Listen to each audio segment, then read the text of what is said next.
Apologies for the technical difficulties. Welcome in, everyone, to the start of the 2025 Division I Men's National Team Indoor Championships. Alex Gruskin here. You see another day, another quick start for the Buckeyes. Let's jump right into things. Buckeyes 5-love, 30-all at the #1 double spot. 5-1, 40-15. In fact, they've got themselves match point already here on court number 3. We'll jump over to it.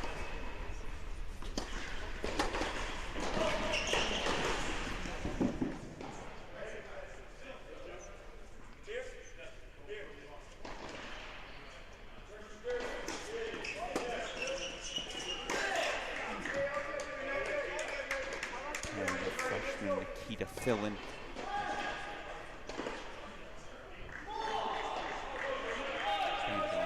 Pico, of course, redshirt freshman here. 3 doubles lineup for the Buckeyes. So far, so good. And the Buckeyes take a 6-1 set at the #3 position. Carpico filling. Getting the job done, so over to 1 we go.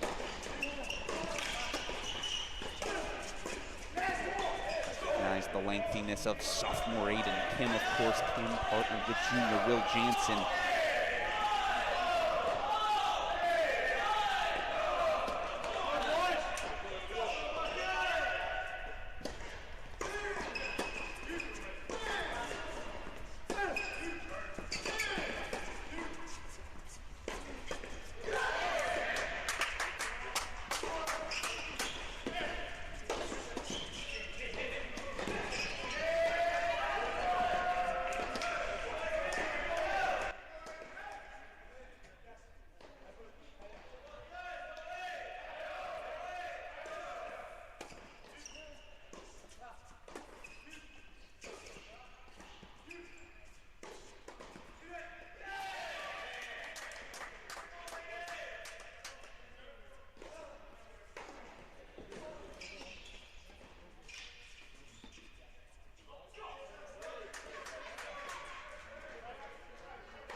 It's a doubles point for the Buckeyes. Ohio State, Carpico, Fillin, Kim, Jansen. A lot of new faces, right, for these Buckeyes.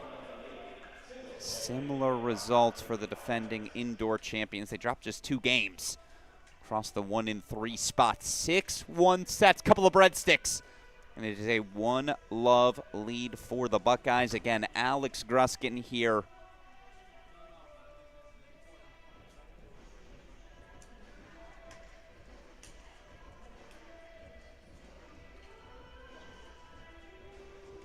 One-love Ohio State. Again, these Buckeyes, of course, defending national indoor champions. Off to the quick start you'd expect. All right. Going to put in our singles match courts. Obviously, we've been dealing with some technical difficulties here. Appreciate the patience for all of you college tennis fans. Here's the best part. We got so much action still to come here on day 1 of these team indoor championships. Going to step away for a moment. When we get back, we'll be here for the start of singles. We'll set our scene a little bit better. Don't go anywhere, folks. You're watching the 2025 Men's National Team Indoor Championships exclusively here on the Cracked Racquets YouTube channel.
Well, with that beautiful volley, I will say welcome back in, everyone. It feels like we've got the tech where we need it, and now we can rock and roll. It's day one of the 2024 Division I Men's National Team Indoor Championships. Alex Gruskin here. Dominant doubles point to the Buckeyes, your defending champions of this event, three-time winners, of course, of this event as well. They take on the upstart UCF Knights. A credit to head coach Lloyd Bruce Burgess. Again, this team, maybe your most impressive victory of the kickoff weekend, as of course they went to Tucson, knocked off the Arizona Wildcats.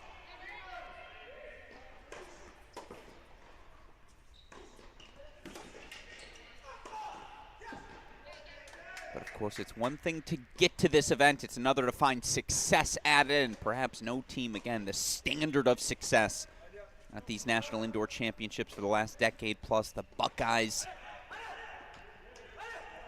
a lot of new faces, a lot of new pieces for this Ohio State team, right?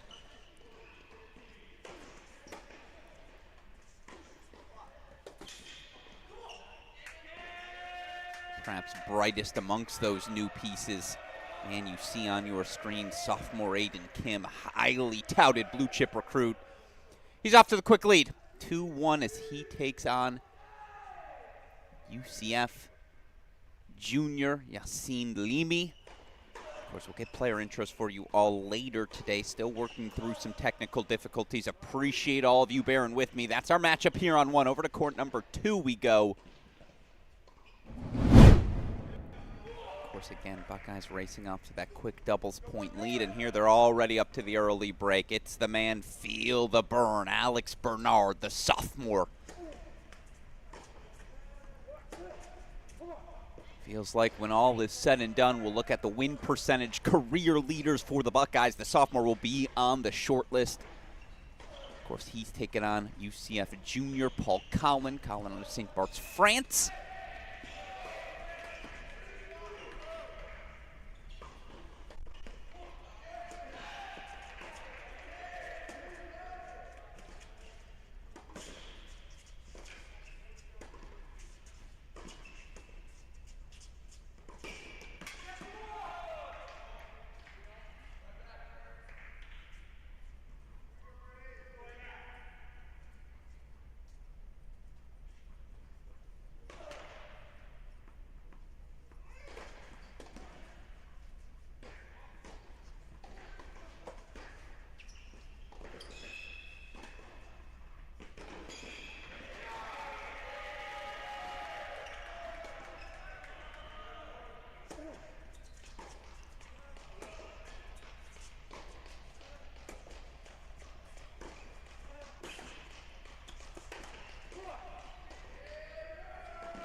Big question, of course, for these Buckeyes. You know who the top 4 are, but what order will they play in? Bernie up to the 2 spot.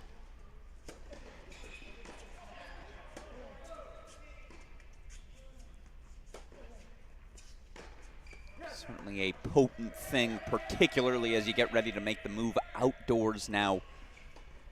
Again, 2 lefties in the top 3 for these Buckeyes as well. Bernard joined by Will Jansen, the junior, at 3. We'll get over to his court in a moment. In the meantime, game point chances here. Alex Bernard looking to consolidate his early lead.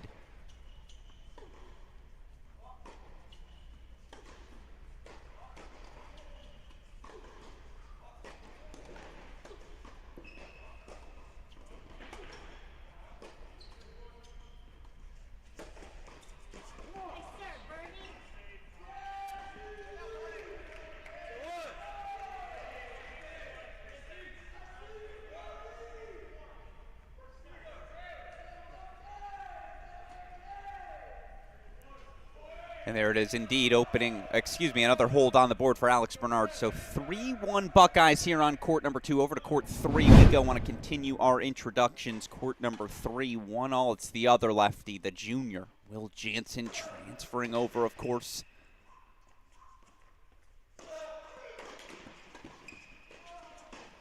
From UNC, lefty's got weapons. And you feel like, again, with the Buckeyes' top 4, Kim, Bernard, Jansen, Anthrop, whomever is in that 3 and 4 spot, you probably put 2 points up for the Bucks. Now, here's the thing. This has been the strongest spot in the UCF lineup thus far. Many bench Crone, the junior from Morocco. He's a baller. Racked up so many victories last season for the Knights. Already off to a hot start here in year 3.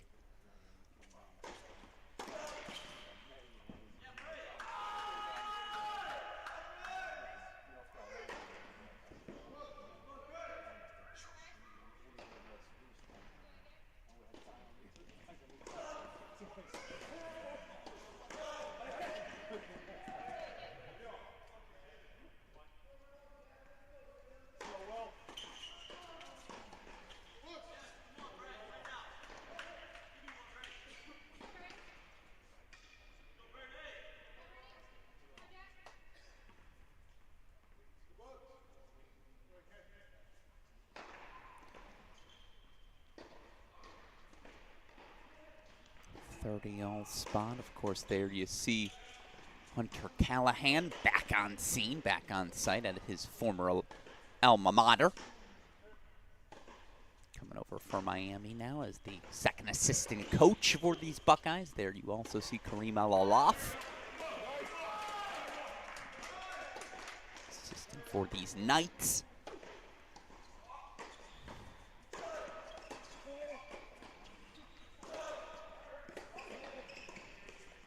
Yeah, that's just not going to work. We'll show it to you one more time. Beautiful push forward here from Will Jansen. And look, it's indoor tennis. You know what the Buckeyes are going to bring. +1 aggression. They're going to work. We'll show it to you one more time. Take it to you. I've said it before. I will say it again. I don't think any program is as good at front running, getting you down, keeping you down, than these Bucks. And it's because of the aggression they play with. Will Jansen holding 4-2-1, so Buckeyes up a break on court number 2 on serve at the 1 and 3 spots.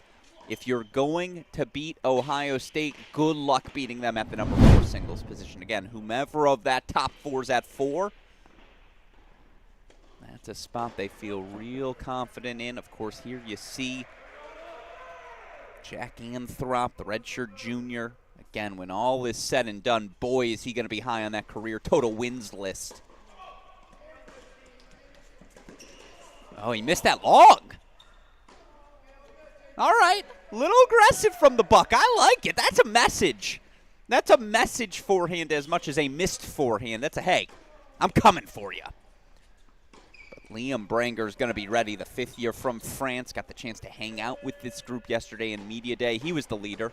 He was the one it felt like it all revolved around for this team. And certainly, again, whether it was him, head coach Lloyd Bruce Burgess, this group was nipping at the bit for an opportunity like this. Couple of big serves from Branger. Again, the early break, 2-1 lead here. Of course, UCF overall on the season coming into today, 9-1. Tough loss to Miami, but again, to go to Arizona, beat the Wildcats in Tucson, just about as impressive of a victory as any team has put up this season.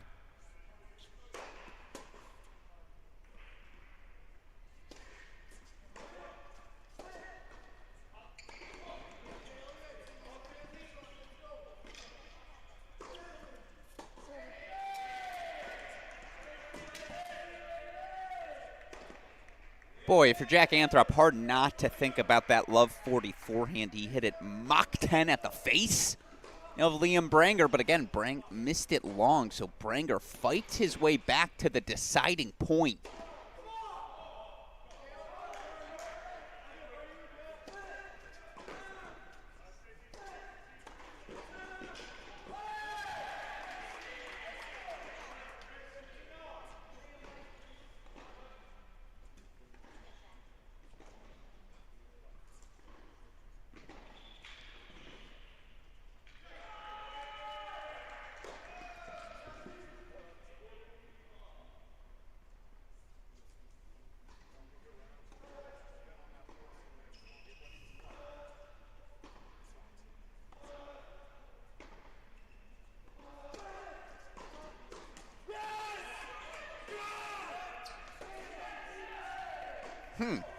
Well then.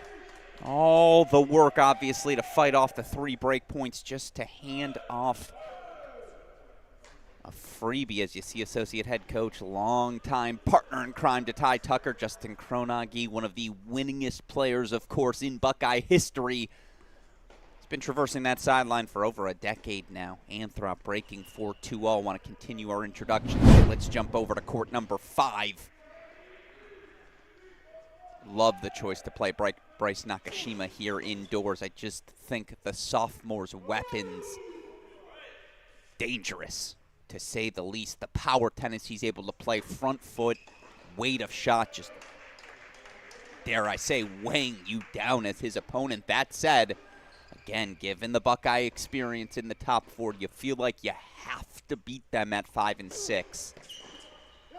I don't know how you're going to beat Bryce Nakashima indoors if he's knocking off serves like that, but that's the task at hand for the number 5 singles player here for the night. It's Santiago Giamachel, the junior, transferred over from UT Arlington. Again, this group that Lloyd Bruce Burgess has,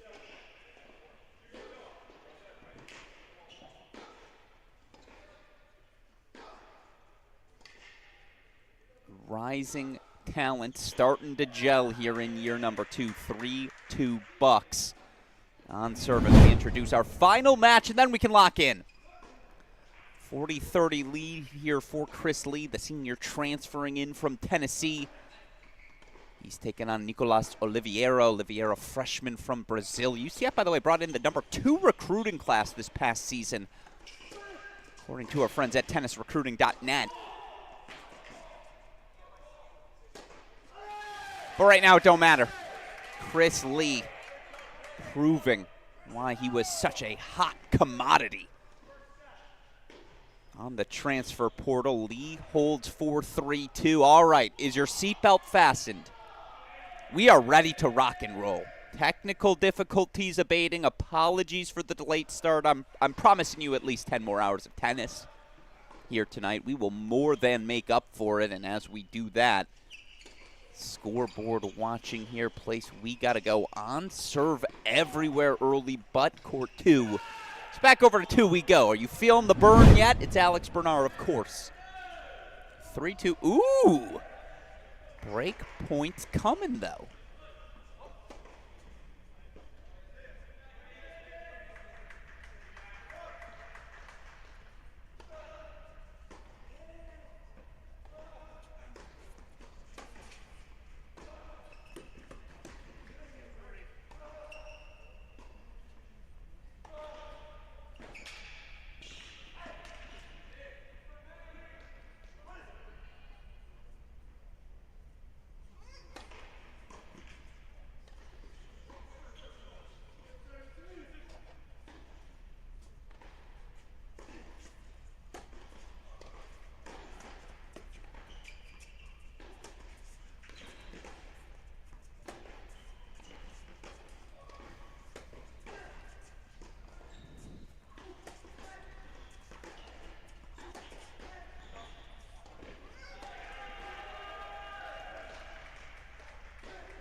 It's a hold from Love, 40 for Bernie.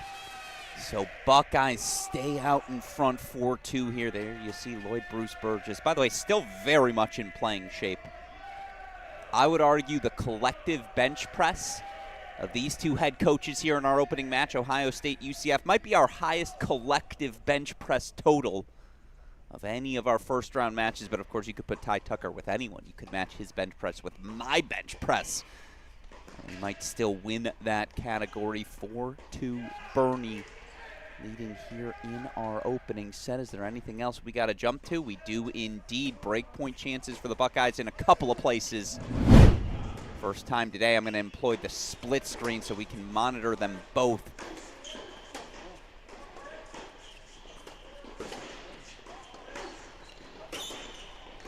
There you see the Buckeye pushing forward. Bryce Nakashima now 3 breakpoint chances, excuse me, as his teammate Chris Lee's got 4 on court number 6 as well. Remember, again, you got to beat the Bucks at 5 and 6, right? It's a tough task, much easier set on paper than in actuality. Again, Buckeyes breakpoint chances for 4-2 leads on 5 and 6.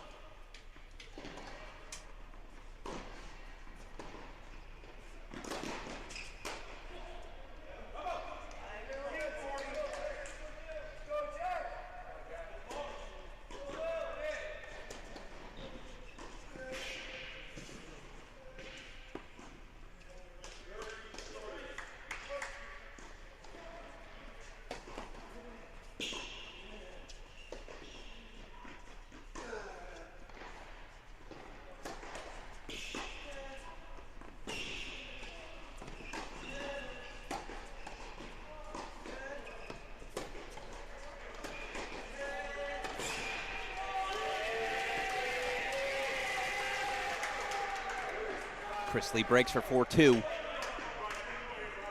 Gia Michelle now forcing a deciding point. Full screen for it, right? We got it.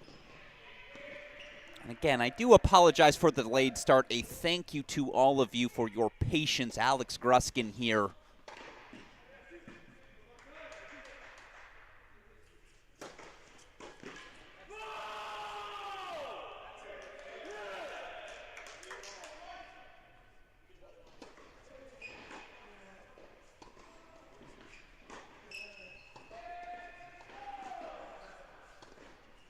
Gia Michelle holds for 3. Also, look, UCF took a punch to the face.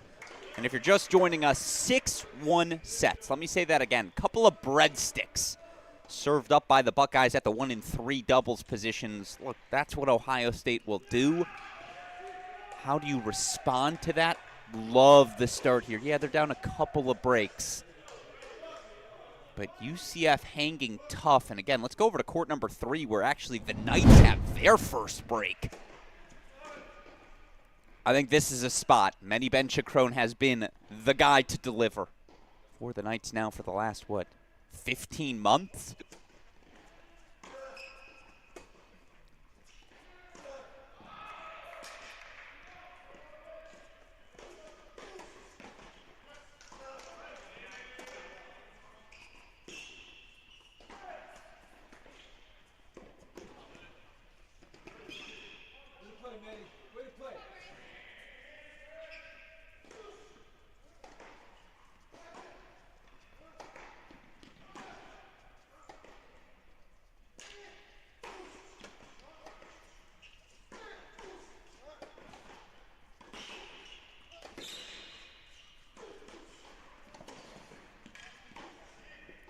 Junior Benchacrone. It's a funny forehand. It's a funky one, right?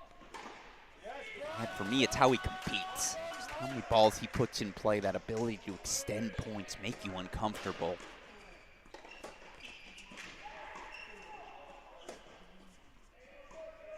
Play that one more time. Again, early break leads for the Bucks on courts 2 and 6.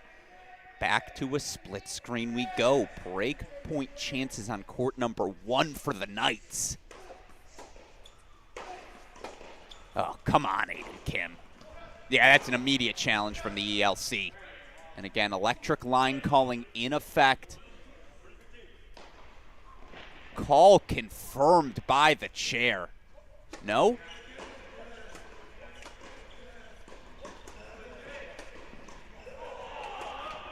Yeah, ELC confirms the call. I think Aiden Kim was in disbelief, but I will say as much as these players have wanted to fight this electric line calling, I think we all agree.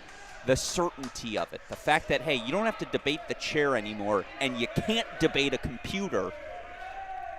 Long-term, huge net benefit for college tennis moving forward, no doubt about it. Great to see, again, this program in action.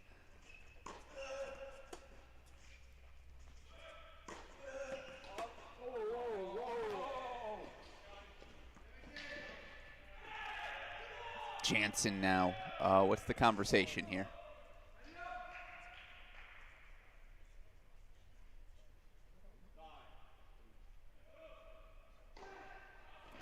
ELC confirms the call. All right, we're going to go back to a split screen. Here's why. You see court number 4. Anthrop's facing break points. 3 of them for the senior Liam Branger. Again, Branger's the heartbeat, the beating heart of this team. If he can find a way to knock off Jack Anthrop today, all of the sudden,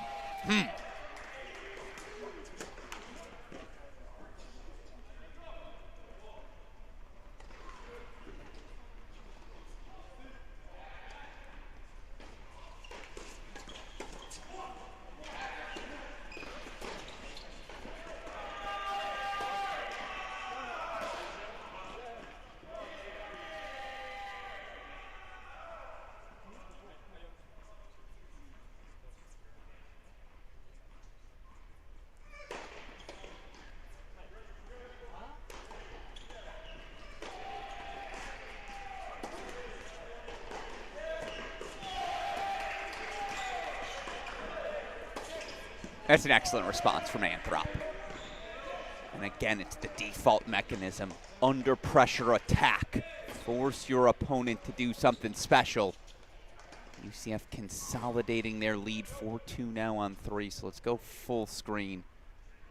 Court number 4. Big deciding point coming up.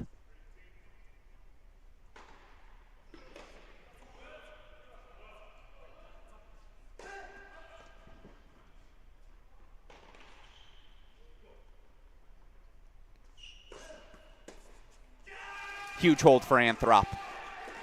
4-3 Bucks on 4. Why is it huge? Because Leamy again up a break on 1.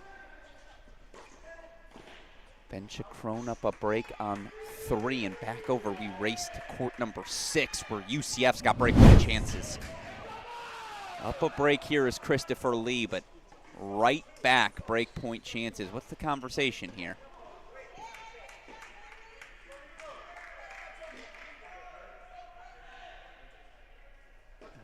Coach Tucker adamant about something. Now, I mean, he's adamant about all things. Man who wears his passion on his sleeves, no doubt. It's why he is maybe the most compelling personality in all of college tennis. Was it a deuce point break point? Waiting for them to update the scoreboard for us. Indeed it was. So Oliveira breaking back 4-3-4. All right. Let's go over to 1. Actually, we're going to do a little simultaneous back to the split screen. I want to take us to courts 1 and 2. 4-3 lead for UCF's Leamy at 1. 5-3 lead for Burney of Ohio State at 2.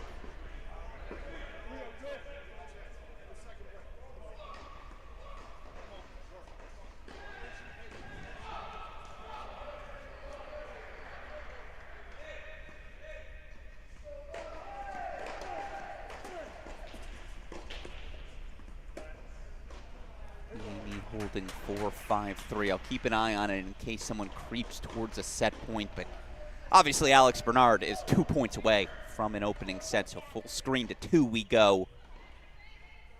Again, appreciate all of you joining us, whether it be on the Cracked Racquets or ITA YouTube channels. As always, Buckeye fans, Knight fans, let me hear it in the chat who you got today and why. Let me hear your paths as well. Give me the match calculi. What's each team's pathway to 4?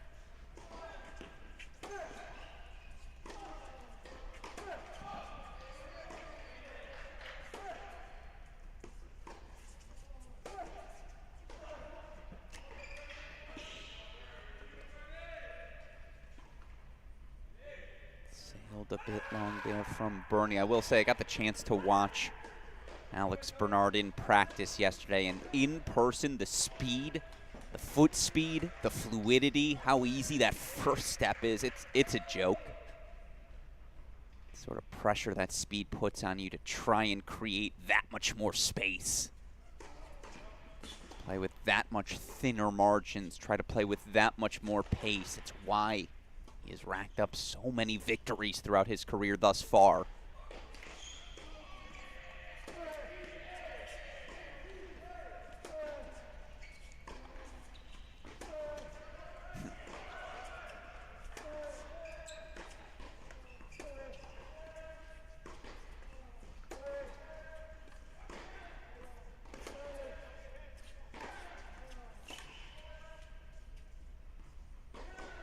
Yeah, that's too good, though, from Colin. That's the sort of offense you have to play with. And look, because of that foot speed, we know Bernie will play 6, 7 feet behind the baseline. He'll give you some time, some rhythm to take some cuts.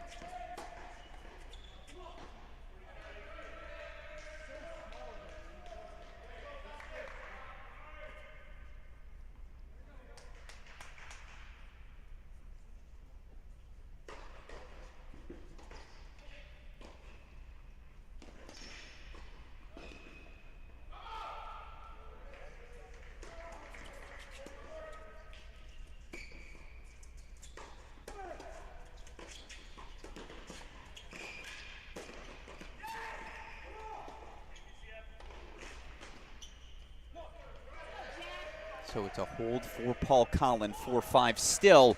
Alex Bernard going to serve for the first set after the change of ends. Back over we go now to court number 1. You see Aiden Kim game point chances. Actually, going to go to a quick split screen. Here's why. If you check out court number 3, excuse me.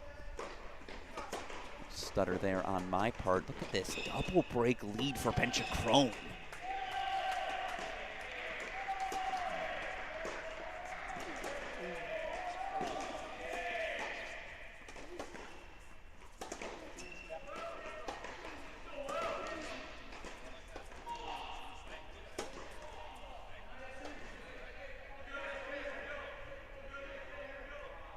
Aiden Kim facing set point now, serving 3-5, deciding point coming up.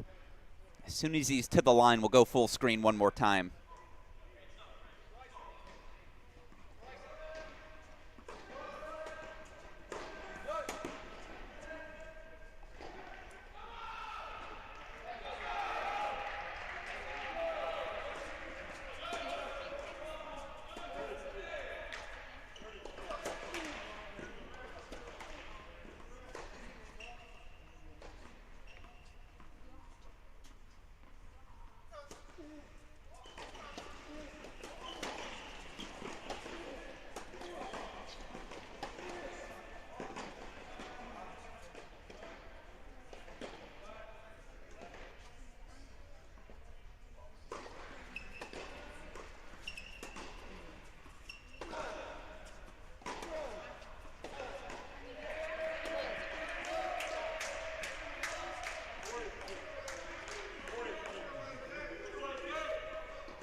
There you hear a Knights roar.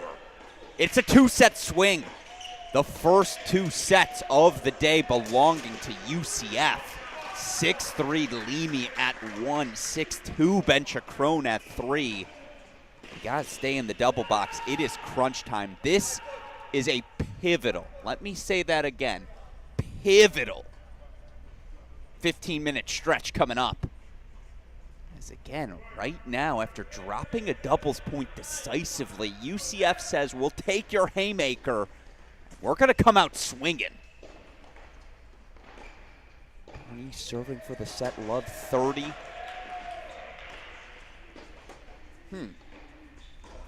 Yeah, they're going to have to fix that scoreboard. Yeah, Love 30. I was going to say, not 15 all here.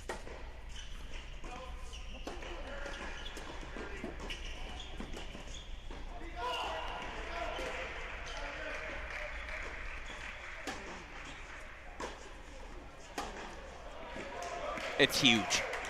A huge opportunity here for Bryce Nakashima to just calm the nerves.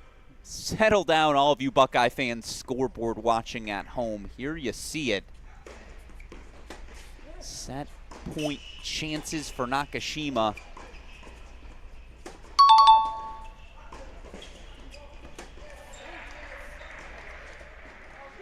But break point chances back for Paul Collin of UCF.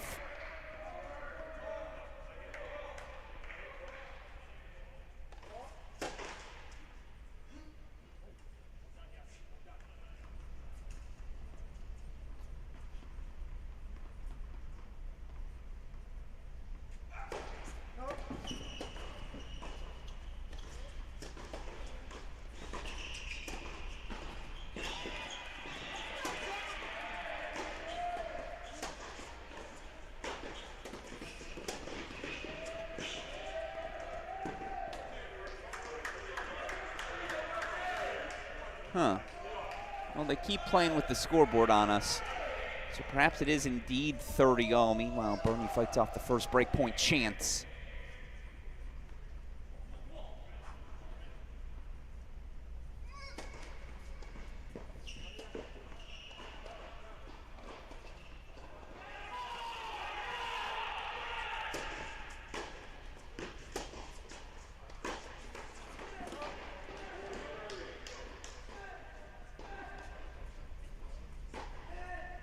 No, scoreboard was incorrect. Okay, so this is a game point chance for Gia Michelle. It is certainly break point chances back, though, for Paul Collin. First two fought off, so a set point chance here for Alex Bernard.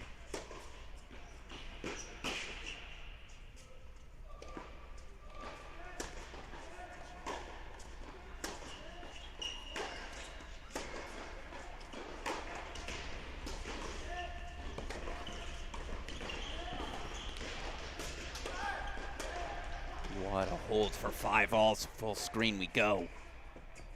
And it is a let cord, I don't want to say ace, but a little let cord luck for Bernie. Buckeyes on the board. First set as they take it 6-4 at 2. Again, they dropped opening sets at 1 and 3. And wow, here's something of note. Liam Branger, again, in my opinion, the spiritual leader of these Golden Knights. He's walked into the trap. He's trying to take over the trap, right? Branger here serving for the opening set, 5-4. Just to show you where we're at in our remaining first sets, it is crunch time everywhere. 5 all on 5, 5-4 on 6. Branger serving for a third Knights first set. Go full screen to it.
apologize, I missed it. You could have seen it right corner of your screen.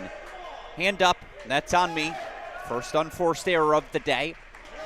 Other than, I suppose, the delayed start. Chris Lee, 6-4 set. I will say the senior seems to be bringing his best ball to his final year on the job. Seems to have thrived, dare I say, in the Ty Tucker fostered environment. So a couple of first sets remaining.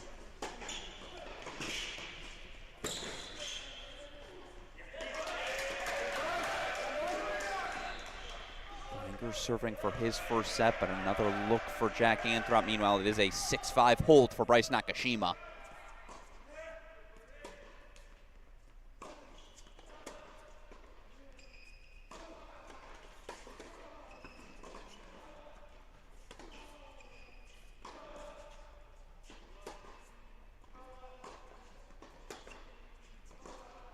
Oh, that's just nasty.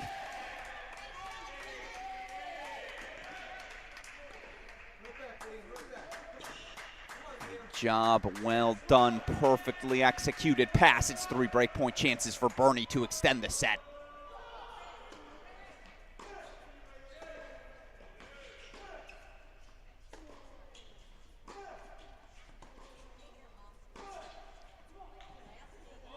Again, 2 first sets apiece, 6-5 Buckeyes lead on serve at 5. Can Liam Branger find his way out of a deficit? Can he find a quick third first set?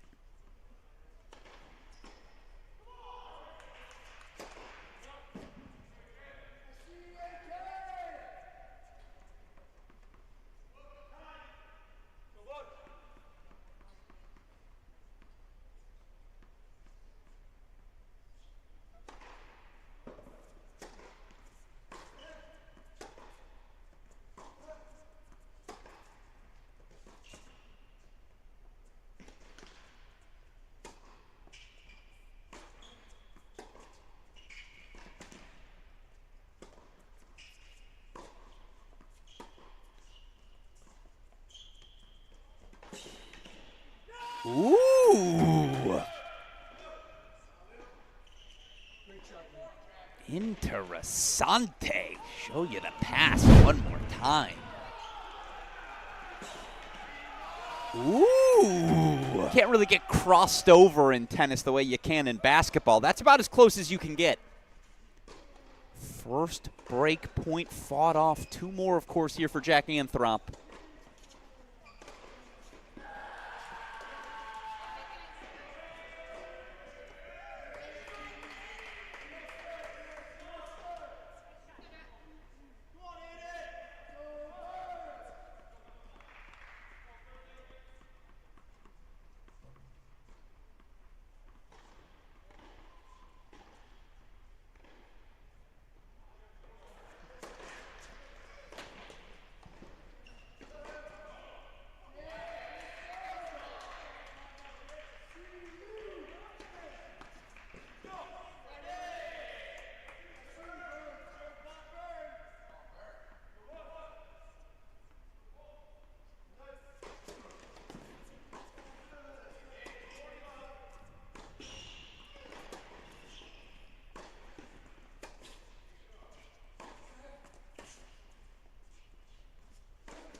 Anthrop says, fine, watch this. Perfect discipline off the forehand wing. Buckeyes break back to extend the set. Just look at this sequence of forehands again to open up the court beautifully. Anthrop says, fine, watch this. Replay button earlier. Anthrop breaks for 5-all. Back to the split screen we go. Pivotal first sets, right?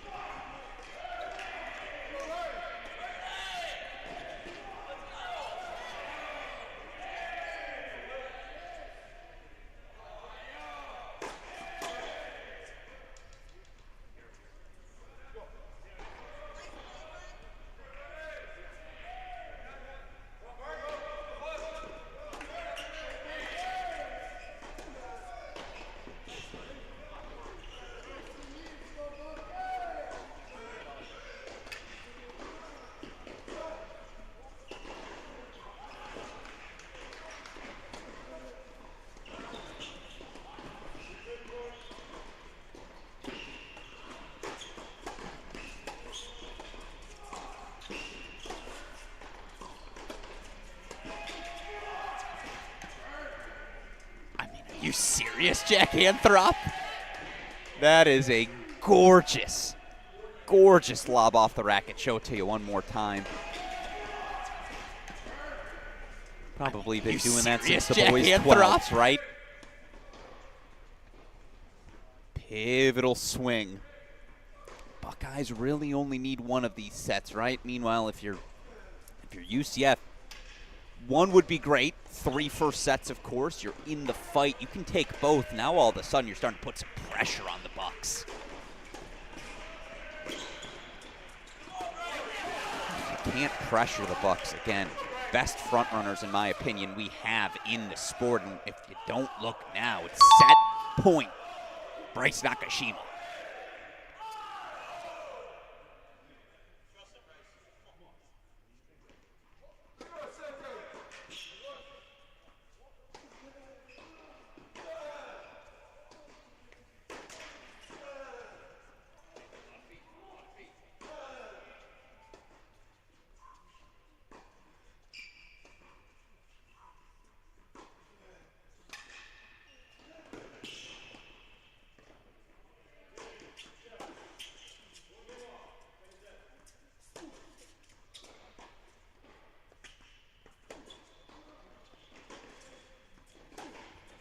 No, sails the forehand tiebreak to decide set number 1. And again, if you're just joining us, Alex Gruskin here. Good morning. Welcome in. Round of 16 team indoors. A lot to get excited about. Of course, if you are a Buckeye fan, you just turned the page, right, on maybe the most successful generation of Buckeyes to do it on the men's side. And it's been obviously... they've been one of the 3 best teams of the 21st century, no doubt. But you lose Kingsley, Boulay, Tracy, Cash, Luchanig. Just all of this institutional know-how.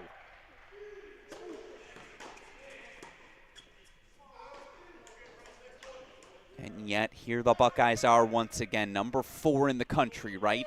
As we approach this National Indoors, the number 2 seed here at this Waco site. And by the way, right now, Michigan's up 1-0 on Virginia. Really frisky first sets there as well. You can follow that on the Crack Rackets ITA YouTube channels exclusively.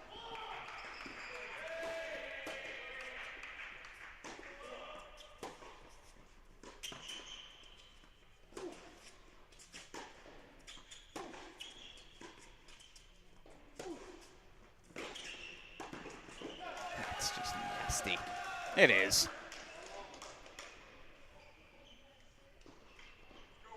Of course, these Buckeyes, again, you lose so many faces, so much institutional knowledge to get right back in this event, be right back at the top of the game. Again, it speaks to the culture of winning they have built in Columbus. Meanwhile, these Knights, frisky, feisty, on the rise.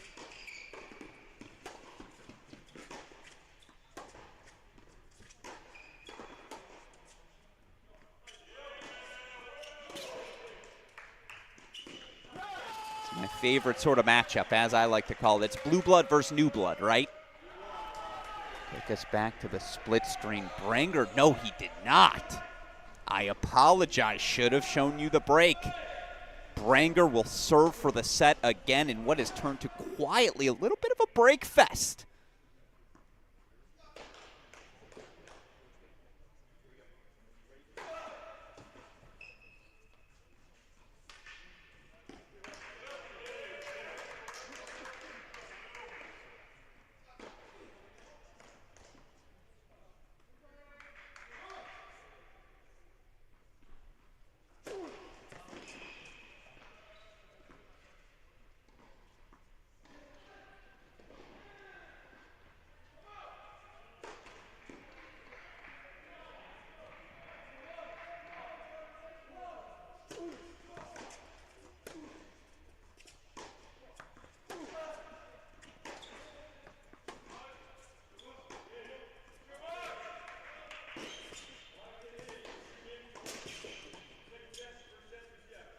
You have to do that. You have to find a way to get Bryce Nakashima on the back foot. Meanwhile, I will not miss this time the Liam Branger service game again, 6-5 serving for the set. First point Anthrop, because of course.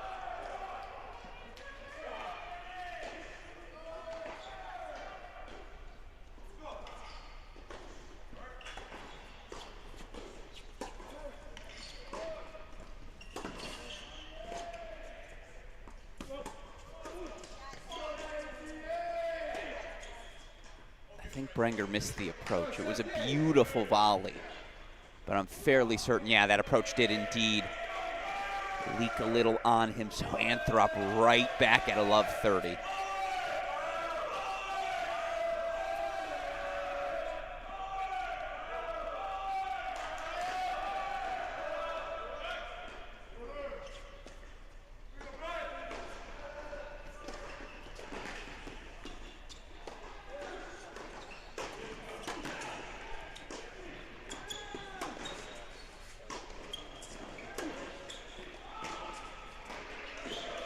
Yeah, is Nakashima going to challenge? He is not. I think he saw that forehand sailed on him. So 4-2 at the turn.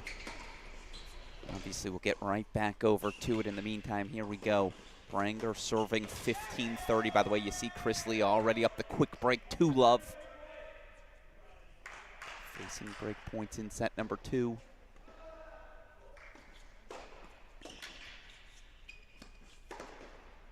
Sure, that'll work.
So that leaks wide. Apologies. Got to go back to the split screen.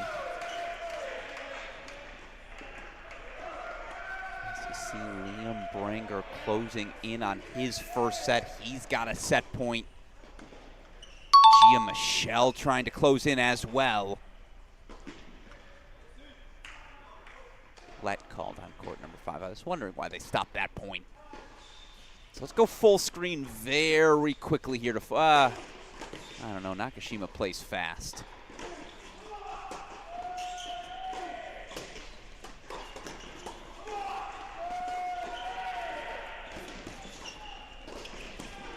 It's a no-doubter.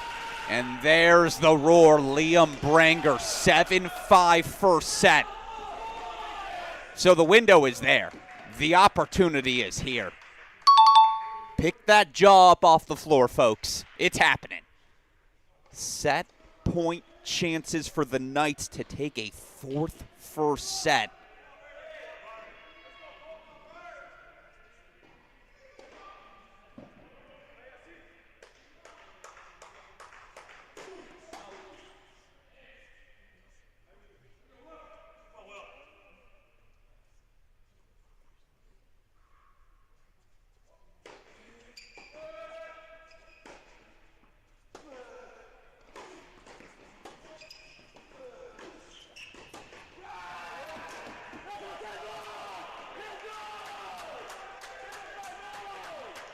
think that roar says it all. It is 4 first sets for UCF. Courts 1, 3, 4, and 5. Wow. All right, are you awake? This is why we watch. This is what it's all about. Let's go back over to court number 1 now, as again, Alex Gruskin here.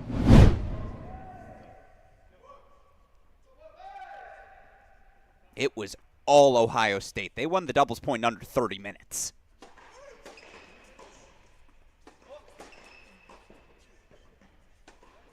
Now the Buckeyes going to need at least one 3-set victory. They're going to find a way to turn this match around, advance to tomorrow's quarterfinals. Break point, deciding point chance here for Kim to try and build some momentum at 1.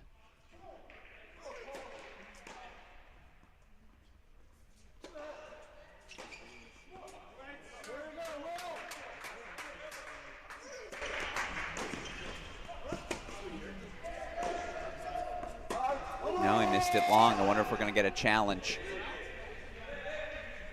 No, you could tell pretty clearly there was some space even here on the broadcast. So Leamy holds 3-2 on serve here on court number 1. I guess we're going to give you a quick rundown, run you through where things stand. This was a first set for Ohio State. Alex Bernard now setting a break lead as well. 6-4, 3-2, and look.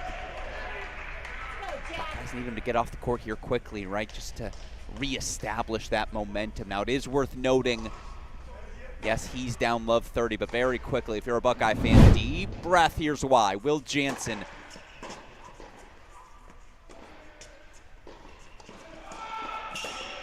Well, that was an awful drop shot.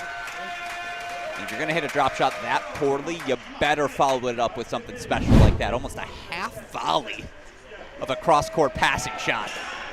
Well, that was an awful slide as well. We see you, Will Jansen. Not too shabby. All right. So, yes, 4 first sets for UCF, but a lot of work to be done. Let's hang out here on court number 2. Alex Bernard setting a break lead for the Bucks.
All right.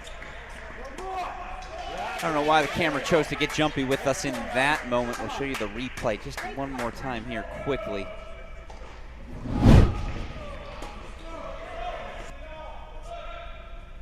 It did sail a little bit long, so from love 30 to 40-30 we go.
Overhand sails on him, so Paul Collin breaks back. Again, though, here's the big thing. Look over at court number 3 right now for the Buckeyes. Will Jansen's found a little something. 4-1 here in the second set. Again, taking on the junior Medi Ben Chacron. Ooh.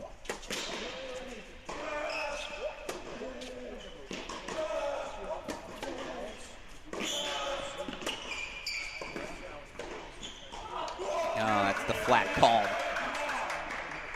And I would also point out, again, with the presence of electronic line calling, I've noticed it. I noticed it at the women's indoors as well. We're just playing more balls.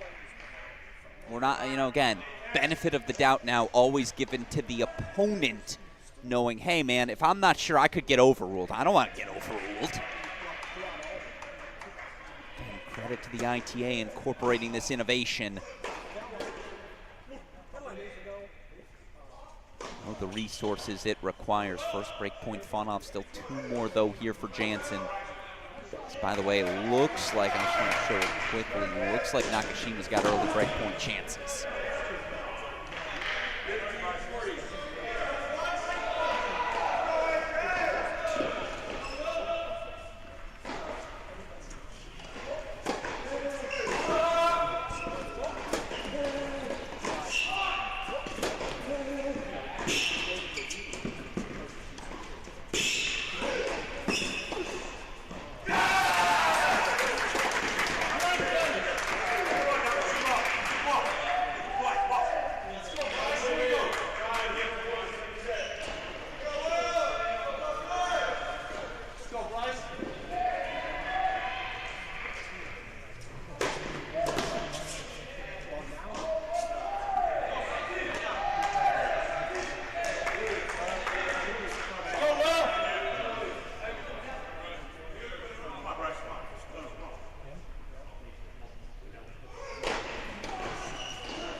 Nakashima breaks for 1 love.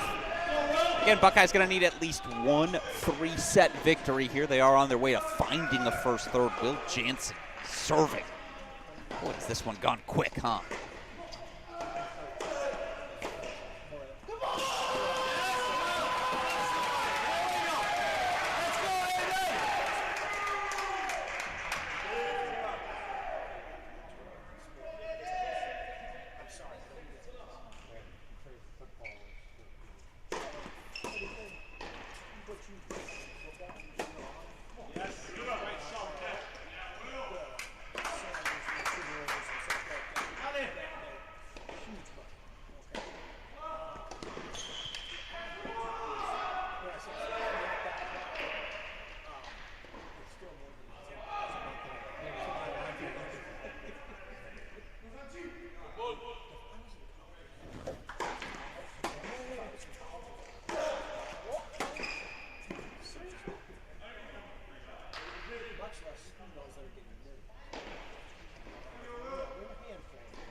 That's something. Meanwhile, you see court number 1 again, 6-3, 4-3 lead for Limi. I'm gonna have to head over to that one in a little split screen fashion.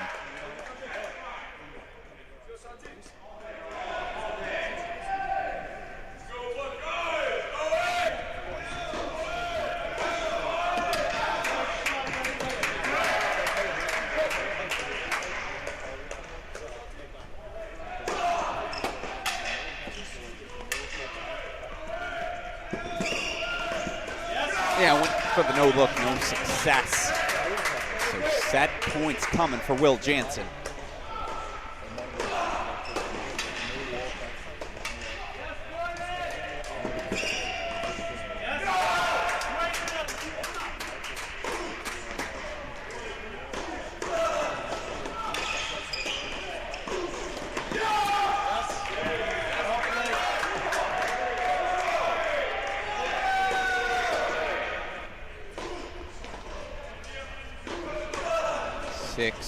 One set for Jansen.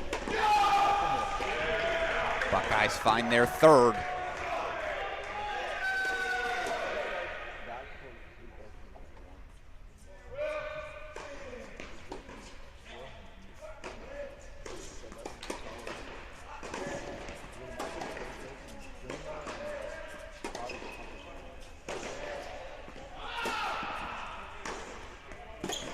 Yeah, that'll work.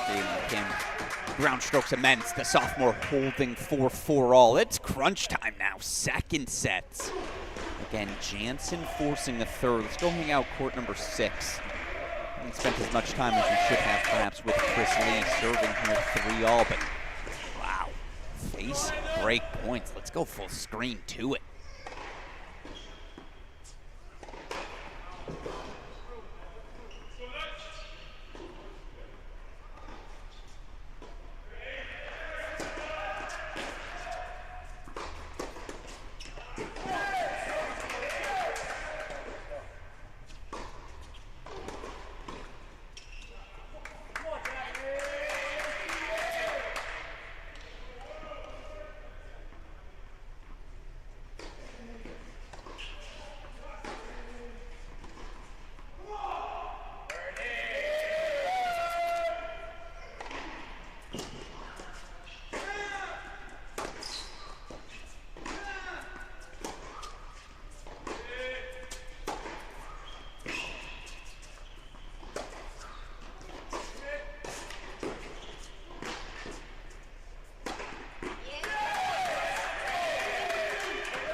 Clutch, clutch, clutch, clutch.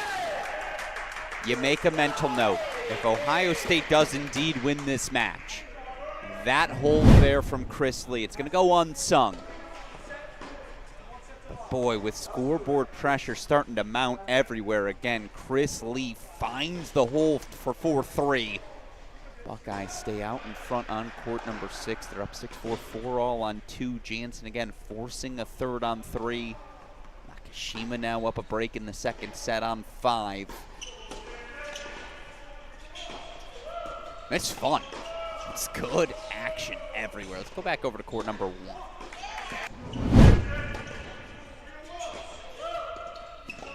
Long discussion here. I'm not sure what we're pleading with. We have electronic line caller. Supposed to help litigate these sorts of things. Not sure the discussion. Apologies, we missed it. But as much as I like watching a good argument, let's head over to court number 2. You know what's better than a good argument? Good tennis.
First break point fought off. 2 more here for Bernie. Again, a break. He'll serve for the match. Meanwhile, quick split screen as you see 5-4 lead here for Leamy.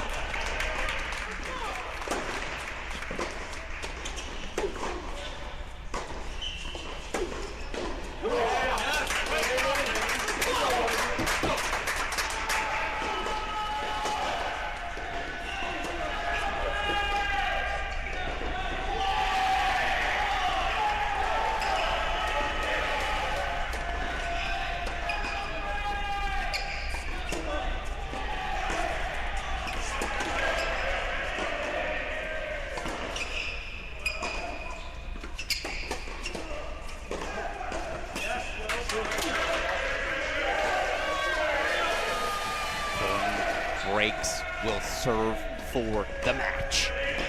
Nakashima double break, 3-love lead and race over court number 6. Chris Lee from break points down. I called it one of those moments. Look now. Break point chances. He breaks up. He'll serve for the match.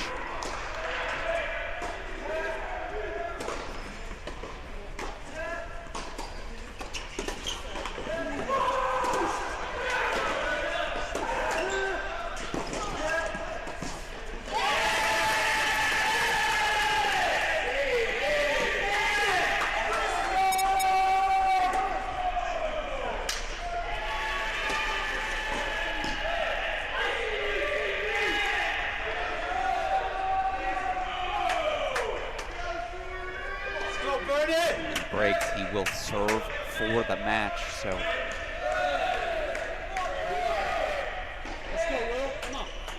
Bernie, Chris Lee, they're doing their jobs. Buckeyes protecting their leads.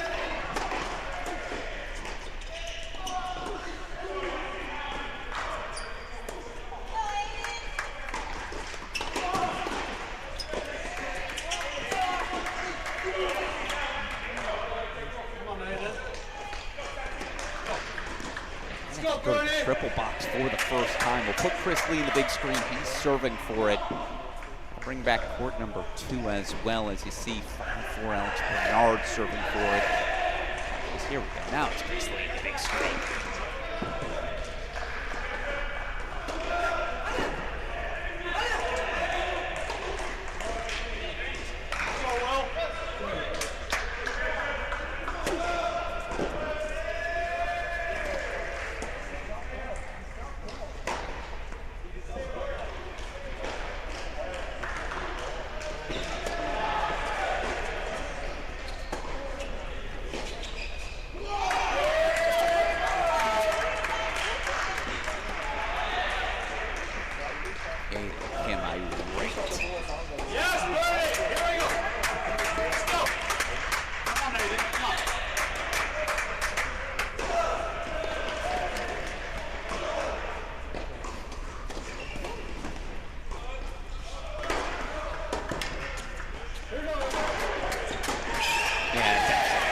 Just excellent. Excellent persistence. See the twitchiness as well. Ooh, it's a match point.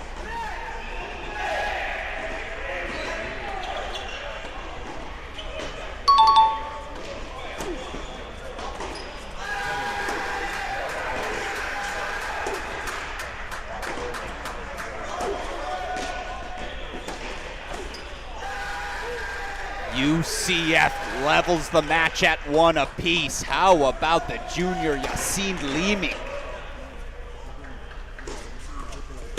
6'3", 6'4", he takes it on the top court, but here's the thing. How long will this lead last? Buckeyes.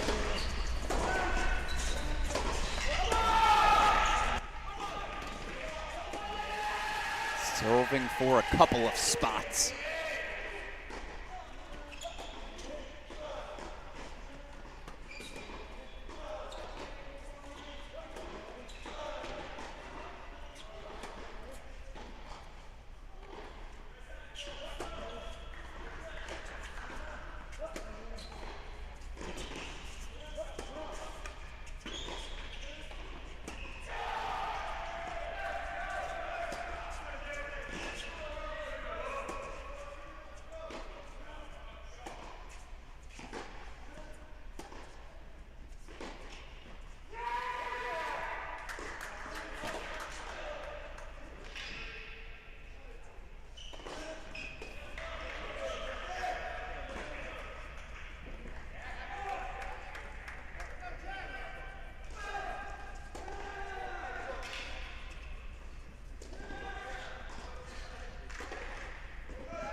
Breakpoint chances now for Paul Collin. Breakpoint chance coming up, obviously, for the Knights.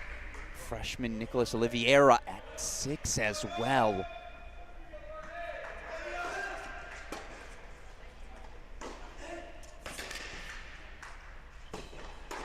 No, match point now coming for Chris Lee. If you're just joining us, Alex Gruskin here. Buckeyes won the doubles point in under half hour.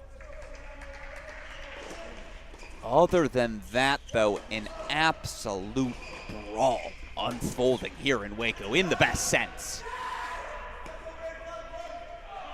Paul Collin breaks back for 5-all, so we go full screen here as again. Match point for the senior Chris Lee.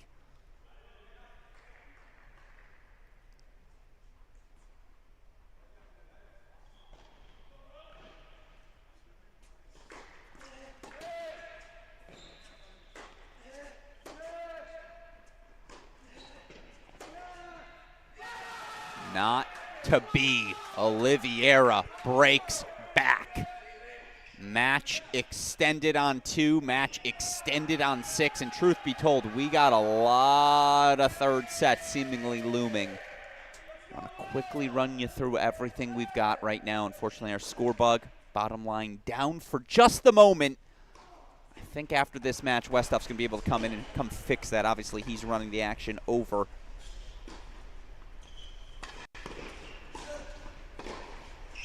Our Baylor, or excuse me, our SMU site. So 6-4, 5-4. Chris Lee still out in front. Bernie again also the lead for the Buckeyes. 6-4, 5-all here on 2. But again, third set underway on court 3.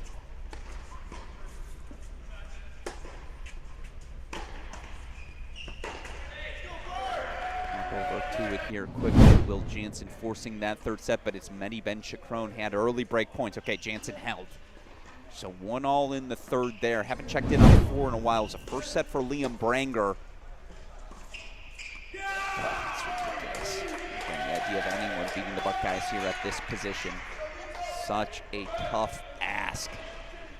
Anthrop holding for 5-2. So he's a game away from forcing a third. You saw number 5, Bryce Nakashima. Double break for Love, second set lead, so it looks like we are well on the pathway to a third set here. Big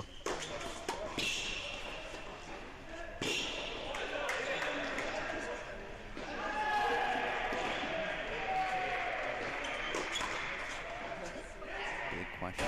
Let's go to those 2 matches nearing the finish line.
wide, didn't it?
Fought off, but of course you see Bernie, of course, right back to it. Meanwhile, we're going to go full screen. Match points trump break points, and this is a match point.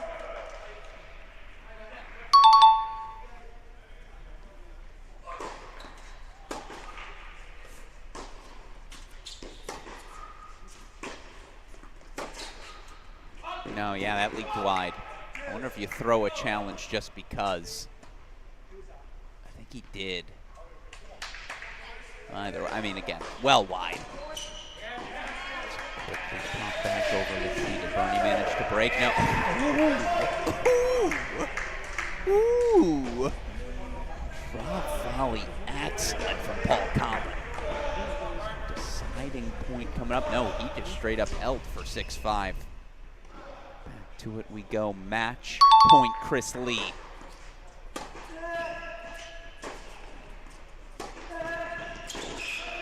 Ridiculous.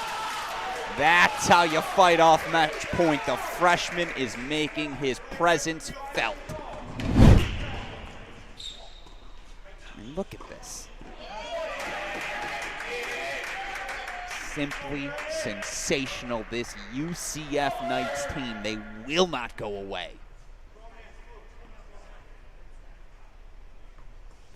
5-all on 6. They're up now 6-5, I believe. Let's make sure that's correct.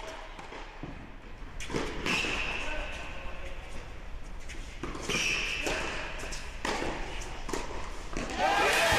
gets away with one. And that backhand was hung.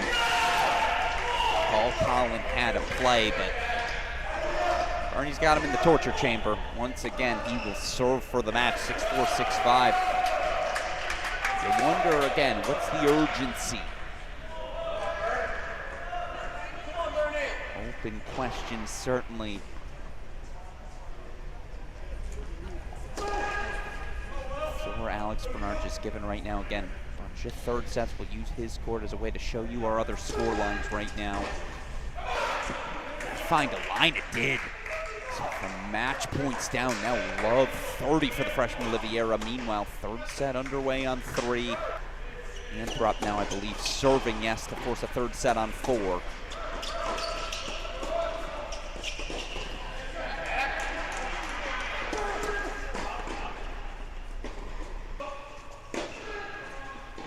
Bryce Nakashima closest to the finish line in his set to block in.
Chris Lee, fascinating. And there's the roar. And you see Coach is furious. ELC overrule.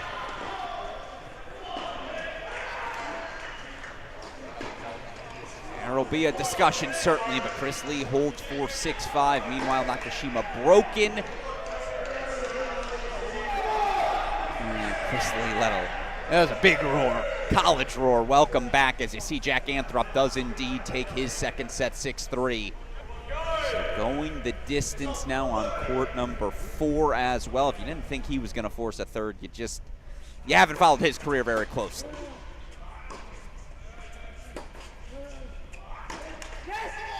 I'll be honest, I thought Chris Lee missed that overhead off the racket, but the margin's so thin.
Bucks as Bernie.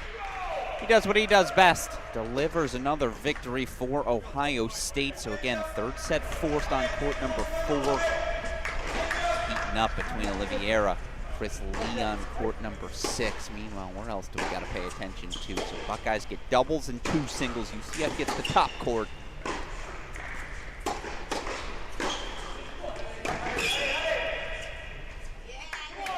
Set forced on court 3. It's 2-all there. Third set forced on 4. Nakashima is about to force a third on 5. Let's lock in.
First match point fought off. Down goes Chris Lee. Oh no. Oh no, no, no, no, no.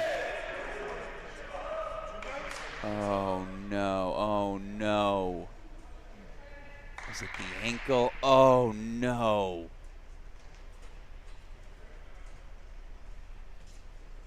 And it looked okay as he was moving to his right, but now he is rolling around in pain. Oh my goodness. Match point up. Oh.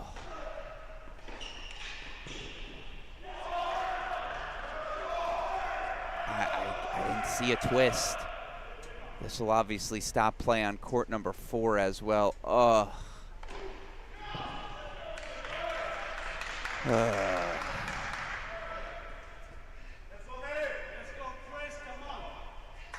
All right. Okay. He's up. That's encouraging. A little bit of a roll. That means a rolled ankle.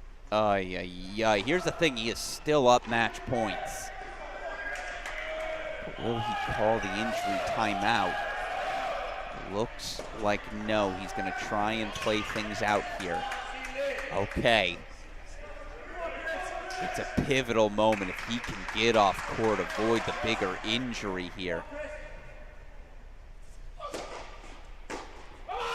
That was a cut. You understand the decision. So how he's walking around, to me, that says rolled ankle. Ay, ay, ay. Second match point to come.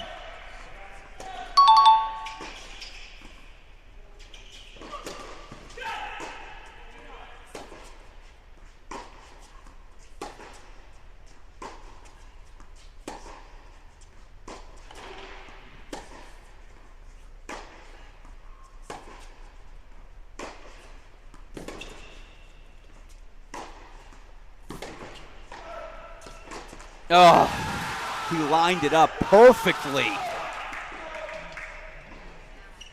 And yet somehow the freshman Oliveira fights off the match point. So Chris Lee's going to try and play things out. And that's good because in the moment he looked down, it did not look encouraging. The rolling around. Again, Chris Lee rolling his ankle there, 15-40. Slow walk to the net. Does he take the injury timeout? Does he try to play things out? Here's the thing. His teammates have given him some breathing room here. A little less scoreboard pressure as, again, third sets.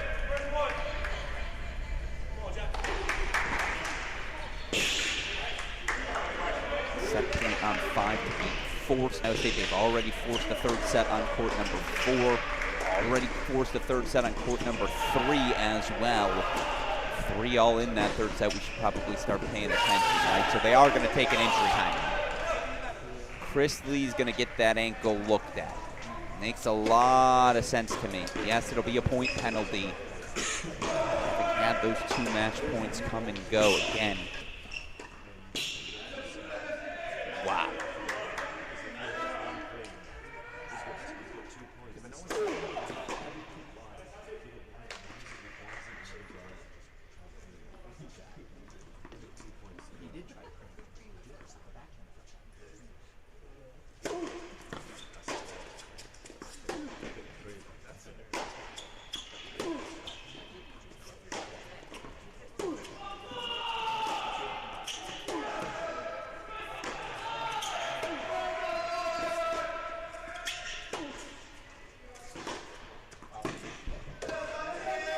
Nakashima was up 5-love. He's now been broken twice. Now he gave himself plenty of margin to work with, but make a mental note, right? How can you not? Break, hold, break for Gia Michelle. And again, we will wait for court number 6 to get back underway. Injury timeout coming.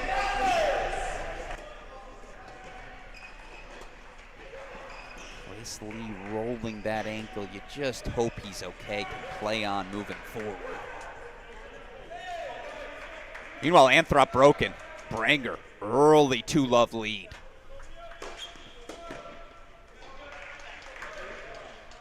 as it's a hold for 4 3-on-3. So we'll go split screen.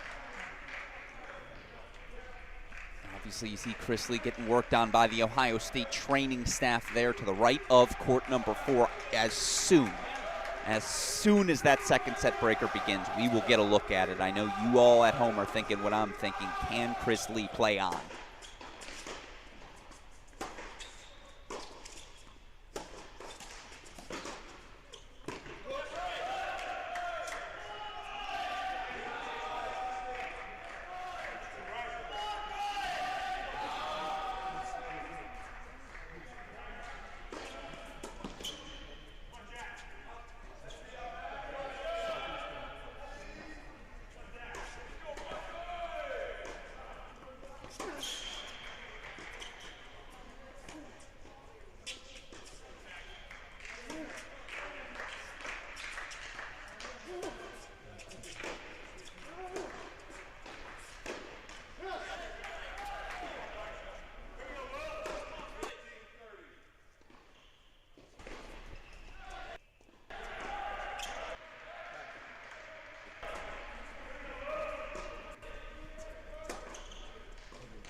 Apologies, I see our camera getting a little jumpy.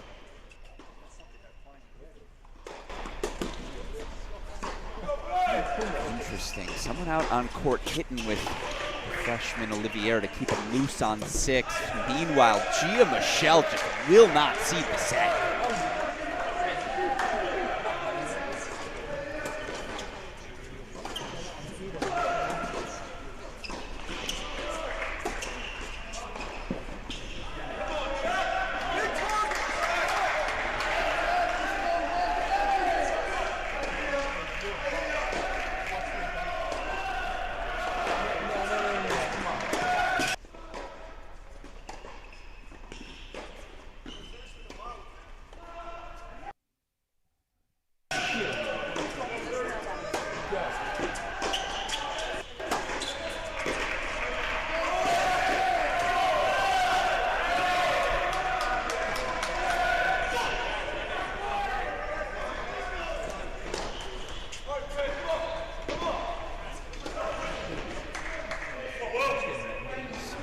Michelle holds for 4-5. Bryce Nakashima's set a little bit more urgent now, right? Action on 6, gets ready to resume. Let's go back to that third set on 3. 4-3 UCF. Love 30 now in the service game of Will Jansen.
Chances, Knights on 3, and it's just Chris Lee back out on court.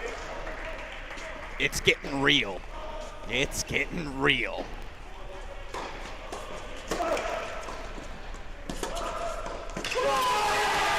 Drop had to have it, gives the Buckeye roar. He breaks back. Oh no, oh no, no. I don't know how Chris Lee can play on, and again, from multiple match points up. Was up 6-5, 15-40. He looked fine moving to his right, but I believe rolled that right ankle. Whether it was right or left, I apologize. I couldn't tell, and just now it's a new ball game. Oh.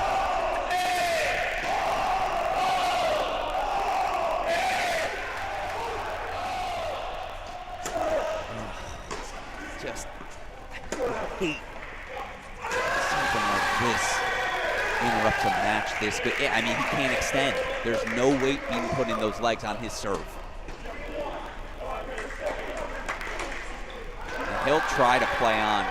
He's a gamer, and he knows what this means to the Bucks, just being on court. They do have the scoreboard lead. Doubles. Alex Bernard at 2. UCF got a straight set win at the top spot. Seemed Leamy.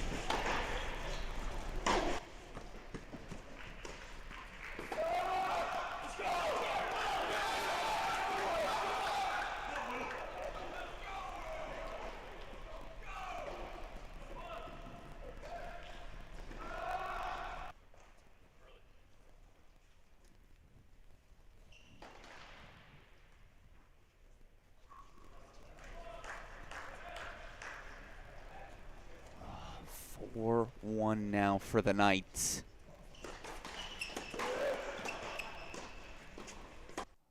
Gonna refresh all of our camera feeds very quickly here.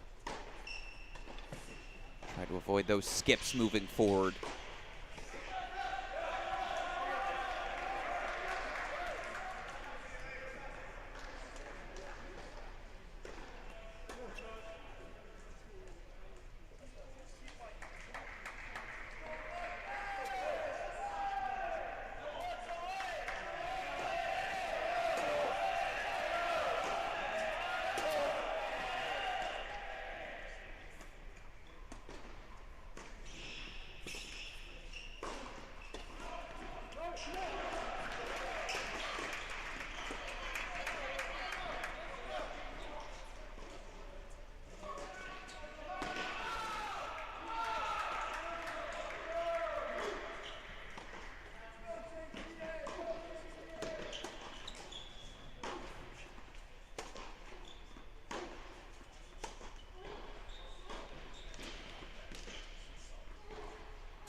Gripping and ripping if he can somehow find this tiebreak.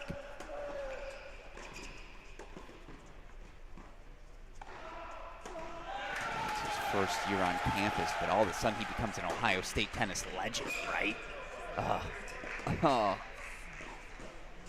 I mean, it's just painful to watch, yet so impressive. He's hobbling corner to corner, somehow finding a way to just stick around. By the way, Bryce Nakashima serving for his second set. Alicia Crone serving here, of course, for the mat. Wide, Jansen breaks, extends. Meanwhile, it is set point here. Oliveira to extend the match. Quickly got to jump over to 5, right? Because again, Bryce Nakashima was up 5-love and does force the third 6-4. Pathway extended, deep breath. All you Buckeye fans tuning in. Meanwhile, for UCF, it's just a window. It's an opening. It's there. Knights are in the fight. 7-6 set for the freshman Oliveira. It's a brawl. 4 third sets. Gonna decide this one in our 2 active sets right now. Court 3, Court 4, as they've just earned splits on 5 and 6. They'll get another look with the trainer there, Chris Lee. Significantly rolled ankle. Maybe in your head, if you're a Knights fan, you put that point on the board, right? You feel like there's no way we're losing 6. If they do, again, put Chris Lee in the Ohio State Sports Hall of Fame tomorrow if he finds a way back in that match. But Jansen extending things. He breaks back for 4-5. Anthrop was down an early break. Now 2-all here as well. Who's excited? Tuning in at home, Alex Gruskin here. I want to hear from you, Knights fans, Bucks fans. Who you got? How you feeling as we head towards hour number 4 of this opening match? 2.5 hours in, it is still anyone's ball game.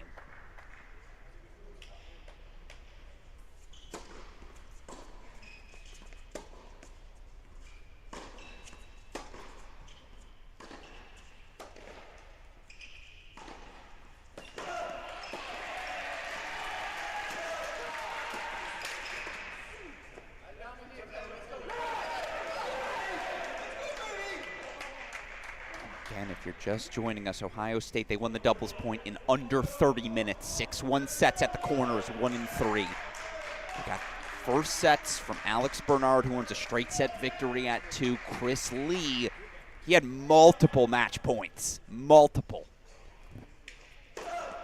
But a rolled ankle, all of a sudden, that match is going the distance. Meanwhile, UCF, a straight set win at 1 from the junior Yassine Limi.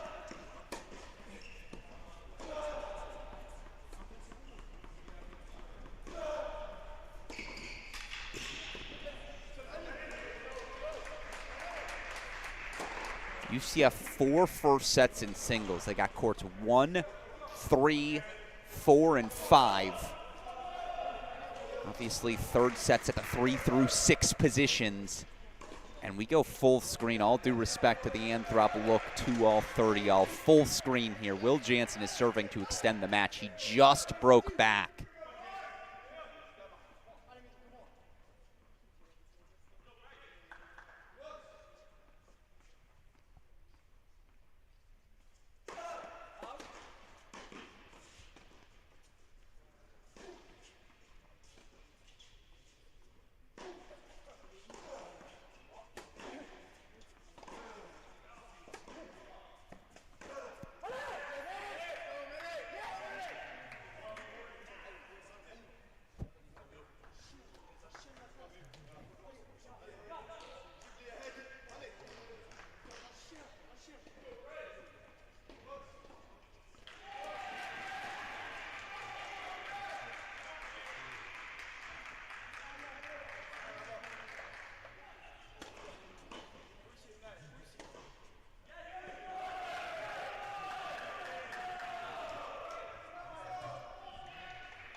Love that. Love the push forward there from Jansen. Under pressure, you got to make him do something special. Meanwhile, oh no. I see 2-all overall on the scoreboard. Does that mean there was a retirement at 6?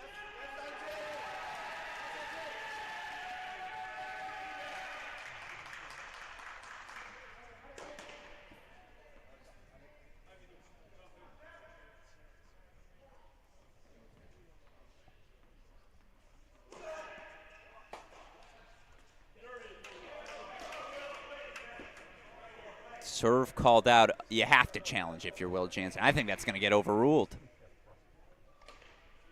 Oh, no. Not a challenge. Hand up. He was calling for the ball back. Hand up. That was not called out. Apologies. That one's on me. Still match point again. Number 3 coming up.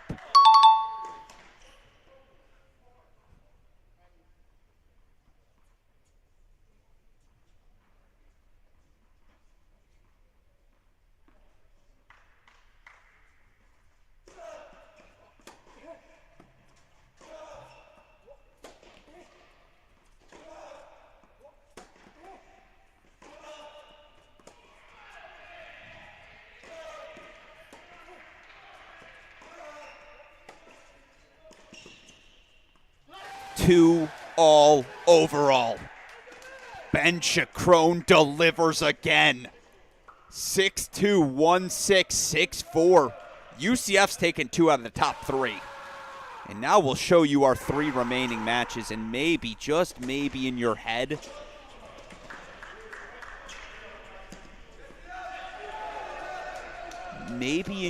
you now have things 3-2 UCF, as again, Chris Lee rolling his ankle. He is hurt on court number 6. Anthrop now up a break in the third. Court 5, we might get some time with. That feels like the swing match.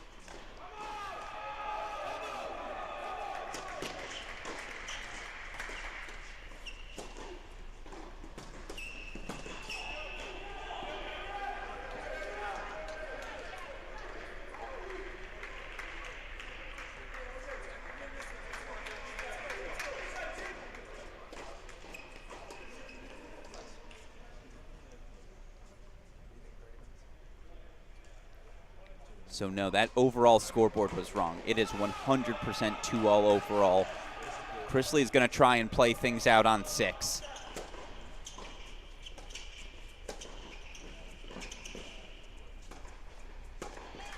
These two have offered plenty of breaks here on court number 4. By the way, if you're still sitting down, you are mentally tougher than I am. I'm pacing. This is match 1 of day 1. By the way, Virginia-Michigan is a war right now in Dallas as well. That match, of course, available exclusively here on the Cracked Racquets ITA YouTube channels.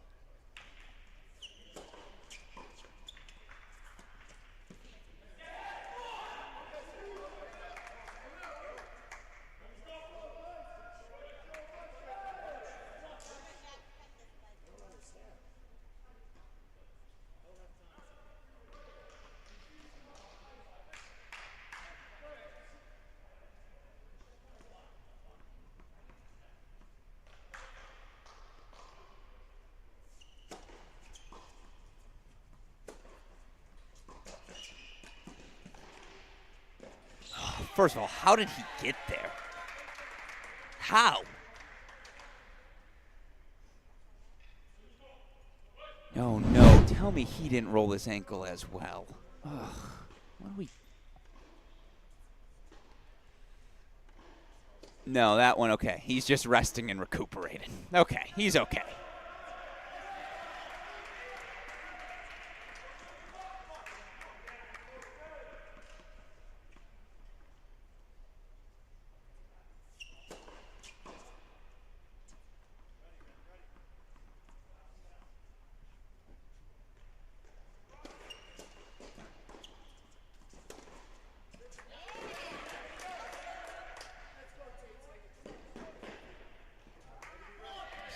Second point coming up. Come on now. Come on now.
Yeah, we're going to get a little racket change after that, no doubt. Again, to show you 3 remaining matches, 4, 5, and 6. As they say, this is where the money is made. This is where you separate good from great, and in my mind, it is all about court number 5. That's the swing match as Bryce Nakashima going to throw a quick challenge out to court number 5. Challenges the service call. Again, thought he hit an ace wide call, confirmed by the electric line call. So 1-all third set on 5. Chris Lee has game points. He's serving on 1 ankle.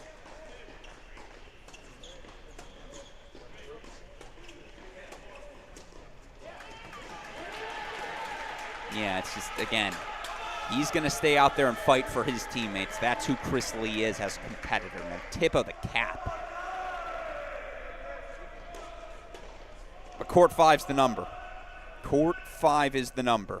And we'll get plenty of time perhaps with it alone as Anthrop starting to separate as he always does. Go back full screen here. Anthrop love 30.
Anthrop sends that long. Meanwhile, it is a break for Oliveira. 2-love on 6. And truth be told, I don't know how much of court 6, how much more I'm going to show.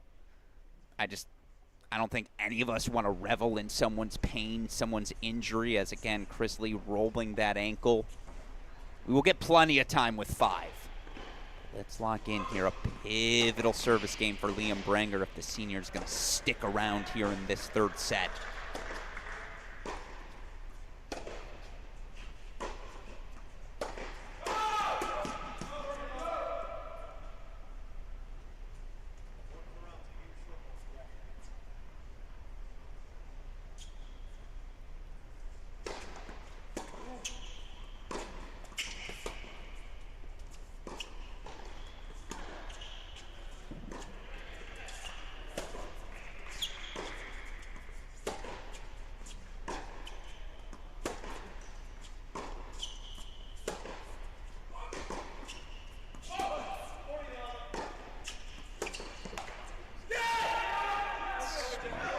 Forward. As Nakashima, as 2-1 hold on court number 5. See Chris Lee hobbling around, about to go down a quick 3-love in the third. And he can't move.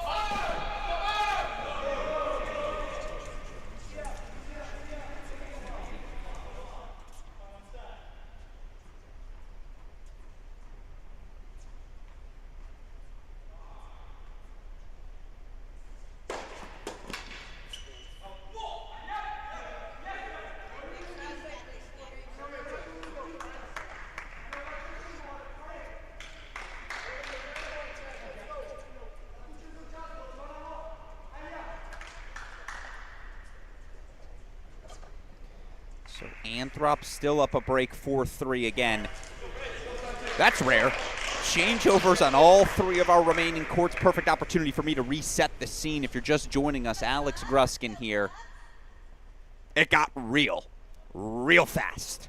here on day one of these National Indoor Championships. Of course, we got simultaneous action in Dallas. Actually, that one's officially in the books. Virginia survives a 4-2 test from the Michigan Wolverines. They are through to the quarterfinals. Meanwhile, here, things started quick. Ohio State very much looked the part of defending champions, taking a doubles point in under 30 minutes. 6-1 wins at the 1-3 spots, but if you have watched this UCF team at all under head coach Lloyd Bruce Burgess, this sort of script, this sort of match, this is how they play. They get 4 first sets, 1, 3, 4, and 5. Buckeyes get a straight set win. You felt the burn on court number 2. UCF wins at the number 1 and 3 spots. By the way, Jack Anthrop was down a very quick 2-love break here on court number 4. As there you see head coach Lloyd Bruce Burgess willing his senior forward. Again, talked to Coach Bruce Burgess yesterday, just had his first kid, so if he is tuning in, I don't think he'll understand what I'm saying, but welcome to the college tennis world, my friend.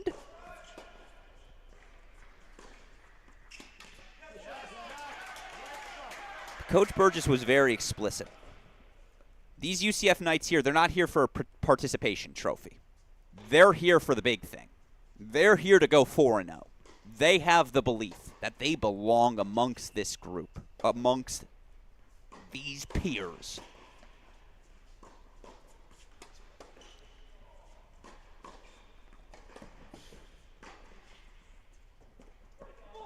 And by the way, somewhere right now in Orlando, UCF head of tennis, Brian Kanyeko, I don't know what's on his. I mean, he's smiling.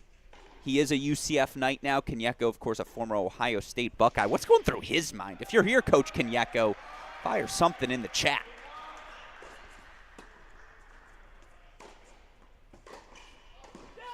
That's ridiculous. Branger with a roar. Again, the beating heart of this team. Let's show it to you one more time as he sets up breakpoint chances. Yeah, it's real easy. Branger with the banger.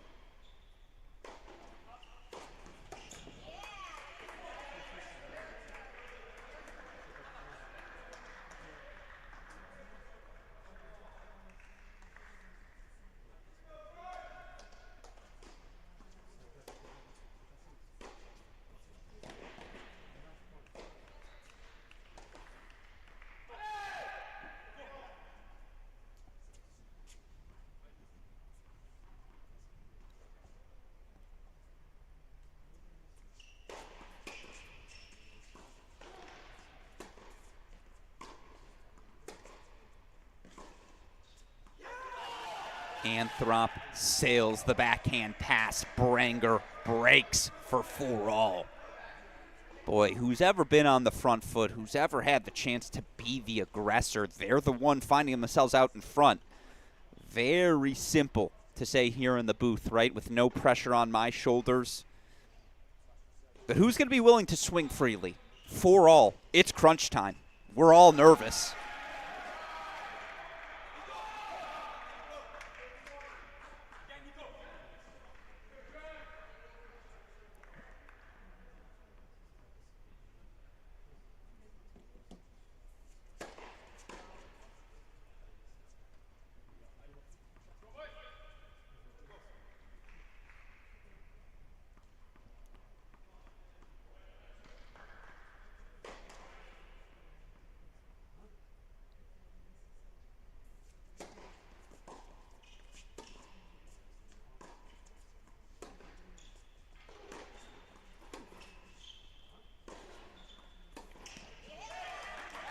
Yeah, that's what you come to expect from Jack Anthrop. Again, just want to quickly show you those other scores. Whoa. let's head over to court 5 just for a moment as Nakashima deciding point in his 1-2 service game. What can the sophomore find? It's 2 all overall, but Buckeyes at this point got to be well aware Chris Lee's ankle rolled. I feel like you're seeding court number 6. That's a lot of pressure here on the shoulders of the sophomore. How does he respond?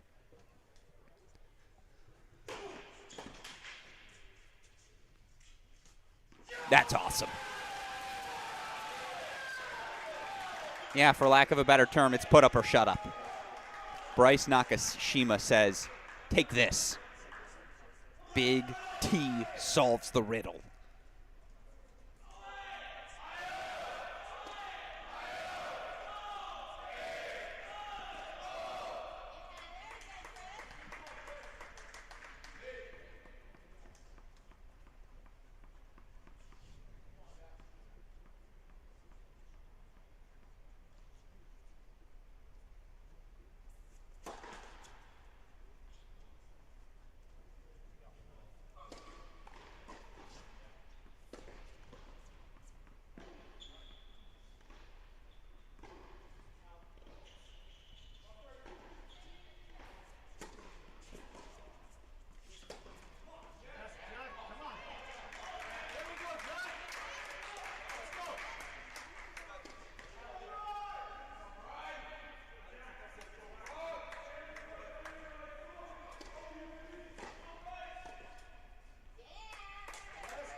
Branger holds for 5-4.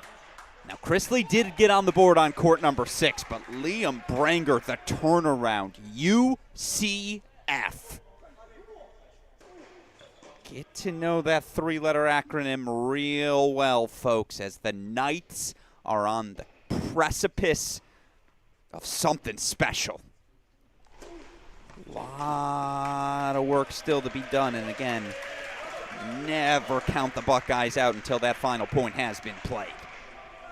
On serve, 5-4 in the third set on 4.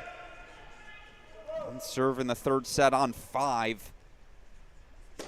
Again, Chris Lee was up 6-4, 6-5. He had multiple match points, 15-40, rolls his ankle.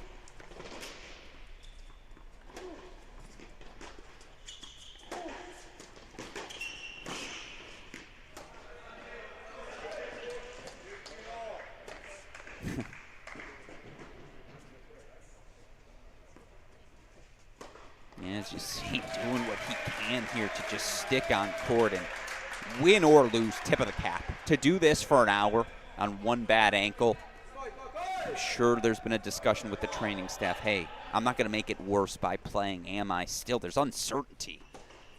Trying to answer that question.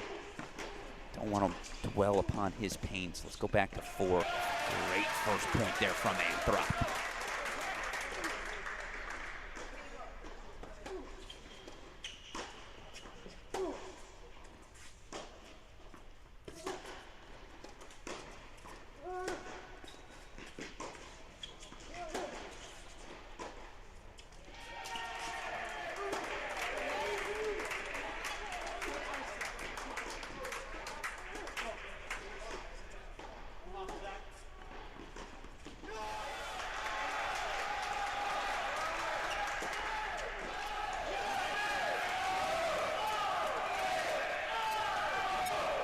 Perfect response from Anthrop. And by the way, he's the guy I'd want in this position. Do I have to remind you?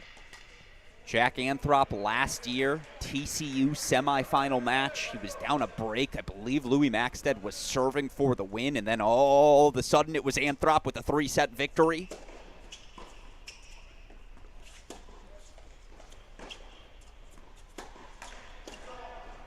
Guy is accustomed to coming through in the clutch. And you look for Jack Anthrop overall in his Buckeye career to date. The dual match record is just stunning. The All-American. 26-2 in dual match play last season.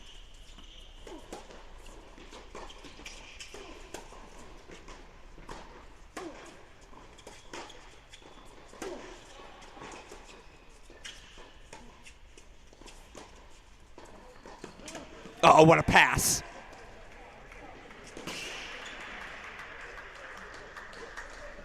Branger again with the banger. Show it to you one more time. We'll go full screen for the 30-all point. Yes, it's 2-3 30-all. Nakashima once again in a little bit of trouble in his service game, but 4-1 deuce on court number 6. Again, Oliveira on the precipice of serving for it.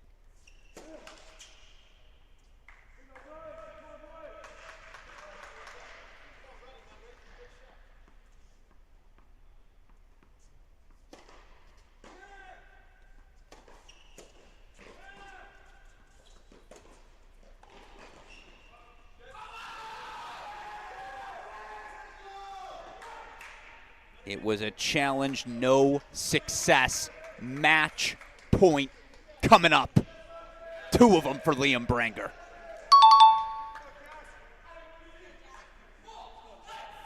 5-1 Oliveira will serve for it as well on 6.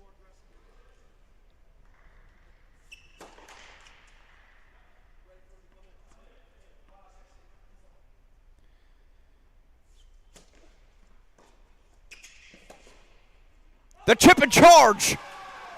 Liam Branger puts UCF a point away from the upset. Over to court 6 we go. Oh my goodness. Oh my goodness. They take 3 of the top 4 from Ohio State. Now head coach Lloyd Bruce Burgess and the UCF Knights are on the precipice of something special. Can the freshman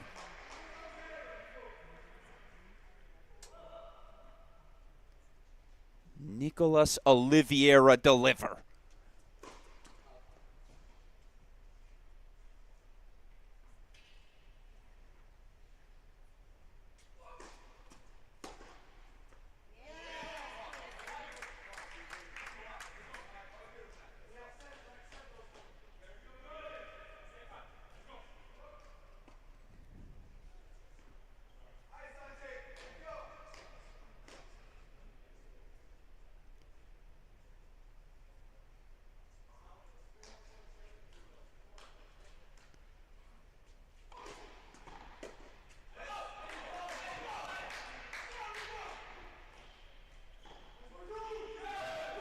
It's insanity.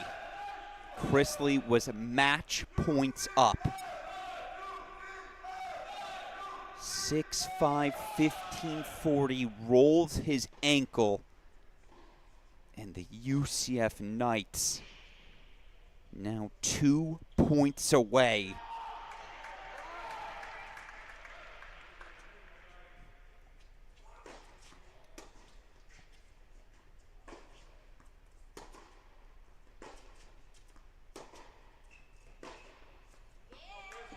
He won't quit.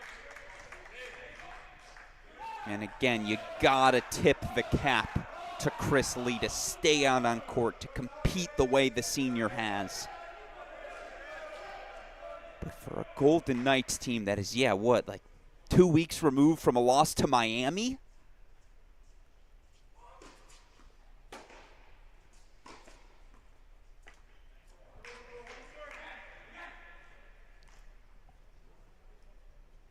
Match points for the quarters.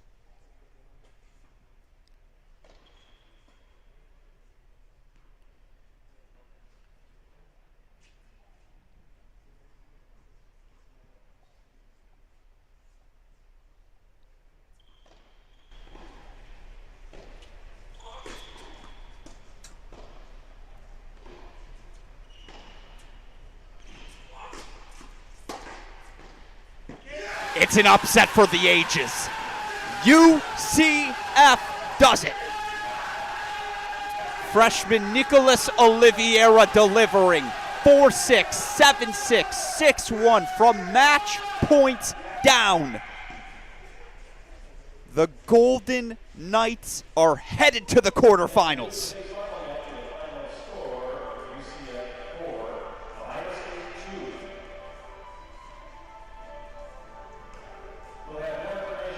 Stunned. It's the only word you can use to describe these first 3 hours here in Waco. Absolutely stunned.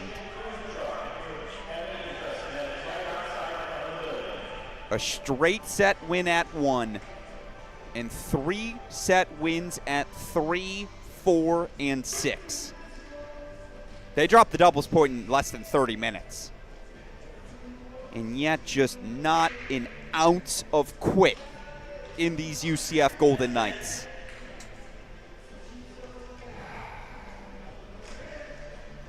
Wow. Wow.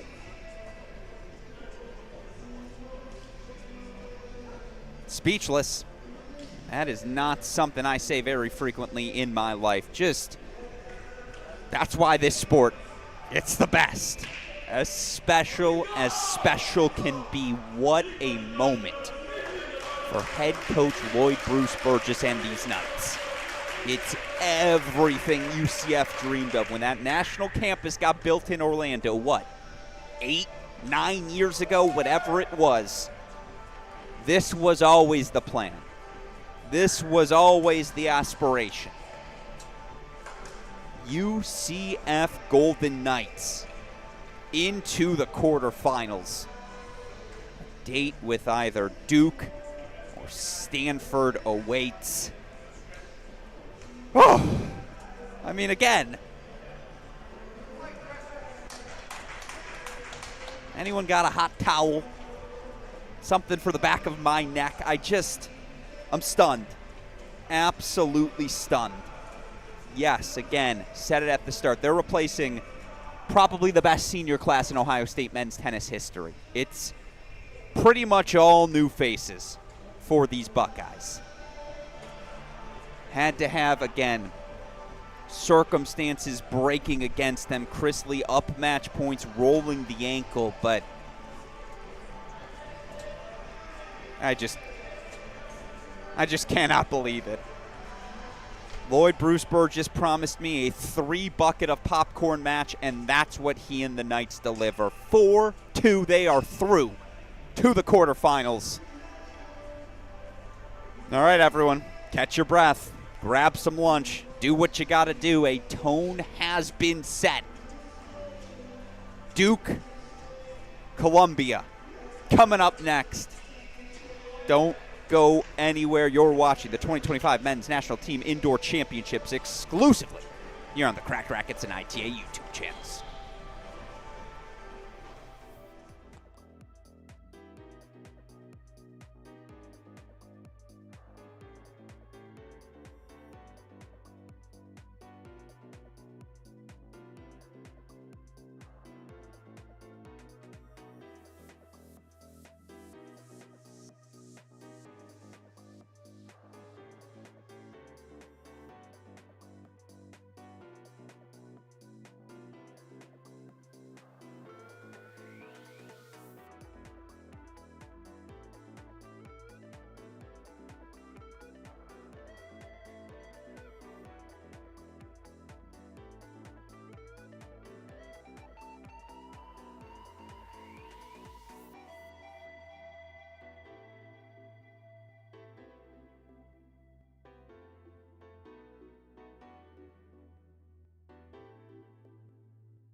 And joining us now in our broadcast booth, the man who, of course, may have just provided us the upset of the weekend. Now, I called his team the Golden Knights in the moment. I've just learned they're no longer golden, but they certainly feel golden after a victory like that over Ohio State. It's Lloyd Bruce Burgess, head coach of the UCF men's tennis program. Coach, first of all, congratulations on the victory. Before we get into the nitty-gritty, just talk me through what's going through your head in this moment.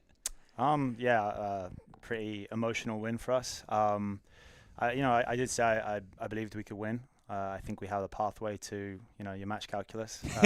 I believe we have a pathway when we get out there to win often. So it didn't look good after the doubles. Maybe we just adjust into the indoors. We didn't get to hit much going into this indoors.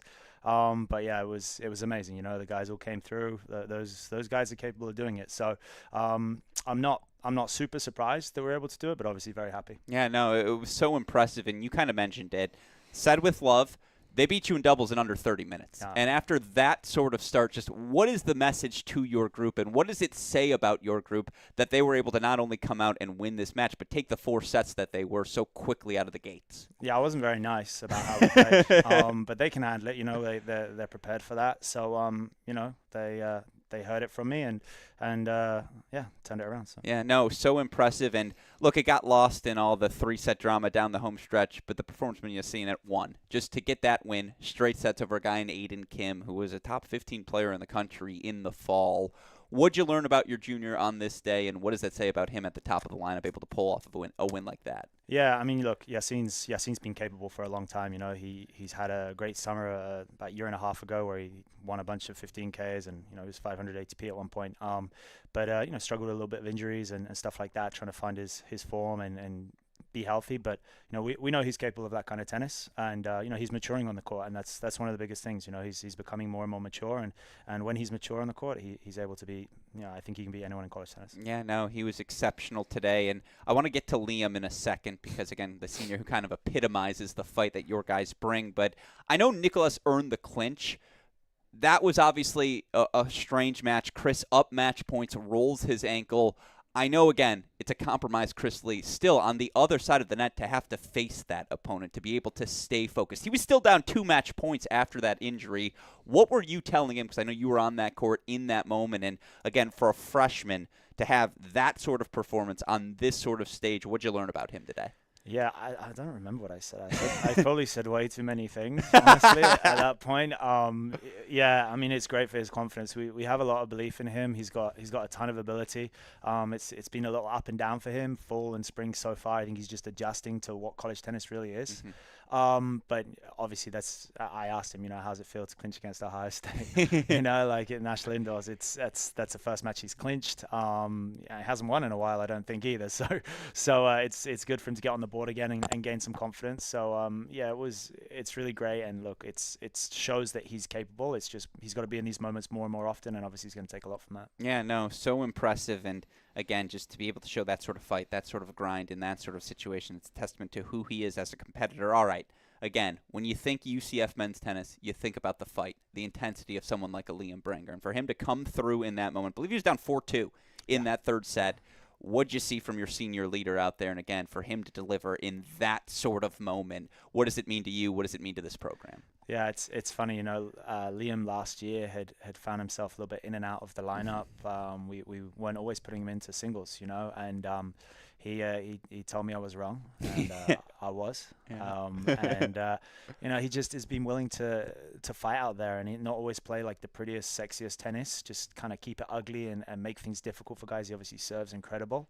But he has incredible heart and incredible fight, and that's why he's able, I believe, to kind of find ways to win in the biggest moments. And Alex will probably know more about this. SID is here, but the amount of matches he's clinched is crazy. He seems to just put himself in that. He goes to 3 sets a lot. I'd rather we weren't going to 3 sets so often, but to be against Miami a week ago or so now, he had match point, 5-4 up in the 3rd set, had match point. I think we were break up in the 3rd on 6. So maybe we would have won, and he lost, and then to come out and be 4-2 down in the third there, I think it was a deuce point, and then to find a way to win, it's great for him. And again, like I knew that was a match that he could win.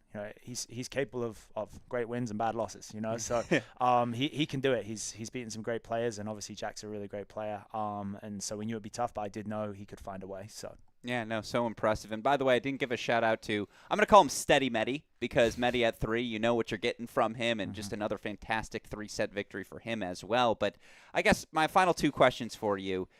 Do you call your former boss, maybe still current, and Coach Kanyeko, a former Buckeye, but of course now the UCF women's tennis coach? Like, does he send you the middle finger emoji? Does he send you the hand claps afterward? Just, what does this win mean to your program, to you in particular? Year 2 on the job. You just had a kid. Like, what a moment. What does this mean to you? Well, to me, it's amazing. I think this might have been the first time Brian ever cheered against Ohio. But no, look, he's amazing. He's so helpful with everything. Yeah. Obviously, this is only my 2nd year in being a head coach. And there's a lot of great coaches here. Really respect a lot of these guys out here. Brian, of course, is super helpful. But competing against these guys, it's playing against Ty, the things he's done, it's incredible, so just respect what these guys have done, but always want to compete really hard against them, and that's how I feel like I show respect to them, is like, we're going to come out and we're going to give you guys a war. But yeah, it means the world, obviously, and Brian, I don't know, I got to check the text. But, he's been very helpful, and I'm sure he was a UCF night today. No, absolutely. Again, and it's a testament to your team. That war started in the warm-up. You guys didn't get to see the indoor Hawkins Tennis Center, Buckeyes doing their warm-up, and you looked at your guys and said, we're not going to let that fly. Let's match that noise. Let's get going. And you noticed that, huh? Yeah, I noticed it all, Coach. That's why I do what I do, and that's just what makes this sport so special. Now, here's the biggest question. It's a massive win. How do you not rest on the laurels? How do you get the guys refocused, not only physically, but mentally, regardless of who you play in tomorrow's quarterfinal? Yeah, if you want to send me some advice. I don't know. To be honest, like we did that a lot last year. We did have some great wins and kind of continued to do it. This year, I think maybe not. We beat Arizona, and then we admittedly played badly for the last 3 matches. Lost to Miami. I think that was the next match. Yeah. I think so. Anyway, USF was the next match. I'm sorry, but it was down, right? Yeah. So I think at least we can take that lesson and say, like, we were pretty pumped up about what we did, and maybe we were a little sloppy against South Florida and squeaked through, and Miami we lost, FAU we weren't good, right? Like, so like this is great. But, like, we're here, like you asked me, what's a successful week? Yeah. We came here to win, Like, Yeah. we didn't come here to beat Ohio State and post a bunch of stuff on social media and say we beat the indoor champs. Like, we're here to win, So, like, if we're not here to win, like, let me know. I'll take you out and we'll put somebody else in. That's probably what I'll say to him. No, I love to hear that. I said it on the broadcast. It was a moment yesterday during media day. I asked you, what does a winning weekend look like? You said, we are here for a trophy. Still alive in that fight for the trophy. Coach Lloyd Bruce Burgess, congratulations to you and the Knights on the victory, and obviously good luck to you the rest of this week. Thank you, sir.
Did you all catch your breath? I know I'm still struggling too. Welcome back in, everyone, to match number 2 here at the 2025 Division I Men's National Team Indoor Championships. Day 1, round of 16 play. We have already seen a monumental upset unfold as the UCF Knights, with a golden performance so far. Obviously, they earn a shocking 4-2 victory over the defending champion Ohio State Buckeyes. And if that is the tone that is set for the rest of day 1, again, get comfortable, open up that Uber Eats app, give yourself some food. You're not moving off that couch, folks, as again, we get ready to rock and roll into match number 2. It's the Columbia Lions taking on the Stanford Cardinal. Columbia 6 in the country right now, Stanford number 11. It's just about perfect. What you expect out of your round of 16 first round match. Of course, these Columbia Lions coming off of a busy weekend, 5-1 overall. Knocked out by number 1 Wake Forest 5-2 in what was a thrilling battle yesterday, on Saturday. Of course, followed that up with a 4-1 win over the Michigan Wolverines on Sunday. Another tough test ahead, of course, as they take on a Stanford program that, look, for the last 5 years has had all the talent on paper. And yet, results-wise, I think Coach Goldstein would be the first to admit they have fallen short. Not this season, though. Not so far. Such an impressive win on the road in Norman over Oklahoma during the kickoff weekend. And now the Cardinal a chance to, again, match that UCF energy, keep the upsets rolling. Columbia, the 3 seed in the region, Stanford, the 6. Folks, let's play some more tennis.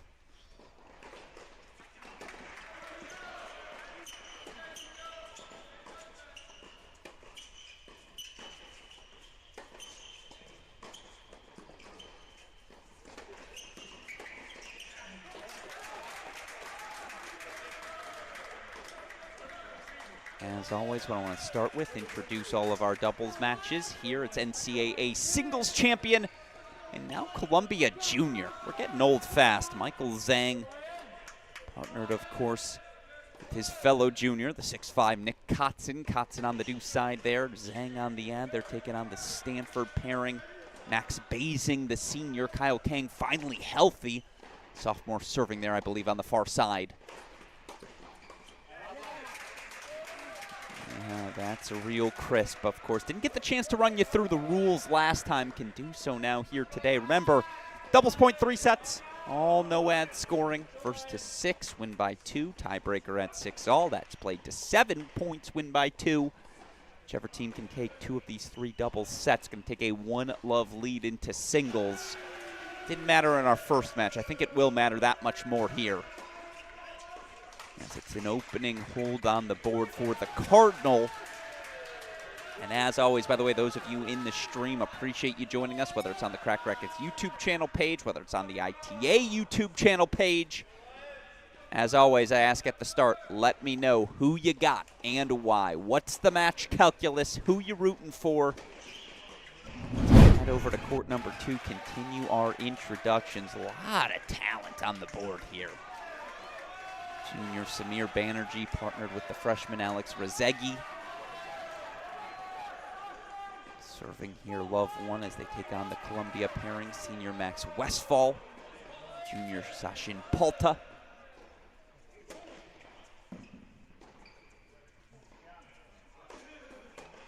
By the way, of course, once upon a time, Samir Banerjee committed to these Columbia Lions.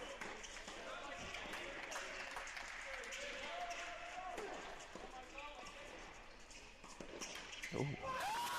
Quick hands there at the net. Of course, Banerjee committing to Stanford following the departure from Columbia of assistant coach Rich Bonfiglio. Bonfiglio, of course, now the head coach at Penn. I assume he is tuning in, as locked into the college tennis as anyone I know. So, again, speaks to him as a recruiter.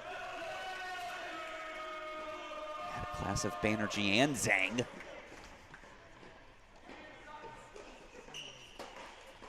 And Kotzen. And Palta.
Holding 4-1 all here on court number 2. Over to court number 3 we go. Apologies. Just want to make sure all of our cameras were rocking and rolling. They are indeed here on court number 3. 1 all. Cardinals serving here on the near side. It's the transfer. Call him Doc Von Sr. in these parts. Of course, Henry von der Schulenberg serving here on the near side. He's partnered with the sophomore Nico Godzik. Taking on the pairing of Hugo Hashimoto, Jaden Templeman. Templeman the senior, Springville, Utah. Hashimoto, of course, senior out of San Jose, California. Cardinal hold 4-2-1. All right, let's go back over. Let's go hang out at 2. We can jump around a little bit again.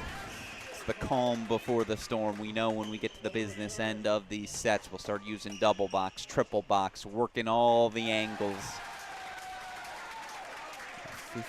15:30 look here for Banerjee. Rezegi. Believe that is Polta serving on the far side.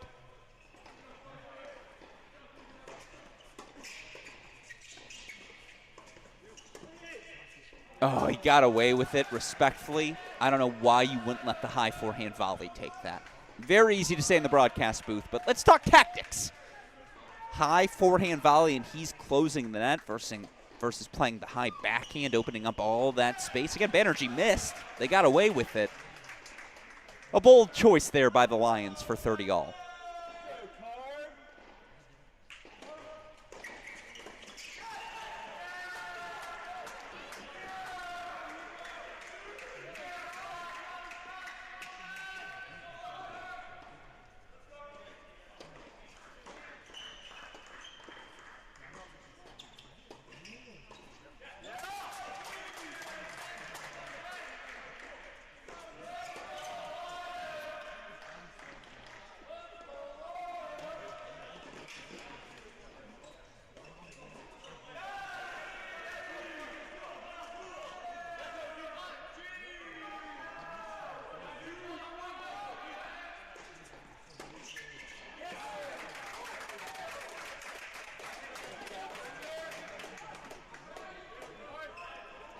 All right, deciding point coming up. They say, yeah, let's go back to Banerjee.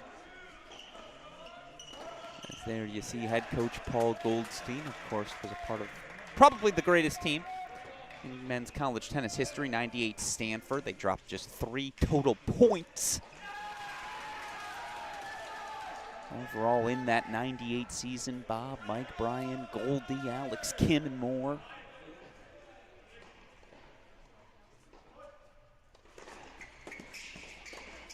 Ooh, that's a little love tap. Lions hold 4-2-1. I do think in my lifetime we will see another undefeated champion. But in my lifetime, will we see another team that drops just 3 individual matches? Again, I believe it was Bob Bryan lost 1.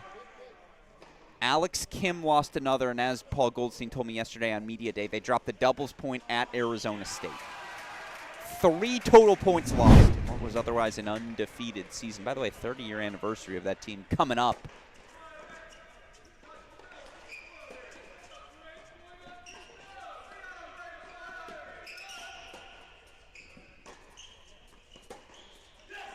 I will find a way to get them on the podcast at some point for that show. In the meantime, another deciding point, as of course trying to find some early separation, shake off the early nerves. This is Basing here, serving on the near side. Senior finally healthy after just battling injuries the last 2 seasons.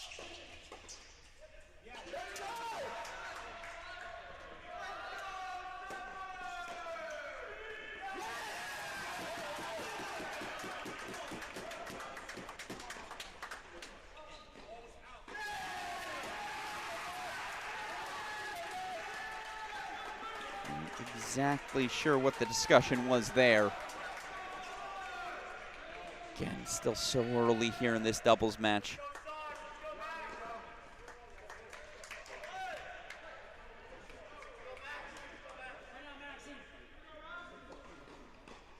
Two-one hold for the Cardinal. Go over to court number, let's go 3.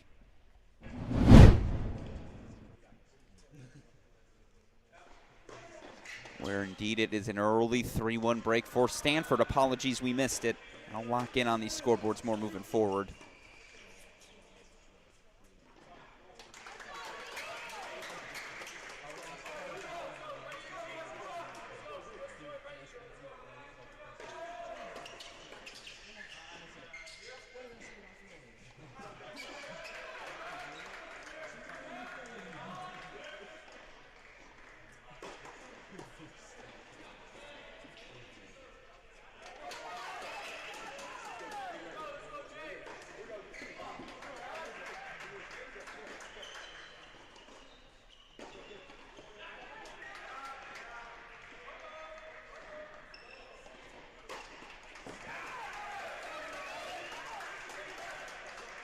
This is where, again, on paper, to have Nico Godzik, one of the most successful American juniors to emerge in doubles over the last decade, pair him with, again, the senior, Henk van der Schulenberg.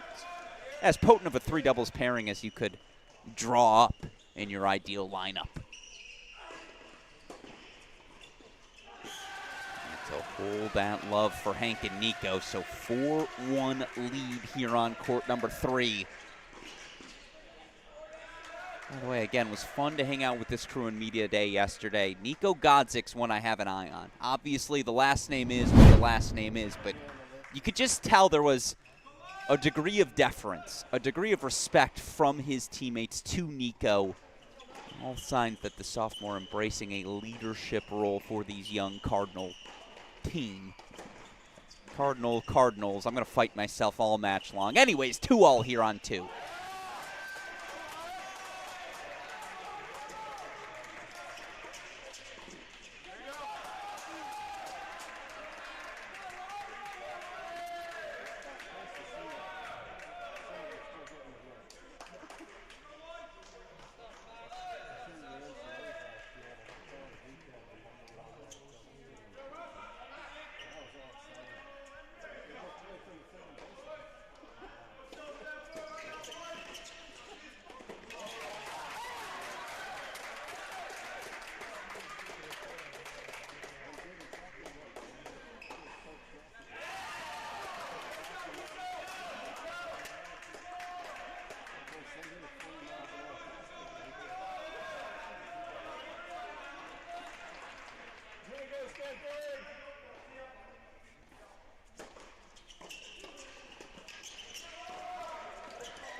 See the 2-all spots on 1 and 2. It's really only court 3 where we see any scoreboard separation. We'll go back to it in a moment.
Finds the line, a beautiful return from Samir Banerjee. It is a break for the Cardinal.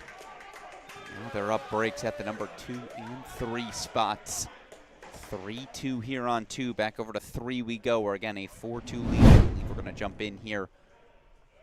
Yes, once again, Hammer Hank, Henry van der Schulenberg nursing the break 4-2 lead.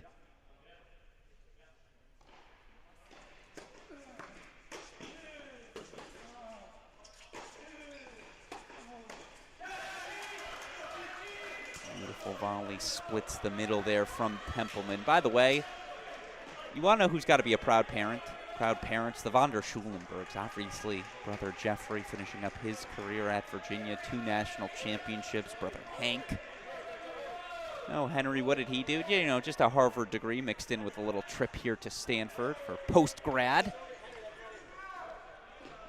I mean, come on. Comes back to Switzerland with degrees from Harvard and Stanford. I think that'd make any parent proud.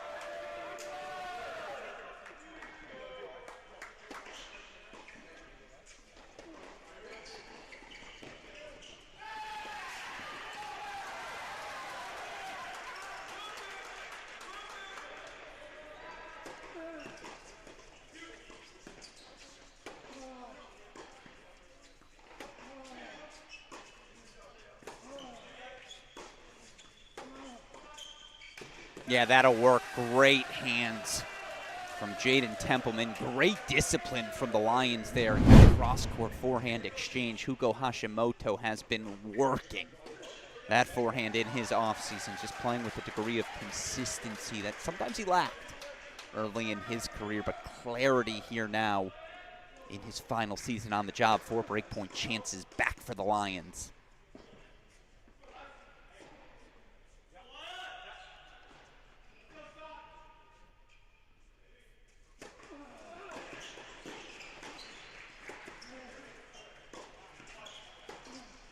It's a break right back, so back on serve they go. By the way, Lions always going to bring the energy. It's a break back, 4-4-3 back on serve. Let's pop over to court number 2.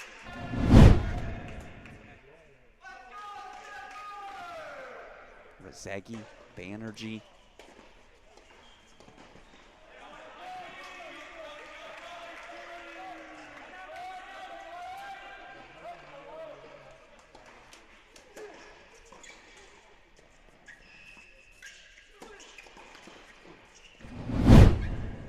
Apologies. Just trying to get us to our team intros there a little bit. In the meantime, here we go. Back over to 2.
It is 4-2. Let's pop over to 1. You see it on your scoreboard. 3:15:30 in the service game, I believe, here of Nicholas Kotzen.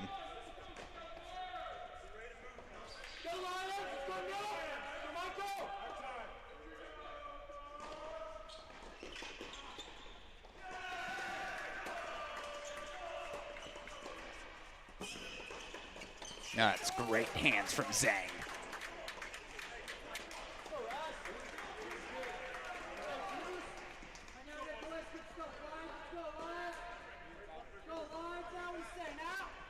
Holds his ground exceptionally well when challenged.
Lions hold 4-3 all, dig themselves out of a jam. So let's go back over to court number 3.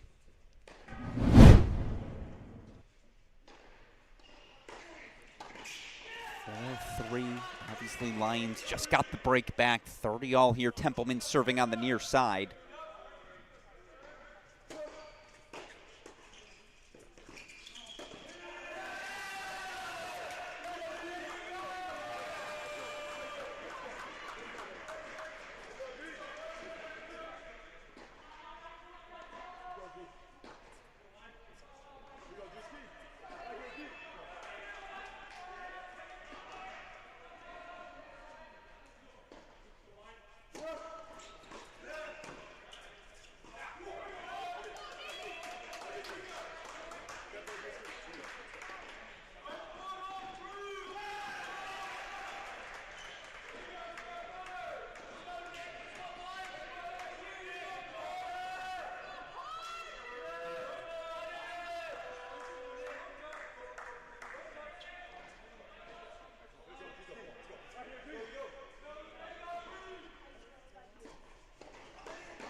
Looks like the return here going to Von der Schulenberg.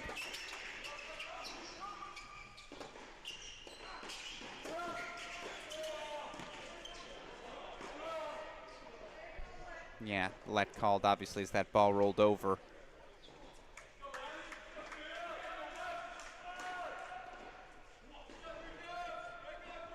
Only break of serve right now, and you see it on that scoreboard top right of your screen. 4-3 Stanford on 2.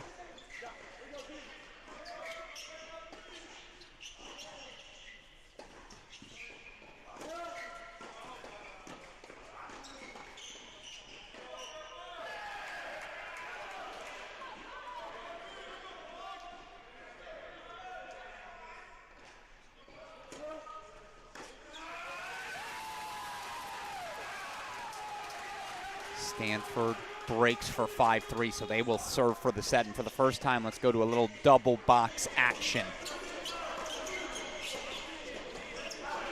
Sails a little long there. Can't tell if that's a Westfall or Polta. Westfall, excuse me, or Polta, excuse me, but game point chances nevertheless here. Rezegi, freshman serving on the far side. Nico Godsick will look to serve out the set on 3.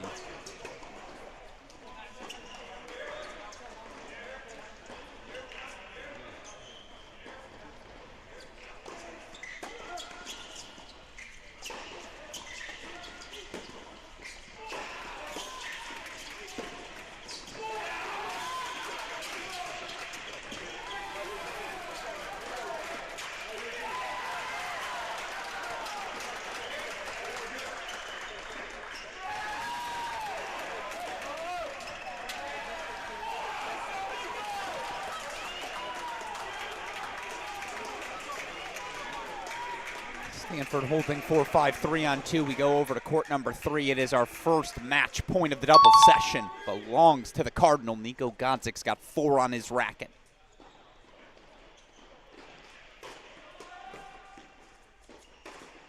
Hammer Hank delivers. It's a clean set. Yeah, they gave that break back, but von der Schulenberg, Godzik, 6-3 on court number 3. So now Stanford looking to close in on the doubles point, the 1-love lead. First point on the first set, on the board. They've got the 5-3 lead here, and actually, I'm going to go back to a double box here quickly. Just want to show you it's a window in opening for this Cardinal team on 1. Love 30 in the Michael Zhang service game.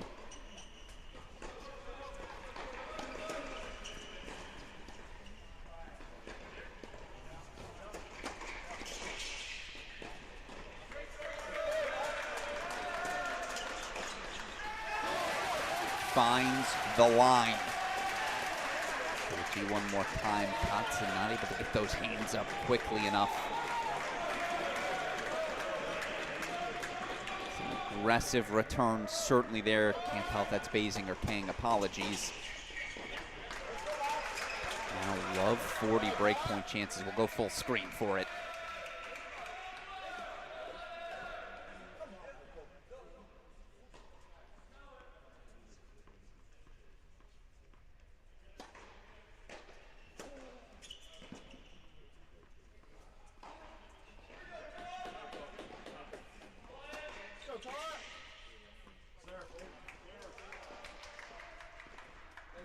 Apologies, wrong button click there, not a deciding point. Break points here.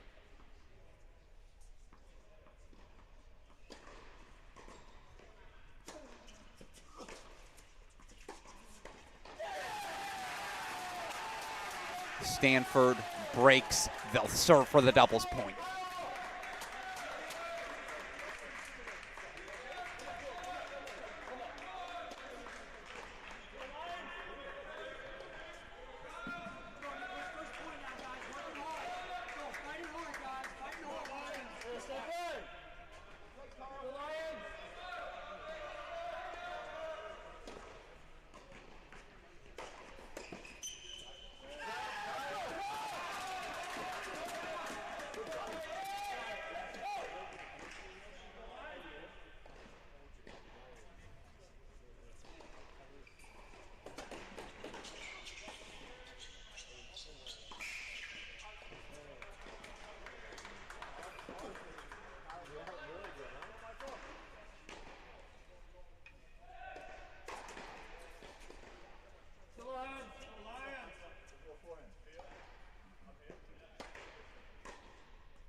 Clean execution, right?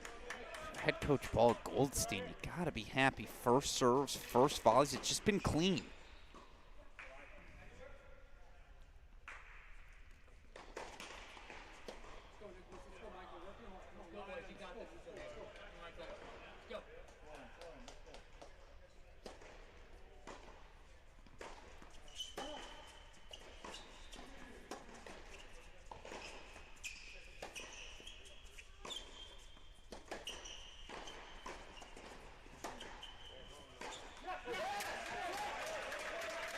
All right, that's something. Meanwhile, Stanford begin their 5-4 service game again, looking to close out the match on 2.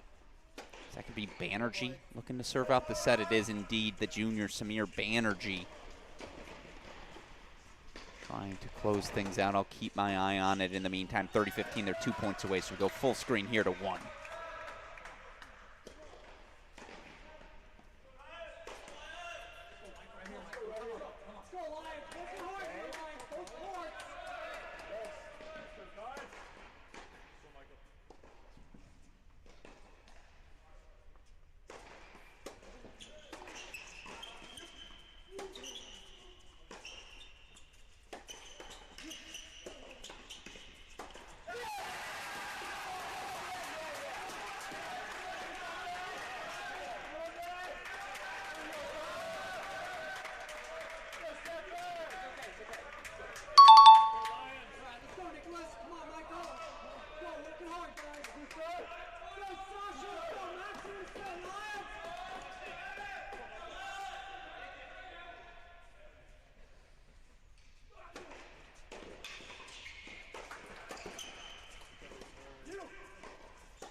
Zhang splits the middle. First match point fought off.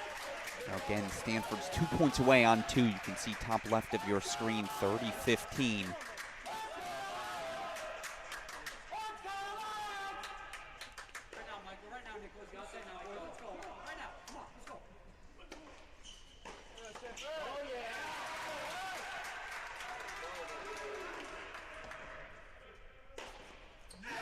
Ace will do it. Doubles point to the Cardinal. Definitive on 3. Dare I say definitive on 1 as well. They went unbroken here on court number 1. 6-3 on 1, 6-3 on 3, the Cardinal. One love up heading into our 6 singles matches. That means they're going to need to find just 3. Columbia going to have to rally to find 4 again. So 2 teams pretty perennially top 12, top 10 here in men's college tennis. To see them face off here, round of 16, opening match of the kickoff. It was always going to be a fun one. More definitive than I expected. Again, Stanford, rock solid start in doubles. 1 love lead as we get ready for the start of our singles action. We're going to step away for a moment.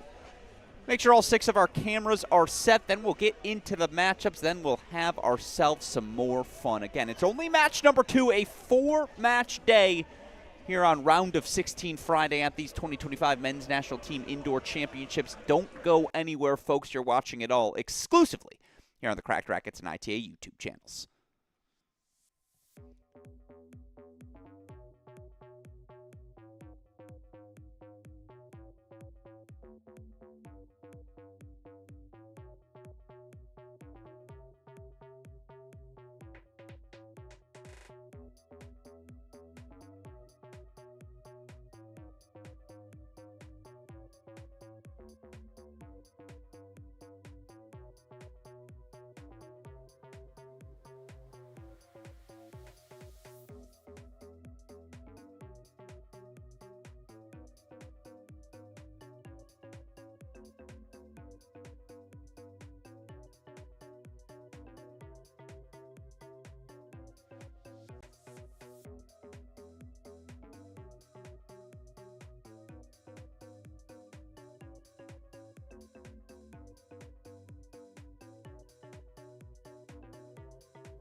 And welcome back in, everyone. Alex Gruskin here.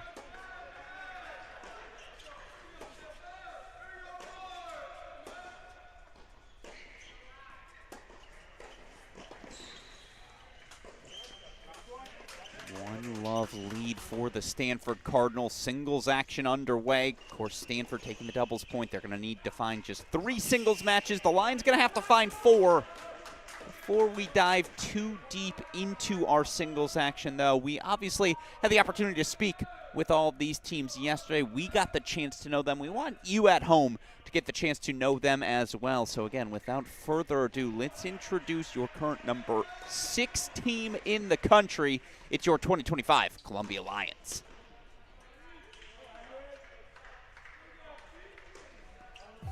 Michael Zhang, Jr., Montville, New Jersey. Go Lions. Tristan Lee, sophomore, Hong Kong. Go Lions. Sachin Palta, Junior, Forest Hills, New York. Go Lions. Jung-hee Yu, freshman, Montreal, Canada. Allez Lyon. Hugo Hashimoto, San Jose, California. Senior. Ganbare. Andrew Kotzen, freshman, Short Hills, New Jersey. Go Lions. Nicholas Kotzen, Jr., Short Hills, New Jersey. Go Lions. Max Westphal, senior, Paris, France. Allez Lyon. Jordan Chang, first year, Oakland Gardens, New York. Vamos Lyon. Jaden Templeman, Senior, Toronto, Canada. Let's go Lions. Stanley Shookman, Jr., Livingston, New Jersey. Let's go Lions, baby! Tanapak Busarwal, first year, Bangkok, Thailand. Sue! Howard Endelman, coach, Roslyn, New York. Columbia class of 1987. Go Lions.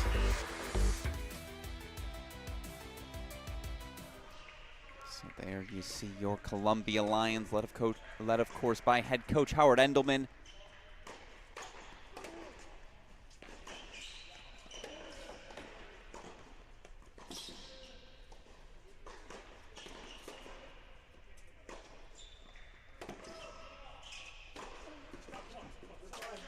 Endelman, of course, class of Columbia 87 in his 5th season as the head coach. 14th overall, working for the Columbia program. Of course, was assistant to Bid Goswami for what, 9 seasons before taking over the top job, and obviously has led Columbia to their first NCAA team quarterfinal. Helped them find a national champion in singles as well. Safe to say they got the right guy for the job. As you see early breakpoint chances here for Banerjee. Again, Zhang, the junior, your NCAA singles champion. Banerjee, of course. Former junior Wimbledon champion.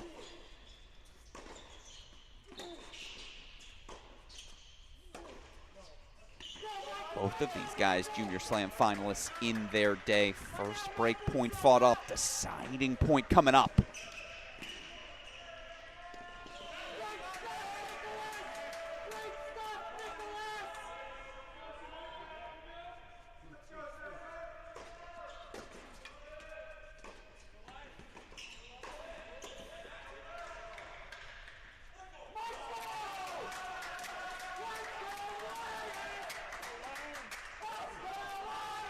Staying on the board, holds 4-1 all. All right, you've met your 2025 Columbia Lions. Let's go ahead and meet up 1-0 after a definitive doubles point. It's the 2025 Stanford Cardinal.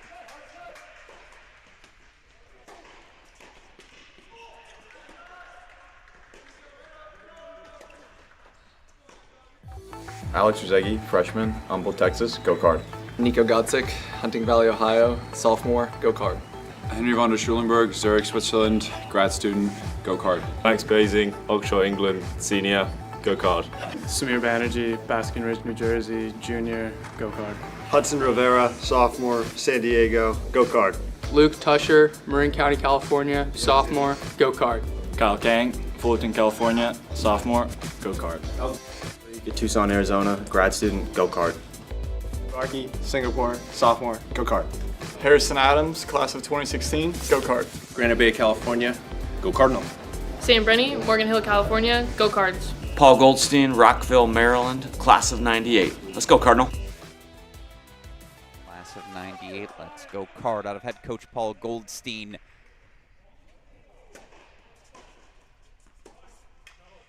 Certainly has the roster, doesn't he, to do some serious damage in this 2025 season for the Cardinal for the first time. Just stay healthy, stay fit in a way. Just feels like they have not been able to do these last few seasons. Basing, Bosavaretti, Banerjee, all these guys feels like have missed time. But healthy, fit, focused, up one love. Of course, winner to this, probably the favorite tomorrow against UCF. Of course, the Knights earning probably the upset of the weekend, knocking off defending champs Ohio State 4-2 in our earlier match. Again, we're going to hold here 1-all, 30-all. It's getting fun between these two already. You knew it would be. Then we'll continue our intros down the lineup.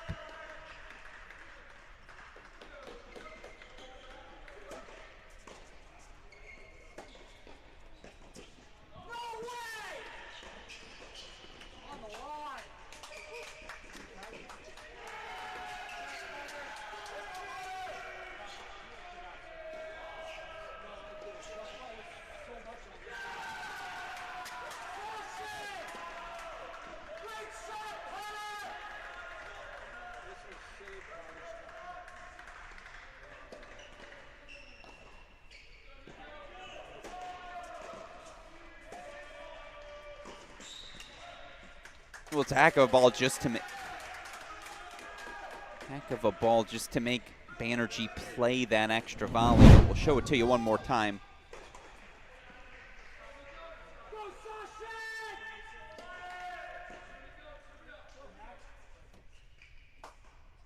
Let's go, man. 2-1 on serve here on court number 1. All right, now let's show you everything.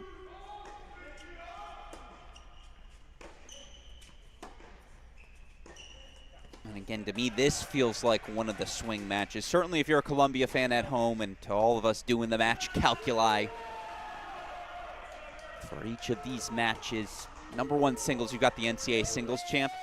Columbia needs Michael Zhang to pull through, as he seemingly always does. Court number 2 here. This feels like a toss-up. Kotzen, Basing. Max Basing on the near side of your screen. He's been ranked as high as top 15 in the country. Just hasn't been healthy for seemingly 2 seasons consecutively, but finally the senior fit, focused. He's got a job ahead as he's going to take on the big hitting junior Nick Kotzen, 1-all, 30-all.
The leaping backhand from Basing. There you see the talent on display. Let's show you that one more time.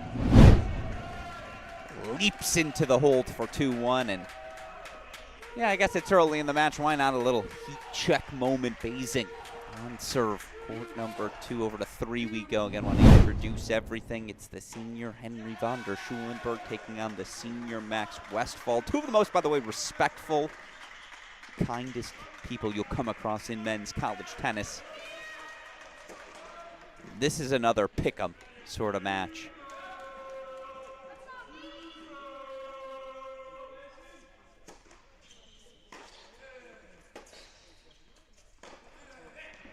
Genuinely one of those, hey, whoever serves better, you lean that way. Who's got the higher first serve percentage in the end? Meanwhile, that was not the out call. That was a thumbs up from Westphal. Blitzed that forehand from von der Schulenberg. Looking at the lineup, by the way, no Kyle Kang still in singles for the Cardinal. They got him back for doubles. Still not ready to roll him out on the singles court. I know he dealt with a bunch of different injuries in the fall.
Yeah, that'll work for Max Westphal's game-point chances for 3-2. Perfect move forward, and that first strike's going to be everything here today. I'd argue for both of these guys on 3, as, by the way, Banerjee up an early break on Zhang, 3 1-on-1.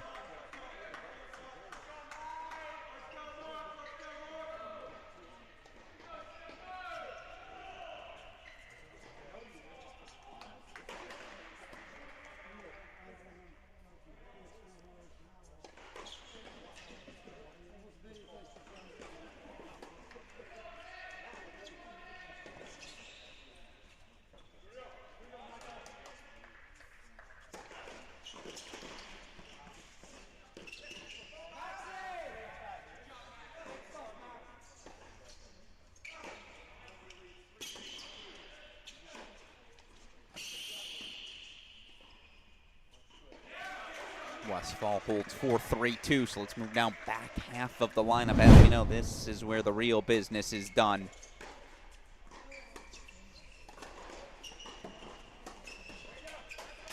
Early break lead for Columbia's Hugo Hashimoto. I would put this on the list of must-have Columbia matches. Again, 2 and 3, too close to call. One, just by virtue of having Michael Zhang up top, you feel like that's one Columbia feels confident with in every match they play. This is another one, the senior Hugo Hashimoto taking on the sophomore Hudson Rivera. The early break lead for Hashimoto.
And Rivera breaks back for 2-all. Stanford's got the message today. They have come out swinging on all 6 courts. As we head over to court number 5, it's another early Columbia lead, I suppose. Columbia coming swinging here. Sachin Polta, junior out of Forest Hills, New York. The early 3-1 break lead on sophomore Niko Godzik.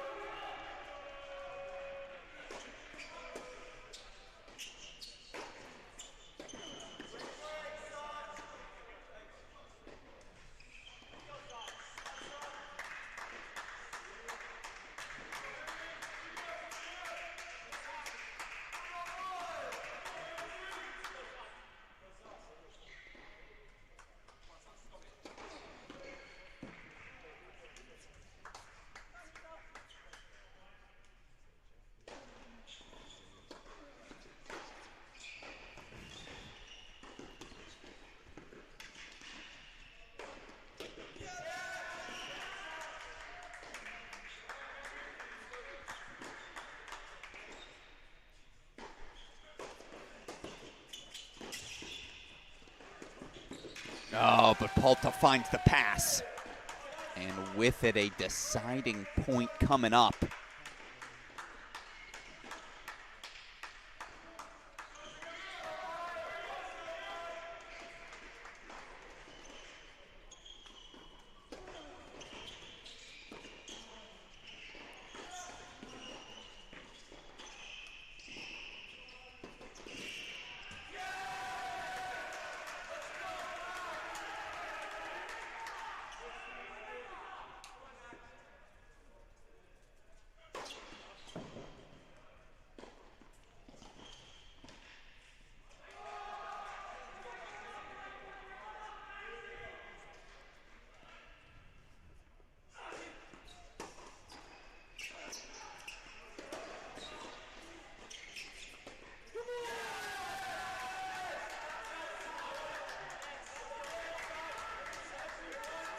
Over to court number 6 we go as 4-1 double break lead for Sachin Polta. Really the only big lead we have right now out on court is Alex Rezegi, the freshman here, taking on Tanapat Busarwangzi.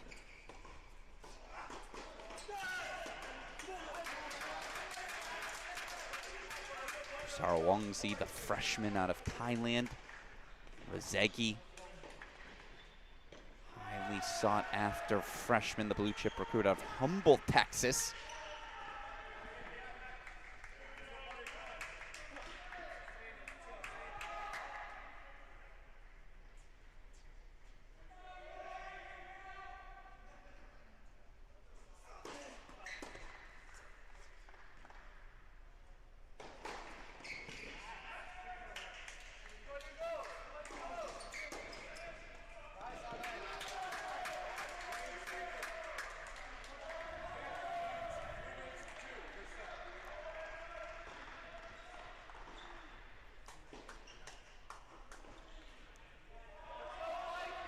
And it's a Rezegi hold 4-3-2. All right, now you know all 6 matchups.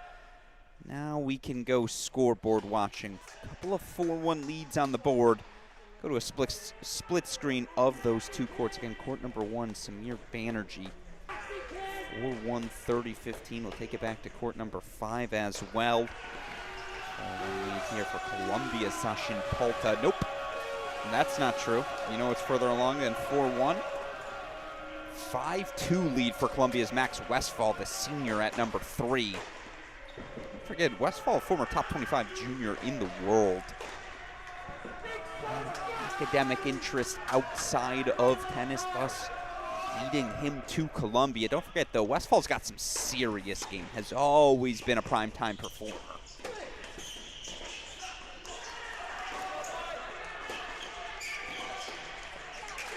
Zhang holds for 2-4, so over to 3 we go. Automatic changeover, so we'll go full screen for now. Court number 5. Sachin Palta trying to consolidate his double break lead.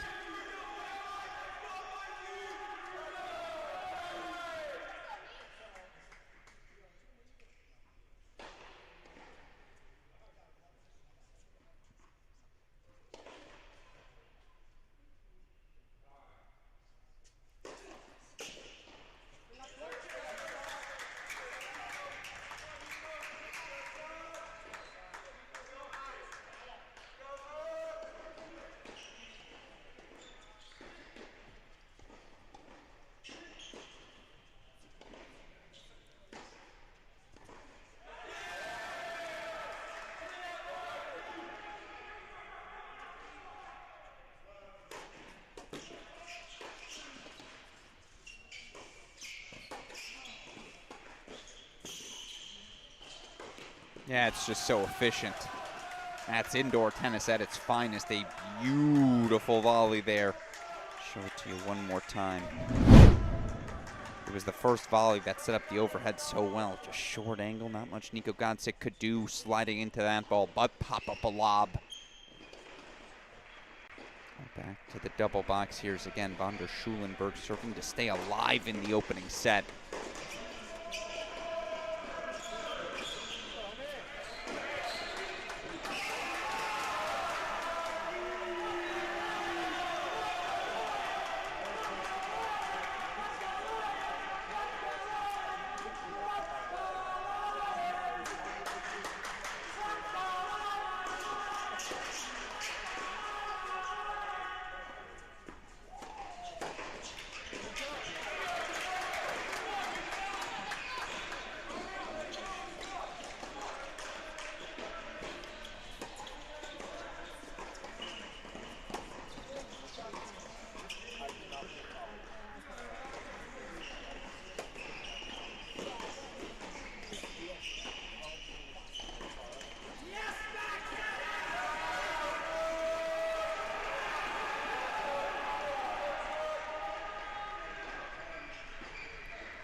Godzik's got to look to get one of the breaks back.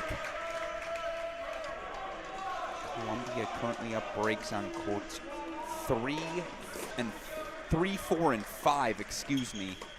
Stanford the one break on 1, everything else, the other 2 courts on serve. We'll go full screen, court number 5 for the deciding point as soon as Polka steps up to the line.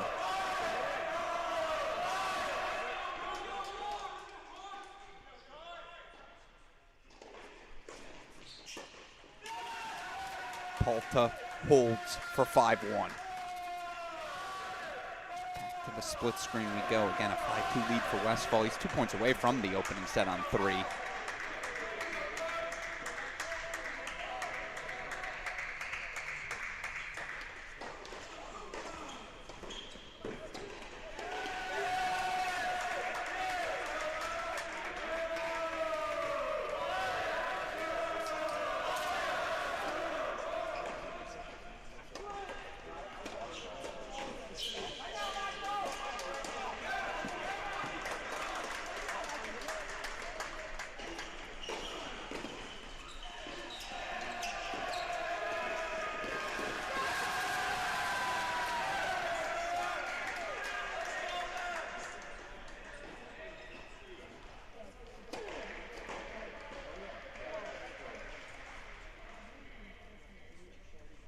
First set to Max Westphal, 6-2 to the Columbia senior. Apologies, we didn't throw it in the full screen.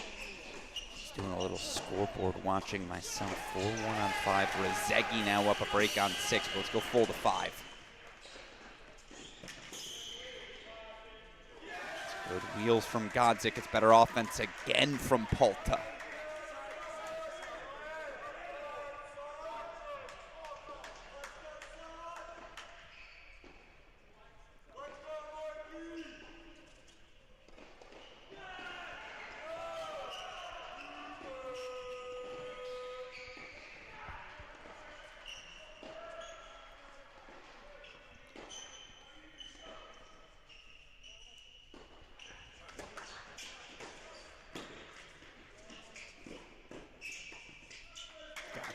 Continuing to press forward. I like the play.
Godzik holds still. It will be Polta serving for the opening set. 5-2 after the change of ends.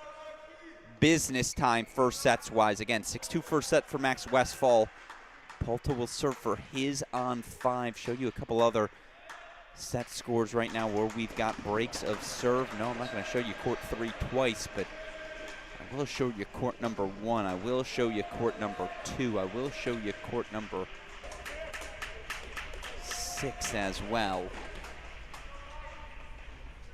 5-2 lead for Samir Banerjee. Now that's just a single break, but obviously some significant scoreboard pressure opening up. Max Basing similarly up a break, 5-2 in his first set. Ooh.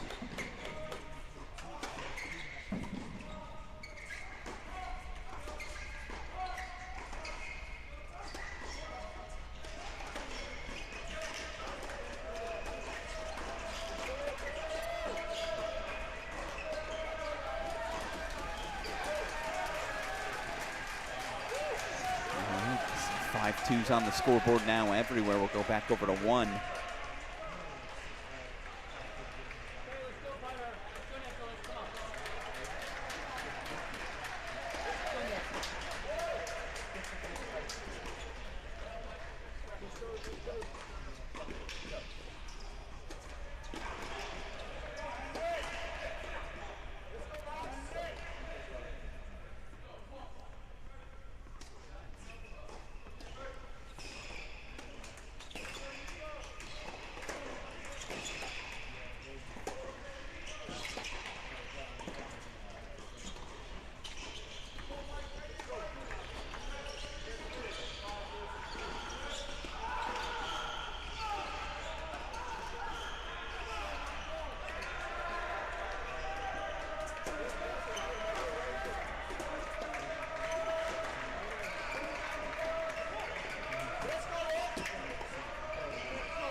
4-3-5 takes the first point as well. Meanwhile, obviously got to pop back in on court number 5.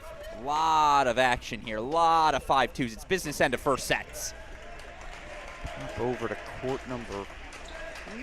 Is anyone not serving for their set? Yeah, court number 2. So 2's going to become 5. And in fact, with Columbia serving, let's actually just go split screen here. A couple of players serving for first sets.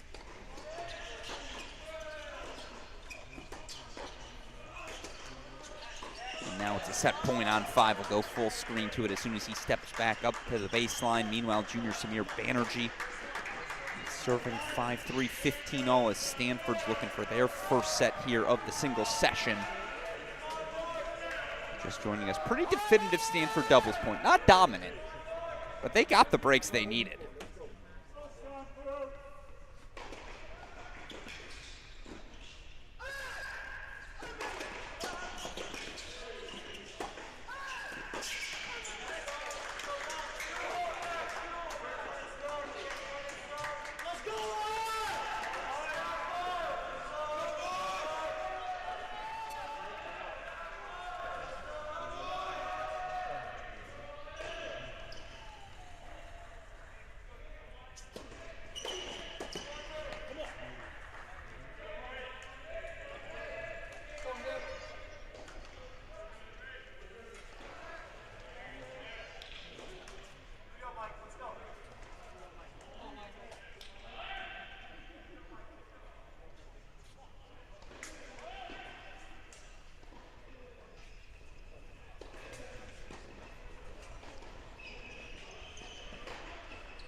Six-two first set. Apologies. We go full screen to it as Samir Banerjee's got his set points. So Columbia takes the first 2 sets of the single session.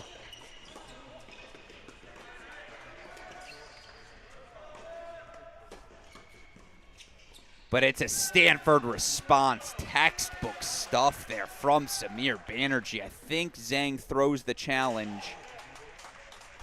And the chair umpire may have said, hey, too little, too late. You got to call that ball out. You got to make Banerjee challenge in that instance. Show you the set point one more time as Banerjee opening things up beautifully with that forehand line. And then even off the lead cord, able to make perfect contact. So Stanford's on the board. 6-3 set at 1-3. First sets remaining. We can show them all to you on your screen now. All the even sides as well, 2, 4, and 6.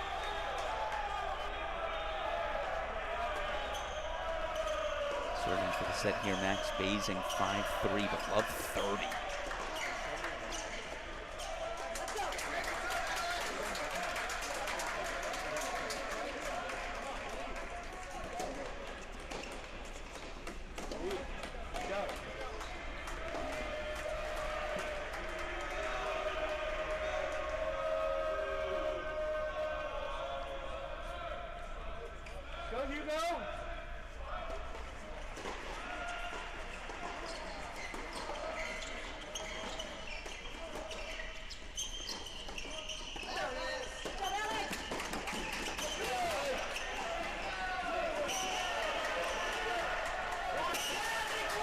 Yeah, it's going to be an immediate challenge, or did that land good?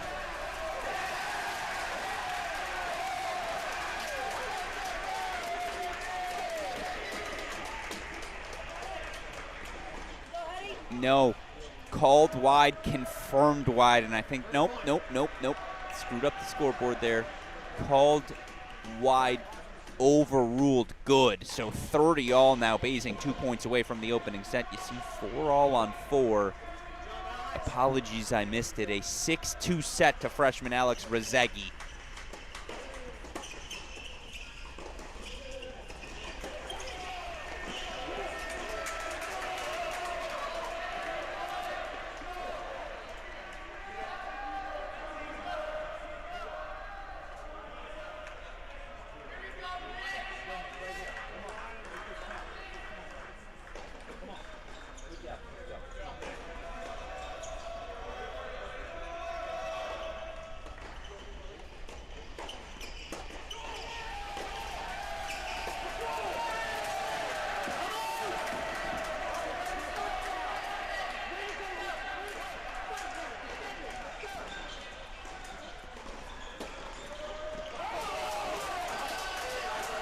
Watson breaks back. We play on set number 1. All right. So a couple of second sets underway. Let's go full screen here to 4. Again, I think this is one Columbia's got to have. 2 first sets apiece. Stanford getting the corners 1 and 6. Columbia courts 3 and 5. Back on serve on 2. 4-all love 30 look here for Hashimoto.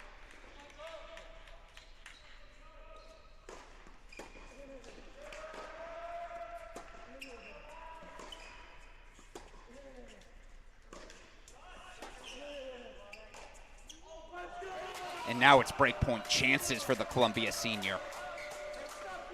4 of them coming up.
Right here, Nick. This is it. Your point. Let's go.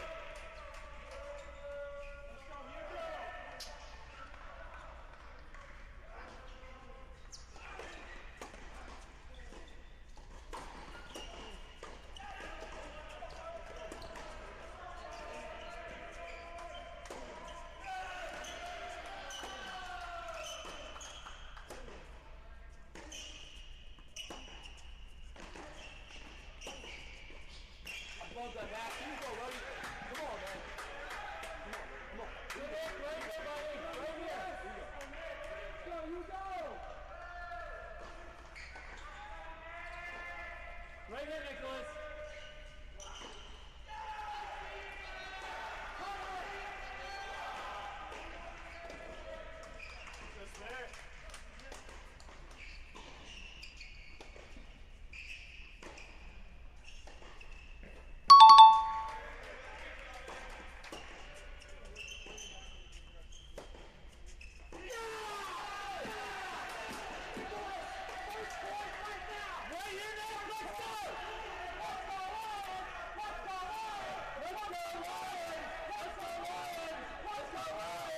So Kotzen holds 4-5 all, a swing set if I've ever seen one. You kind of could predict it was heading that way, right? Doing the pre-match calculus, knowing these two teams like we do. Meanwhile, just in time, we are back over to court number 4. This would be for a third first set for the Lions.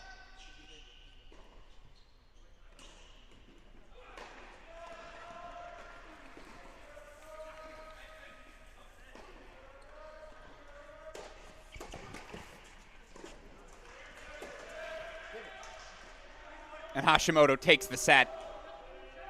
So Lions, first set's on 3, 5, and 6. Excuse me, 3, 4, and 5. Here's the thing, though. Obviously, they need to find a fourth. That's good math, Alex. Let's try this again. Hello, everyone.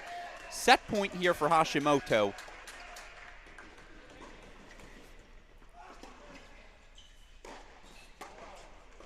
Slight brain malfunction. It's back now.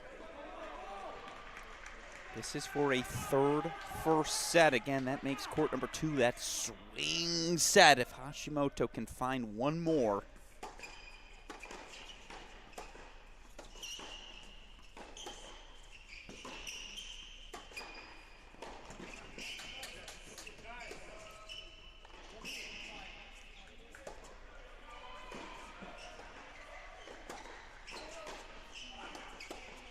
In what world should Hugo Hashimoto have won that point? In what world? Now that's how you clinch a first set. 3 of them now in the back pocket of the Lions. By the way, Hudson Rivera, he's got a live arm. Fortunately, that live arm not enough, as, by the way, Basing held for 6-5. So the swing set.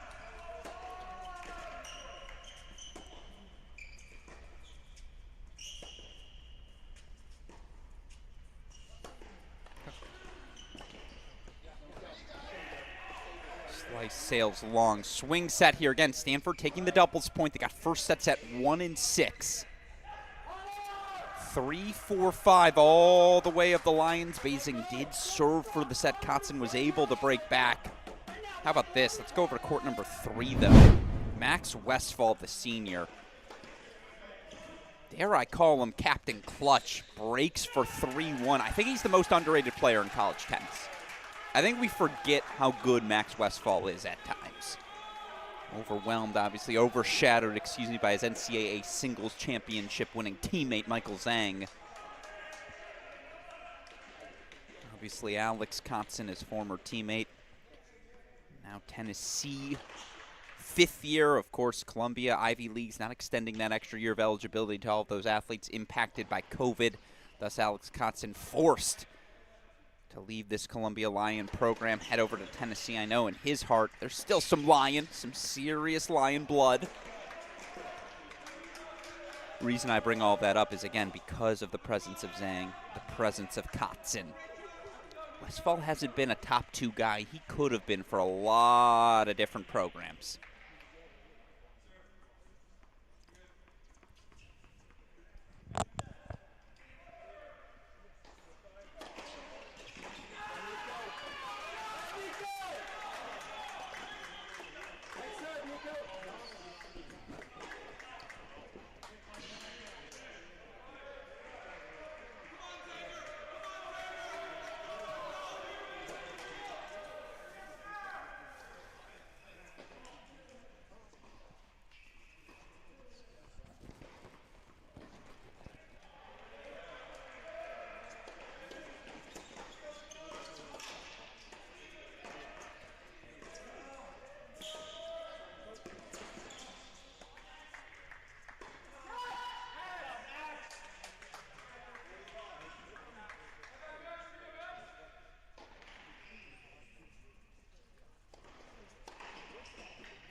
Do this against Henry von der Schulenberg as well. So impressive. I am going to go to the split screen just so we don't miss Nick Kotzen serving 5-6.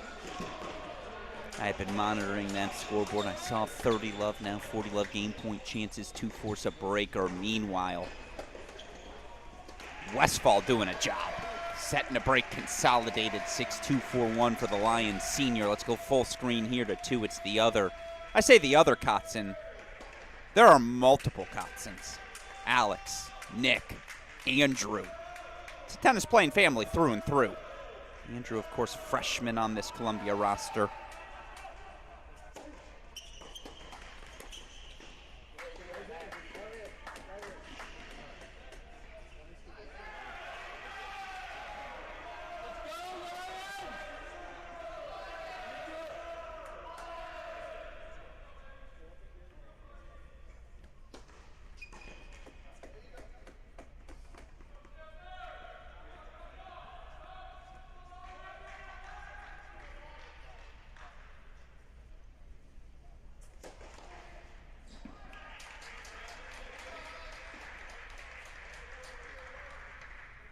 Keep an eye right now on all of those second sets.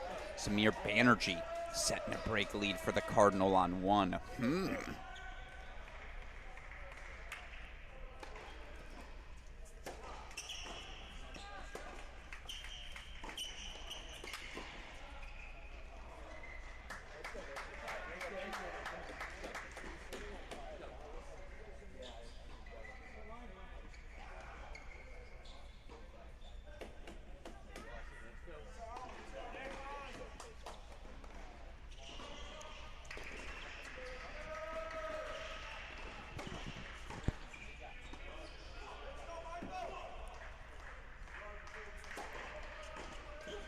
Had to have it. Kotzen holds. We're going to a breaker here on 2. So just to quickly pop in, again, court number 3, Westfall, setting 4-1. I do want to show you we've traded breaks to start that second set on 6, but court number 1 right now, junior Samir Banerjee set in a break lead on your NCAA singles champion, Michael Zhang. Certainly keeping an eye on each of these 2 matches.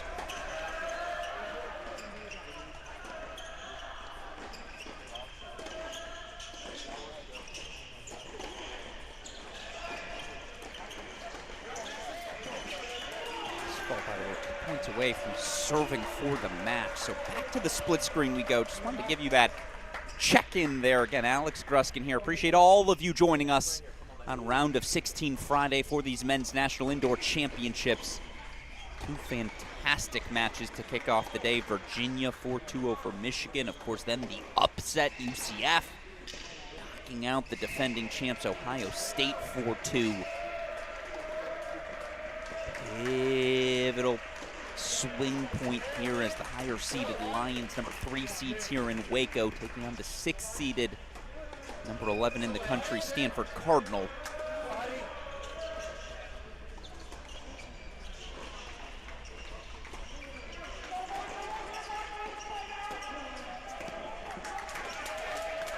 There's that hammer Hank inside out forehand. Meanwhile, Kotzen doing his job. 2-1 on serve in the breaker. Remember that breaker first to 7 points, win by 2.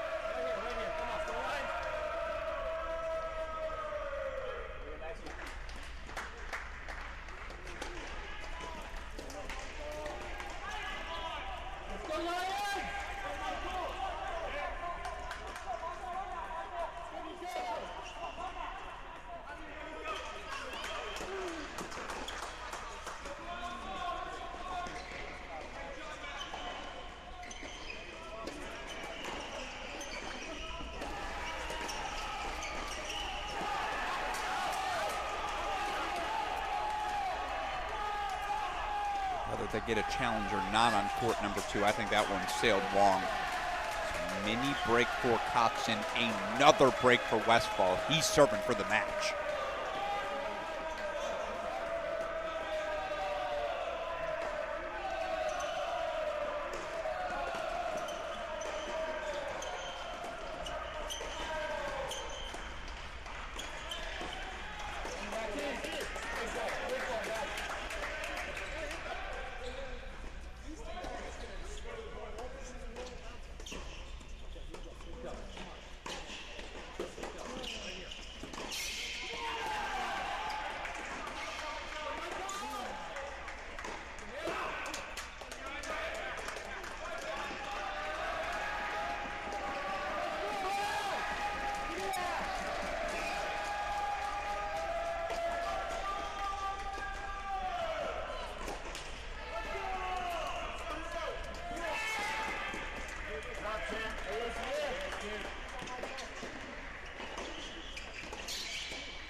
response from Basing. 3-all at the turn. Remember, Max Basing served for this opening set. Had the 5-3 lead, was broken by Nick Kotzen. Now 3-all overall at the turn. Have it any other way as we quickly pop over here full screen. Don't worry, we'll get you back in a moment.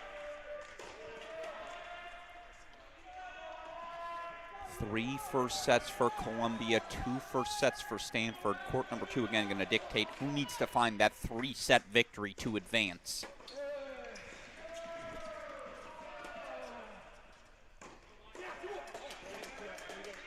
Obviously saw 4 3-set matches in singles in our opening battle. We'll be shocked if we don't get at least 2 here. Split screen, of course, we go again. Kotzen serving 3-all in the first set breaker.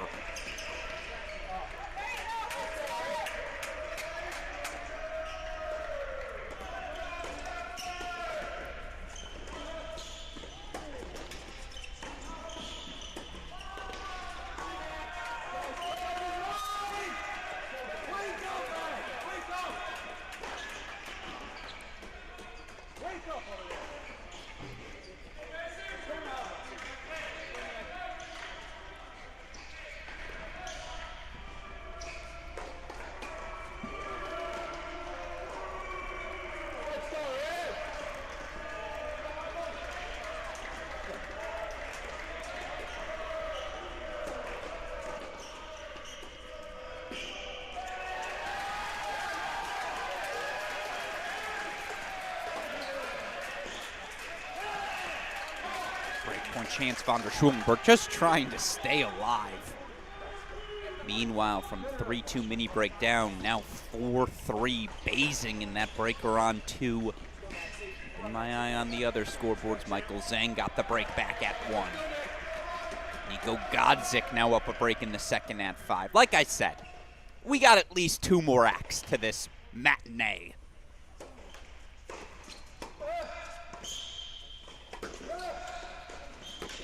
Highlight reel Westfall. Show you the stretch volley one more time, left side of your screen.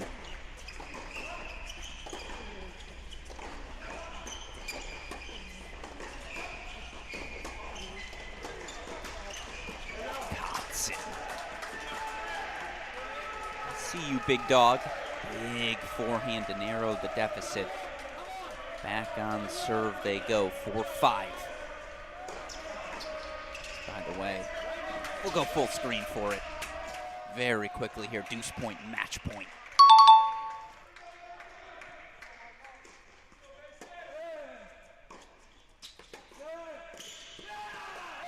Hank says not yet. 2-5 on the turn. Didn't even miss a point, folks.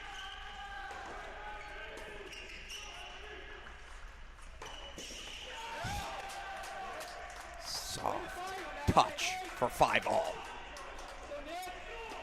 And yeah, that's Nick Kotzen at his best. Playing downhill. Being the aggressor, pushing forward.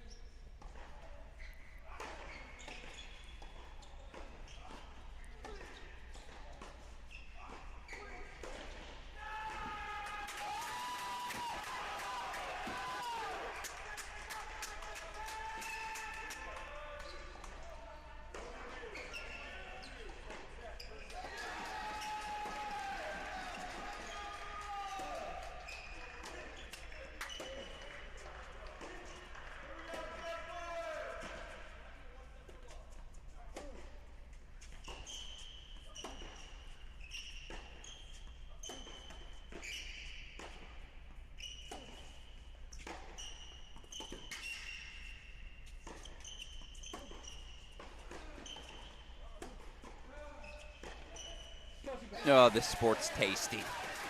A tentative point, no doubt.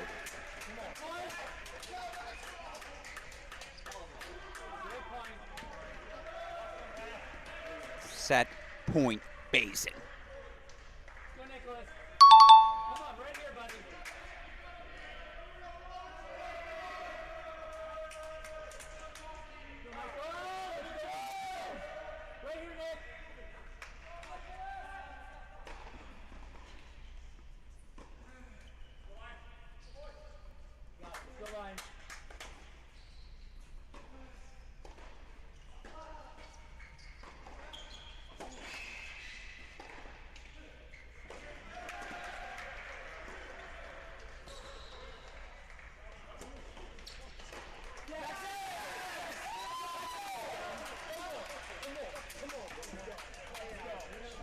7-6 first set to the Cardinal.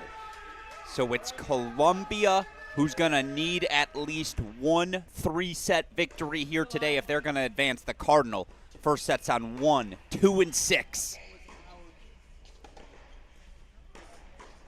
Lock into some second sets. Rezegi's up a set and a break.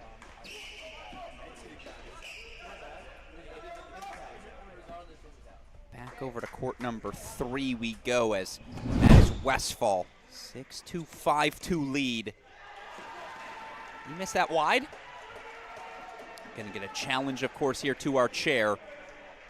Electric line calling in effect. Remember, it's a new innovation here at these National Indoor Championships. Call appeared to be confirmed there by the chair. Indeed it was, so 30-15 for von der Schulenburg.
Westfall now serving for the match. Just wanted to show you again, Alex Rezegi, the freshman, has been in and out of this Stanford lineup to start with. He is telling Coach Paul Goldstein, hey, I know you got some talent. Don't forget about the new kid on the block.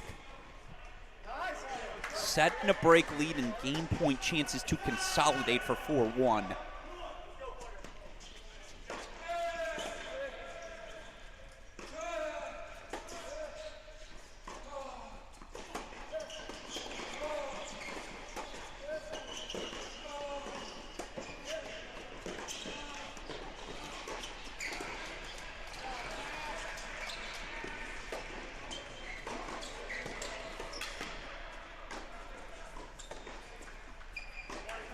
Got a development afoot as well. Quickly, gonna go back to Westfall full screen serving for the match in a moment, but look at court number 1. He was down a set and a break. Must have remembered, hey, wait, aren't I the NCAA singles champion? Michael Zhang now 4 straight games for 4-2 in the second. Where are the Lions gonna find a third set? Well, it's gotta be court 1, right? It's just gotta be.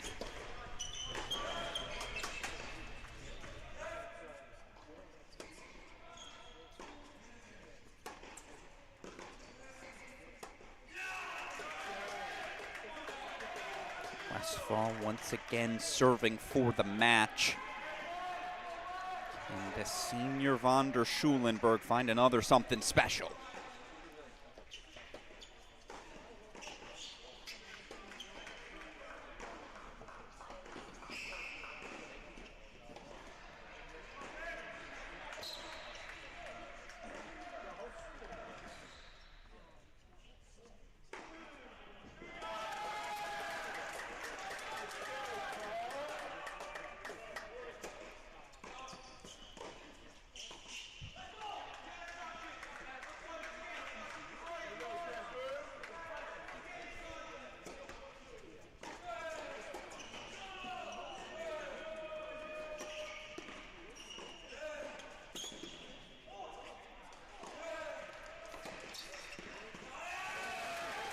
Vander Schulenberg won't quit.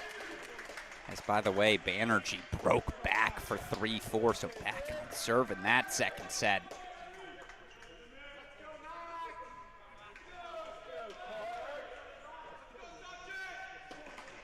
Rozegi did indeed consolidate, so 6-2, 4-1 Stanford at 5. That match, this match.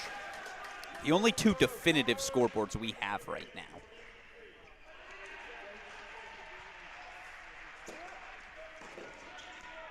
And the serve and volley, the response. Vander Schulenberg breakpoint chances.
Two break points fought off. Match point Westphal. Lions could use the shot of adrenaline in the arm, couldn't they?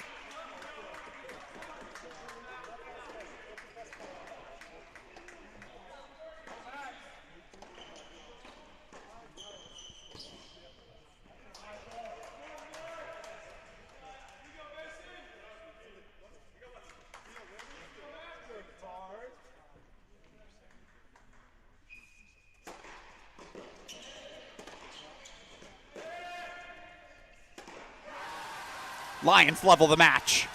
And it's a Westphal roar as the senior delivering 6-2, 6-3, and a lot of respect between these two. Of course, they competed as Ivy League foes the last 3 years. You see the frustration from Vander Schulenberg. Just too slow of a start. Westphal 6-2, 6-3. Over to court 6 we go. Stanford Cardinal fans, this is a big lead. Freshman Alex Rozegi, the lefty on the near side.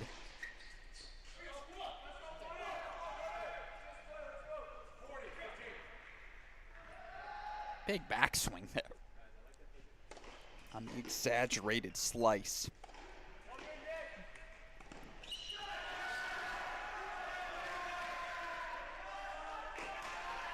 I want to show you some matches here. Quick triple box. Keep that in the big screen, but Nico Godzik now 5-2. He's on the precipice of forcing a third. Michael Zhang, of course, still knocking on the door of Samir Banerjee. Yeah, it's a nice slice wide pass cross. It's a good combo here from the freshman at 6. Rusarangasi still hold on the board, 6-2, 4-2.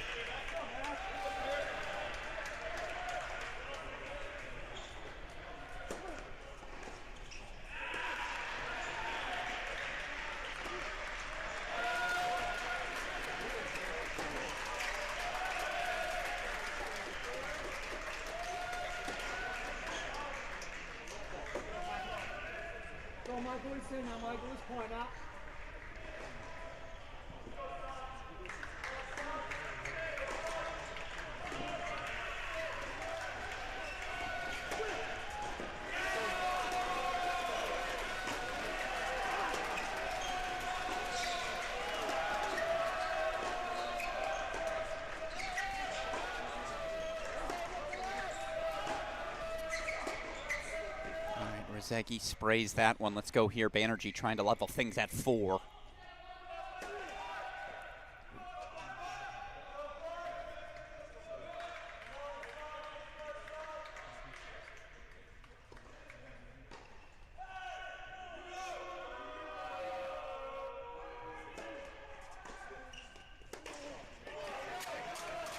Michael Zhang says, no, not yet. This is one of those swing deciding points. Again, 4-3 deuce, how significant? Massively so. We college tennis fans know. We've been locked in. We know these are the swing moments, these deciding points. That's what you get amped about as a fan. Zhang says, let's go back to the ad side.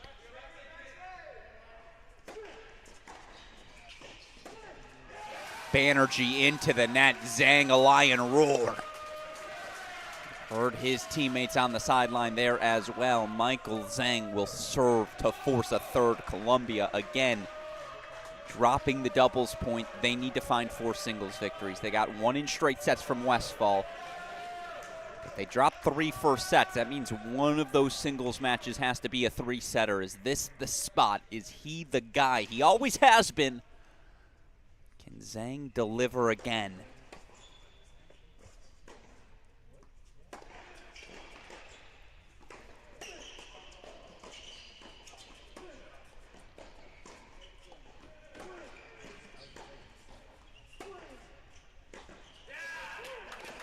Banerjee going to keep swinging in again. We're going to go back to the split screen. Move away from court number 6. I want to go to court number 5 where Nico Godzik, again, 5-2 second set lead. Columbia's Pulta serving on the far side still. The Godzik set, it broadens the path, right? Oh, Jack Harlow, all of a sudden Stanford's got options.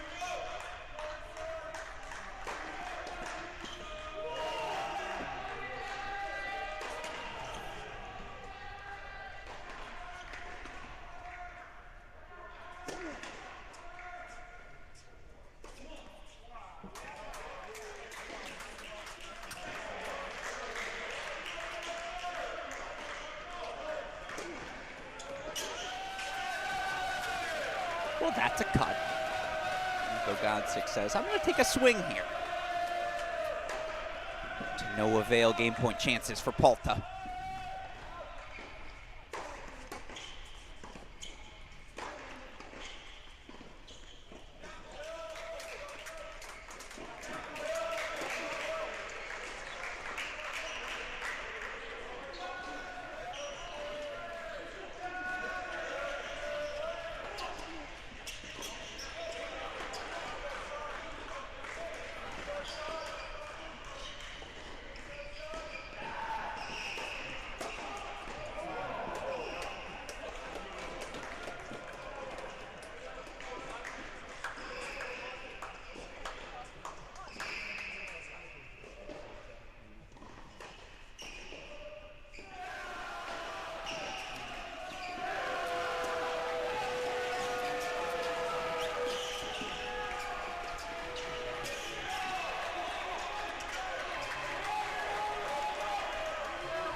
Break-point chance for Banerjee, but a set point chance here for Nico Godzik.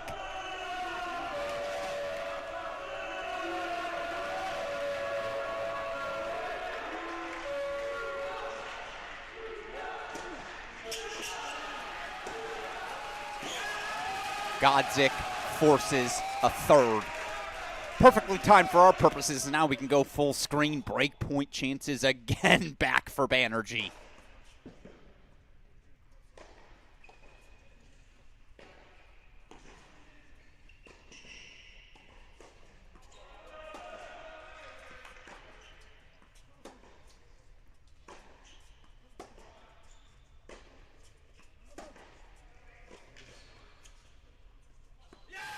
Banerjee breaks back. Trading breaks on court number 1, just as expected, right? And again, if you're just joining us, Stanford, not dominant, but definitive. In a doubles point victory, 6-3 sets the 1-3 spot. Definitive from Max Westphal, the senior. For Columbia, 6-2, 6-3 on court number 1. Stanford gets first sets at 1, 2, and 6. Columbia 3, 4, and 5. And again, we saw on court number 5, just to show you one more time, Nico Godzik forcing a third set here on court number 5, 6-2. The Stanford freshman takes it. I'll get back over to 1 here in a moment. Let's go hang out on 6, where Rezegi's been broken back. Back on serve now, the freshman Tanapat Busarawangzi, excuse me.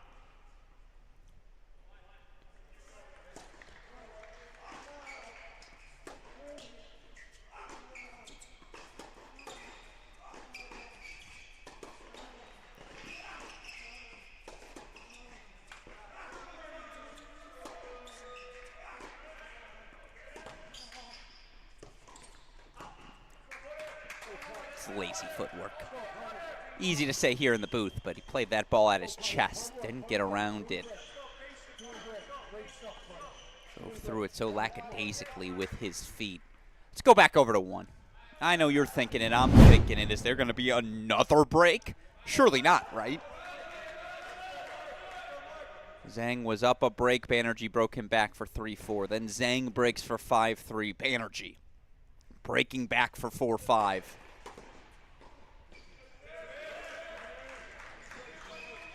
Thought we might get a call there. No call wrong. Call confirmed. And again, not that Michael Zhang's always been one of the cleanest in terms of the line calls in college tennis, but a lot of outballs being played with electric line calling looming in the background.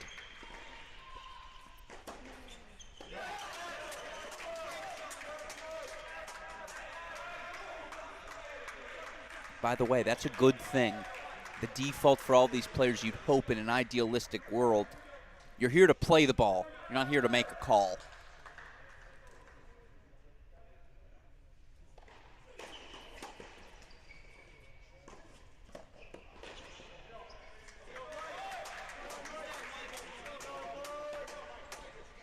No challenge from Banerjee. He must have known he missed that one wide. All right. 30 love pretty quickly becomes 30 all.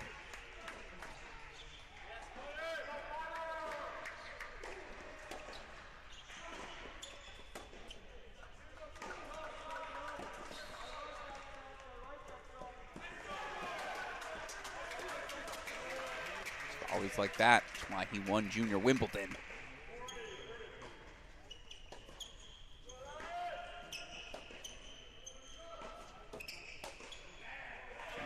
Basking Ridge, New Jersey.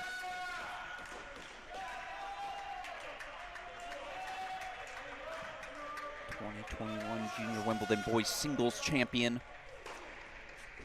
Of course, Zhang making the finals of Junior Wimbledon that next summer, 2022.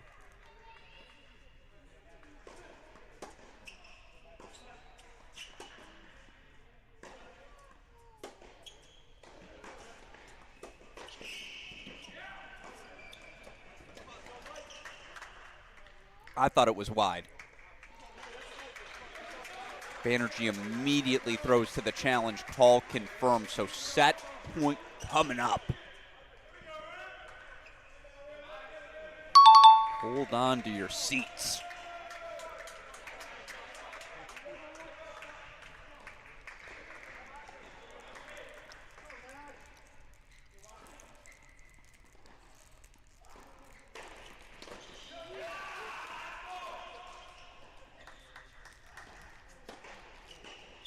Confirmed again.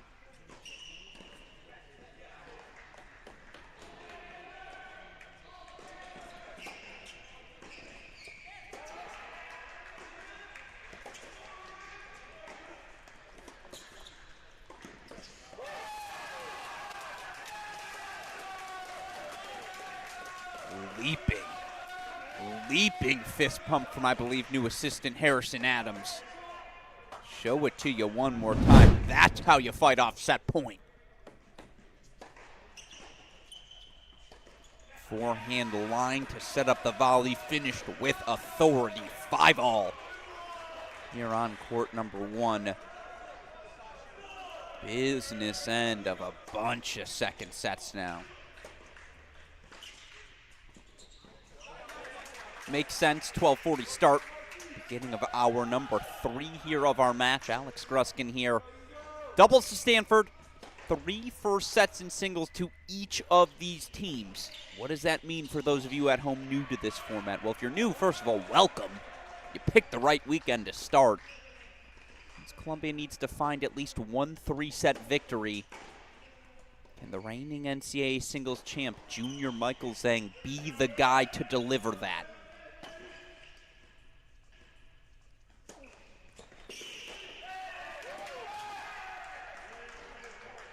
Or will this Stanford program, finally healthy, finally fit, even though they're still without sophomore Kyle Kang, can they finally deliver upon the talent so abundantly evident on their roster? They already forced the third set on court number 5.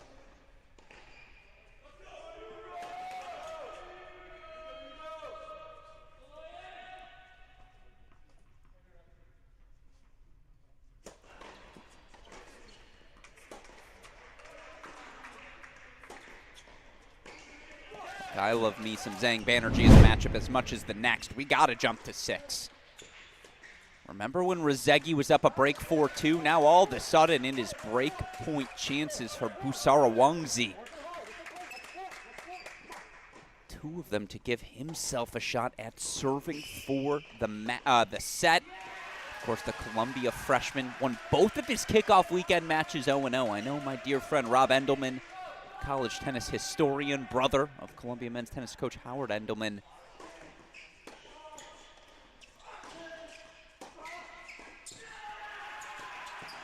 He was looking to see if that had ever been done before in college tennis history. I would venture probably not. The freshman is making his presence felt. 3 straight games from 4-2 down. He will serve for the set.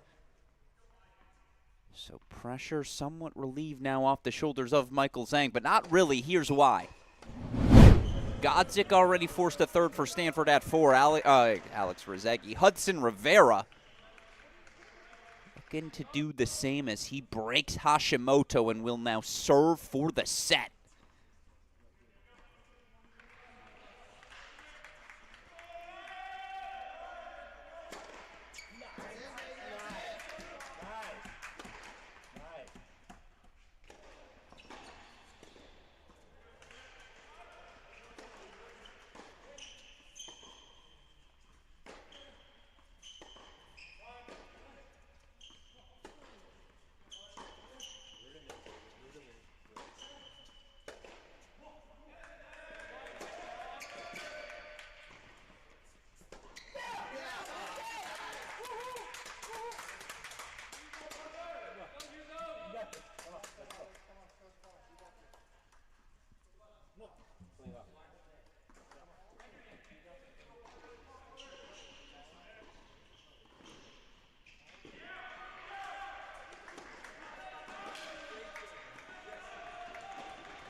Six-3 set for Rivera. Apologies, the live arm. The live scoring. Wanted to monitor just to see, hey, where are we headed next? The obvious answer is court number 6. Busara Wangzi serving for the second set, as again, we're getting the third set battles you would have anticipated.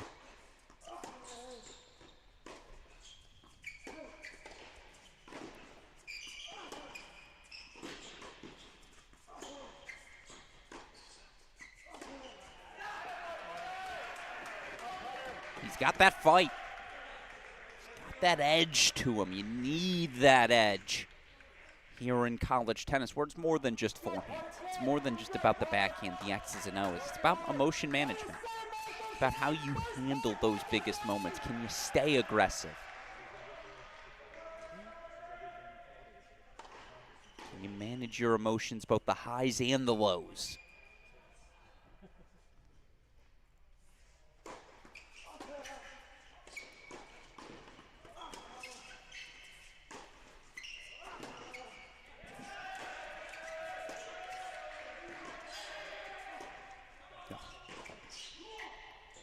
Yeah, it's 50 from Rezegi. That's why he's a blue chip recruit.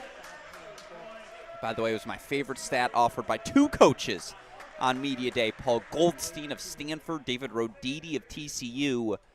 You look at the ATP singles rankings. If college tennis was a nation, more players come from the collegiate tennis ranks than any single nation across the globe right now in the ATP Top 100. Doesn't matter the U.S., Russia, Spain, no. College tennis leading the way. So dare I say college tennis nation. Pun over.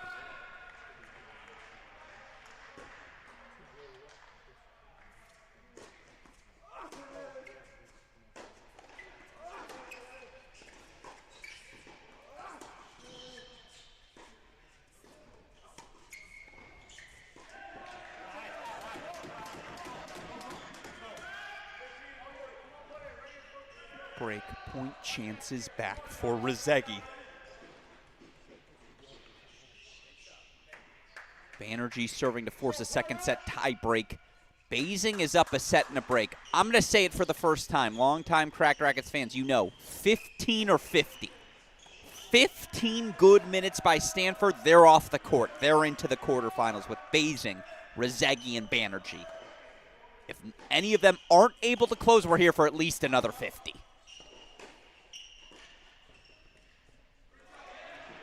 15 or 50 rule in effect.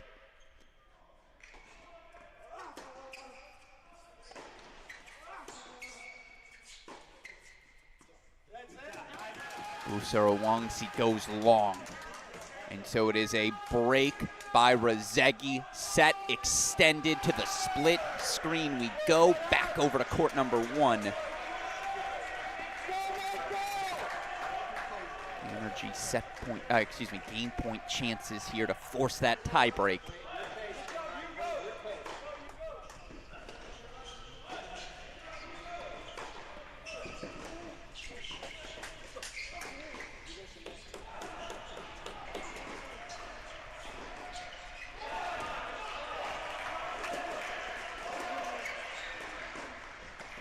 That's just cash.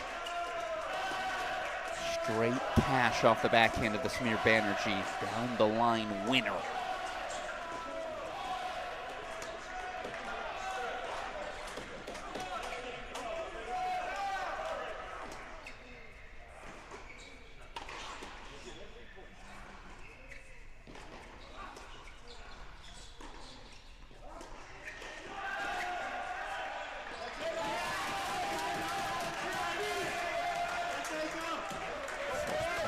Let's go full screen. By the way, Columbia having dropped second sets on 4 and 5. They're going to need at least 3. Not 1, not 2. At least 3 3-set victories to survive today. Stanford's got them right where they want them.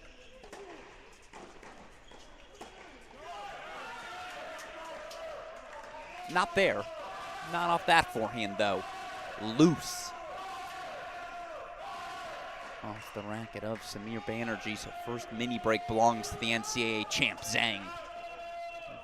By the way, as always, I ask fans tuning in on the YouTube channels, who you got and why? You're riding with the Cardinal, you're riding with the Lions.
3 straight for Banerjee.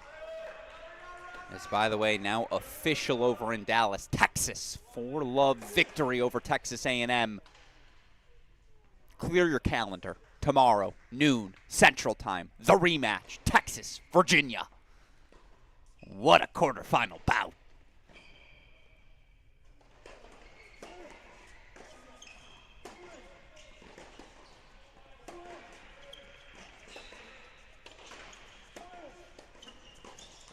This is the Samir Banerjee you expected to see when he entered college.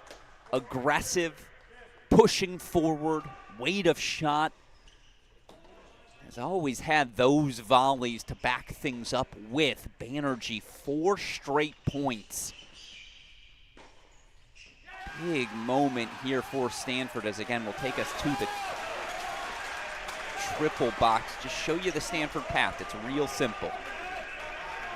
Rezegi holding for 6-2, 6-5. Basing up a set and a break, 7-6, 4-3. Mini break lead for Banerjee. If you are a Stanford fan at home right now, this is your path. 1, 2, 6.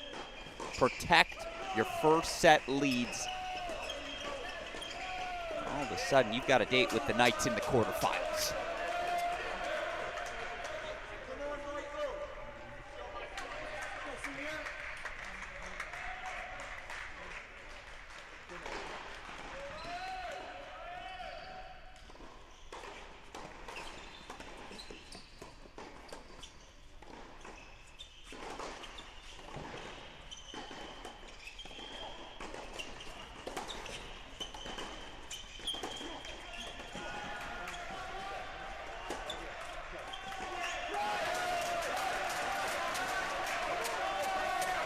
Mini break back to Zhang. I will keep my eyes on that scoreboard. I'm monitoring. You know what? We'll just go to a split screen.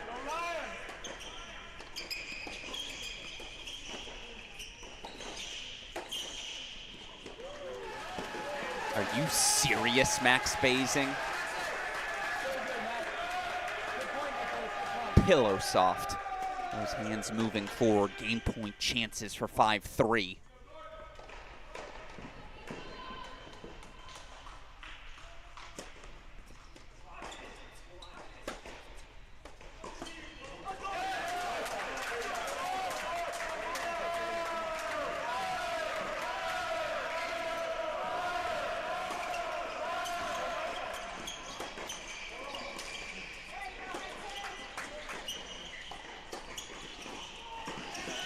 Oh, he missed it long. Yep, he missed it long. I would challenge if I'm Basing, depending if he's still got his 3 in his pocket. Why not? But a massive deciding point, a massive 4-all in the breaker.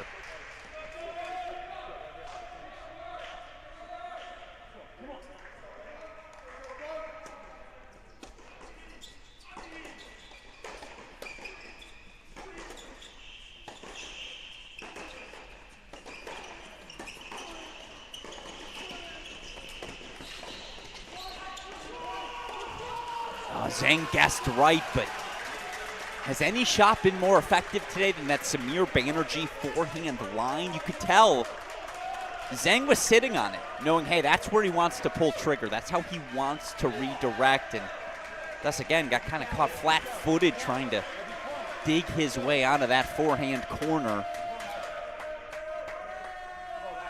Now a sneaky, massive moment there as Nick Kotzen breaks back for 4-all, but we're going full screen to court 1. It's on Banerjee's racket.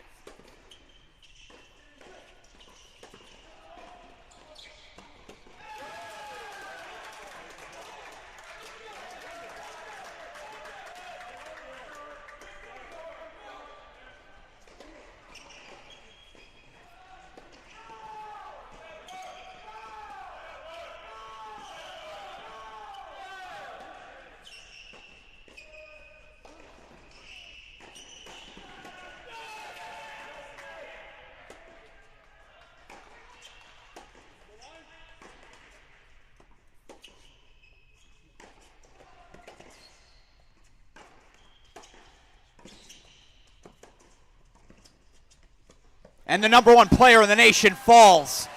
Samir Banerjee. 6'3", 7'6". That was a battle. Again, Zhang had some looks there, didn't he? A couple of forehands, but the pillowy soft touch. And Banerjee puts the Cardinal back out in front. 2-1 overall. We got to race over to court number 6, don't we? Can the Lions find something special? No, sincerest apologies. Hand up. Rezegi finds the break from 4-1 down, takes 6 of the last 7 games. And the freshman Rezegi makes it 3-1 Stanford. All right, we got just 3 matches remaining. Let's show them all to you. Courts 2.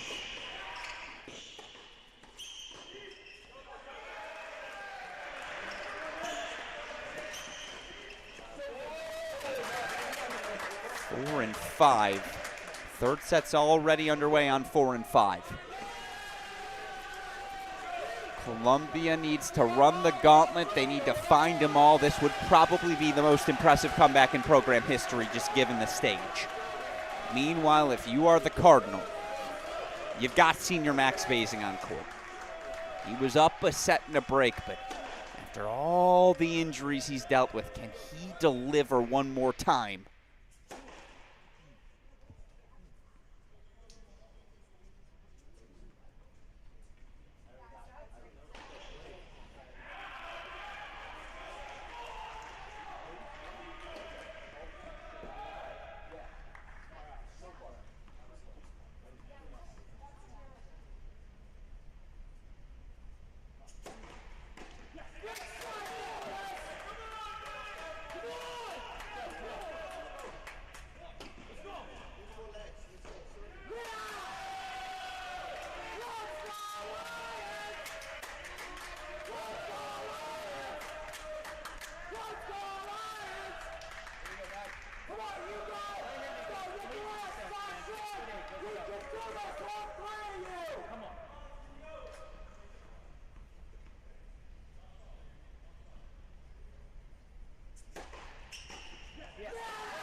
Kotson holds for 5-4.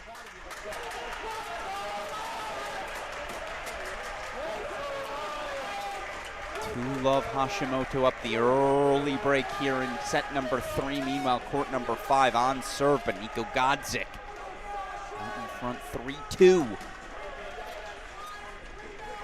Just joining us, Alex Gruskin here. 3 first sets apiece. Columbia's victory coming from senior Max Westfall at the number 3 spot. Stanford gets doubles. They get Banerjee. They get Rezegi on the corners. 1 and 6. So we've had the sandwich bread. Let's get into the meat of it, right? 2, 4, and 5.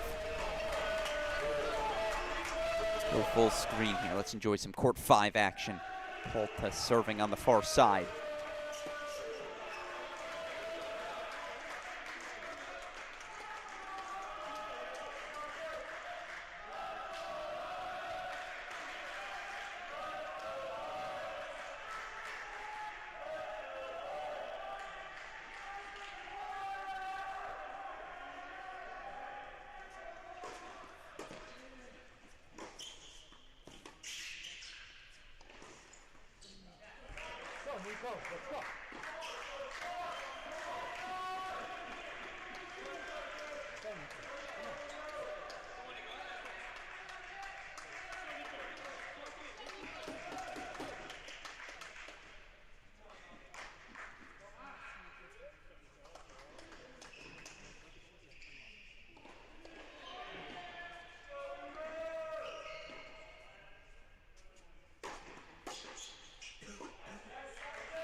conversation here. That's the perfect excuse. I need to head back to court number 2.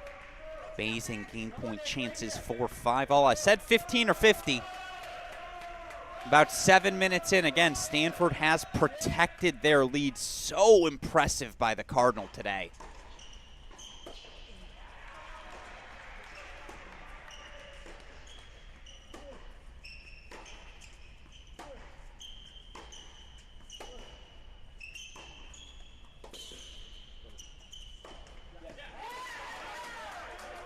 Basing holds for 5 all, steadies the ship again. Everything else is window dressing. If you're a Stanford Cardinal fan tuning in, court 2 is where you are locked.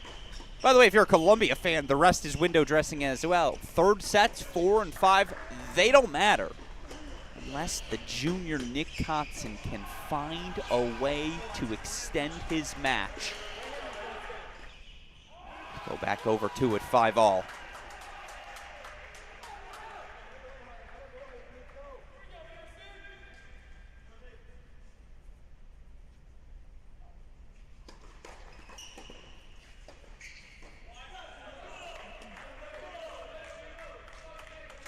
Basing challenge. It does not appear so. So first point Lions. Again, we'll show you the scores on the changeover. Hashimoto off to the quick break. 3-love lead, 3 all. Nico Godzik serving up gems. On court number 5. I have to rock the split screen here in a moment. As soon as perhaps they get 2, 4, 3. For now, we'll go back full screen. Kotzen serving 5 all.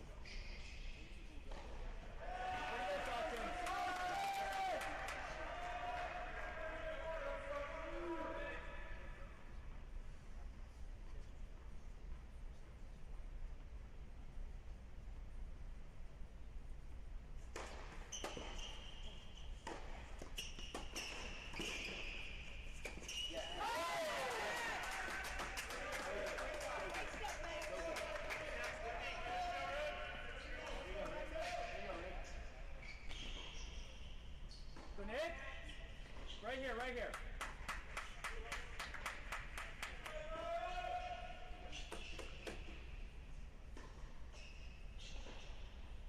Right here, Nick.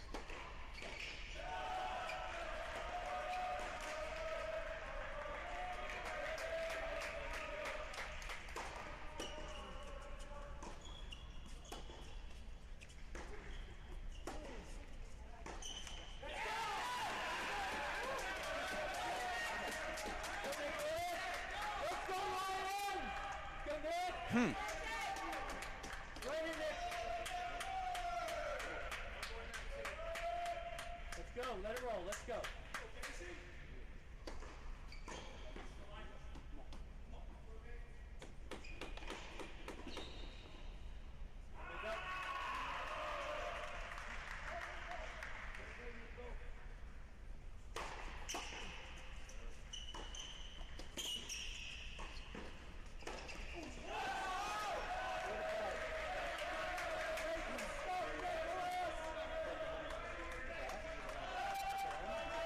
Game point chances coming up for Kotzen. Can he extend his match?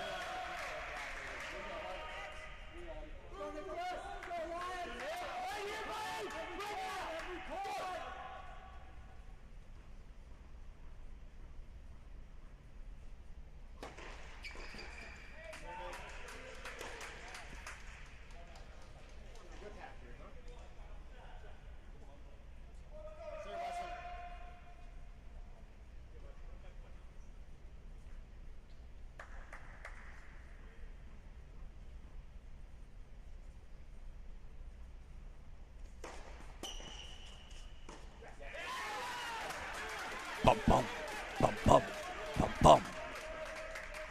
Heartbeat picking up. Deciding point, a massive one. Coming up on court number 2. Can Kotzen hold, or will Max Basing have a chance to serve for the quarterfinals? deciding point, not set point.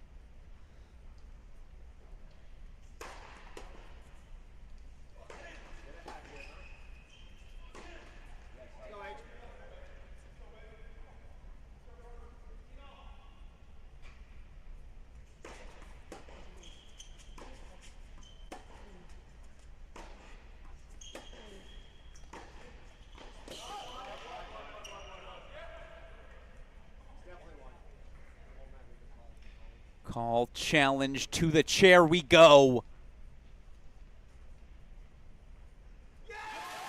And the call is confirmed. I saw a finger point up. Waiting for the scoreboard to turn here. Again, there was an electric line call challenge. And the call is confirmed. Max Basing will serve for the quarterfinal. Is the Cardinal back? Maybe, just maybe, as we lock in here courts 4 and 5. And by the way, for this Stanford team, on a day where, again, decisive with the wins at 1 and 3 doubles, decisive. Samir Banerjee playing lights out, able to break Michael Zhang, serving for that second set, close it out in straight sets. Rezegi was down 4-1 in the second. He earns a straight set victory as well.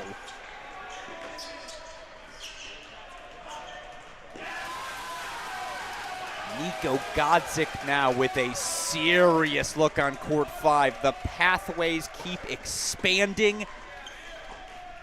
Totality of options now available for the Cardinal. We're going to go to a split screen. We're going to go 2 and 5 here. Remember, Max Basing served for the opening set as well. Nick Kotzen was able to find a break. Can the junior summon magic for the Lions one more time?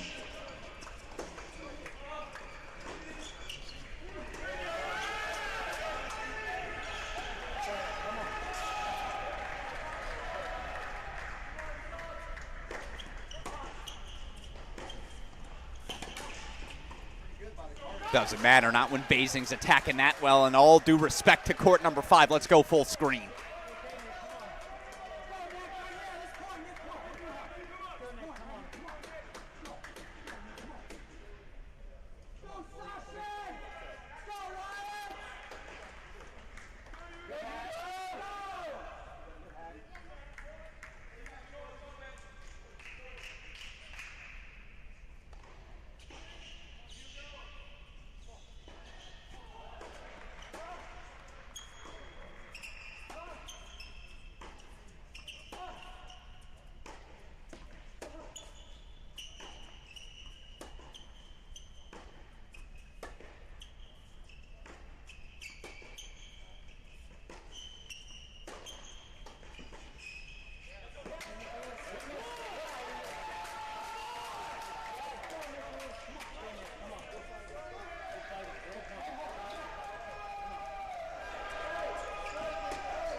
Godzik's got break point. Godzik breaks. So he now too will be serving for a quarterfinal. Back full screen to 2 we go, but I'm keeping my eye on 5.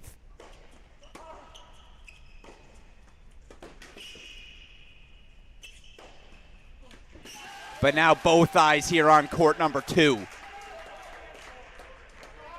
Max Basing. 3 match points for the quarterfinal.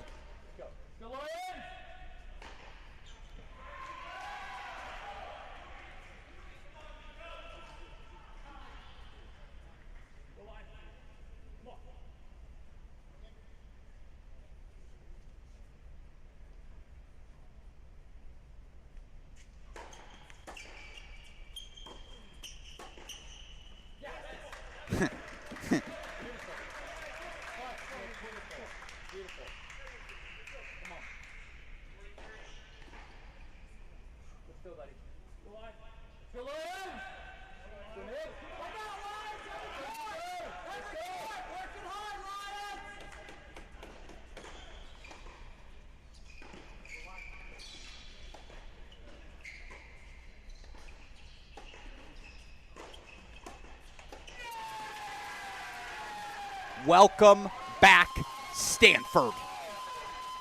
The Cardinal, maybe their biggest win in the last, 2, 3 seasons?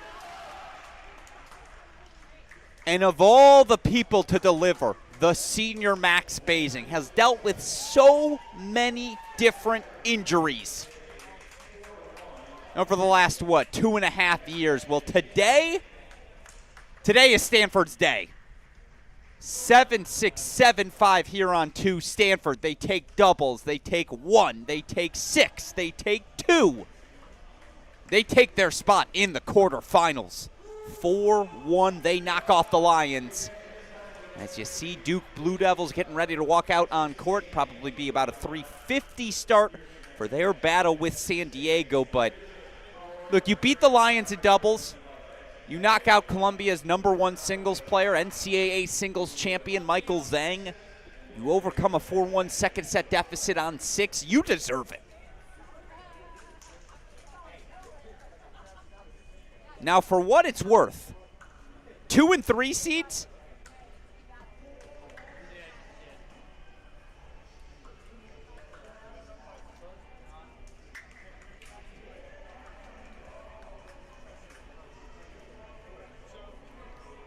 both eliminated so far here in Waco. Ohio State knocked out 4-2 by UCF, and then this is technically an upset.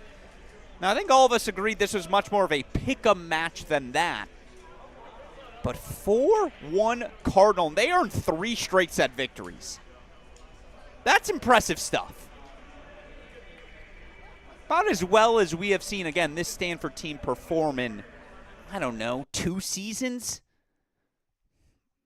Super, super impressive. As you see, they have cut the cameras, which means they're probably ready to cut our broadcast here for the moment. Again, in about 30 minutes, we roll into match number 3. It will be Duke versus San Diego. That match as compelling as any we have on the calendar today. By the way, I'm sure I will be speaking, whether it's with Basing, whether it's with head coach Paul Goldstein, whomever it may be. We'll have a guest here in about 15 minutes on our broadcast. Of course, again, then coming up next, Duke, San Diego. In the meantime, morning session in the books. 2 upsets here in Waco. I don't think any of us college tennis fans are upset. We've been treated to fantastic tennis. It's UCF, Stanford. First 2 teams through to the quarterfinals. Who will join them in our evening session? We'll figure that answer out as we roll on to another, 6+ hours of college tennis here on day number 1. Wouldn't have it any other way. Alex Gruskin here. You are watching the 2025 Division I Men's National Team Indoor Championships exclusively here on the Cracked Racquets and ITA YouTube channels.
Joining us now on our broadcast, head coach of a team we just saw advance 4-1 into the national indoor quarterfinals. It's Stanford men's tennis head coach Paul Goldstein. Coach, first of all, congratulations to you and the Cardinal on the victory. Talk me through doubles point, 3 straight set victories. That's how you draw it up as a coach, right? Appreciate you, Alex. I'm really pleased with our doubles effort today. We actually were playing 3 new teams today because this is our 7th match of the year, and haven't felt like we've played our best doubles in the first 6, and that was quality for us. I think we can continue to get better in that department, but golly, it was really nice to have Kyle King and his forehand back in the lineup. He'd been out of the lineup with a little bit of injury, but he's doing better, and that was a big boost for us. And I just thought that set the tone for the match, and certainly our best dubs of the year. Yeah, no, and again, I could ask you about all of the guys, as I thought they all competed so well today. I want to start with freshman Alex Rozecki, who obviously into the lineup at the number 6 spot. I know you've played around with that spot all year long, but he was down 4-1. In that second set. He ultimately gets off the court in straight sets. Just in a moment like that, talk me through that turnaround and what it meant to see that. Oh, has he been in the lineup all year long? Well, he's been. You're the best, and you're watching 17 different matches. He was up 6-2, 4-1. Oh, that's so what it was. Down. Excuse me. And then he got the turnaround. Down. Yes. That's and misphrased. but not only to get down 5-4, but his opponent was serving for the set. And that's where I meant the question to go. Excuse me. For him to get off that court in straight sets, just in that moment with a bunch of third sets lingering. You're right. What'd you see from the freshman in that moment? Oh, I saw some resilience. I thought he came out in the match and set a tone. He's up 6-2, 4-1, and he lets his foot off the pedal a little bit. I mean, his opponent is a quality opponent. They've played before. Alex had a lot of respect for him coming in, and it's possible that he, wasn't expecting to be in the situation that he was in at a set and 4-1 up, and blinked a little bit. And it's something that we've seen actually a couple times this year in that. When he's sort of stumbled his toe, it's taken him 3-4 games to get it back, which is something certainly at the next level he's got to work on, because you give up a 4-game stretch at a really high level, it's harder to come back. But we love him down there. He's a rock. The guys have a ton of confidence in him, especially for a freshman, but they love watching him ball. And he exudes confidence when he's on the court, even when he's down a little bit. So we're fired up about him. No, and you're exactly right. Again, I can't wait to see him get outdoors with that elevation on the forehand and just how much time he's going to be able to buy for himself. And it's funny, you talk about confidence. That's all I saw from Samir Banerjee today. And in particular, again, I know Michael Zhang was serving for that second set. He was able to find a break and ultimately get through in the tiebreak in straights. And, again, to beat the number 1 player in the country, to do it the way he did it, attacking, moving north into the court. Just what'd you see from the junior today? What sort of tone did he set up top? I'm shaking my head because I don't have the words to describe the effort Samir put in for us today. First and foremost, could not have more respect for Michael Zhang and the quality player that he is and the quality person that he is. That is a world-class player, and he's gonna win a lot of matches on the professional tennis tour. A lot. That guy can play. And Samir, I think, starting yesterday, last night, I think he was excited for the challenge, excited for the opportunity. They've known each other a long time, growing up in the same area. And so, again, healthy respect for Michael, but also believed in himself. And that's just an example of someone going out with intention and purpose, and then really having the courage to execute your game plan, and not being afraid. And we talked yesterday, and you said, what does success look like for you this weekend? And I said, we've been talking a lot about playing on your own terms, and win, lose, or draw. If we play on our own terms, that's success. And by golly, was that an example that Samir put out there today. He played on his terms, just played. I'm shaking my head. I don't have that's really just so happy for that young man. That was awesome stuff. No, the forehand line today was firing on all cylinders. And 2 other guys I want to mention here quickly. They didn't ultimately end up in the winner's circle, but Nico Godzik was serving for that match up 5-3. Obviously, he dropped his first set. Same thing, Hudson Rivera taking on a very talented senior, in Hugo Hashimoto. He's able to force a third. Just those 2 guys able to extend their matches. And again, the sophomores clearly taking another step forward here to begin year number 2. It felt like you got the performances from everyone today. Yeah, we did, up and down the line. And, I went to the locker room and talked to the guys, and the first thing I said, I know you didn't ask about them, is is there anyone in here who has no doubt in their mind that Henry von der Schulenburg is going to come out tomorrow? Was and play coming the back match? also in that second set as well. He's going to come out tomorrow and play the match of his life. So just a ton of confidence in him. He's a leader. He's been arguably our best player all season. Sure. And he's just not somebody I worry about despite going down today. And I'll tell you, Max Westphal played a perfect match. Yeah. He's also a guy who came out with some strategy and was able to execute it. And Henry, got himself back in the match and was about to make it really, really interesting, and wasn't able to convert a 15-40 break to get back on serve in the second. But he's going to come out. I can't tell you how much confidence I have in him for tomorrow. But Hudson and Nico, to your question, first of all, I thought that quality from start to finish with Hudson and Hugo was top notch. Crazy. From start to finish. 2 live arms. Yeah, both swinging, both moving. Ton of respect for Hugo. Told him afterwards what a stud I thought he is. I think he is, and I thought that was quality stuff. Really impressed that Hudson pushed that thing to the third and was battling there in the third. You talk about Ruzegi to get that point on the board for us after Westphal put the first point on for them to get us to 1.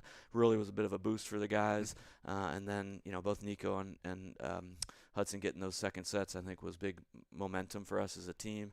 And excited about the way Nico sort of played that second and third set. I mean, he's got so much ability, so much talent. And for him, it's a matter of sort of finding who he is and finding his identity, and he's starting to get there.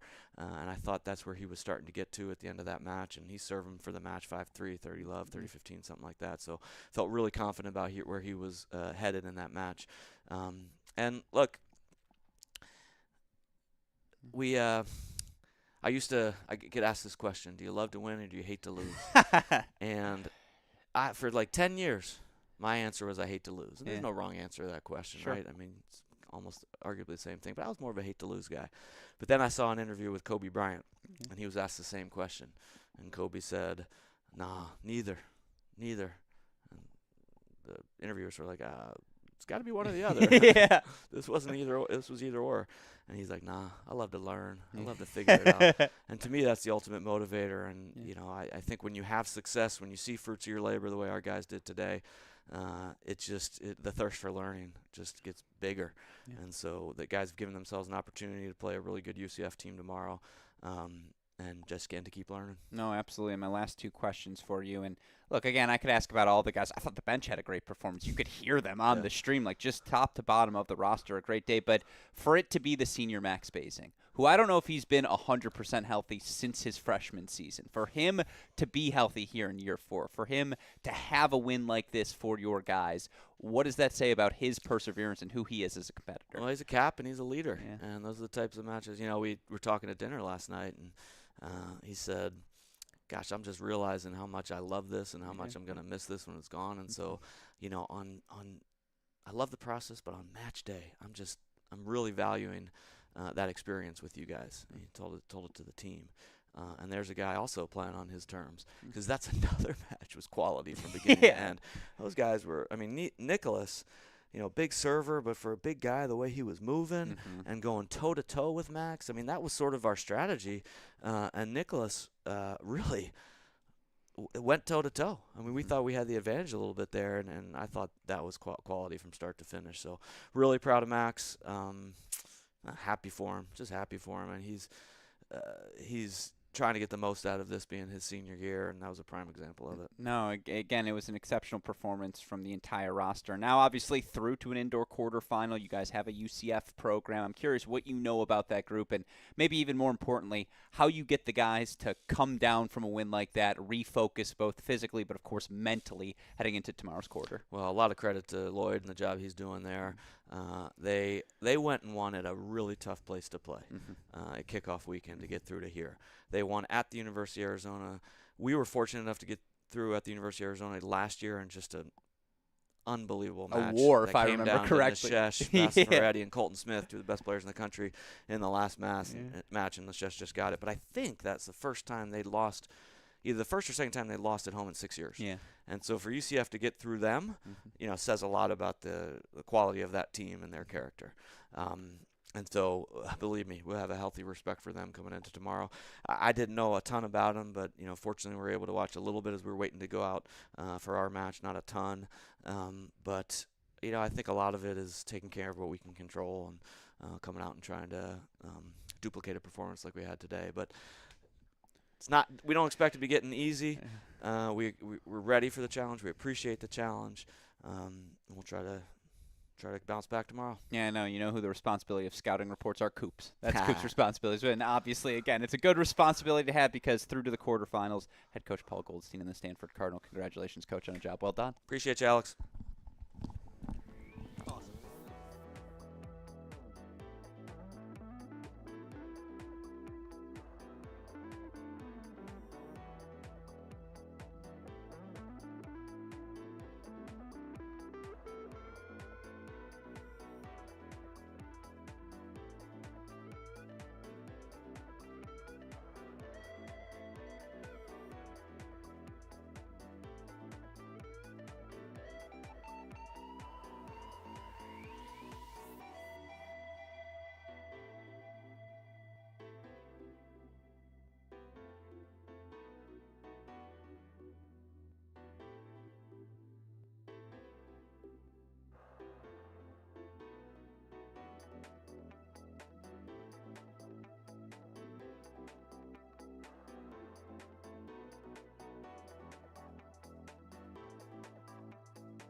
Well, thank you, of course, to Stanford head coach Paul Goldstein for taking the time to chat. Again, it will be Stanford UCF in our first Waco quarterfinal tomorrow. Who is going to make up our second quarterfinal? That's what we're going to find out here in our evening session. 3:56 p.m. Central Time start. That's how you know we are rocking and rolling, as of course this match was scheduled for a 3:30 beginning. But nevertheless, I am as excited for this match as I have been for every battle here on day one of this men's national team indoor championship. Alex Gruskin back here. Duke Blue Devils. Bunch of new faces, and yet still this Duke team, 7 in the country. They take on number 9 San Diego. Let's say those 4 magic words, folks. Let's play some tennis.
You see head coach Ramsey Smith.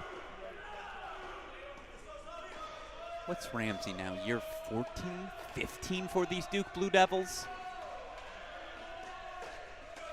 No, year 16. He does not look old enough to have been a head coach for 16 years. That's crazy. Of course, Ramsey Smith now back at his alma mater. What a run it has been. Again, the Blue Devils working their way just back into the top 16 conversation these last couple of seasons. But look, they lost a massive class, right? Garrett Johns, gone. Andrew Zhang, gone. Michael Heller, gone. It's just a lot of institutional know-how, and yet when you bring in pieces like Cooper Williams, Andrea Petkovic, Rapoli as well. This team has thoroughly reloaded. Sam Landau.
And one love opening hold for San Diego. Of course, on the San Diego side of things, they have been, to a big extent, the team of destiny so far here in 2025. I mean, look, this was a team, it's old school.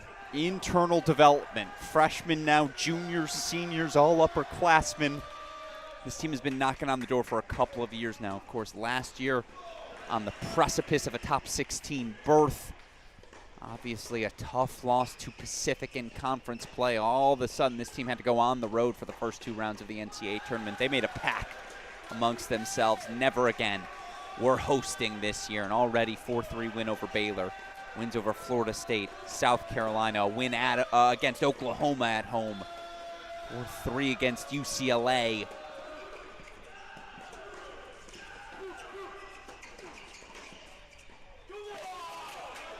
Yeah, this team also is going to make some noise. Be ready.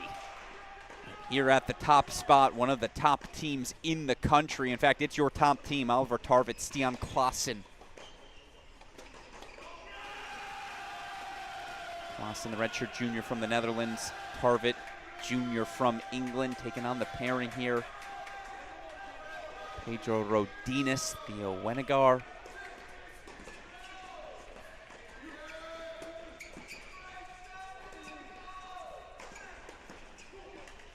Close there from Klaassen. There you see Coach Keckley, Coach Funkhauser. They like to make noise as well. It's a top-down effort, certainly, and again, here for Duke, Wenegar, the 5th year out of Osprey, Florida, coming over from Columbia to use his final year of eligibility. Rodinas Jr. from Madrid, Spain.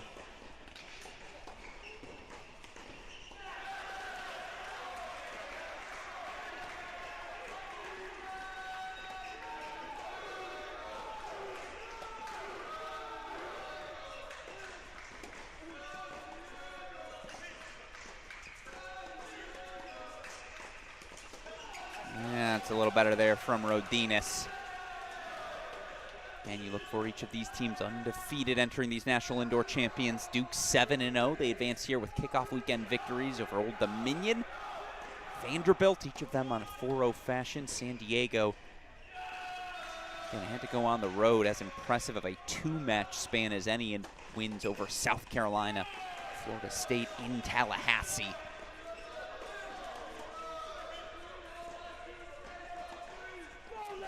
Of course, why are these two number 1 in the country? Well, again, Klaassen, Tarvet, they win the ITA All-Americans in doubles.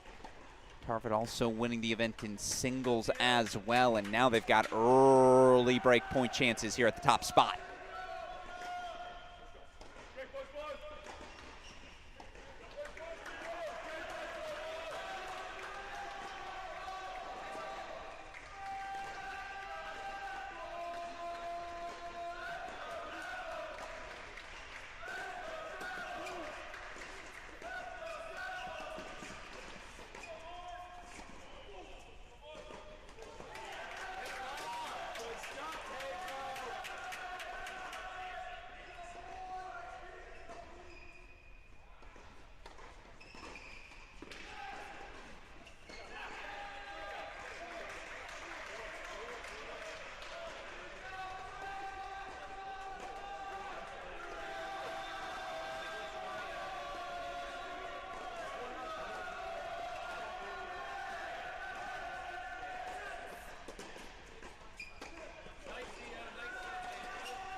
Point coming up. They go, let's go to Tarvet. Can't say I'm shocked.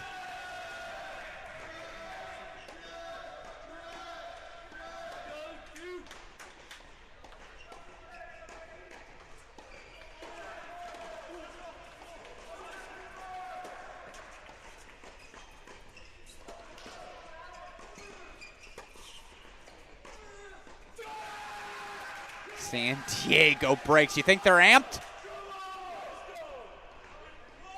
Did they just clinch the dual match victory? No, they broke for 2-love. I mean, that's incredible. Again, 2-love, and it's a leaping roar from Tarvet. This team plays with energy. And they are very upfront about it. 2-love San Diego. Let's jump over to court number 2. Again, you can see the score lines underneath our screen. San Diego fast starts. And here on court number 2, it's the pairing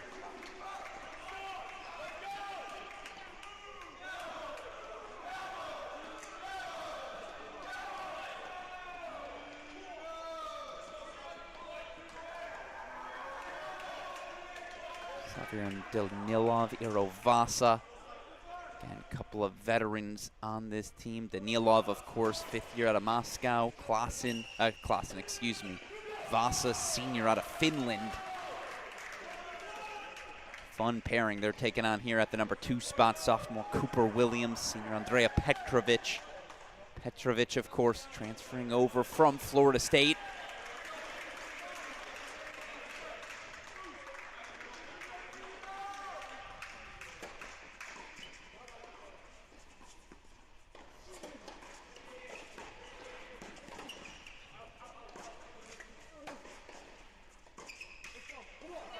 Williams, of course, the sophomore coming over from Harvard. Again, a bunch of new pieces to this Duke team. You could argue they're even more talented than they've been the last 2 years, but they've been in the top 8 conversation, finished each of the last 2 seasons inside the top 16, hosting those first 2 rounds of NCAA tournament play. 2 all here on court number 2. Over to 3 we go. Again, quick lead for San Diego. 3-love early break lead. It's the pairing of Nikhil Naranjan, Adrian Barut. Barut, of course, freshman out of Switzerland. Naranjan, the redshirt junior out of Thousand Oaks, California.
Double break 4-love lead. Again, it's the energy they play with. You don't need to hear my commentary. You can see. Doubles is as much about energy as it is about execution. And maybe on media day number 2, I think that's a question I'd like to ask every coach. When you are teaching doubles, are you focused on the energy? Are you focused on the tactics? Because when the energy is right, it feels like the tactics follow.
Yeah, it's just right. I don't know how else to say it. It's just all working right, and I got to go to a split screen. Here's why. San Diego's decided we're going to race through this doubles point. If you're not going to match our energy, we're going to come out and grab this real quick. Of course, this San Diego team, they've already played here in Waco. Dramatic 4-3, 4-hour victory. They beat the Bears about a week and a half, 2 weeks ago. Now they're back. They're comfortable, and you very much see that. They have breakpoint chances for double break 4-love on 1. Are they going to put up 2 bagels? Surely not, right? 4-love on the corners. Wow. Wow. By the way, number 3 doubles haven't even had a chance to acknowledge nor introduce Connor Krug, senior out of Lakewood Ranch, Florida. Teddy Truitt, junior, Darien, Connecticut. 5-love San Diego. As Oliver Tarvitz serving here for a 5-love lead at the top spot as well. Just stunning.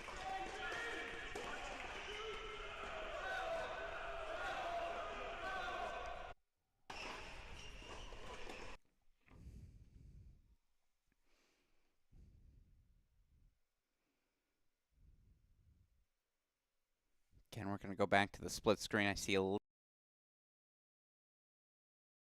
Of course it did.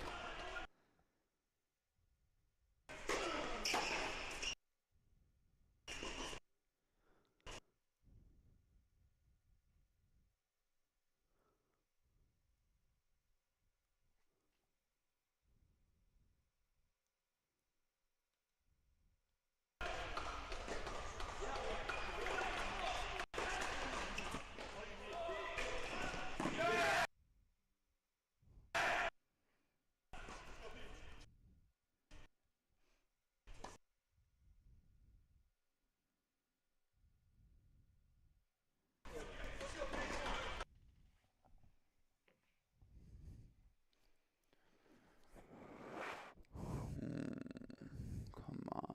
Apologies, folks. Some technical difficulties on your end.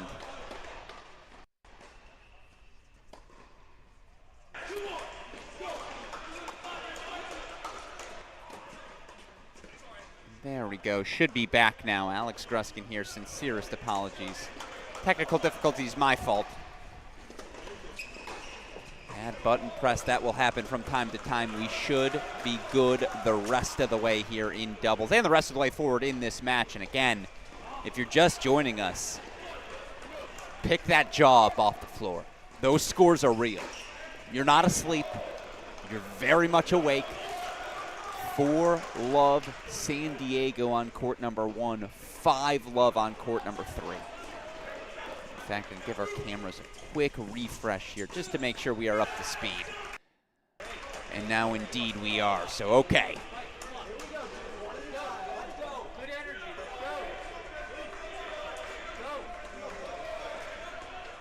Tarvitz serving for 5-love. San Diego just straight up 2 points away from a, no, we go full screen. It is match point San Diego. What?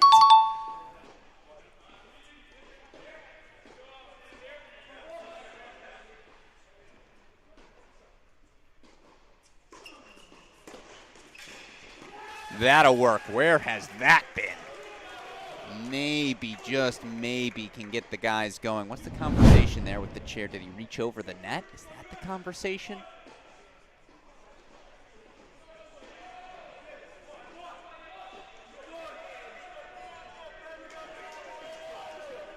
Whatever it was, it is still a second match point coming up here for San Diego.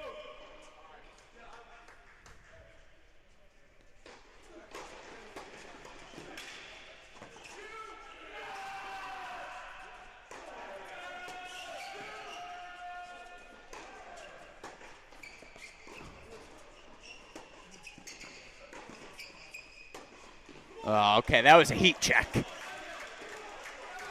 Sometimes you gotta go for the swing. There you see TJ Pura, the associate head coach for these Duke Blue Devils, former Blue Devil himself.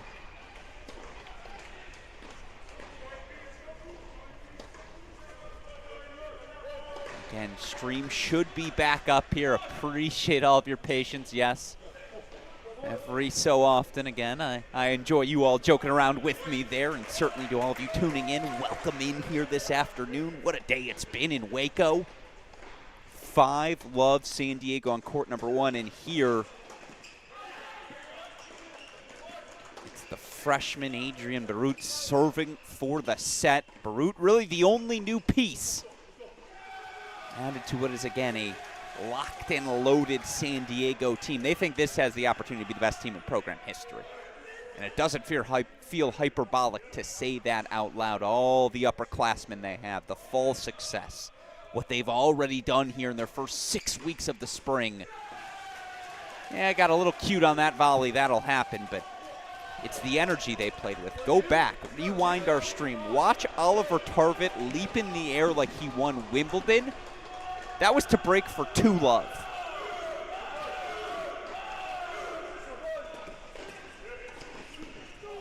They say tennis is all about controlling the controllables, and you can always control your energy. I'm not sure anyone brings it with as much passion, enthusiasm, will to compete. Maybe others bring as much. No one brings more than this San Diego squad.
Break to extend things on court number 3. Question is, will it matter? Yes, they're up a break 4-3 at 2. But again, San Diego got off to such a hot start in those first 20 minutes, racing out to 5-love leads at the corners. Now here's the number 1 team in the country, Clausen, Tarvett, 2 points away from putting up a bagel here at 1.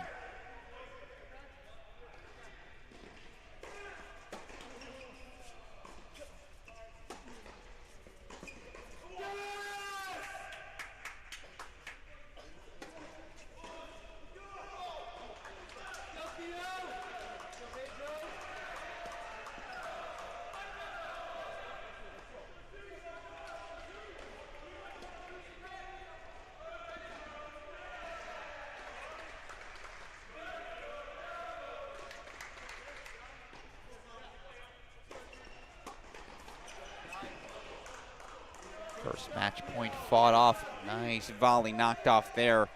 Here comes match point number 2.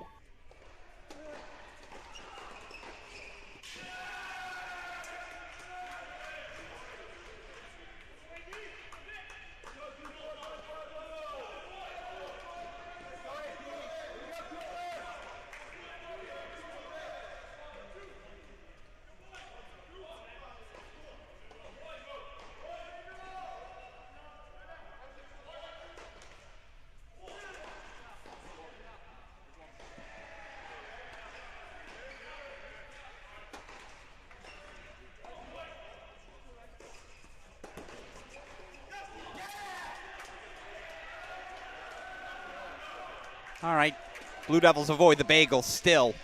Showing you the scoreboards, Duke, San Diego 5-2, and once again they're 2 points away on 3. They will serve for a set on 1. By the way, as always, at the start of a new match, your friendly reminder, doubles 2 out of 3 sets.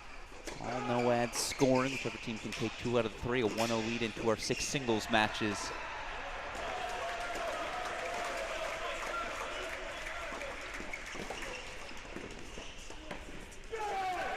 Teams that have won the doubles point. 2-2 so far overall in the day. Virginia, UCF, each coming back to earn 4 singles victories in our morning matches. Match number 2, straightforward again. Texas 4-1 over A&M. Stanford 4-1 over Columbia, though obviously that match was competitive everywhere.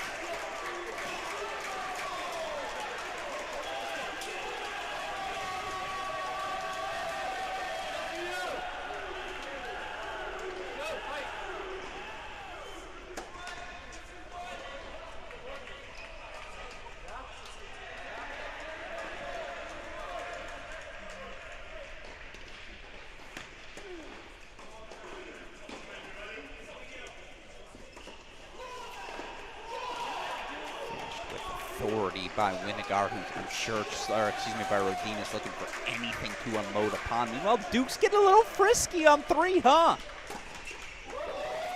Game point chances for 3-5 at that point. Again, it is just a single break deficit. Let's go full screen here, court number 1, as again, Stian Klassen serving here on the near side, trying to close things out.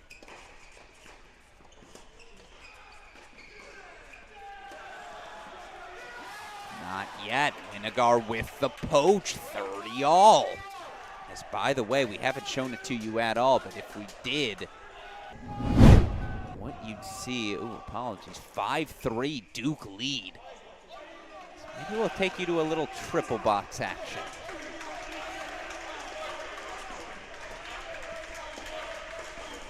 Fives on the scoreboard everywhere. San Diego serving for the doubles point at 1 and 3 respectively. First things, full screen 1.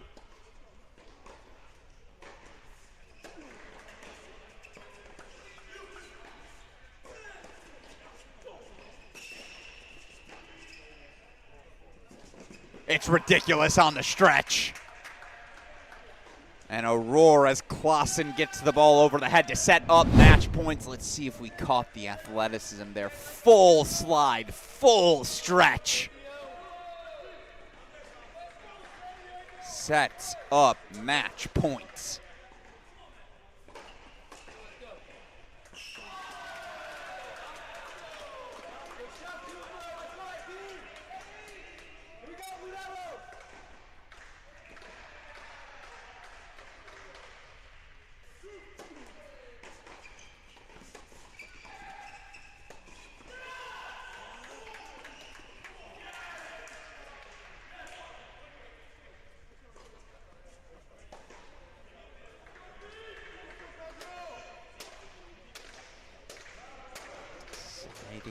Point coming up as again, who you guys got in the chat? San Diego, Duke. I always love to hear from you, College Tennis Nation, as by the way, Duke's got match points on court number 2. They finish it 6-3 set. I know we didn't show you much for Cooper Williams, Andrea Petrovich. The reason for that was, again, the 5-love leads. I thought we'd be out of this doubles point, but Duke hanging tough.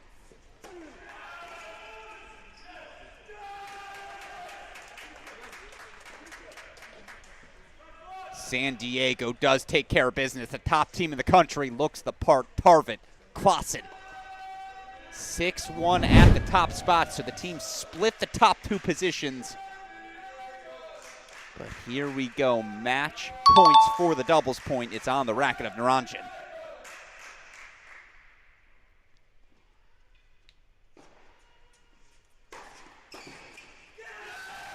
Got a little complicated at the end, but San Diego's energy from the start is what propels them to the doubles point. 5-love lead at the corners. Ultimately, again, a 6-1 win at 1, 6-3 at 3. San Diego. 1-love lead. I apologize, as again, put the wrong tracker on the doubles points there. 2 points belonging to San Diego. So it is San Diego with the 1-love lead. Of course, now 6 singles matches to come. We get into the meat of this match. Blue Devils going to have to find 4 singles victories to keep their national indoor hopes alive. San Diego just 3. We'll get you to all the matchups as well as our team introductions here on the other side of this quick break. Don't you go anywhere, folks. You're watching the 2025 Division I Men's National Team Indoor Championships exclusively here on the Cracked Racquets and ITA YouTube channels.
Welcome back in, everyone. Alex Gruskin here. Weird doubles point. I don't know how else to describe it. San Diego raced out to such quick leads. It just felt like, again, Duke had 2 feet on their throat before they could even wake up and work their way into that into the doubles point. Now, again, they did a bit. Ultimately narrowed the gap. A 6-3 loss at 3 to partner with that 6-1 loss here at 1. For what it's worth, Andrea Petrovic, Cooper Williams, earning a collective victory at the number 2 doubles position. So maybe just maybe that's something for these Blue Devils to build upon. Certainly they got to come out with more energy, and they're going to be ready for the enthusiasm San Diego's certain to bring from the start here of singles. As you can see, slowly but surely, getting ready to get our action underway. Before we do, we had the opportunity again to speak with all of these teams at yesterday's media day. Wanted to make sure they had the chance to introduce themselves to all of you college tennis fans tuning in. So without further ado, let's meet a relatively new bunch. Let's meet the 2025 Duke Blue Devils.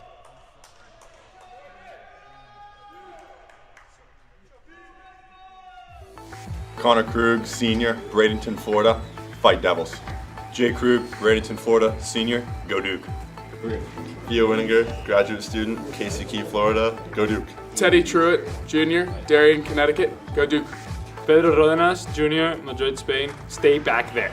Cooper Williams, sophomore, New York City, New York, go Duke. Remy Dugadian, France, graduate student, Fight Devils. Alexander Visser, sophomore, Westport, Connecticut, go Duke. Sias J. Rahman, El Dorado Hills, California, freshman, go Duke. Andrea Petrovic, Oslo, Norway, graduate student, Go Duke. Yara Planelles, Jr., Alicante, Spain, go Duke. Oscar Brown, Seven Oaks, England, graduate student, Go Duke. Sam Landau, Los Angeles, California, Junior, stay back there. Jay Lapidus, Durham, North Carolina, assistant coach, Go Duke. TJ Pura, New York, assistant coach, Fight Devils. Ramsey Smith, Hilton Head, South Carolina, head coach, Go Duke. See it, Duke Blue Devils. New faces, same places, right? Back at the top of the men's tennis world here, and certainly, again, they got their work cut out for them. They're going to have to find 4 singles victories here today. Perhaps it starts up top with the sophomore Cooper Williams. Entering the week, Cooper 58 in the country. Obviously, he's got a test ahead of him, taking on the senior, the number 2 player in the nation, Oliver Tarvett.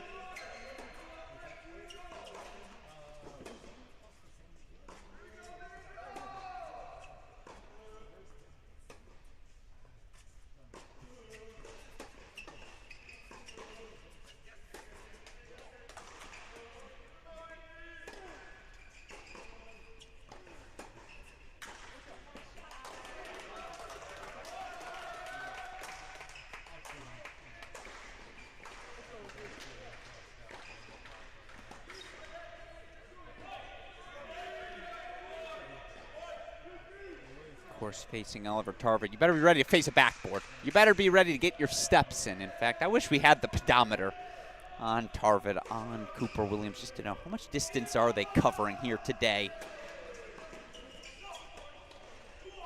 Cooper's certainly going to have some opportunities to swing, but again, taking those free swings, you just start to feel some pressure on your shoulders.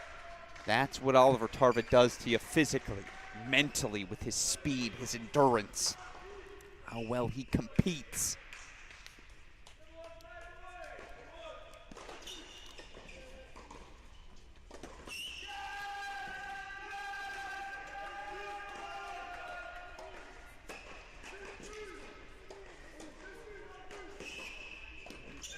Case in point, that's what Oliver Tarvett does.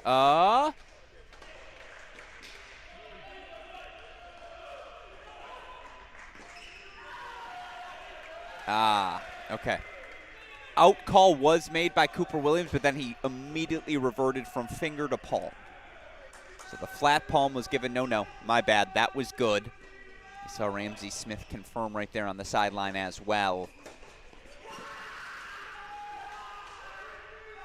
But this time we're going to get a challenge right away. Cooper Williams to the ump. Ump confirms the call. Again, ELC, electric line calling in effect.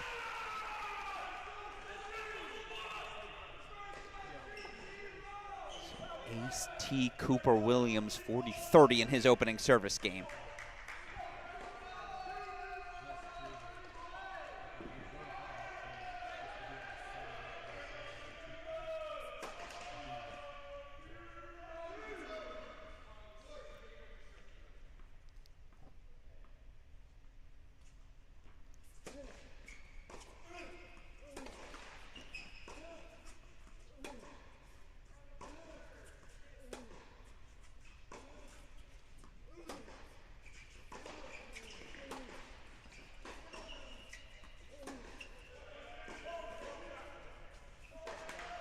Cooper Williams going to fire another challenge here early. Why not? Gets to keep the first. For what it's worth, for those of you wondering at home with the ELC, you get 3 challenges per set. Not like cell phone minutes. You can't take them with you. So again, resets to a new 3 at the start of a new set. You win your challenge, you keep the challenge. You lose your challenge, you lose it for the set. So you start with 3. No extra challenges given, by the way, in the case of a tiebreak. Deciding point coming up here.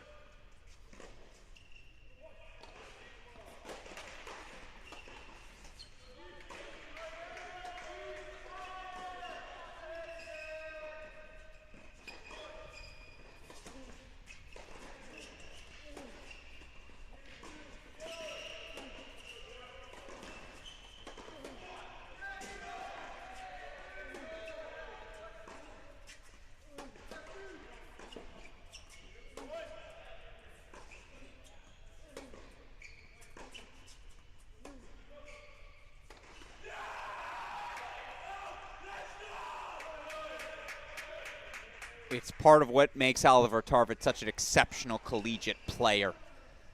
You're just getting his best always. Energy, effort, intensity. Tarvett breaks for one love, of course. Tarvett representing that spirit you find across the lineup here. Whoa, what's the conversation?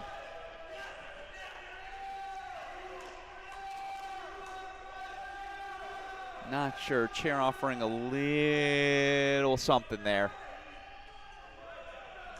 In the meantime, again, they brought that sort of same energy to their team intros as well. Let's introduce them to you, ladies and gentlemen, your 2025 San Diego men's tennis team.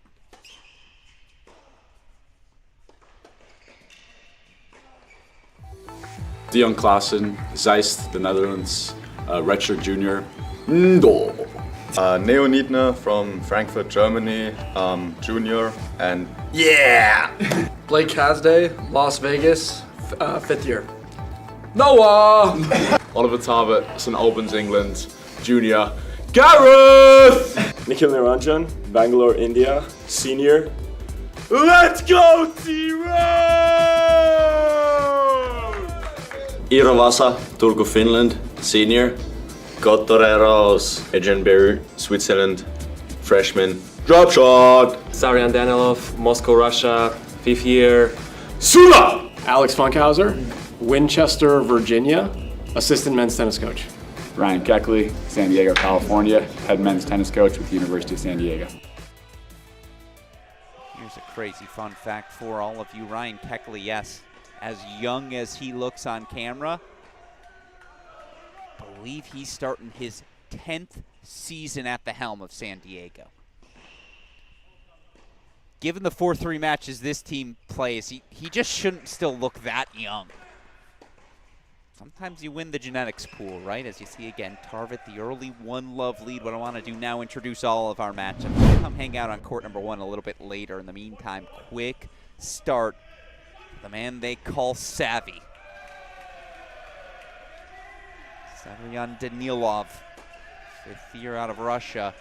All he's done these last 2 seasons, put up W's for the Toreros. And a fast start, 2-love break lead as, of course, he takes on junior Pedro Rodinas. Rodinas, of course, began his college career in electric fashion. Was probably the best freshman in that 2023 season. Certainly a little bit of a step back last year, but fit, refocused. Get that number 2 position once again. They feel like they've got a shot in every match they play with Rodinas at 2.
Rodinas on the board for 1-2. Still the fast start for the senior Danilov. Head over to court number 3. 1-all here, senior Iro Vasa. On his fellow senior Andrea Petrovic.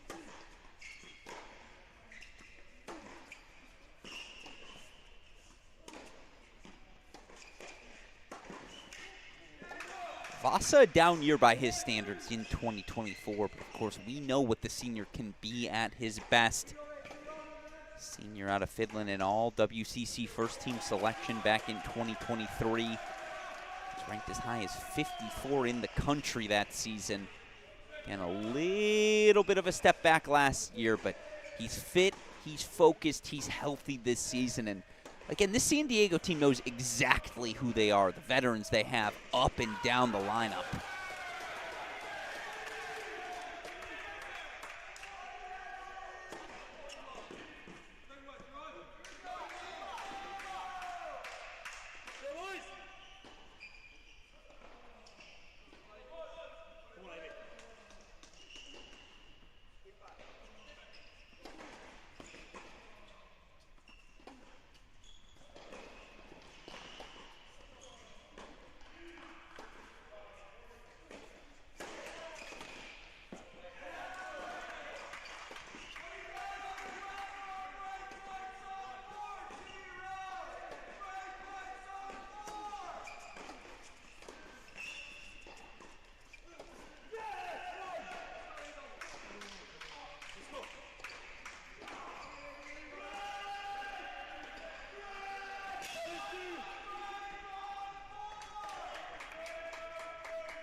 One hold for Iro Vasa. Over to court number 4 we go. And again, doing the match calculi for San Diego, it always starts with Tarvet at 1. Usually runs into 2 as well with Danilov. 4 here. Stian Klassen has just been a rock. The redshirt junior already off to the quick lead. 3-1 as he takes on Connor Krug.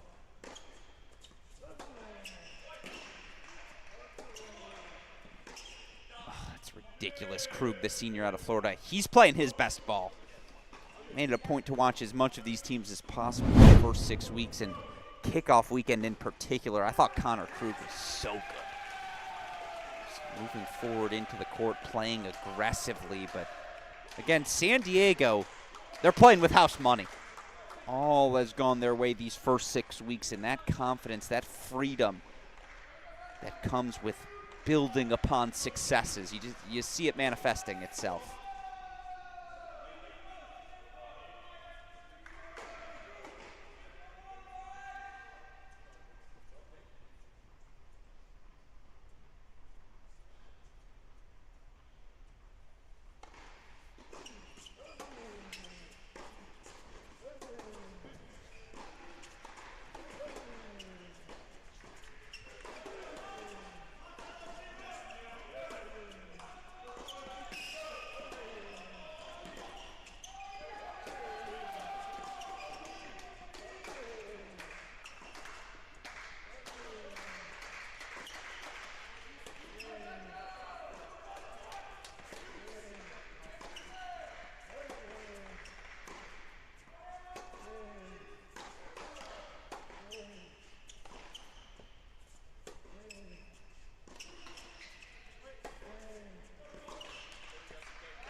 Clausen just keeping forward through the court. Again, the San Diego team, no indoor campus, no indoor facility on campus.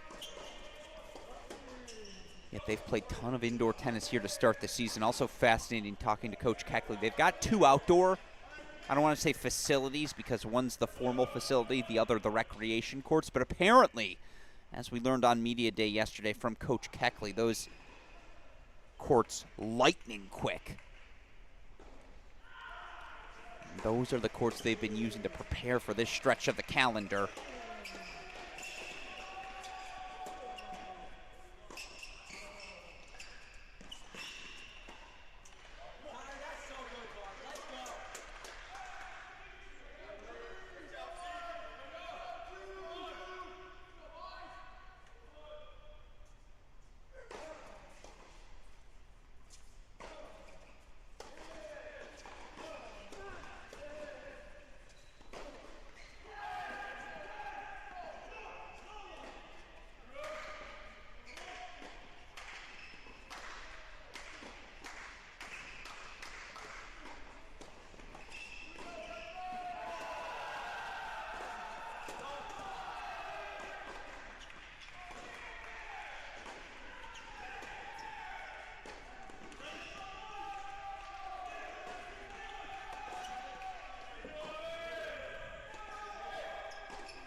Deciding point coming up. A big chance here for Krug to just slow things down. Again, it's a credit to San Diego how fast they've started.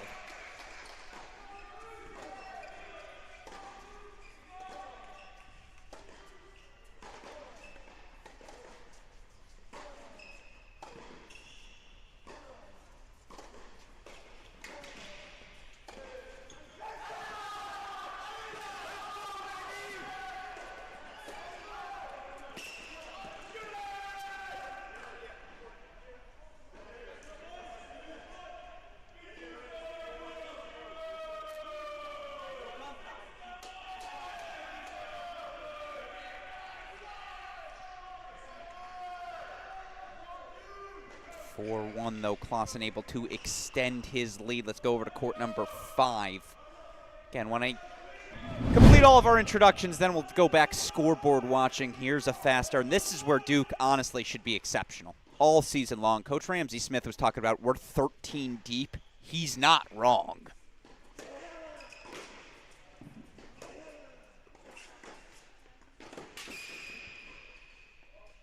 Certainly this feels like a spot. Gerard Planellis-Riepel transferring over from Alabama, the early 3-1 lead as he takes on the freshman Adrian Barut. Of course, let's be clear, San Diego also out a guy for the season.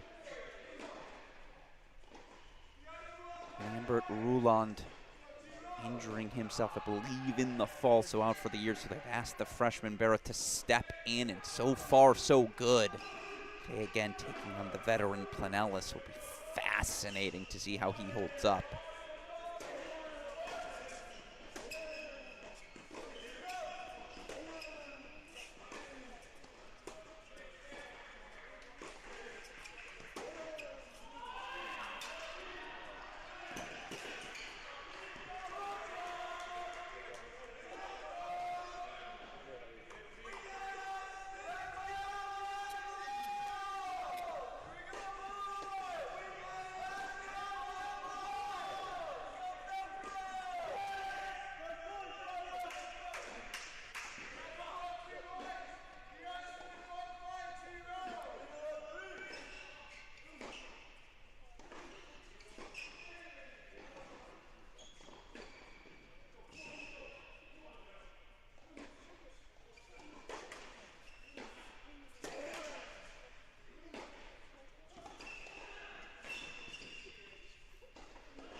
Spot. It is worth noting Duke Still, I believe, without junior Sam Landau. You do figure Landau so good in that Indiana lineup last season, really his first 2 years on the job. You figure when he's healthy, certainly, right, he's in this singles lineup. But right there, that's nasty. Some on-the-run magic from the San Diego freshman. Break point chances right back. Let's show it to you one more time. Oh, yes. Hand in the cookie jar. Barrett says, no. Back up. Break points here, 2 of them to get back on serve in set number 1.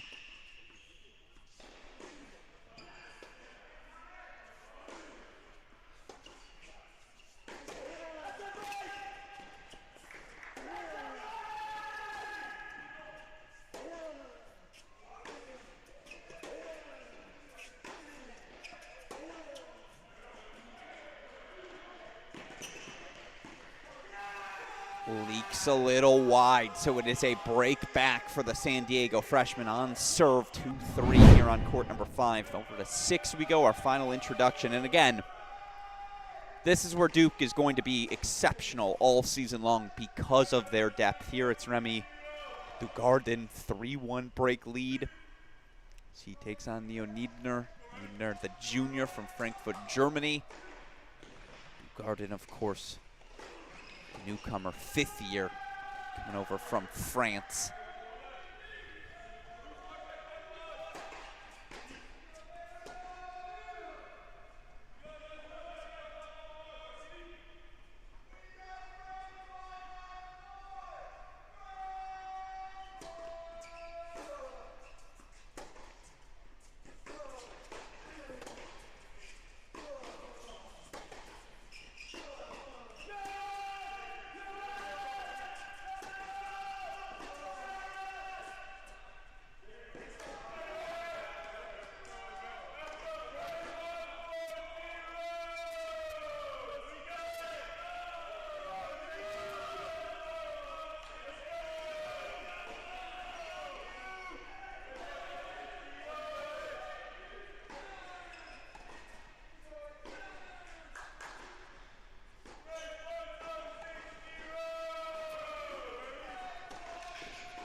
That'll work. Beautiful overhead, knifed off there by Dugardin. Deciding point coming up.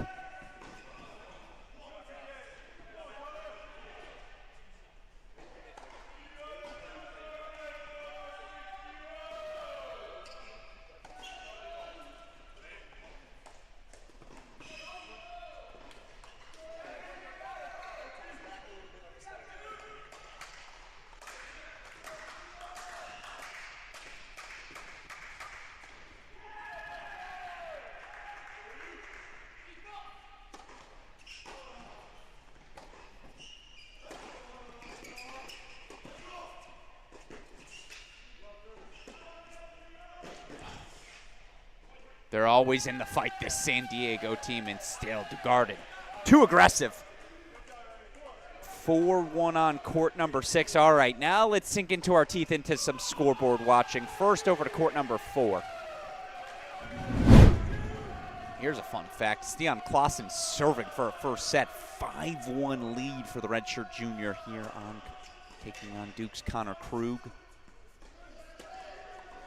By the way, dark blue uniforms for Duke, light blue here, San Diego. I figured most of you know that, but just to clarify. By the way, once again, I ask all of you tuning in, whether it be on the Crack Rackets ITA YouTube channel, whether it be on Twitter, Instagram, Facebook, whatever platform you're tuning in on, first of all, thank you. Welcome in, or welcome back. Glad to have you. What a day of tennis it's been. Let me know who you got. Duke, San Diego, and why. Funniest answer might get themselves a little shout out here on the broadcast. Again, this is Clausen serving for a first set. And by the way, happy Valentine's Day to all of you tuning in as well.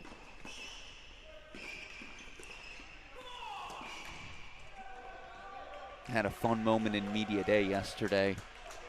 One of our go-to questions, courtesy of TCU men's tennis head coach David Roditi, who always comes up with funny ideas like this. He said, hey, ask these players for their best Valentine's Day pickup line. I'm not going to say what Iro Vasa said, but it was a spectacular pickup line. Very, very funny.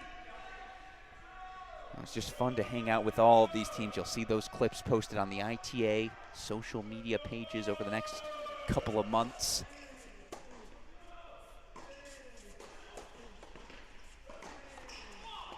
Beautiful, beautiful backhand strike from Connor Krug. That's the thing, Krug can get hot. Looking to strike the ball big, looking to be the aggressor. Yeah, that'll lead to some errors, but there it's a break to extend the set. Still, Vasa 5-2 lead. Vasa, Clausen 5-2 lead here on court number 4. Why was I thinking Vasa? Well, it's because that's where we're headed next. Iro Vasa have a break 5-2 on Andrea Petrovic. Petrovic serving to extend the set. You've also got Oliver Tarvit 4-love up on Cooper Williams. So the upperclassmen, Tarvit, Vasa, Clausen, looking the part so far as they've each got 5 on the board for San Diego. Shout out Pedro Rodinas, 5-2 lead for Duke. You can see all of those scoreboards rotating on the bottom of your screen.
Deciding point, set point coming up here for Vasa.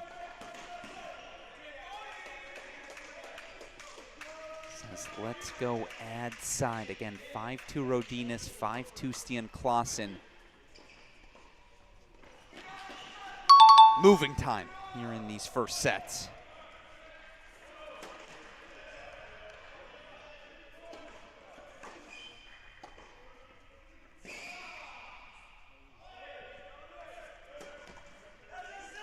First set belongs to San Diego as senior Iro Vasa 6-2 at the number 3 spot.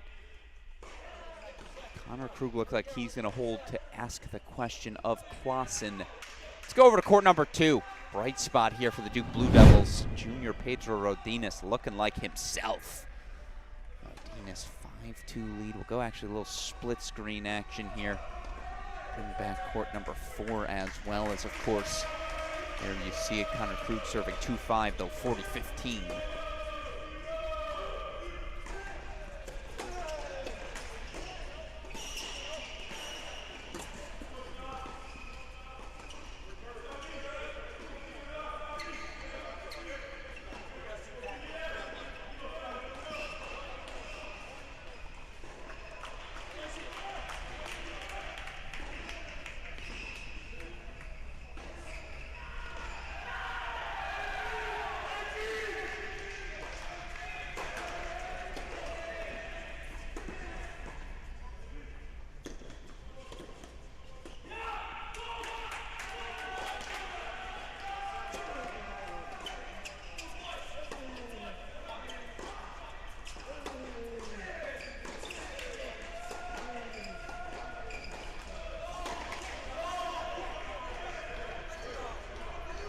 Krug put a hold on the board. Still, Clausen will serve for the opening set. Rodinas 2 points away.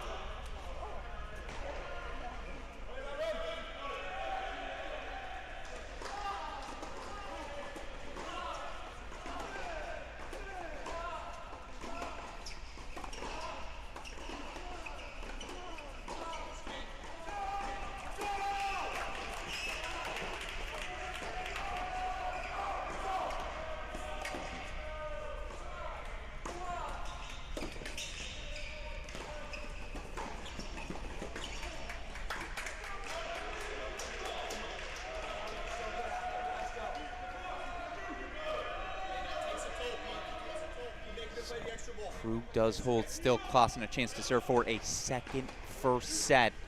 As, by the way, Cooper Williams on the board. Still Oliver Tarvin. Double break, 4-1 lead at the top spot.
Set point on 2. Let's go full screen for it.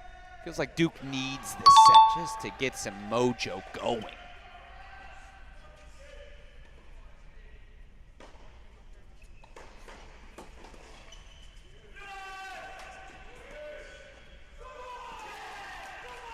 There it is, a Rodinas roar.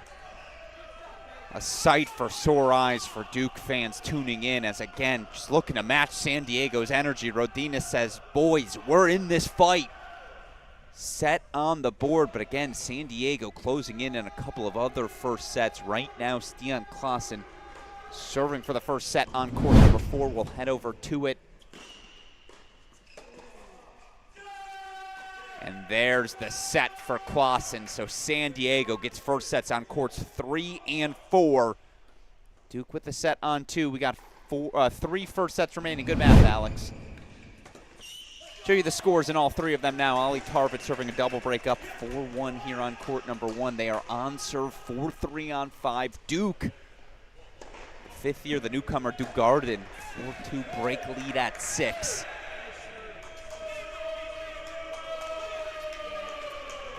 Continuity of this San Diego bunch. They know who they are. They know how they want to compete. They have each other's backs in pressure moments like this.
for Cooper Williams. Meanwhile, again, Duke up 5-2.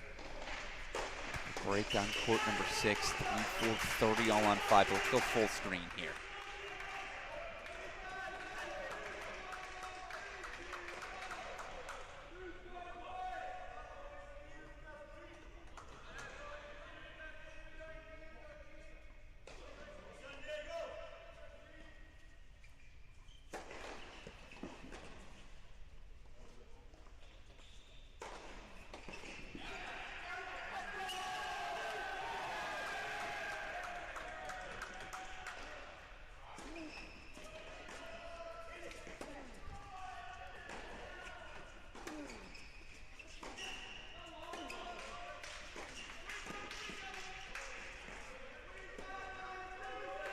Yeah, Tarvit doing Tarvit things. Continuing to push forward. And that gear, by the way, that's going to be the difference between him being an elite college tennis player and being an elite professional player. Just finding ways to make life a little easier for himself because he's always fit enough. He always competes well enough. I had the chance to chat with Tarvit, by the way, at the start of January. Conversation you can all go here on the Cracked Interviews podcast now. We talked about the opportunity to train with Brandon Nakashima in December in the offseason, top 50 player in the world, just to get exposed to what that level is like, what it takes to sustain that level day in, day out, both physically, mentally.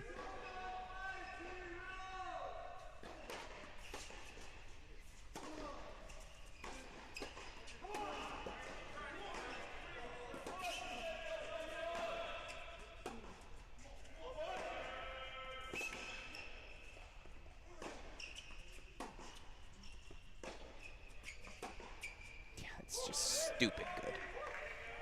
I mean, what are we doing? Come on. If that's not top 100 tennis, I don't know what is. The defense on the forehand slice to extend things, the ability to redirect line as well. That's a little finger point to his teammate on court number 3, Irovasa, to say, hey, buddy, that one was for you. Or excuse me, that actually might have been to court 2 and Danilov 5-1 Tarvin.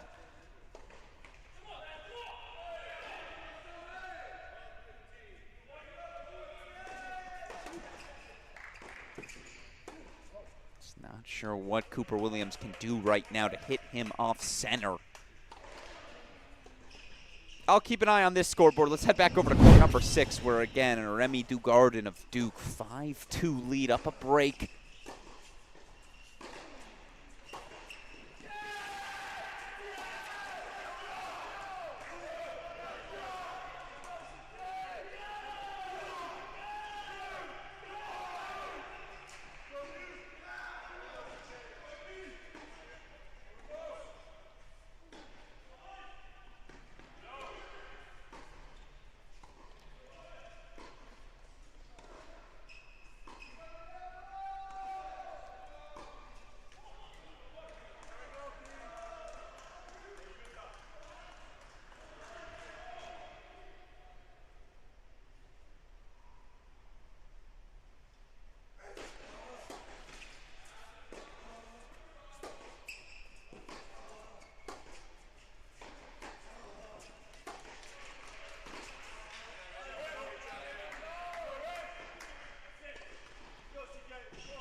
Yeah, I like this lefties game a lot.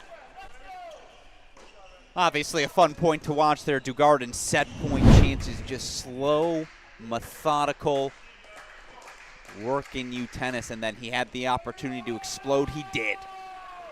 Set point coming here for Dugarden. 5-2 Dukes. Planellis Repo leading at 5. Tarvik will serve for his first set, 5-2 on 1. All right, it's crunch time.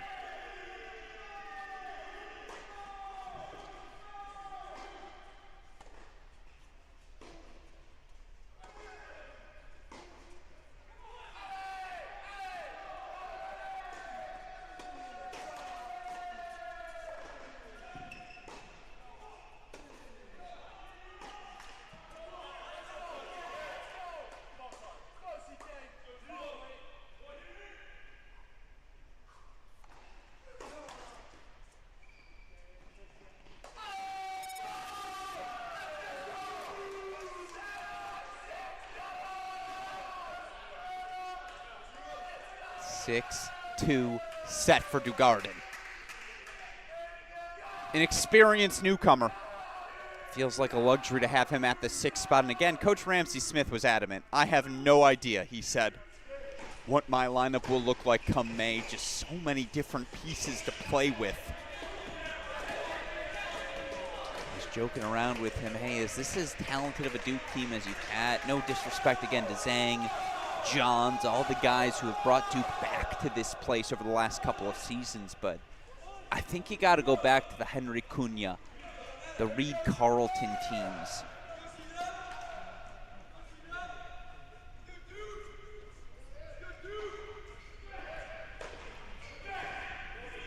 Ralph Hemler. Am I just going to start naming names? TJ Pura era. Those late 2000s, early 2010s. This Duke team feels like it might have that sort of talent, as again, it's a pivotal swing here. 2 first sets apiece. Who's gonna need a 3-set victory coming out of our first sets? Right now, San Diego staying the course. The freshman, Beirut, 5 all on court number 5. So we go full screen to court 1. Oliver Tarvik serving for the opening set.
Yeah, look, if that's the tennis Cooper Williams is going to start playing here down the home stretch, this match is far from over. You have to step in. You have to be willing to be the aggressor. You're not going to outcompete Oliver Tarvin, and he is not going to hand you anything. You have to execute at an elite level. That was elite execution. Still 2 more set points coming up here for Tarvin as he tries to put the first set on the board here for San Diego.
Six-two set for Tarvin, so 1 first set remaining, and don't look now, but freshman Adrian Barut, 6-5 deuce point break. That's where the roar was coming from, not just Tarvin, but it's the freshman Barut, 6-5 as well. He will serve for a 4th San Diego first set. On serve in every single second set. Let's go check in on a match we haven't seen in a while. We'll go over to court number 3. Of course, we'll come back here to see if Barut can serve out that opening set. Alex Gruskin here. Anyone who had any doubts about this San Diego team, perhaps this first hour and a half has dispelled you of your doubt. They are that good. They are that experienced. They are just a thorn in the side of every opponent that they face.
Again, game point chances here for Vasa, but back over to 5 to go. Adrian Barut looking to serve out an opening set. Put 4th on the board for San Diego. Again, first sets for the Toreros at 1, 3, and 4. 2 and 6 go in the way of the Blue Devils. I think this is one they have to have. Again, Gerard Planelis-Riepel coming over from Alabama. His experience, again, taking on the freshman, just match calculi-wise.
That's really well done by the freshman, showing off the speed, showing off, again, that willingness to move forward.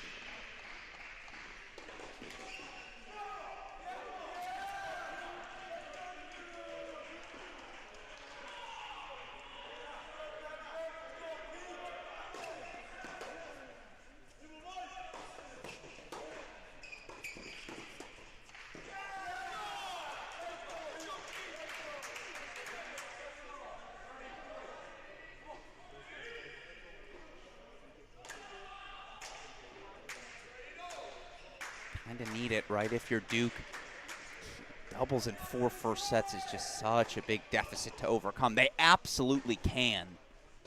But as we know, scoreboard pressure just always starts to add up.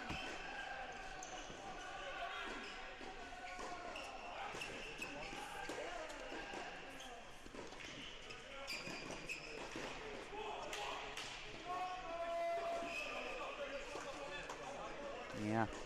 He'll want that one back. Deciding point, set point coming up.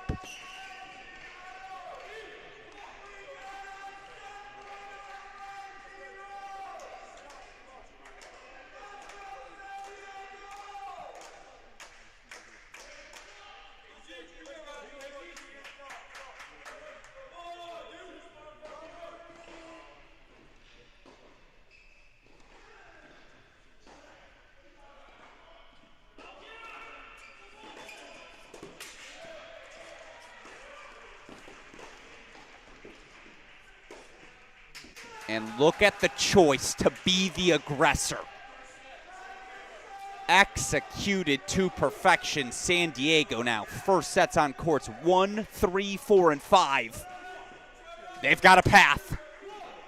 And they've got options to work with it as well. So we're going to race over to court number 2. You see on the bottom of your screen, Rodinas. Deciding point, break point chance. One of the bright spots for the Blue Devils here today.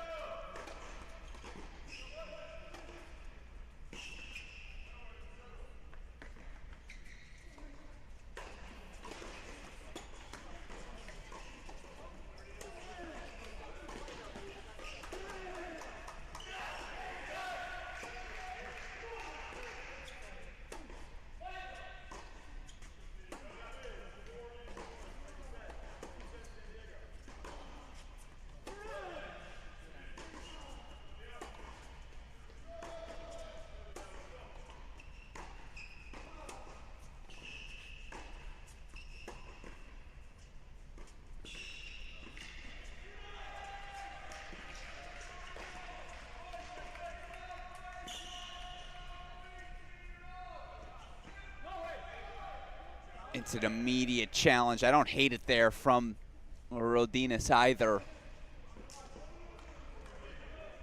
Always gotta wait, right? I didn't see a definitive hand point one way or the other, but given the Rodinas reaction, I'm gonna assume the call was confirmed. Yeah, indeed it was.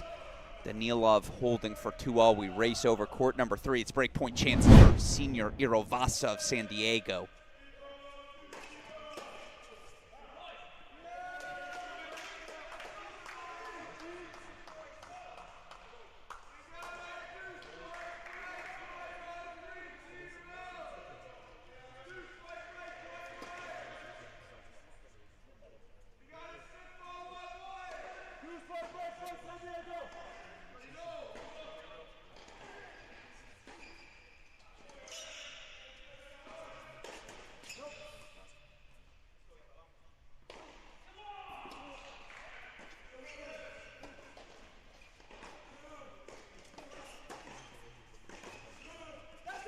Vasa breaks.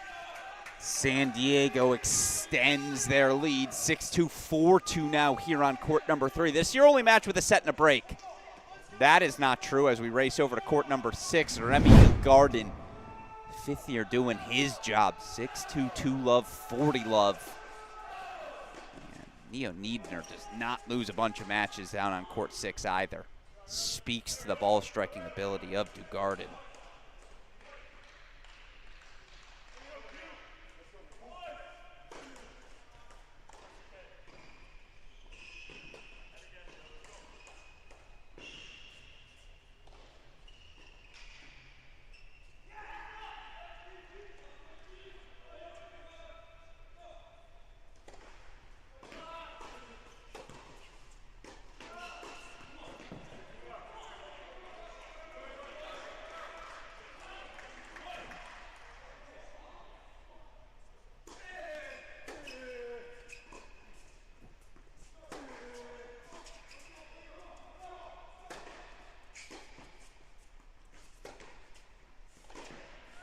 Oh, that's just filthy.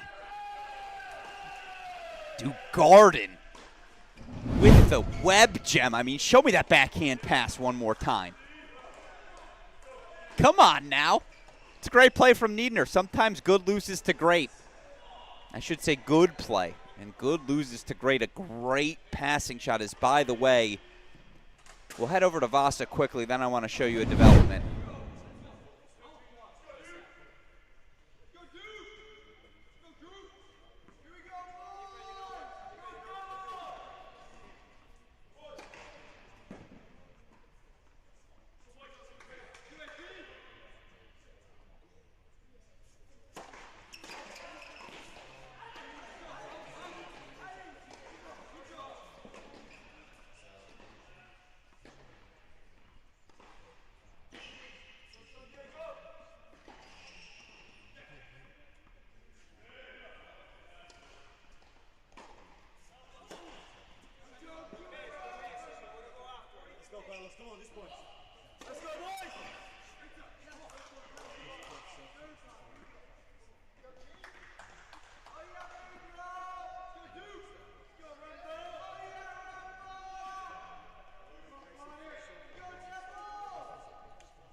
Vasa holds 4-5-2. Here's the Duke development they need.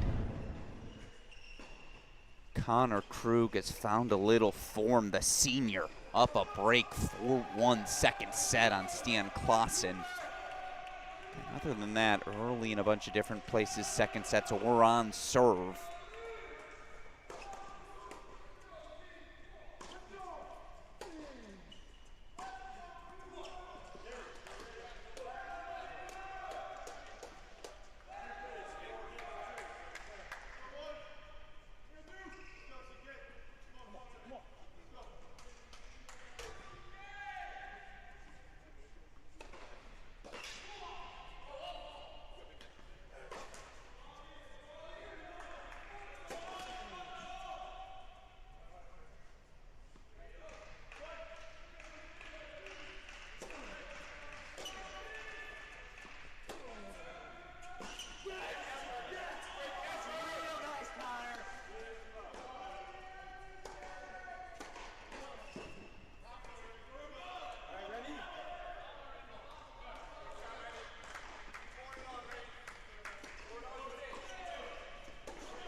Are they going to call let there? No, right? May have called it prematurely, as you see TJ Pura, the associate head coach, again. Let's pick up the pace, gentlemen. Foot on the gas. Gotta raise the energy to rise to this occasion. Gonna go split screen here. Zero Vasa is about to serve for the match. 6-2, 5-3 lead for the San Diego senior. Garden's got breakpoint chances for 4 love in the second as well.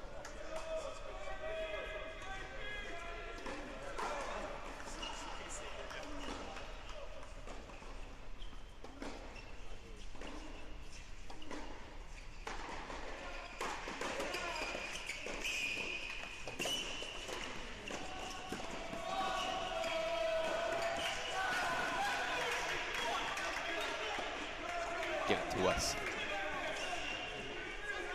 Oh, what an effort, though, from Krug. We see a big fella.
Two on court number 4, so looks like we might be headed the distance. Meanwhile, match points here for Vasa.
Irovasa makes it 2-love San Diego, and for a senior who just didn't have the 2024 campaign I know he wanted, that is a crisp day at the office. 2-love San Diego.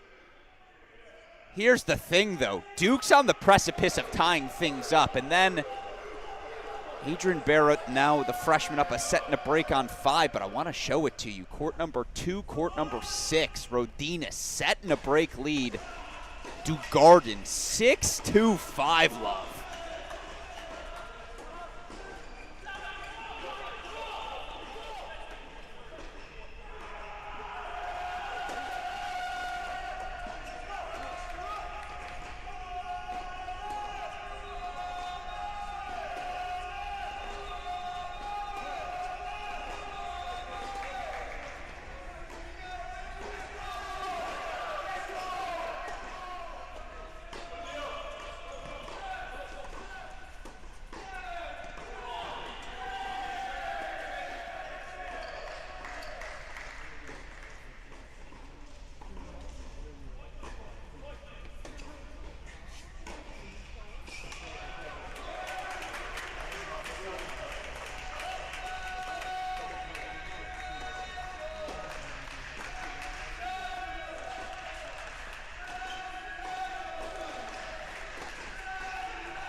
to Rodinas. Meanwhile, here you go. Match points. Dugard, and the lefty has showed me something today.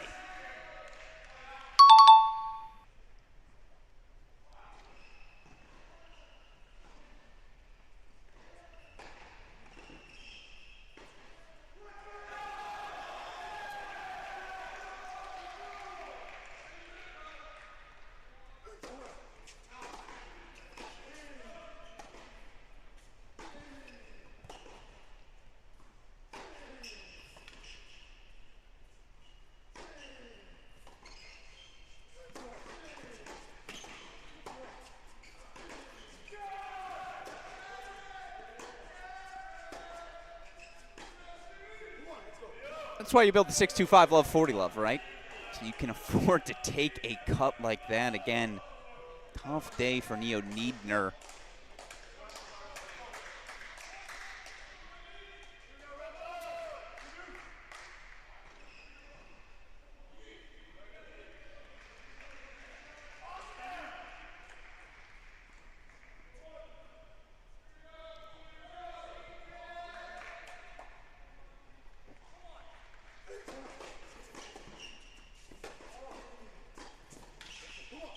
Two match points fought off. That's how it starts.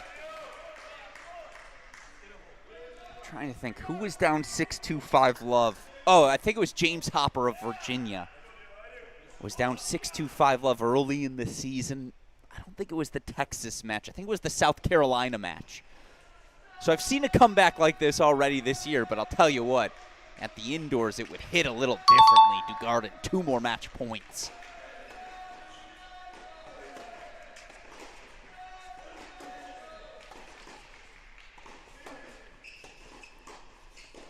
Third one's the lucky charm. And there's the roar. Dugard puts Duke on the board. Let's show you the match point one more time.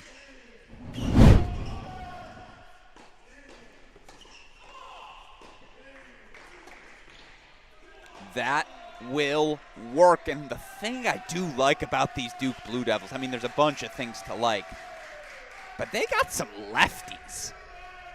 Just throwing some different looks at you as we go from Dugard to the Dean, Pedro Rodinas. Here is a sight for sore eyes after, again, an up and down sophomore campaign. Rodinas not serving. That marker is incorrect. But a game away here from leveling things with San Diego. Now, here's the thing. San Diego won the first set on every other court remaining. Connor Krug serving to force a third, but Duke's in the ballgame. This one ain't over.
There it is again, Rodinez. I apologize, leveling things at 2-2. All right, 3 matches remaining. Let's lock in. Courts 1, 5. Of course, court number 4, and that's what I was looking at. I apologize for the distraction, but it was indeed a second set to Connor Krug, so the Dean level things at 2 apiece. Teammates scrambling across courts, wouldn't have it any other way. Probably going to position themselves, court number 3 in between courts 1 and 5 there. A few on court 2 as well. If you're just joining us, Alex Gruskin here. Pedro Rodinez alongside of his teammate, newcomer Remy Dugardin. They've leveled things. 2-2 overalls. Again, San Diego took doubles. They took 4 first sets, but Duke is hanging around. It's a Tarvit hold 4-2-all. Yeah, we're going to be in this position for a while. Certainly, again, with the third set coming on court number 4, we'll go to a split screen here. 2-all scenario. Again, it's the freshman, Adrian Barrod. He was up a set and a break, just broken on a deuce point there to level things in the second set. Tarvit, Cooper Williams. That's got to be the longest a match has ever taken for 6-2, 2-all. It speaks to the physical, grinding tennis played by San Diego's Oliver Tarvit.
Land good. I think it just may have. Yeah, indeed. Planelis Ripoll finds a line with his backhand. Now 40-15 game point chances. Look, we might be here for another hour with this one.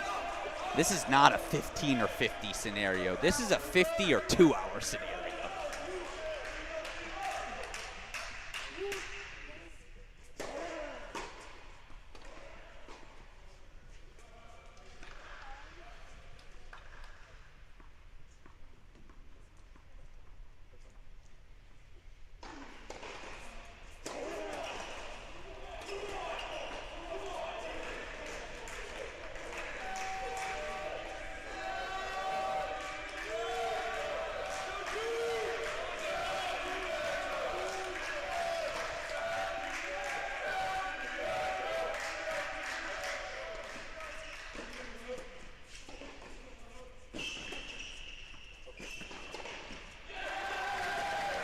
Cooper Williams has started to find his range.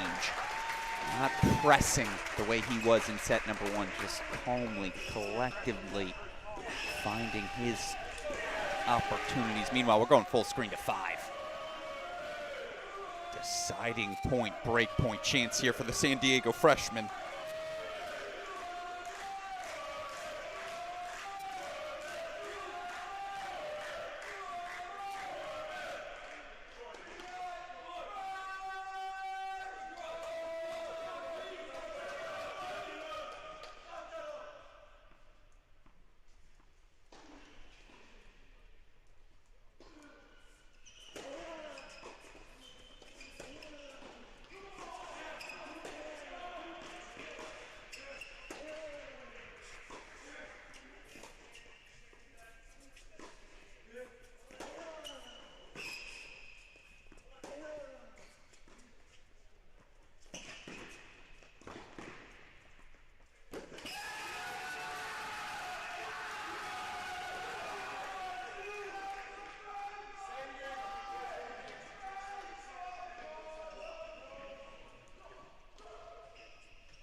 Barrett breaks again. 3-2 on the turn as, again, we show you our remaining 3 matches. San Diego upsets in 2 of the 3 on courts 1 and 5. Third set now underway, and it is an early deciding point, break point chances. Cooper Williams held for 3-2 on 1. Let's go full screen. You guys having fun at home? Certainly am here in the broadcast booth. Alex Gruskin here as we get ready to wrap up hour number 9. Let me say that again. Hour number 9 of our broadcast here on the day. By the way, we still got a full match to go. Coming up next here in Waco, TCU, of course, taking on hosts Baylor.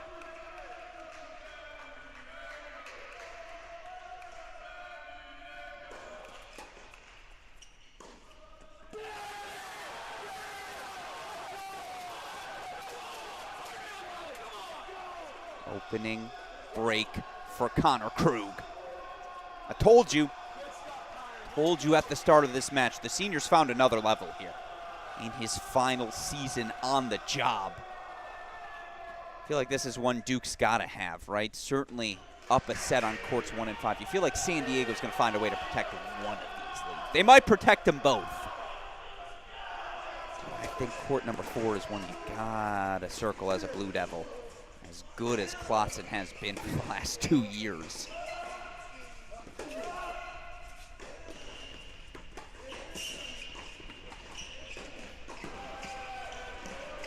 Call him the Matrix, corner to corner, however Tarvik goes.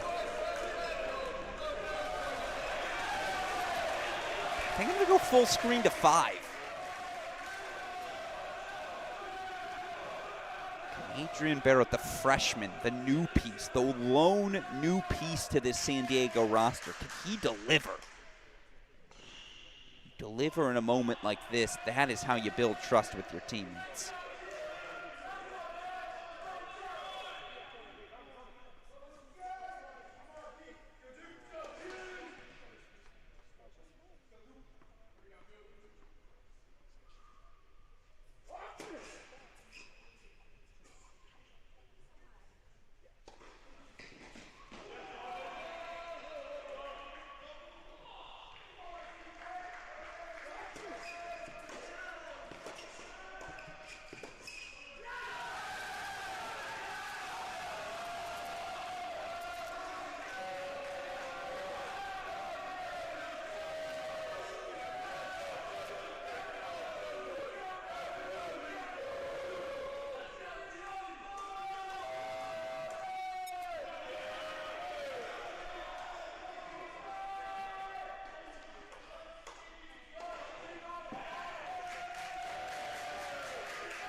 Right back comes Ripoll.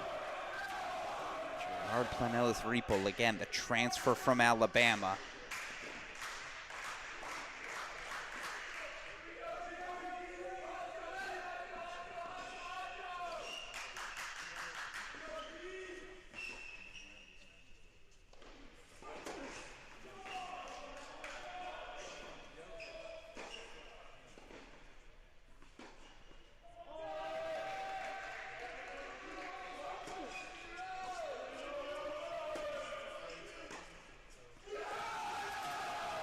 Duke breaks back for 3-0.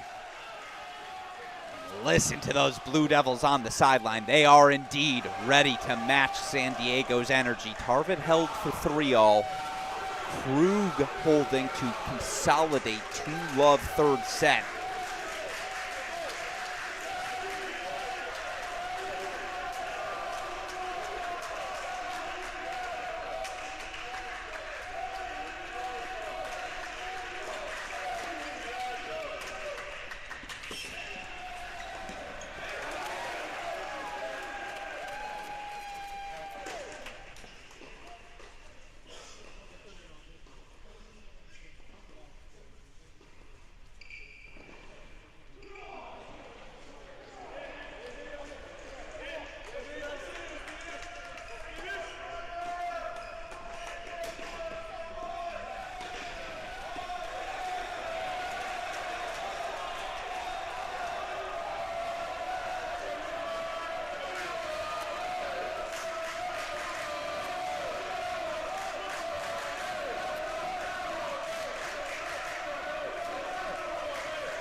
excuse me, I keep saying Alabama, Arkansas transfer. Ripple at 5.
Chances for Cooper Williams.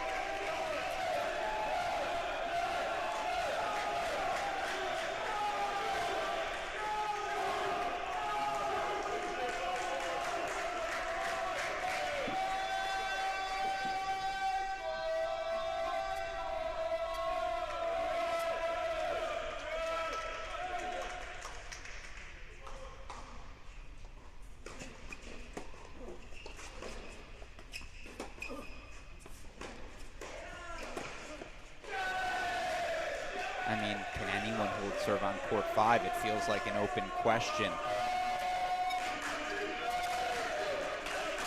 More break points, first of which is fought off. We're going to go full screen to it in a second.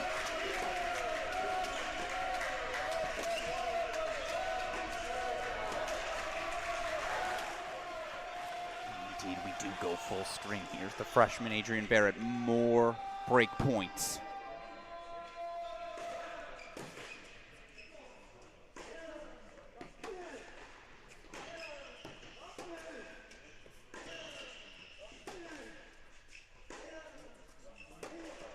No, it's the right play, it's the wrong execution, so deciding point coming up.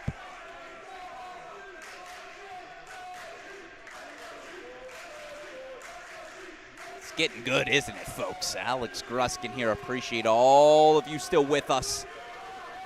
What a day of tennis it has been. Of course, Wake Forest knocking off SMU. One match left to go in Dallas. It'll be NC State, Kentucky. The nightcap 6:30. In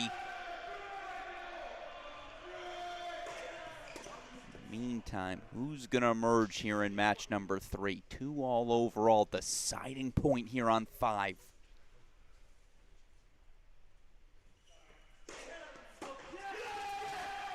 And it is a break. Another one, and the racket goes flying. Are they going to get a warning? Certainly not a point penalty. That was an inoffensive offense. But Adrian Barrow again, a break lead here in set number 2, 7-5, 4-3, as we show you our other 2 matches remaining. On serve, second set on 1, and look at that. Stian Klaassen breaking back for 2-all in the third.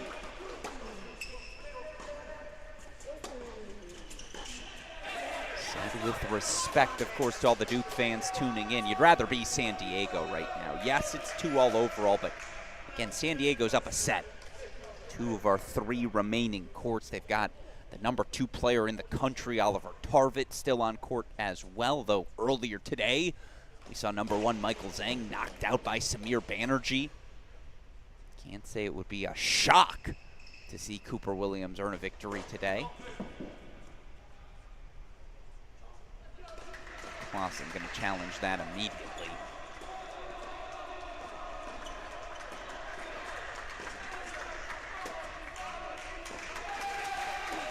Overturned by the chair.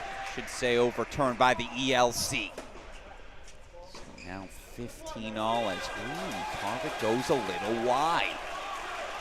Let's go full screen, court number 1. Again, Cooper Williams ranked outside the top 50 right now. We know he's one of the 50 best when at his best. I would argue in college tennis this season.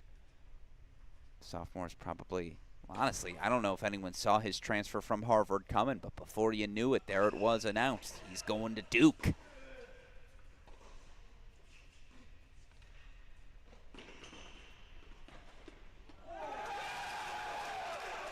The way they're out of the chairs, so we're actually going to go back to court number 5.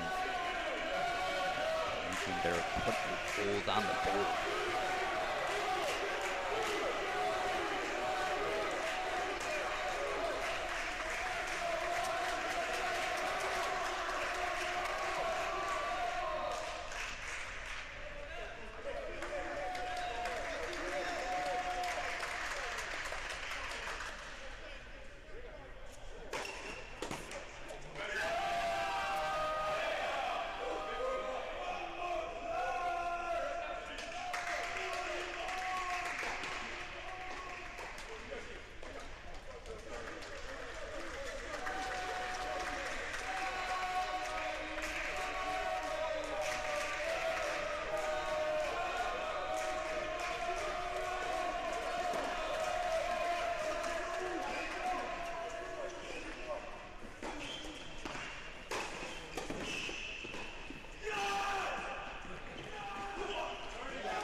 Track meet tennis on court number 1. Harvard saying, here's the best of me, Cooper. Do what you got to do. Into the net, he goes for 30 all. Meanwhile, it's game point chances. As Adrian Barrett now a game away. 7-5, 5-3 here on court number 5, and a big Torero roar as well. We'll go back to the split screen.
Missed it a hair wide. He's going to challenge, but I'm pretty sure that call's... No! The call is not confirmed. Oh, no. Look, it's you all saw the same call I did. I thought it leaked a little wide. Impossible to tell, obviously, from our positions, but wow. And that's a ridiculous little backhand flick by Adrian Barrett. But wow. ELC again. This is why you love to have it. The certainty that comes in a moment like that. Game point chances for 4-all Tarvin.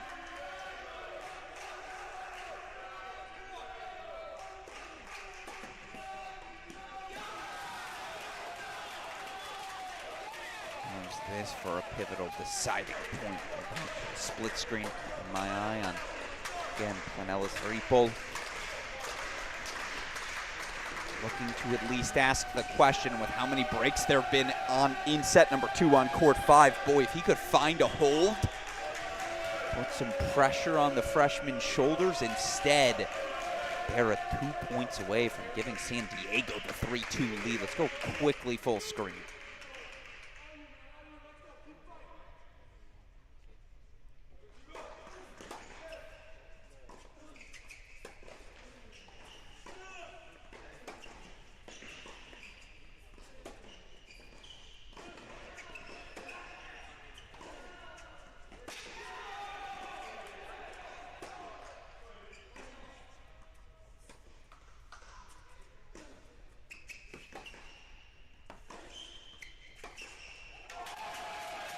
It's amazing the reputation Oliver Tarvin has as a counterpuncher, and I don't say that in a negative way, but I don't think he gets enough credit for that ability to generate his own pace, that ability to be a front runner on top of all the physical gifts obviously he possesses as well.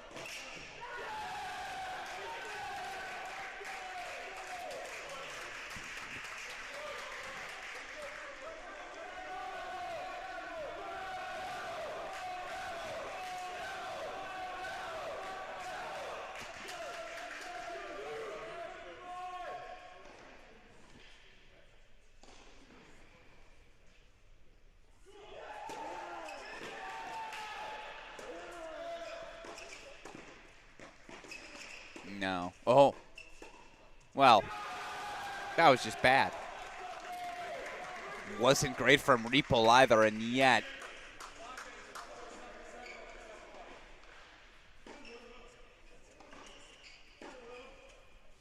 hold for 4-5 pressure on the shoulders now. That's the freshman Adrian Barrett, who will serve for a 3-2 lead. Meanwhile, there you see it. 6-2, 4-all on 1. 3-2 deuce point coming up on 4. Let's go full screen as the senior Connor Krug. What can he find?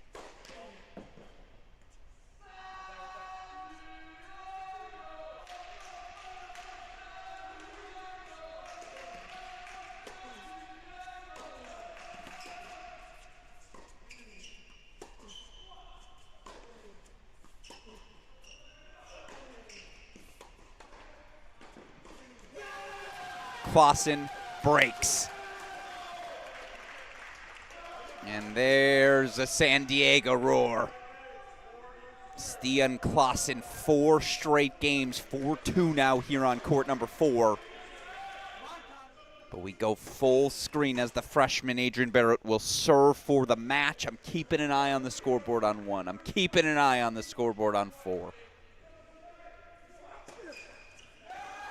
As it is a double fault and a little bit of pep in the step of Planellis Riepel.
knocks it just wide. No challenge either. He knew he missed that.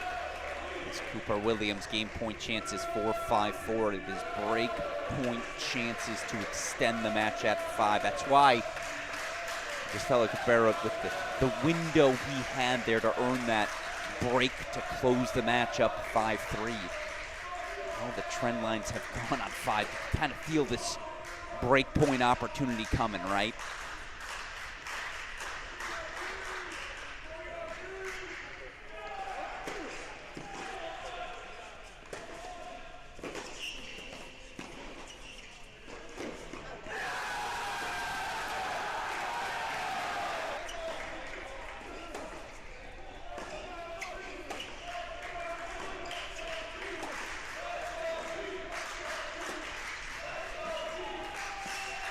That's ridiculous.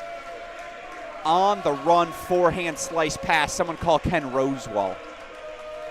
Oliver Tarvik just took one out of his book as, of course, show you the split screen. 5-2 lead. Vasa held. Klaassen held. He's a game away on 4. That's why we gotta go full screen to court number 1. How's this for a massive moment? It's the points you live for as a college tennis fan. Deciding point for all. Cooper Williams serving.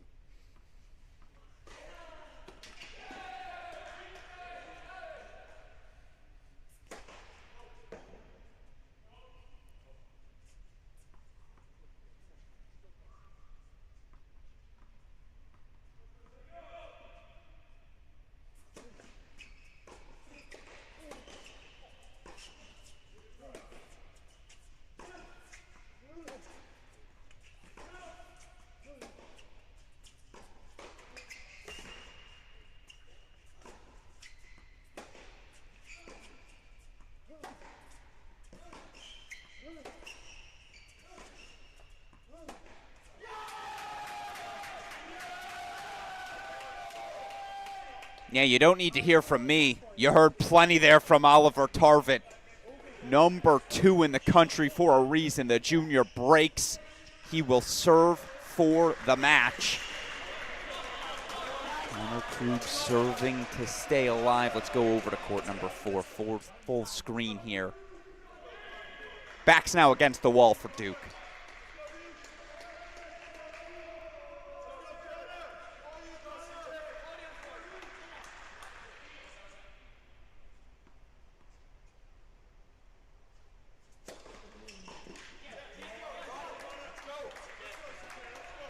Big serving here from Krug, but again, the match is on the racket of San Diego. Stian Klaassen, Oliver Tarvik, each going to have the opportunity to serve things out. Of course, the moment they're out of the chair will get us back to 1.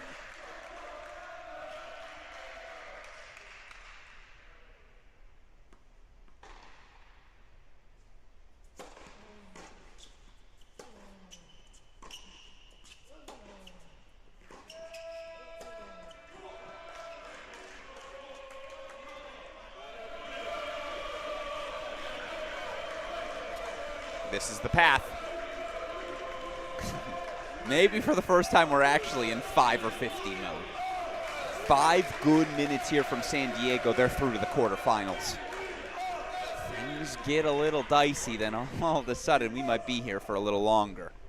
Especially if it's a third set on 1.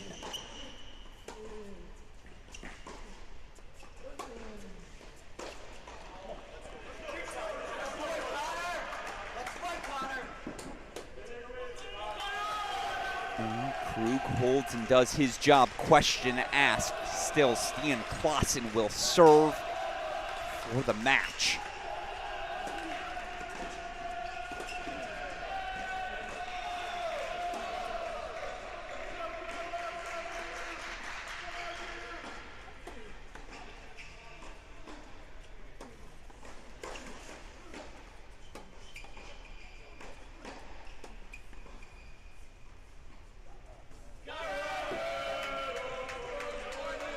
Just the pressure he puts on you.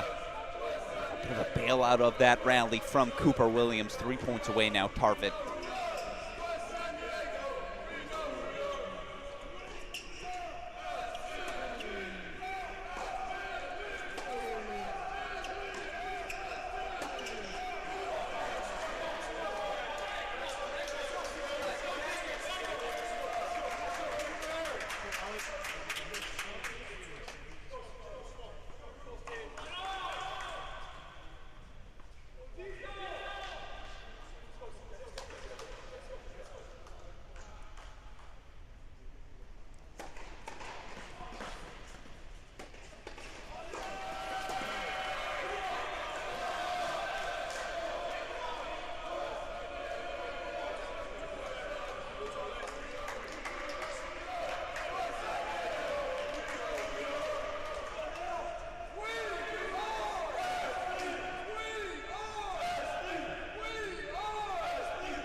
points coming for Ali Tarvit at 1. Meanwhile, Connor Krug just staying alive. Just staying alive.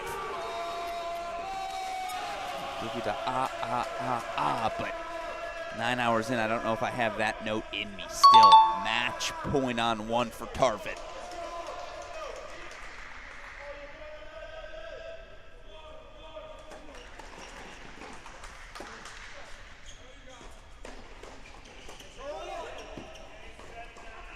That's why he's 2 in the country. Oliver Tarvit, 6'2", 6'4", San Diego.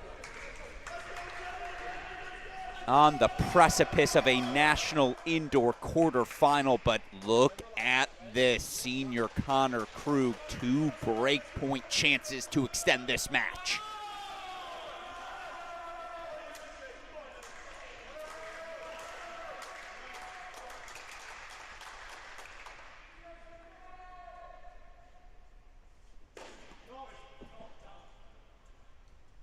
Called wide. Immediately challenged, and it's an overrule. The ELC confirming the ace. Match point, San Diego.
Not good, not great, it's elite.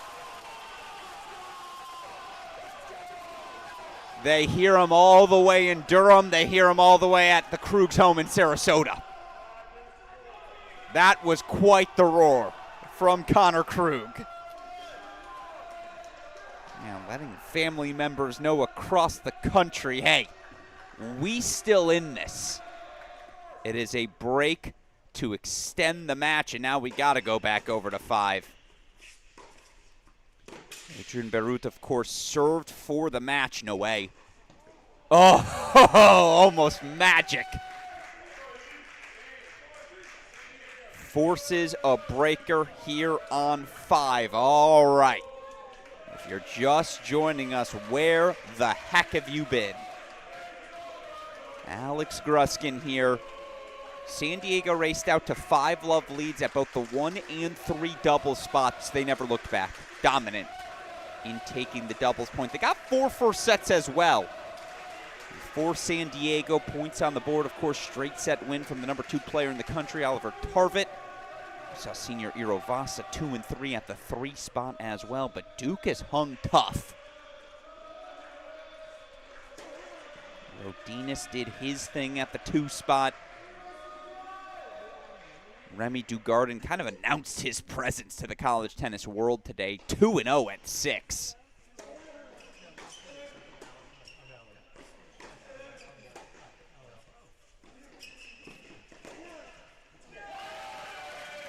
First to 7 win by 2 again.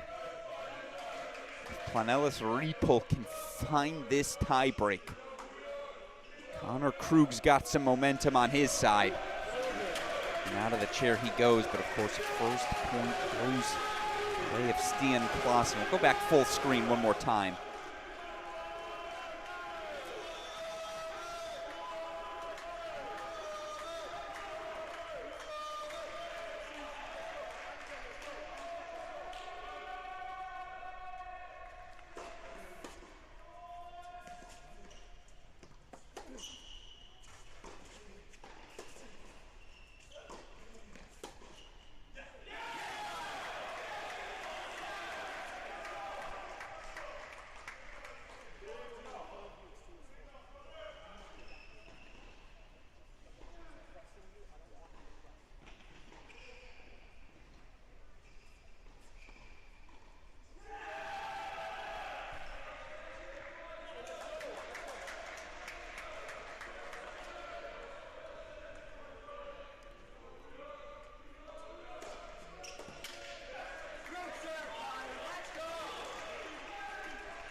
go. You see the 2-love mini break lead for Beirut.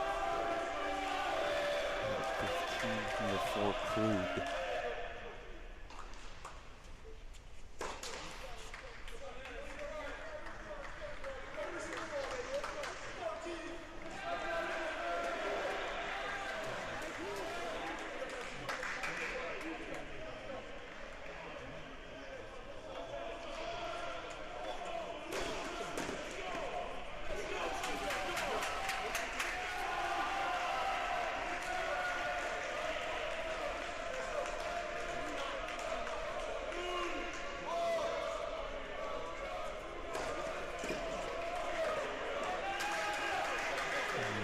Mails the backhand. Not out of his 4-5 service game yet. Of course, will stay in the double box for now. Should Connor Krug put a hold on the board, we'll go full screen with the tiebreak on 5. 3-love lead for the San Diego freshman there.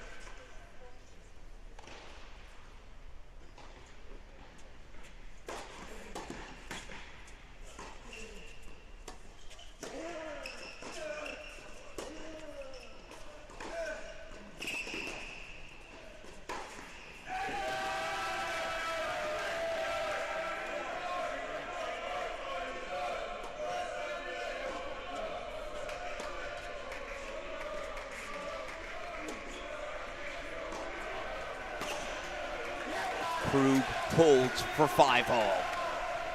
Question, of course, becomes, will it matter as we head over to the tiebreak? The freshman Adrian Beirut, 4-love lead.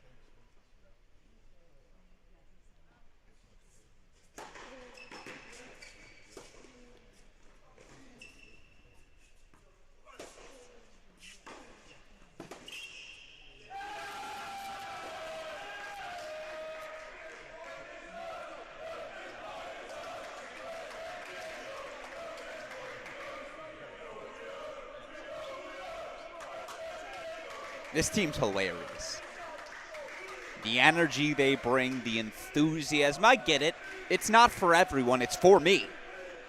That's the energy I want to see. That's the passion that makes college tennis just different. That much more special, in my opinion, than any other level of this sport.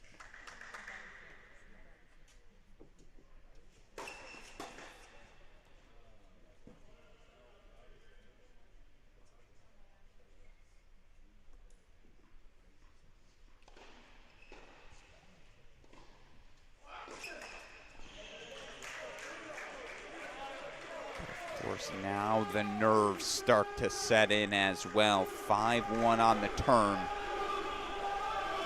Irovasa was serving for this match. Irovasa actually has already won his match. Stian Klaassen. I'm going to stop doing that at some point. Stian Klaassen, of course, served for his match at 4. He had a match point. Connor Krug said, "Not so fast, my friend."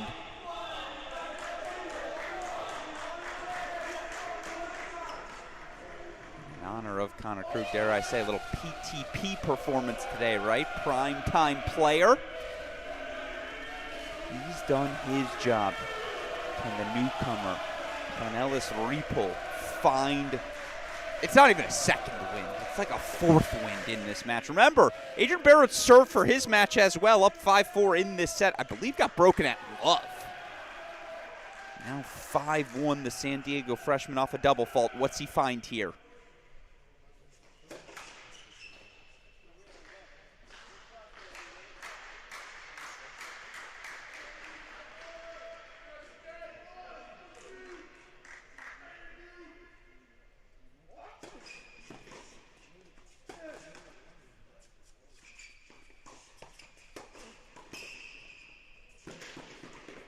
That's elite. Show you the attacking tennis one more time. Look how tight you close the net there. All you got to do when you're that tight, get your racket on the ball. The racket will do the rest. All right, 5-love becomes 5-2. It ain't over yet.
now the pressure's on.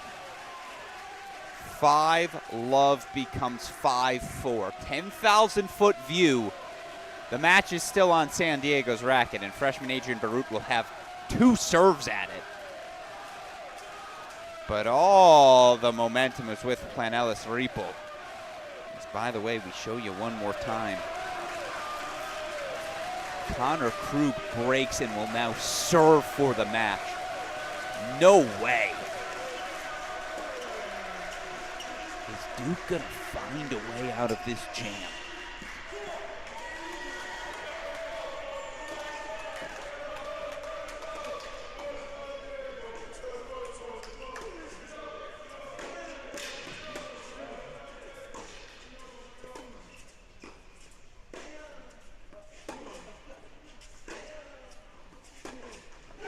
Five all. 5 straight points for Duke on 5. As Krug looks to close in.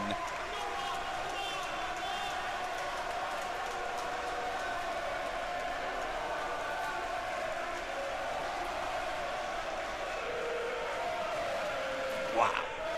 Wow. Wow.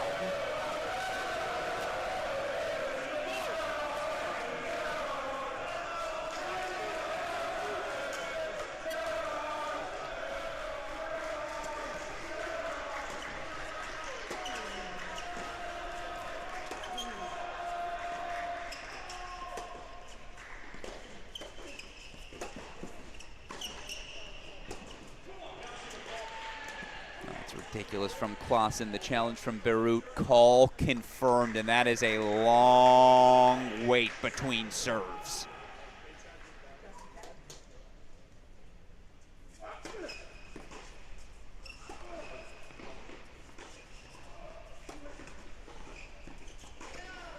All the net cords.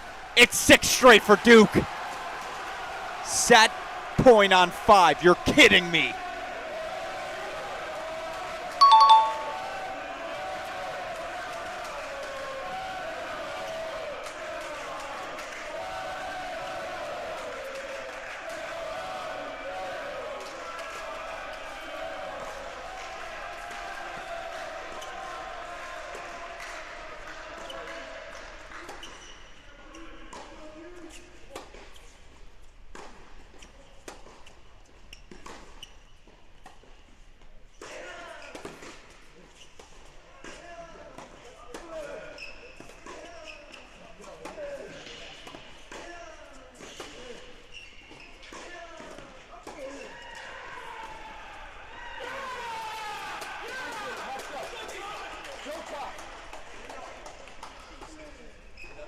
Seven straight points for Duke.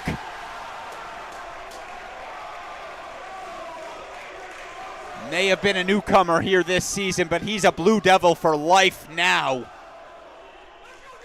Gerard Planelis Riepel from 5-love down. 7 straight points. And if Connor Krug can close this out, Duke will have the momentum.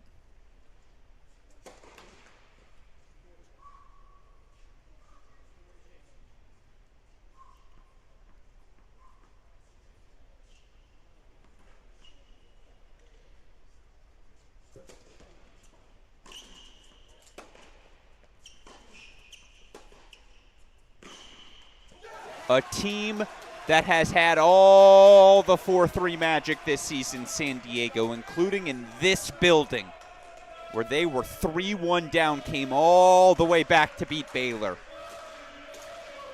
Has the clock struck midnight? Yes, there is still a full set to go on 5. But Connor Krug was down match points. He now has match point. 2 of them.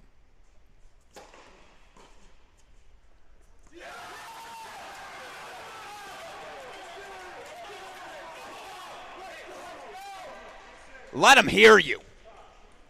We're tied at 3. Get real comfortable. Deciding set on 5 for all the marbles. As you see TCU, Baylor starting to work their way on court. They're going to get warmed up they ain't going to start for a while, folks. Deciding set, court number 5. And if you're just joining us, Alex Gruskin here. Oh, my God. Oh, my God. Huh? I need a second. I, like Adrian Barut, need to compose myself heading into this third because I thought San Diego was getting out of here. When Oliver Tarvett earned the break, closed out Cooper Williams in straight sets at 1, my reaction was, okay, San Diego's got it. Of course, in that moment, you saw Stian Klaassen serving for the match at 5. You had Barrett serving, or excuse me, at 4. Barrett serves for the match here at 5. Again, raced out to a 5-love lead, but junior Gerard Planellis Riepel, senior Connor Krug, they said, no, we have other plans.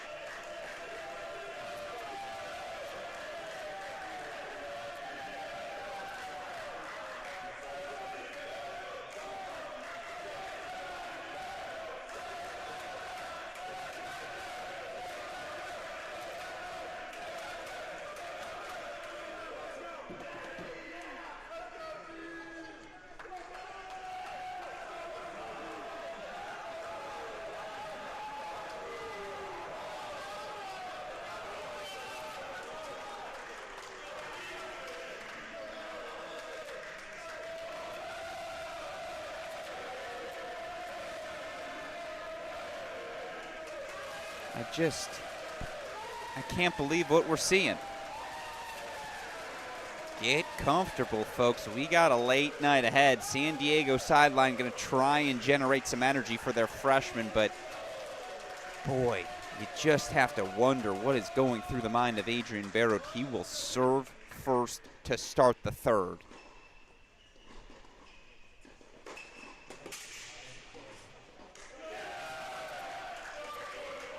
Serve for the matchup, 5-4.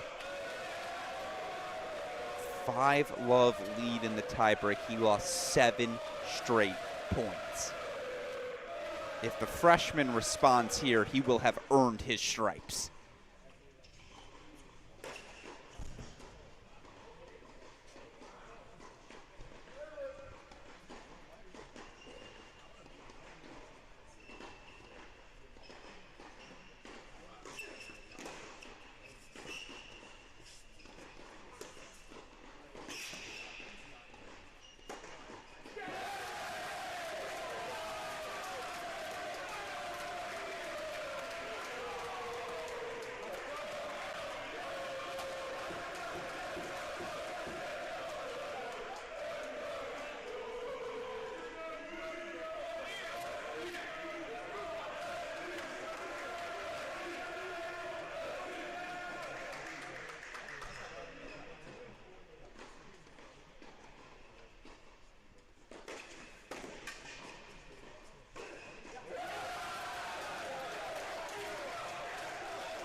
This is what the doctor ordered.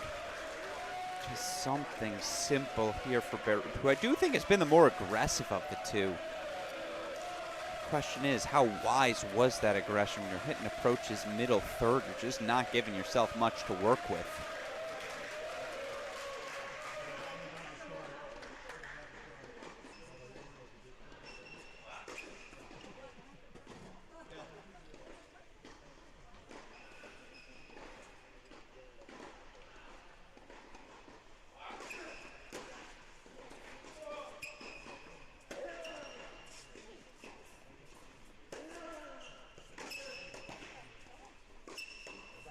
No, Riepel just kept on closing.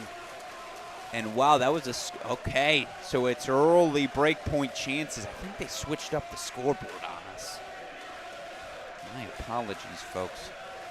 Far from a simple hold here for Baylor. No, I just blanked out for a second. My apologies. In fairness, wrapping up now almost our 10th hour. Let's have the fun.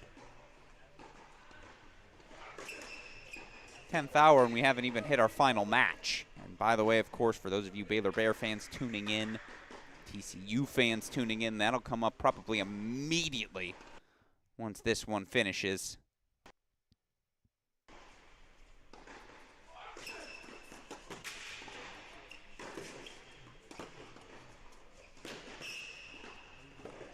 All right.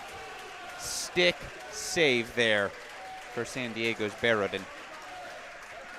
Now it's a pivotal deciding point just from a momentum status. Barrett gets broken here. Again, after succumbing to surrendering the 5 love lead. That's the word I was looking for in that tiebreak. Surrendering the 5-4 lead he served for this match.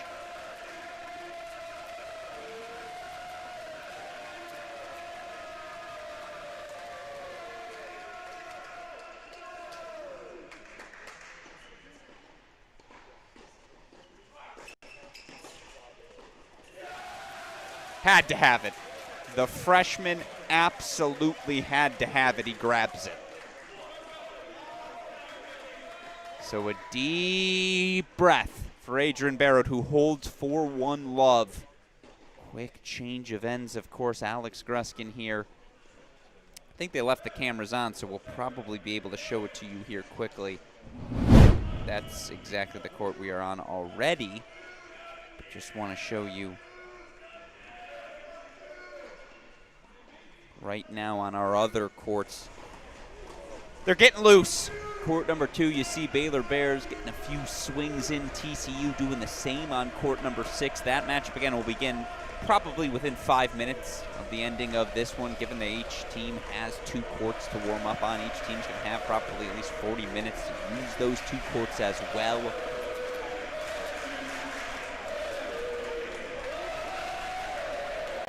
Question, of course, now, how much gas do either of these two have left in the tank? One love on serve here in the 3rd. It'll work.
serve. Ironic given the ending of that second set, right? When it felt like neither guy could find any sort of rhythm on serve.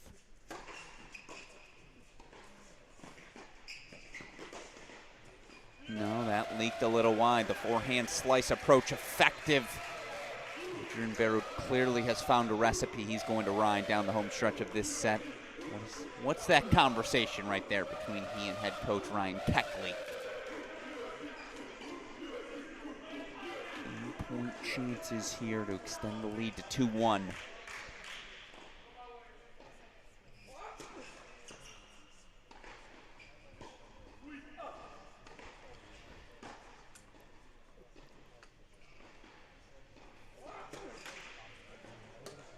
That's why you build a 40-love lead. Still, just again, Adrian Barut was up 5-love. 5-love in that second set breaker. He also served for the match up 5-4. Clausen serving for his match. It begs the question, how is Duke still on court? What an effort by the Blue Devils here today.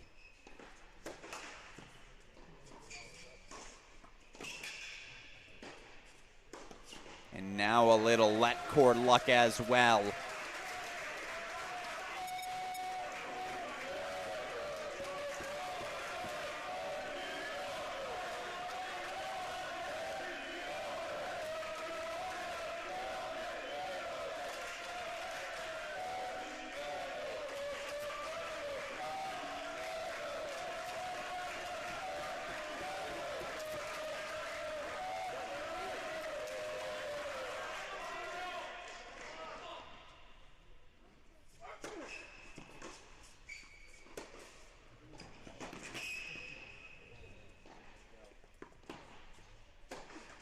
Wow. Exceptional defense. 40-love becomes the deciding point. This might be the backbreaker. How Adrian Barut did not win that point.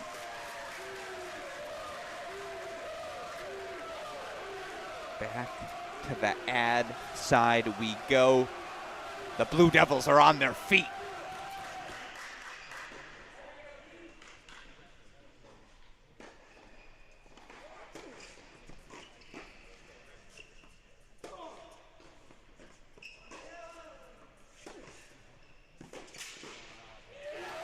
Oh. Had that forehand dropped in, I don't know. Barut probably drops his racket and shakes hands and says, "It's just not my day." The freshman escapes with a 2-1 hold, and one more time we'll show you. Okay, they've turned off the cameras on the other court. If they hadn't, what you'd be seeing, of course, warming up right now.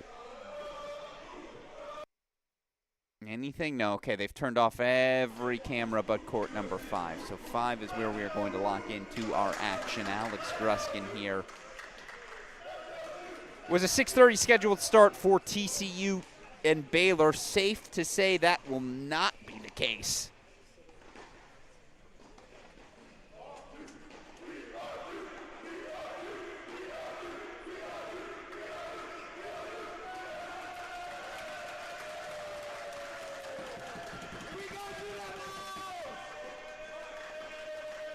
Just again, if you're just joining us, San Diego, definitive doubles point. They took 4 first sets as well. They served for this match. They were up 5-love. They served for the match at 4. They had match point. And yet these Duke Blue Devils will not go away. And yet, last week it was the Oklahoma Shuffle. This week it's that San Diego Duke sideline battle. All in. 1-2 on serve in the third.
passion from these two sidelines. It's what makes this sport special.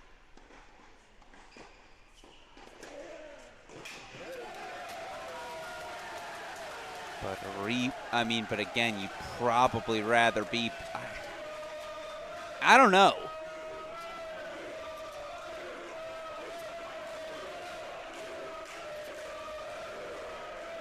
I mean, Repol is obviously maneuvering through some service games easier here to start. He's got the added, or he lacks the burden of having served for this match, of having led 5-love in that second set tiebreak. He gets to play freely. He's got the momentum, obviously.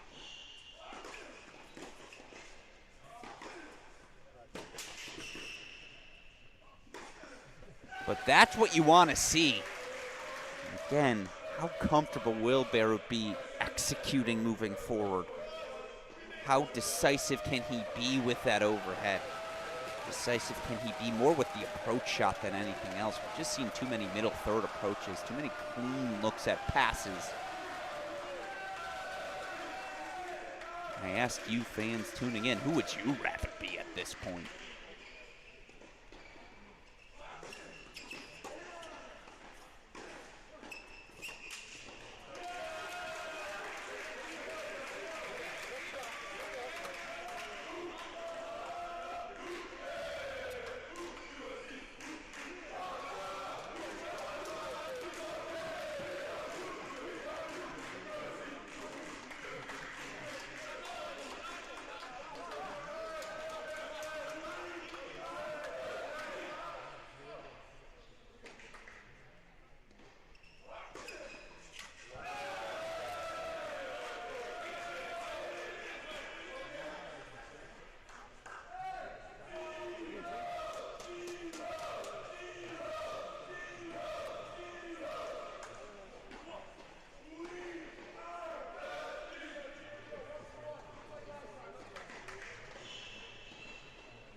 That'll work. That is exactly the service game you're looking for if you're a San Diego fan. Adrian Beirut continuing to push forward and just much better targets.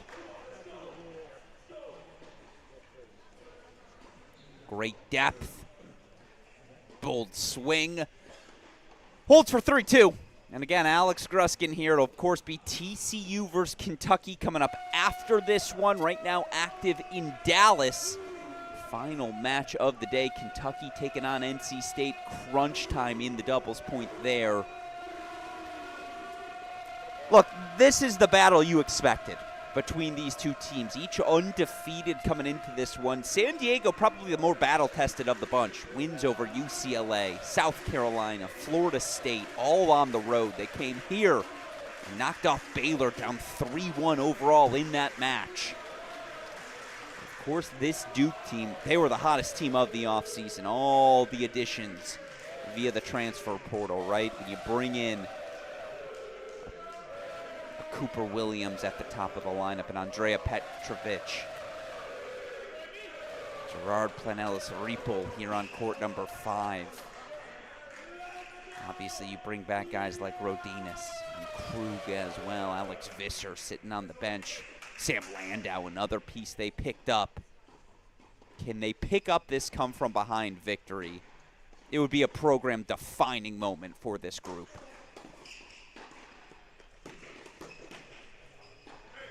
Excuse me. Maybe not program-defining. It would be a season-defining moment. On the other side, if you're San Diego, quarterfinals of a national indoor is just not a place you've been.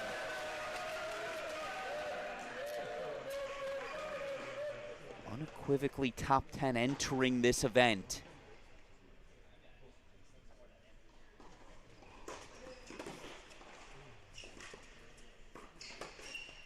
And that has been lacking. Feels like Adrian Beirut on the back foot has just been error prone, we'll say, over the last 30 minutes, but 15 all is something.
Chances for 3 all.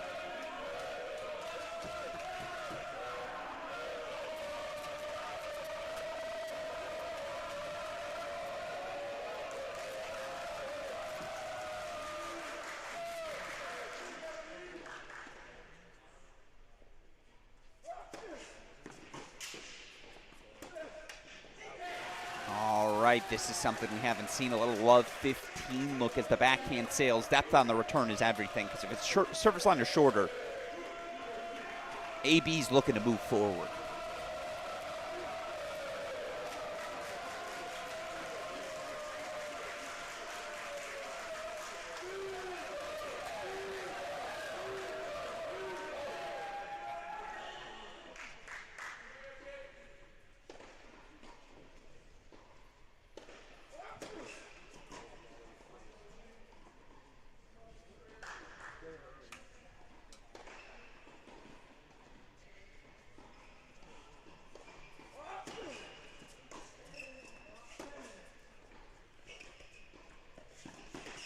Beautiful volley. Show that to you one more time. Love the disguise there he did with his shoulders moving forward. Look at this.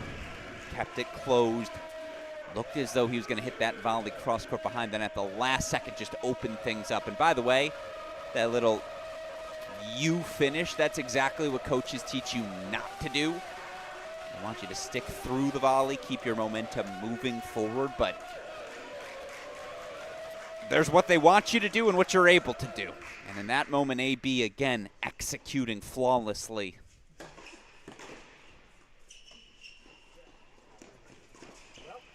The drop shot has been less than flawless. The backhand drop shot in particular feels like has hung up on him here. And last 30 minutes, this is a serious look for Planellis Reaper.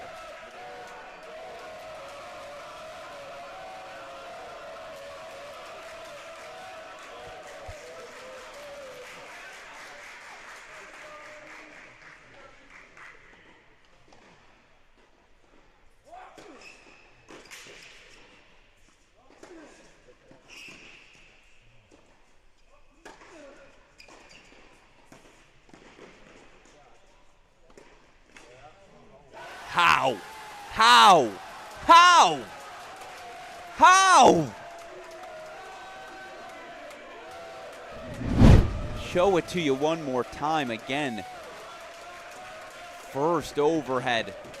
First lob gets over the head, excuse me. Look at the Duke sideline celebration.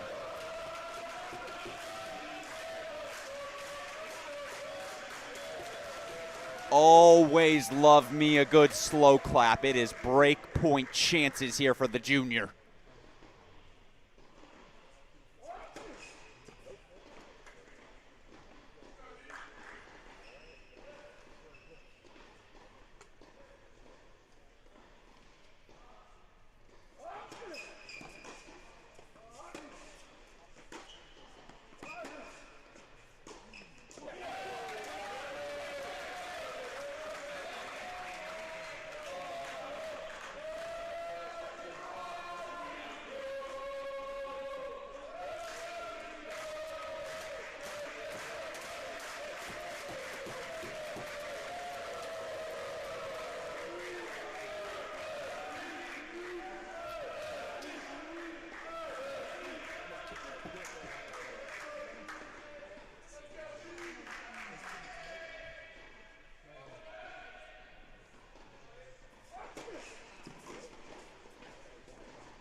Duke breaks, and the whole team is on a dash.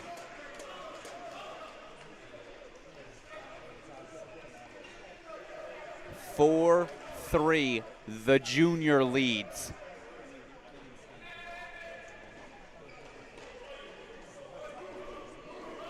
Gerard Planellis Riepel was down 5-4 in the second set, was down 5-love in the third set breaker. Second set breaker, excuse me. He is now up a break in the third. And again, if for some reason you are just joining us, I don't know where you've been. Feels like it was 3 days ago that San Diego was up 5-love at the 1-3 doubles spots. They took the doubles point. They got 4 first sets. It's going to be forgotten, but Pedro Rodines was excellent today at number 2 singles, maybe even better than him. The newcomer Remy Dugardin, 2-in-love at the number 6 spot. We'll for sure be talking about Connor Krug. Stian Klaassen was serving for that match, up 5-4, 5-3 overall in the third. Krug was able to break, take the set 7-5. I love that San Diego's still getting after it.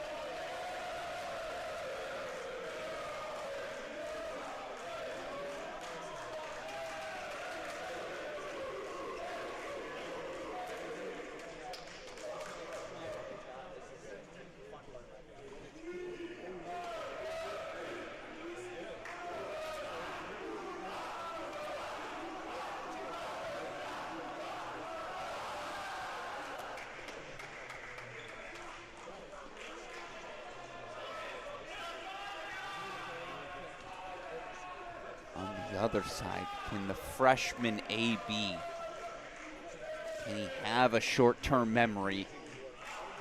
Can you just forget all the last hour? Find a way to keep attacking, find a way to be the aggressor.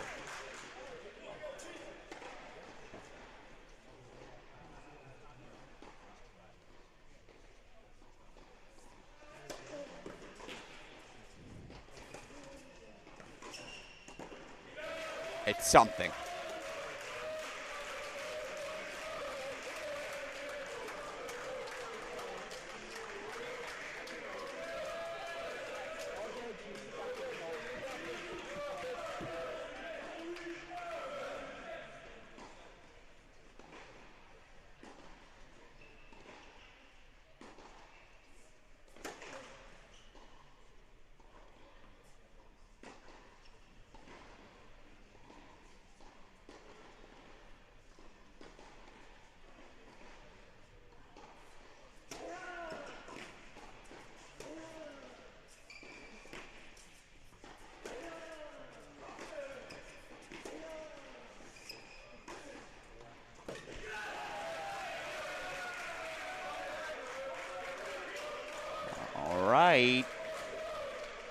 Maybe just the burden of release of not being in the lead. Maybe it'll allow AB to play a little more freely.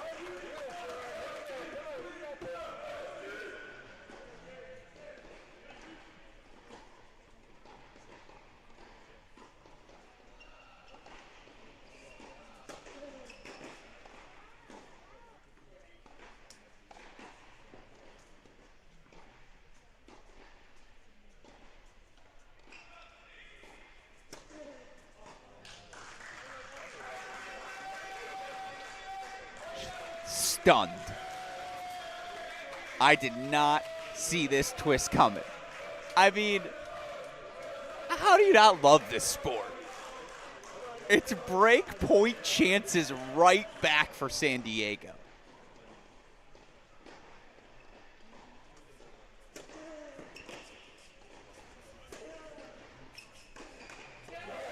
It's the right swing. That's who AB has been all match long. It's how he got to his advantageous position in set number 2. It's what he needs to keep doing. Even as that backhand goes in the net. Meanwhile, again, if you are Planellis Riepel, whatever you can do to extend rallies, whatever you can do to just force this freshman to have to create and deal with his nerves. Called wide, challenged by... Oh, and it's an overrule. That one was extraordinarily close, and I think Ramsey Smith's going to say something to the chair. How many times has he been overruled? But, again, chairs offered discretion. It's not the prototypical no electronic line calling point penalty system. Still another break point fought off.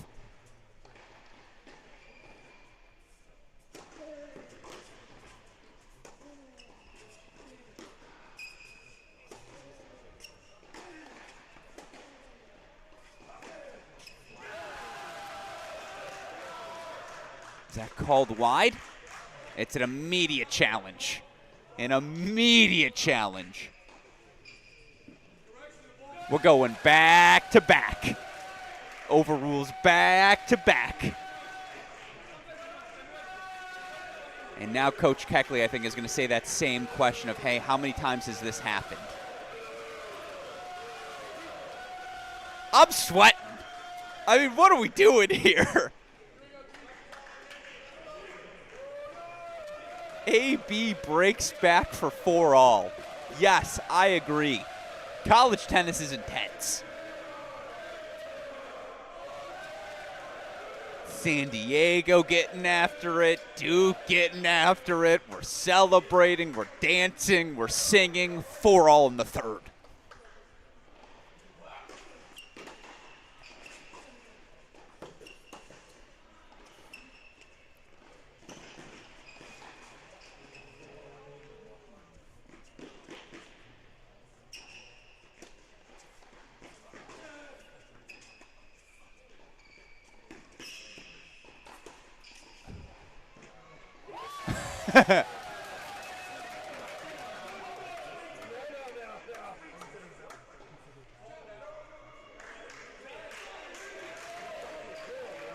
No, Ramsey Smith is irate because I don't think AB made the call. I think his team made that call.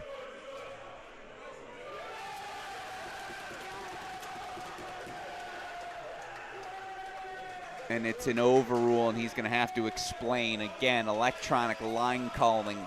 It's not your prototypical point penalty, game penalty match. And yeah, they're going to call time.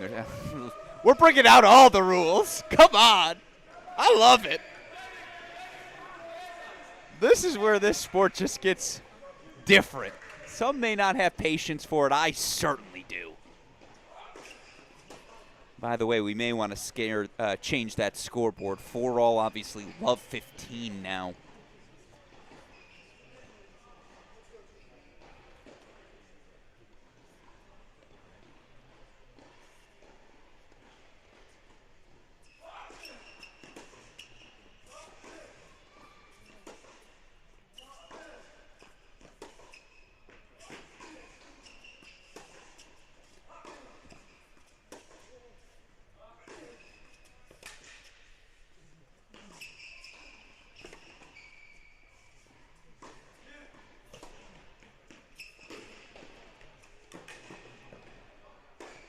Yeah, hadn't had one like that in a while, and you can feel the hesitancy on the side of Adrian Barrett. Oh, no. Now the cramps starting to creep in as this match exceeds the 3-hour mark.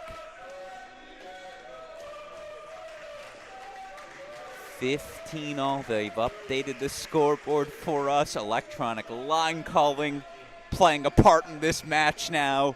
Coaches calling out rules. No, you're taking too long. I love it.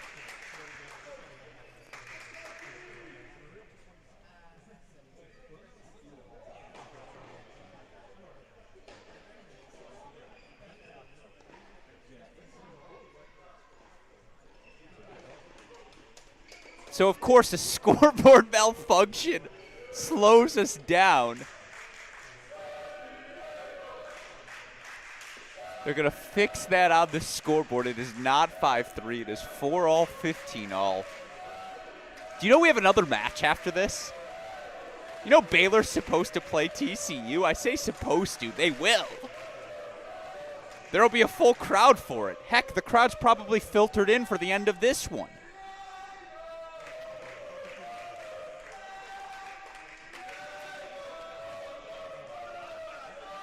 They might be done for the day in Dallas already. There's another site. Who needs it? There we go. 4-all, 15-all. Let's play some ball.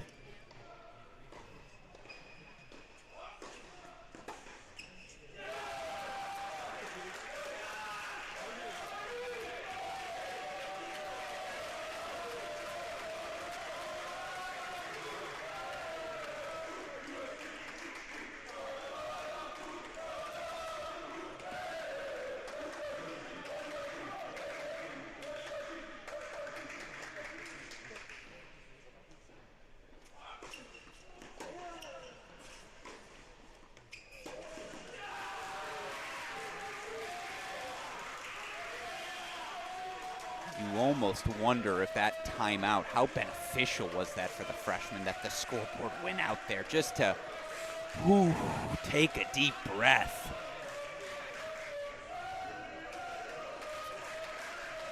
I got goosebumps.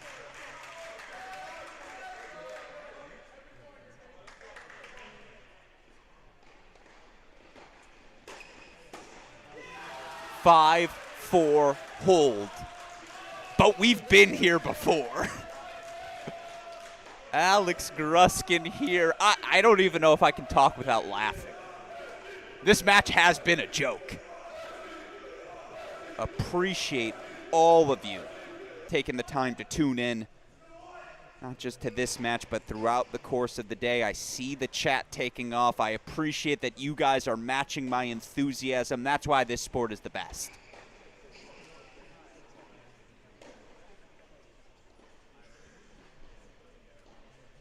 This match started a week ago with a doubles point. It was February 7th. Now, of course, obviously, just one more quick recap. I know we see the scores scrolling in the bottom of our screen, but doubles, San Diego. One singles, San Diego.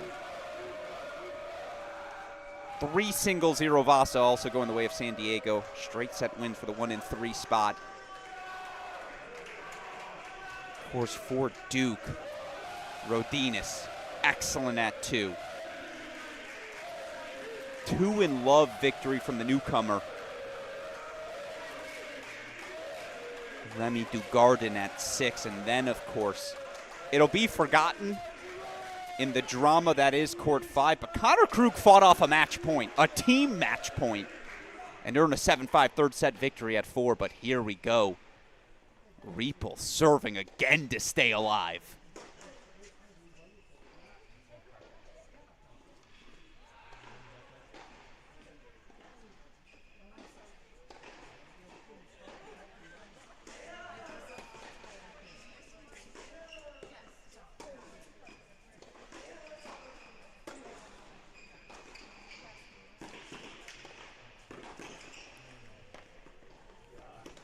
Get out of here! Come on!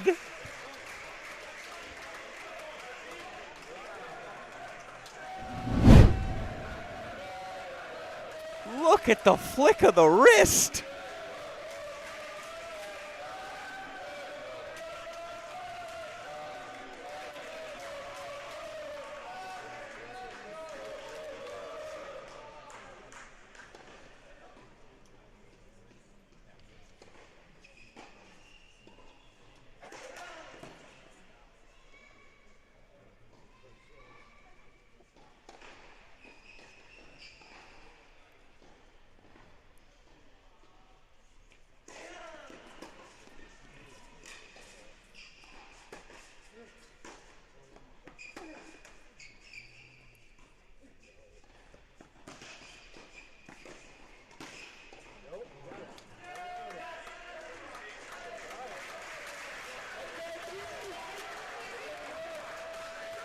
The volleys have been there. Already in advance, I feel for Alex Funkhauser, San Diego assistant, who for sure is going to have to go through this film and be like, we'd like this volley back. We'd like that volley back. 30 love now for Ripo.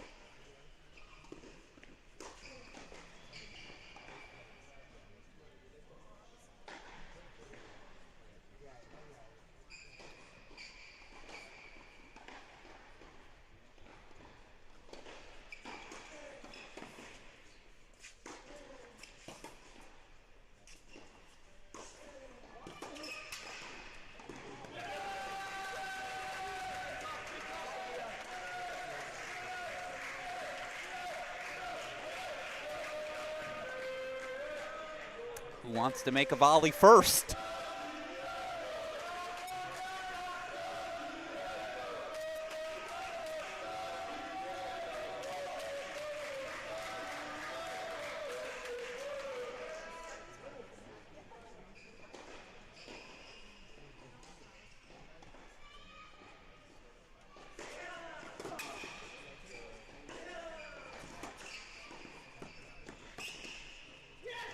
Who wants to make a volley first? I mean,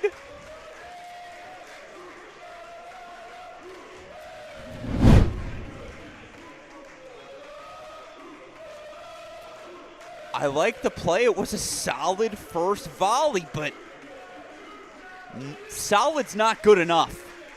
30 love becomes 30 all.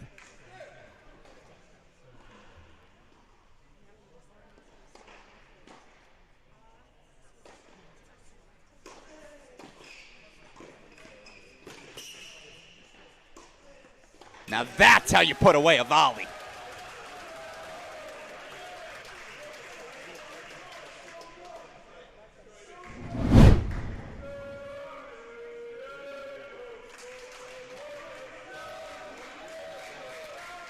Game point chances for 5 all.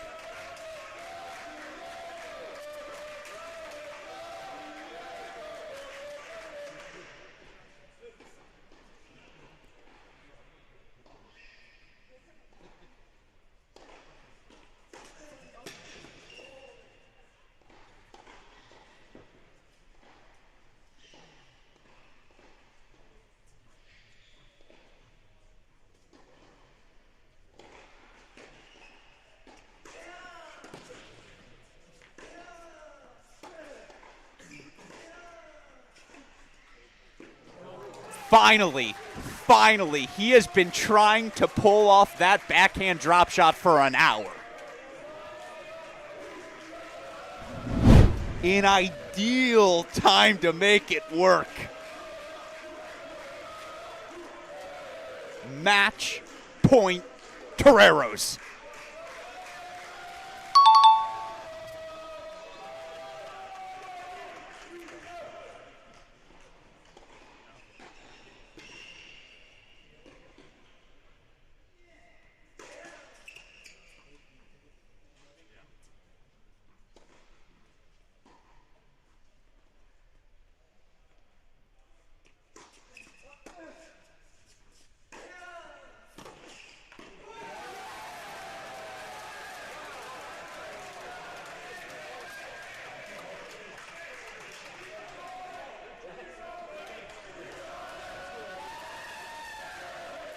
Keeps pushing forward. Another team match point fought off. What is that, 2, 3?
That's how you finish a volley.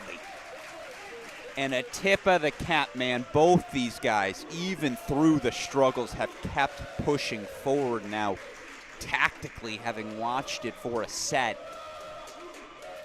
pretty clear which way Repo wants to attack through that backhand corner, man. AB just, he throws the kitchen sink at you moving forward.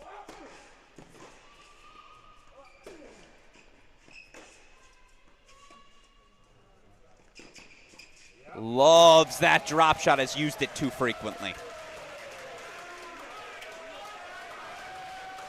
Yes, it's true Planellis Repol is playing 6, 7 feet behind the baseline at times, but hey, guess you live by the sword, die by the sword. 5-all, 30-all. Anyone else feel like they might pass out?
Not again.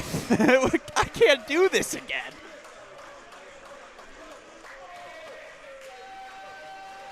Check that. I absolutely can. Deciding point coming up.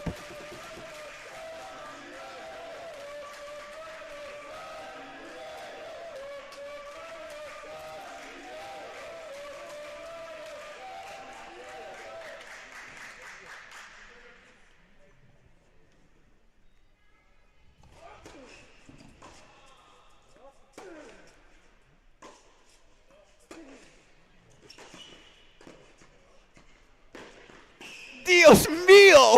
Oh my goodness! AB pushing forward. 6-5 Toreros. Oh my God. Come on now.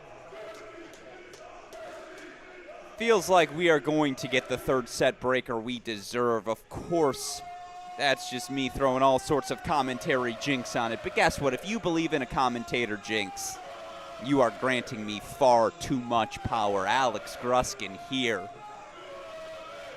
I see your excitement. It's the perks of being able to do one of these broadcasts on YouTube. Love the ability to interact with all of you college tennis fans tuning in, and call your friends, call your mom, call your dad, all the cousins. This Valentine's Day, we're watching Duke San Diego.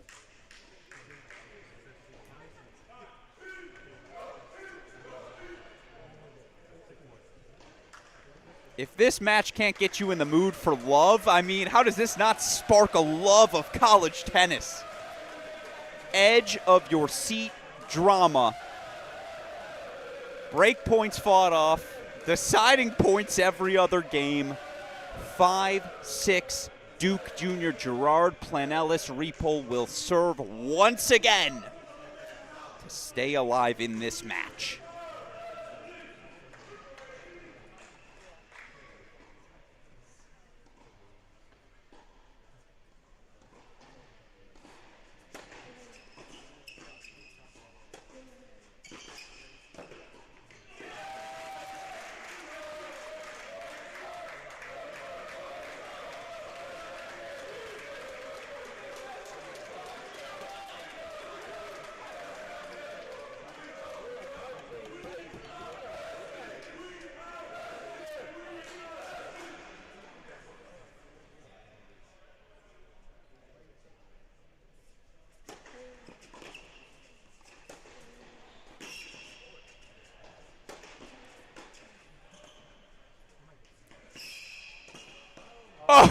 Oh, come on.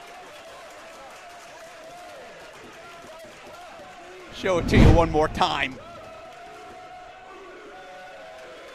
What an effort from AB to even track that down, but Repo holds his ground for 15 all.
How can you not laugh? It's ridiculous.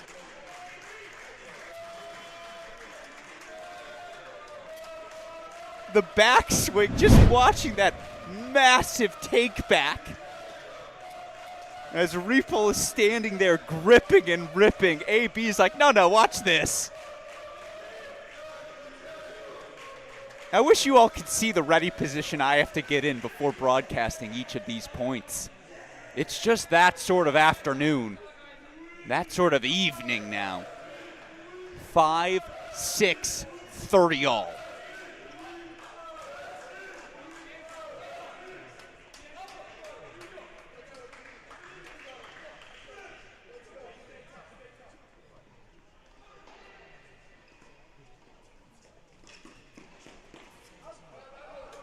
It'll be a challenge. No! Oh, no!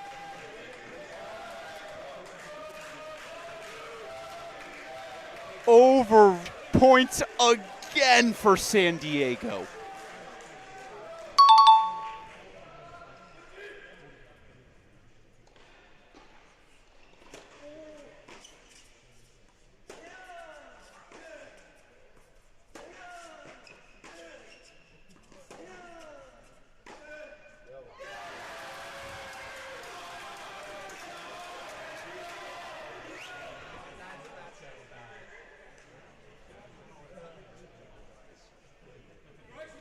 Ball's confirmed good. San Diego advances. The team of destiny keeps on destinying. Oh, what a battle. Freshman Adrian Barut, you have earned your stripes today.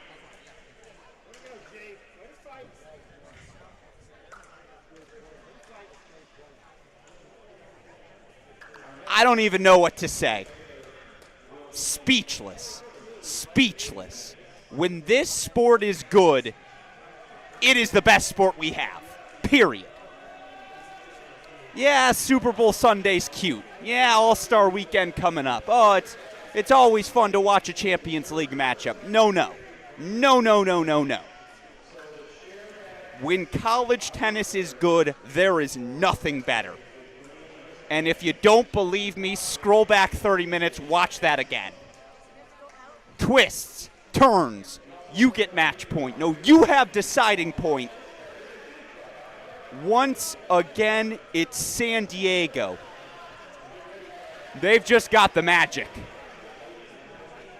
And yeah, this will be a heartbreaking loss for Duke. They threw everything they had. This match should have been over an hour and a half ago. But San Diego, for the second time in this building this season. Let me say that again because I'm out of words. But for the second time in this building this season, 3.5+ hours.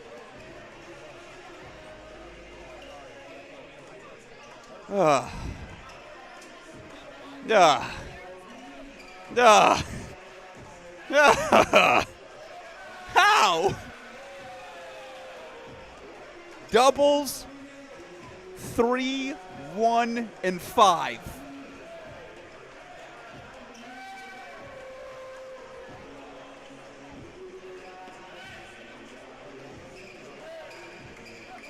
My hands are on my head.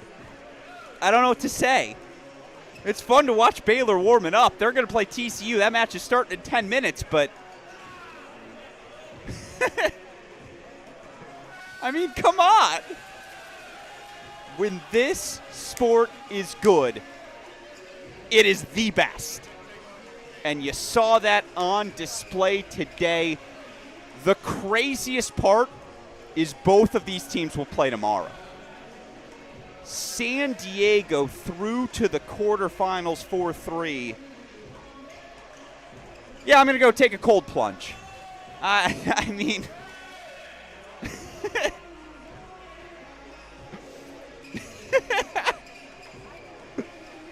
what a sport. What a sport. Thanks to all of you for tuning in. You guys make it that much more special, but I love this sport. Oh, thank you to the ITA for having us. Dalton, Westhoff, I love you guys. 4-3 San Diego. We'll get someone in our broadcast booth here in a second. TCU Baylor coming up in 10 minutes. Oh, yeah, I'm going to step away for a moment. Shout out to these teams. Shout out to the atmosphere. Shout out college tennis. You're watching the 2025 Division I Men's National Team Indoor Championships exclusively here on the Cracked Racquets YouTube channel.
Have you caught your breath? Welcome back in, everyone. It's our final match of the evening. It's going to be a fun one, a rivalry that college tennis fans are all too familiar with. The Baylor Bears taking on the TCU Horned Frogs. Alex Gruskin. I'm still here. I'm still alive. I, too, feel like that chair umpire dodging bullets, but you know what really wakes you up as you head into hour 11 of today's broadcast? A match like we just saw. San Diego. I didn't think UCF would get one-upped. Feels like it was 4 weeks ago, but the Knights, of course, 4-2 winners over defending champs Ohio State to kick off our day. Heck, even Stanford's 4-1 win over Columbia was real good, but San Diego 4-3, what a battle, and now we, of course, lock in here as the Horned Frogs are defending NCAA champs, finalists at this event in each of the last 3 seasons, winners of it in 22 and 23 as well. They take on a Baylor Bears team that, look, I've already seen the Horned Frogs in this building. I called that match earlier this season. Had Baylor converted, I believe they had 3 match points in doubles to take the doubles point, a tiebreak at number 3 doubles. Had they converted that doubles point, they may have pulled off the upset. Of course, on the other side, a TCU team, some new faces, but when you bring back a core of Pennington Jones, the NCAA doubles champs here at the number 1 spot, Maxted, Vivez. You add pieces like Pederico, the top 100 ITF junior, Cooper Wostendijk, blue chip American recruit. Duncan Chan continuing to develop as well. Look, this TCU team has all the pieces to get right back into that NCAA championship mix. Number 1 overall seeds here in the Waco region. This is Louis Maxted, the senior, serving on the far side. He and Pedro Vivez at the top spot here today.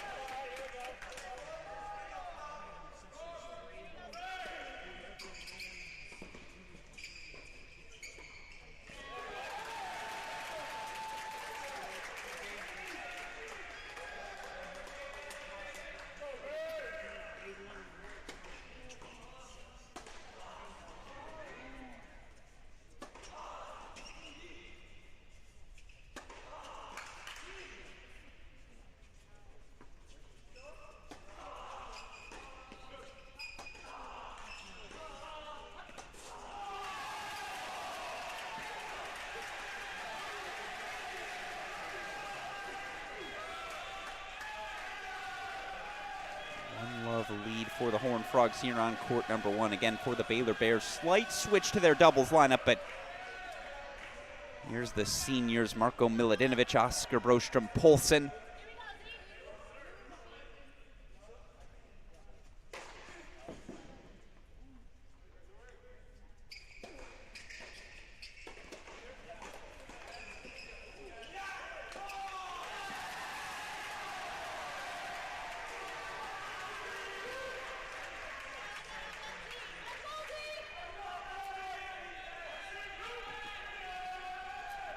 These two teams facing off, of course, back in January. Vivez and Maxted, a 6-4 win on that occasion. You look at the doubles rankings right now, Vivez and Maxted are 2. Milutinovic, Broström, Poulsen, number 9. So a top 10 battle here at the top of the lineup.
15 all here on court number 1. Again, I should probably introduce the action on our other courts, right?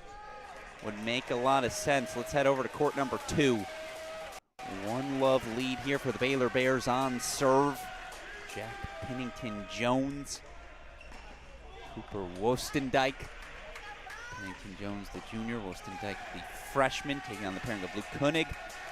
Badenhorst. Badenhorst, of course, sophomore, year number 2 on the job for big hitting South African. Of course, Koenig, junior, also out of South Africa.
.30, a little bit of a look. Of course, the obvious question after just you have that sort of energy in this building for both of these teams. You started an hour and a half later than expected. Are you awake? Are you focused here to start? A slight advantage to the Baylor Bears given the fact they get to play at home. More comfortable in this environment. Of course, TCU about an hour 15 away from here.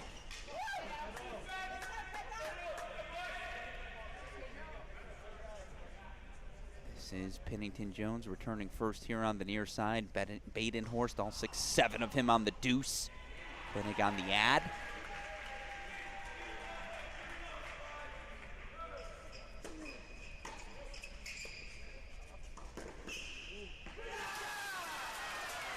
And it's opening break point chances for the Bears. I said this in our preview podcast. Have listened to yesterday or today, this morning on the Mini Break podcast feed. If the Bears are going to pull off the upset tonight, it starts with the doubles point. Not only would it be the 1-love lead, but it would provide the requisite energy boost, not just for the players, but for the crowd here to invest in this match. And they're going to need the crowd. And right there, Koenig gives them something to celebrate early. It is a 2-love break. You're at the number 2 position, and again, when these two teams faced off a rematch, Badenhorst and Koenig, 7-5 victory over Pennington-Jones and Wostendijk on that day. Over to court number 3 we go as we continue our intro. Strong start here for TCU. And this is the one change to the doubles lineup. He's healthy, he's back. It's Jambor Veltz, the lefty junior. Partnered with the newcomer, Alexandru Chirita. Chirita, Veltz, taking on the pairing of Duncan Chan and Albert Pederico. Again, Chan, Pederico were the team that fought off 3 match points.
2-1 TCU, the early break lead here on court number 3.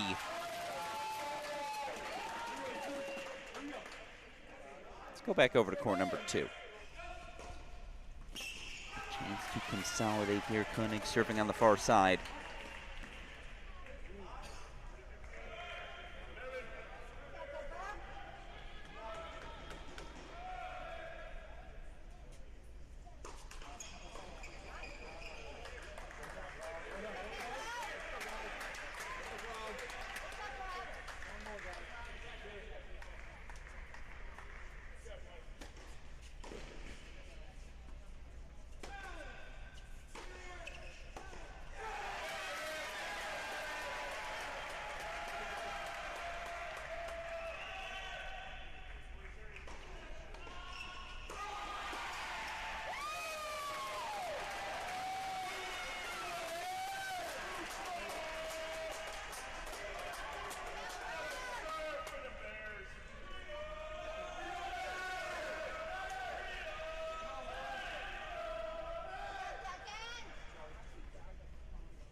Love Bears over to court number 1. We head back. It's our only court on serve right now. No, we caught him in a changeover. What about 3? Here we go. TCU serving 2-1 30-alls. This Chan or Pederico on the far side. Appears to be, yeah, that's Duncan Chan serving on the far side here, the sophomore. There's only one, as we learned too frequently last year. By the way, get ready for some fun player intros here after the doubles.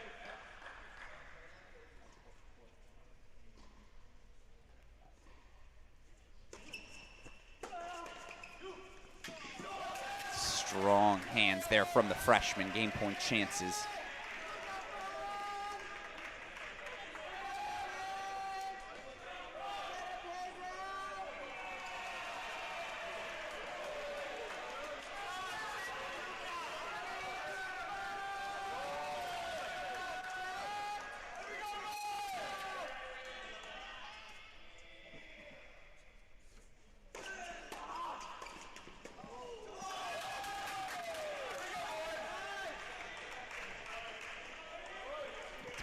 Hold 4-3-1, so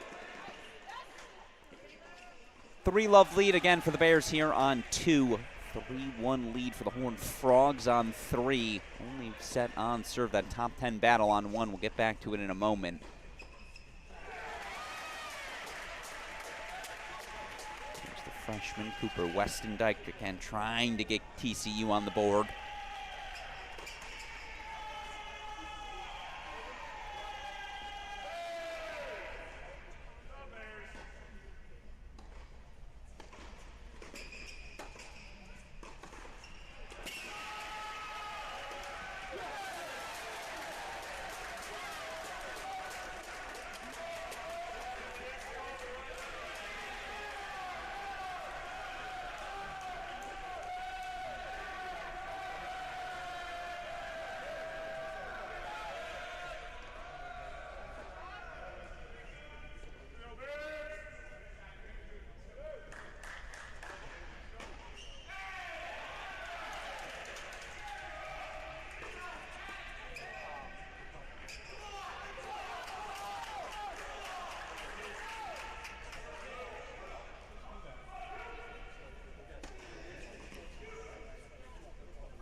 Horned Frogs on the board here on court number 2.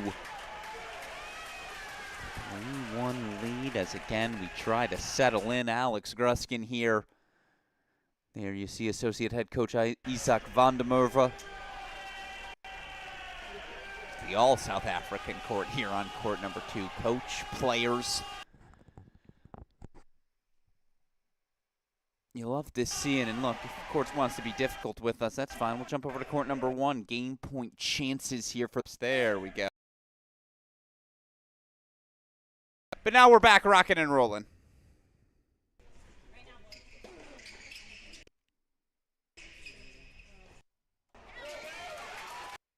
Two all here as you see 3-2 on the turn. TCU though, a little 15-30 look on court number 2. Let's head back over to it. That overhead land good. It did indeed, so now 30 all.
Well, apologies, I know we had some technical difficulties there, but we should be back up and running now just in time for a deciding point coming up. Here on court number 2, 2-all on court number 1. 3-2 again, TCU leading.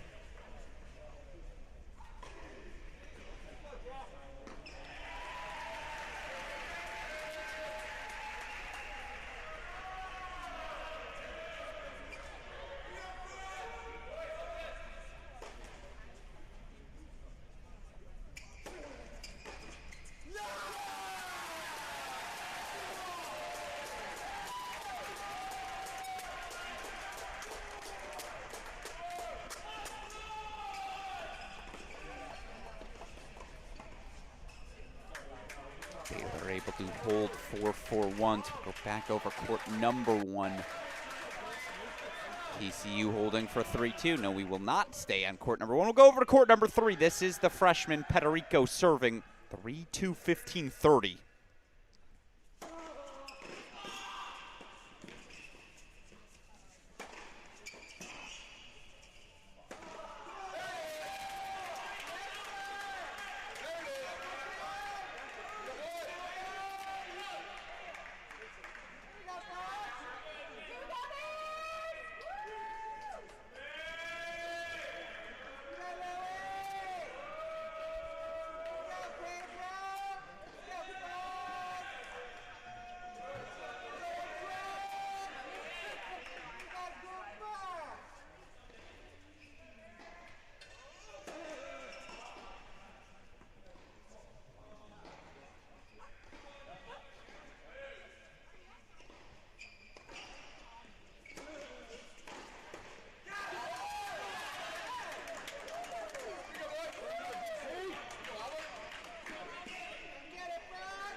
It's 4-4-2. And shaping up like it'll end up as that top 10 battle on court number 1. As our deciding set, as you see again. Baylor, the 4-1 break lead on court number 2. TCU, 4-2 break lead here on court number 3.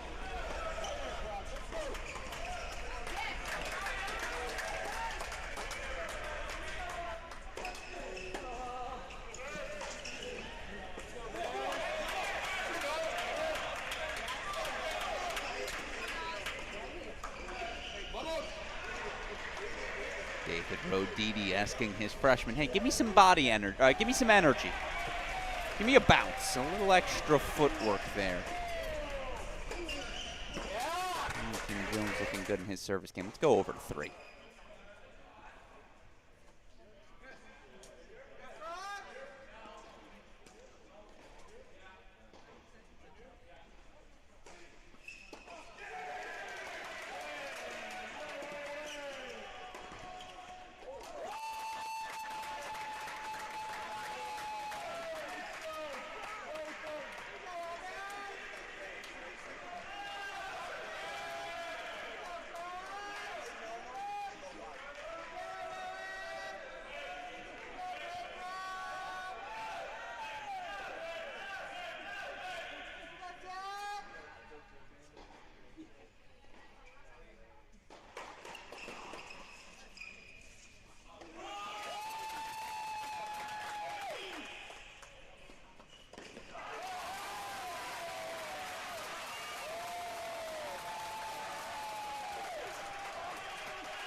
Little apology there from Chan, not sure why. Must have been a little bit of a miss hit.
TCU stays out in front. Again, a 4-2 Baylor lead. They're up by a break. It's 3-all on 1.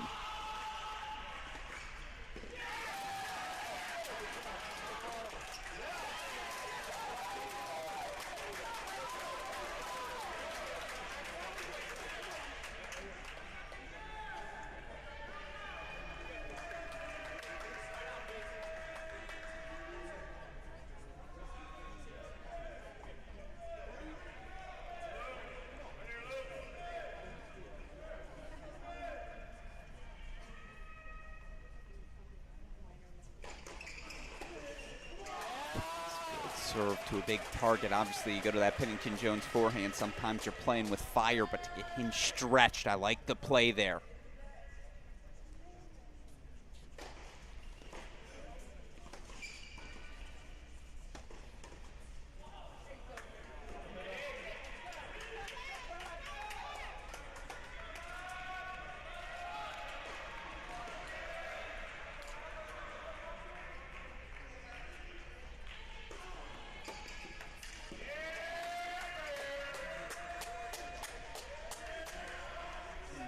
chances here on 2. Again, you can see that scoreboard top left of your screen. If you squint real hard, you'll see it 3-all, 30-love TCU.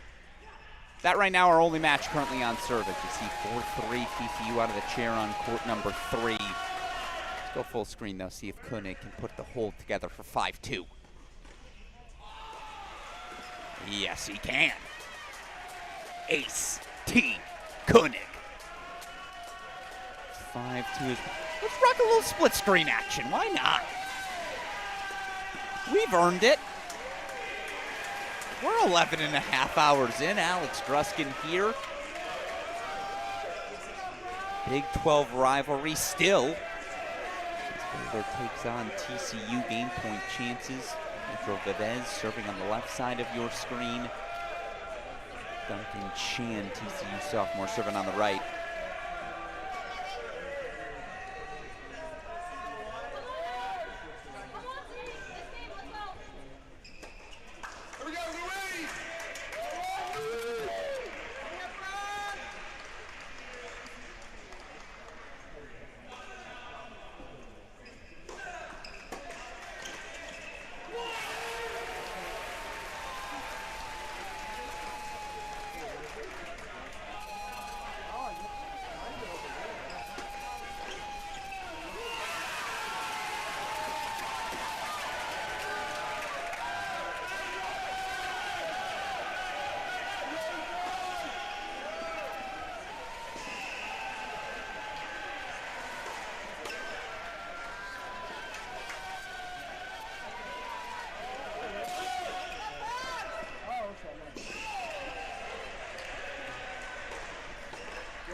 Court number 1 stays on serve. We go back over. It's a look. Break point chances back for the Bears.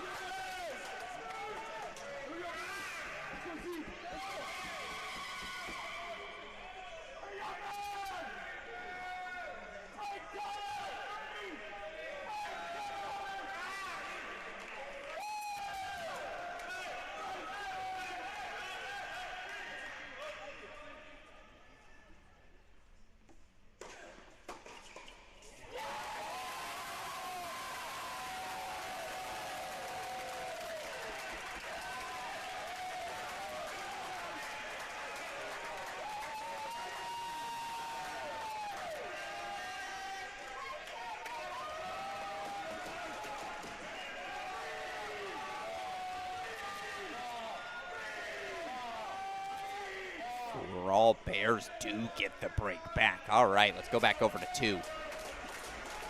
5-2 lead here for Baylor. Cooper Westendike serving here on the near side.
Isaac Vandermerve, that smile or that little head shake said it all, right? Hey, that's the right play. Keep looking to push forward. That's why we've got the lead we've got, but we got to go to a split screen here. As Bears have 4 break point chances. The NCAA champs maxed at Vivez back where they won that title.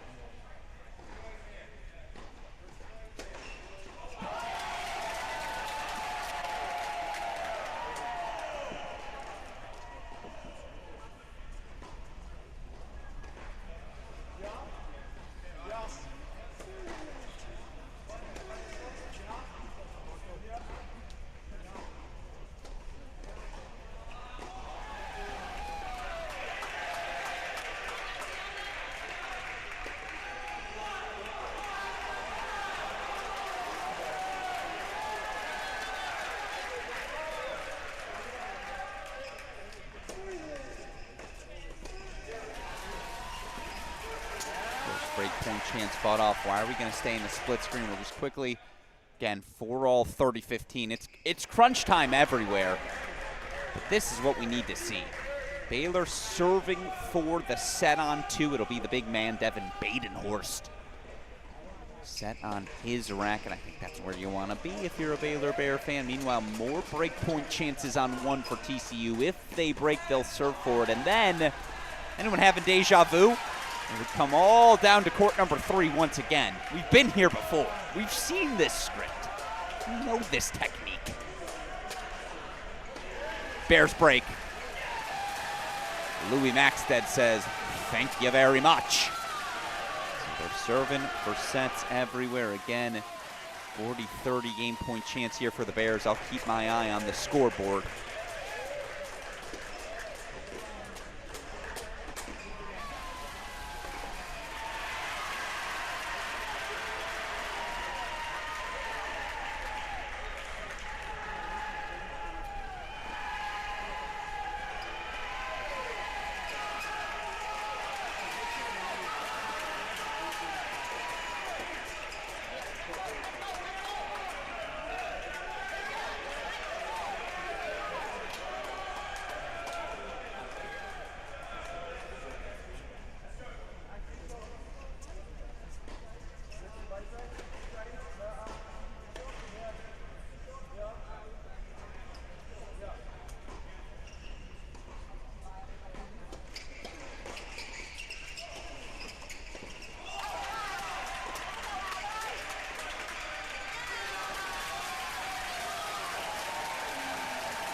Six, 3, set on 2. Koenig, Badenhorst. Get the job done. All right, we'll go to a split screen courts 1 and 3. 4-all 30-alls. That's still the case as camera wants to freeze out on us just for a moment here on 3. Give it a second. She'll wake up.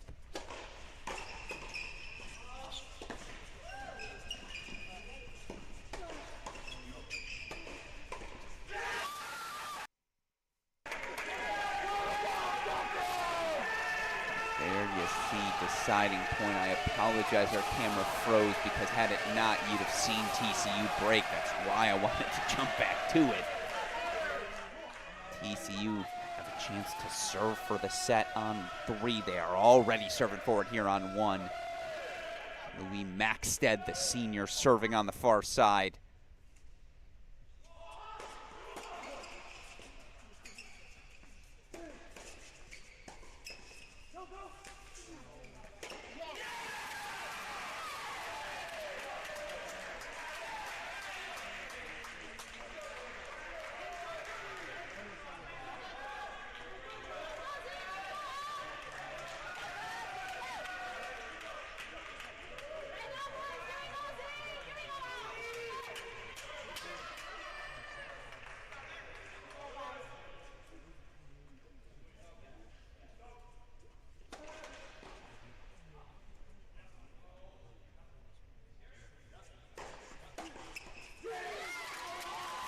Match point fought off as you see the service game underway. We'll show you just quickly. It will be freshman Albert Pederico serving for the set on 3. Back to full screen we go.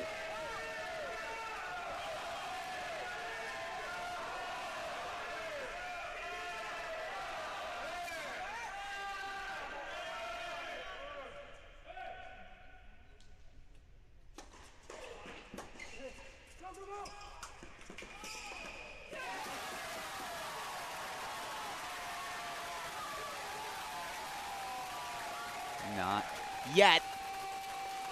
Coach from Polson.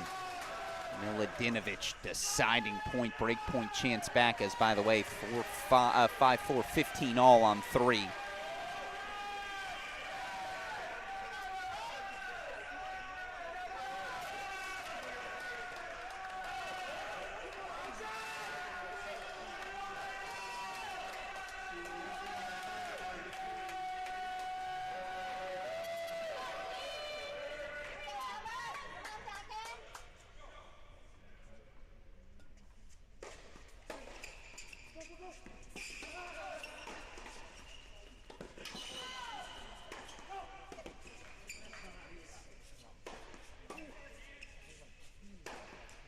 Yeah, that's fun tennis.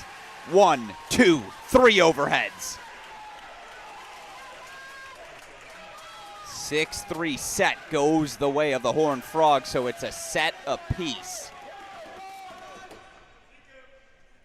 As we head over to Puerto Rico's 15-30 spot, now 30-all as that return sails long and wide. Again, we have been here before. 1 month ago, doubles point came down to court number 3. On that instance, Baylor had match points. This time they are fighting to stay alive. 5-4, 30-all. Show me what you got, Puerto Rico.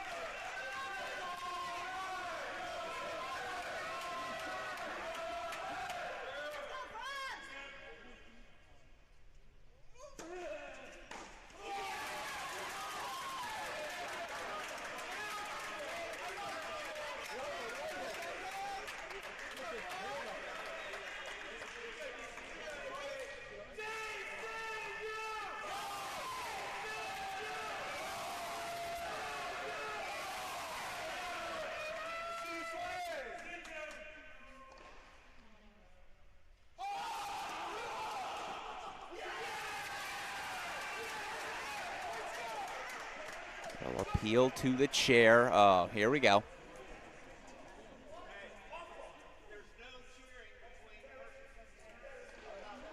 Not sure what the conversation is here. Also not sure it's going to matter.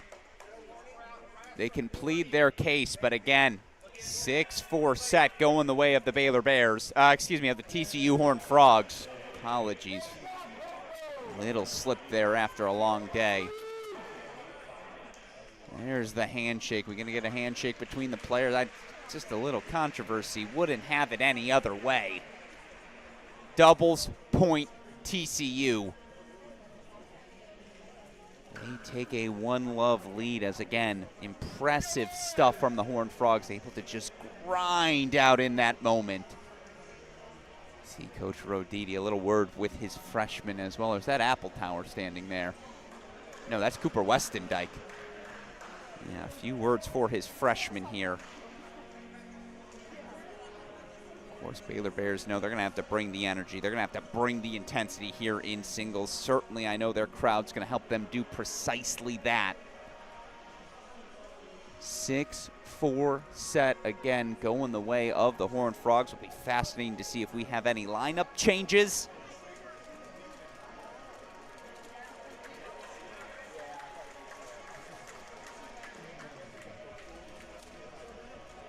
Yeah, again, I'm not sure what the discussion was there. There was a little let cord. There was a little bit of a yell.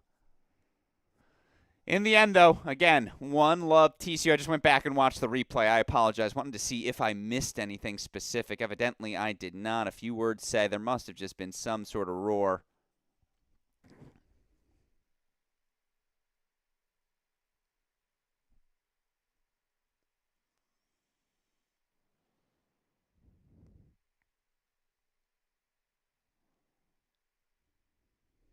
Maybe a fan said something in the crowd. I apologize. I couldn't hear them. But all right, we'll step away for the moment. TCU 1-love lead over Baylor. Don't go anywhere, folks. You're watching our final match here on Round of 16 Friday, exclusively on Cracked Racquets and ITA YouTube channels.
All right, ladies and gentlemen, welcome back in. Some clarification on what went down. Went back, watched the highlight. Again, it's a broadcast booth thing. Trying to make sure I don't go deaf, so I've turned down some of the court volume in my ears. Again, you have a headset on for 12 hours. I'd like to be able to hear when I'm 70. Maybe making it to 70 might be a bit of an assumption. You get what I'm trying to say. But the point more broadly, someone let out a roar in the crowd right as TCU was trying to serve. Baylor didn't like it. TCU didn't like it. Crowd got warned. Ultimately, though, again, BCU crowd member, Baylor crowd are closing in. Actually, no, they are not. That match has some time to it. You got more college tennis here tonight. If you, like me, single here on this year's Valentine's Day, don't worry, we'll keep each other company.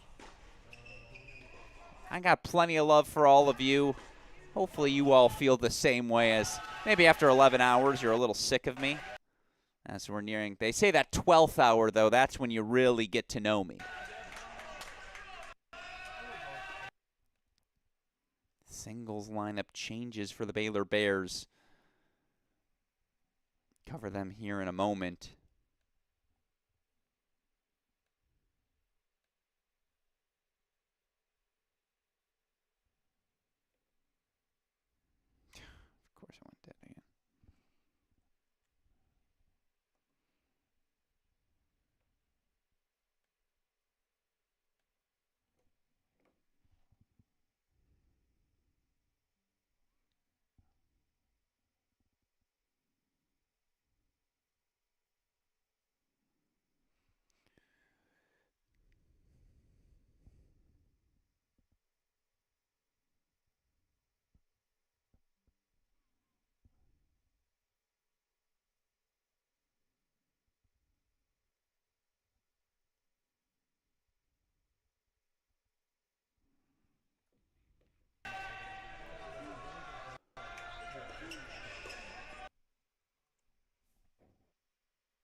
Apologies for the technical difficulties. We should be back up again. 9, 10, 11, 12 hours of broadcasting. That will happen.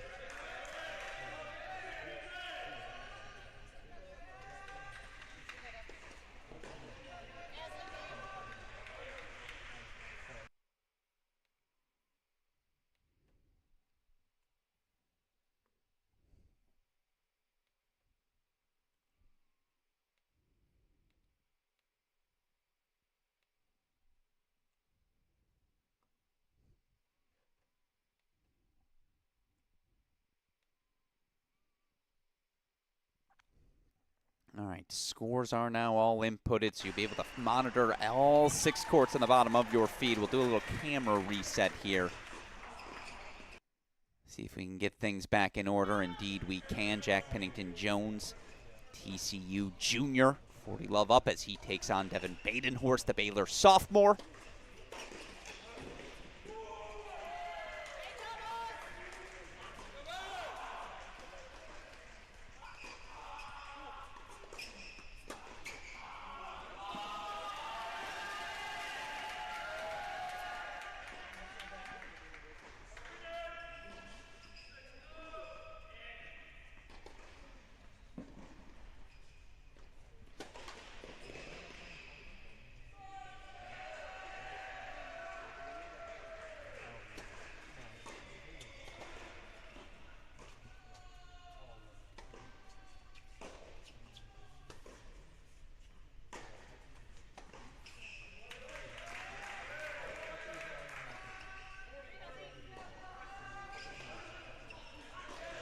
So one love Pennington-Jones. And look, we know this TCU team pretty well, right? 3 straight national indoor finals, NCAA title last year as well. One thing we've learned, they always like to have fun on media day. So without further ado, get ready for a few laughs. It's time to introduce the 2025 TCU Horned Frogs.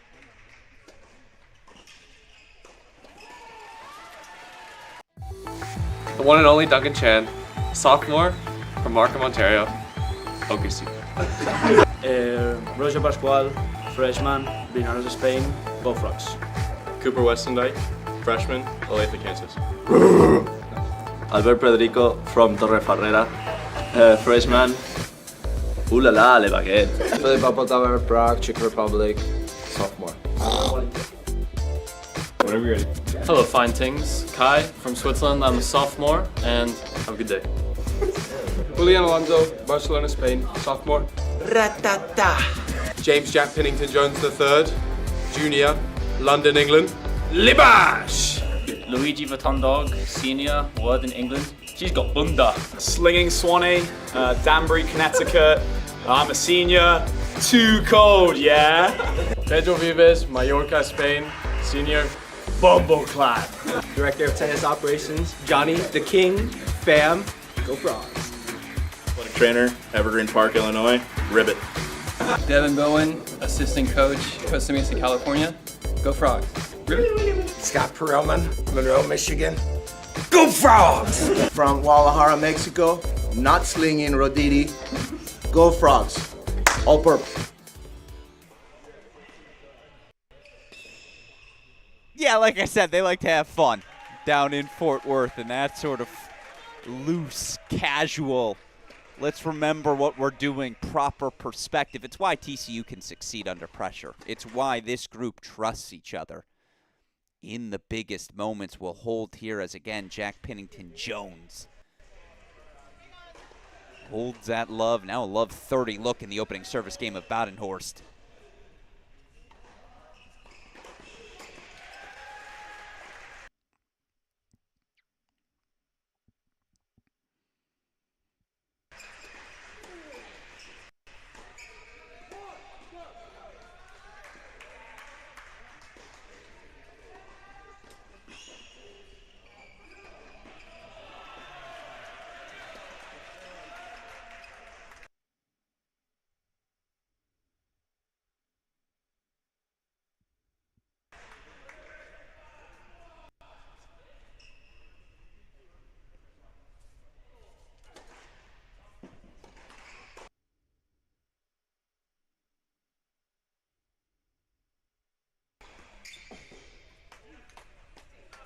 First break point fought off by Badenhorst. Want to introduce the Baylor Bears, of course, here in a moment. They had a lot of fun on media day as well. Before we do, though, early break point chances for Pennington Jones. Don't want to turn away yet.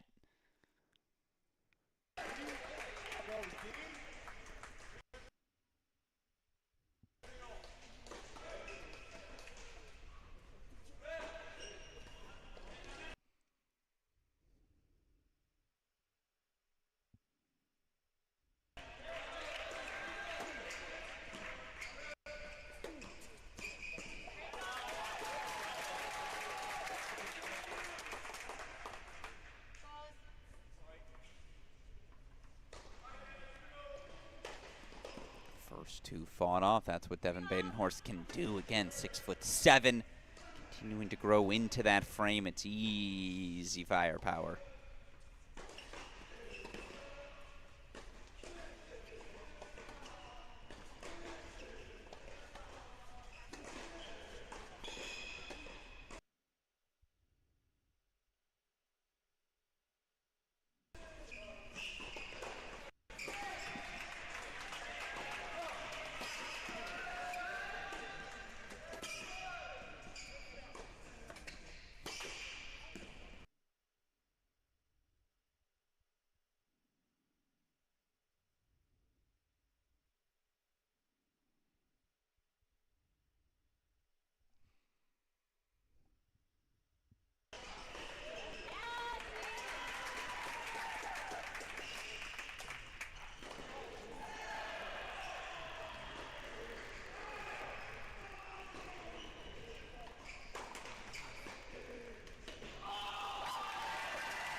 That is a moment to remember. I'm just saying, if Baylor does pull off the upset here today, opening service game, love 40 down, Badenhorst finds the hold, and Again, they've got the mo.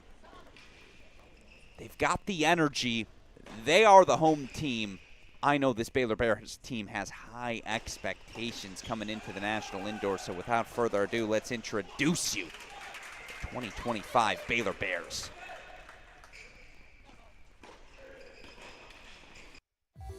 Ivan Alexandru, Romania, grad student.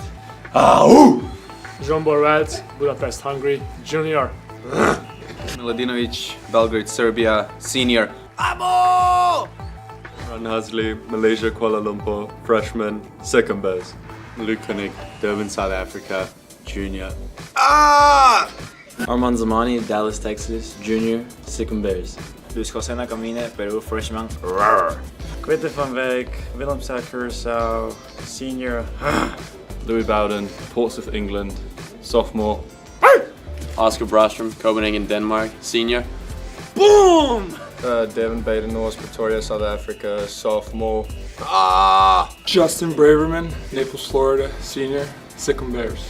Gray Hamilton, assistant coach from Pinehurst, North Carolina, second Bears. Isak van der Merwe, I'm the associate head coach here at Baylor.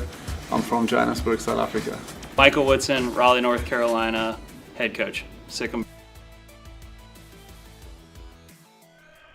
Now you've met the Baylor Bears. Let's introduce you to all 6 of our singles matches. Again, you know the matchup here, the junior Pennington Jones versus the sophomore Badenhorst. Over to court number 2 we go. On serve here, senior Oscar Brostrom-Poulsen taking on senior Pedro Vivez. Couple of rematches, by the way, at the top of the lineup from earlier this season. Pennington Jones ultimately earned the clinch in TCU's 4-1 victory, a 4-6, 6-4, 6-4 win over Badenhorst. This match went unfinished. Was 2-love Brostrom-Poulsen in the third.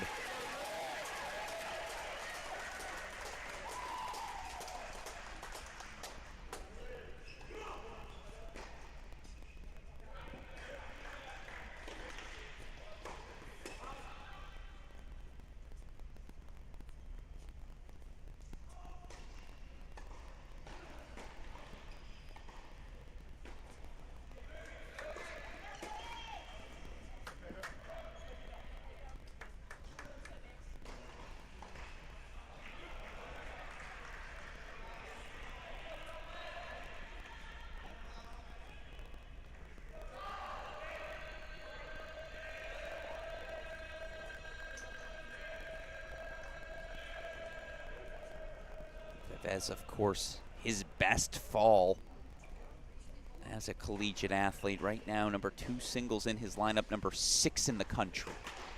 That's pretty good, right?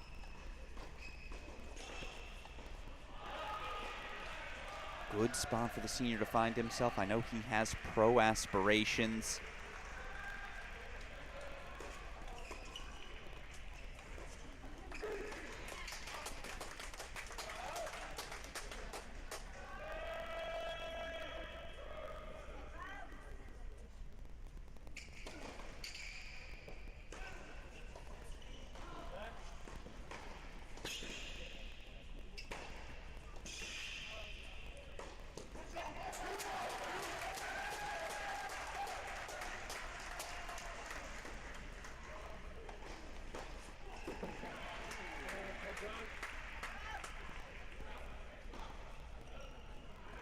For those of you wondering, was that an out call? It was not. It was a flat palm. Flat palm signaling ball is good. Game point chances here for Vivez.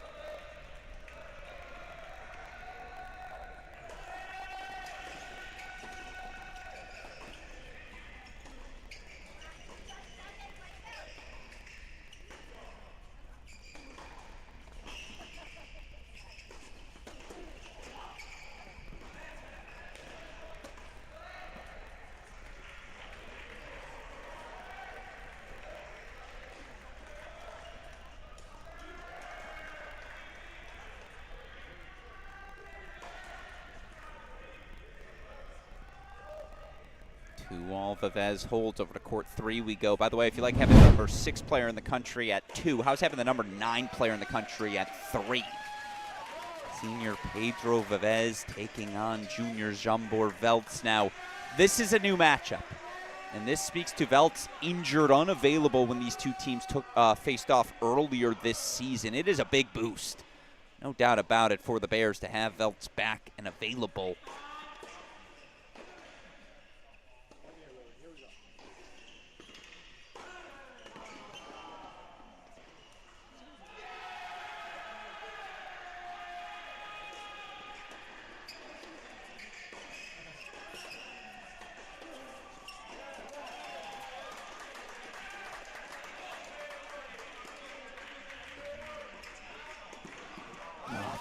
Louis knocks off a volley like that, and you're like, oh yeah, that's why he's 9 in the country.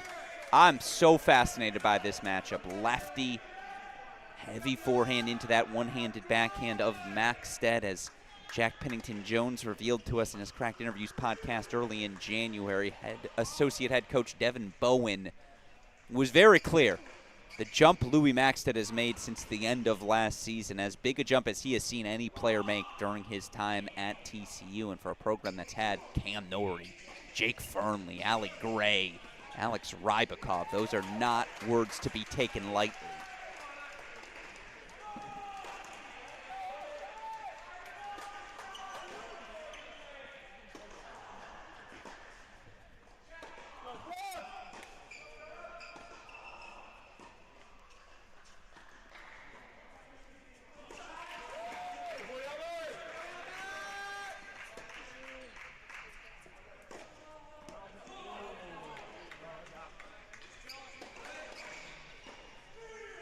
They're going to go to the ELC ball, confirmed wide, long, either way. It's Louis Maxted. First break, 2-1 here on court number 3. All right, bottom half of the lineup we go. Let's go check out court number 4. This is where Baylor has to make moves. You could argue down a doubles point, they probably need 4, 5, and 6.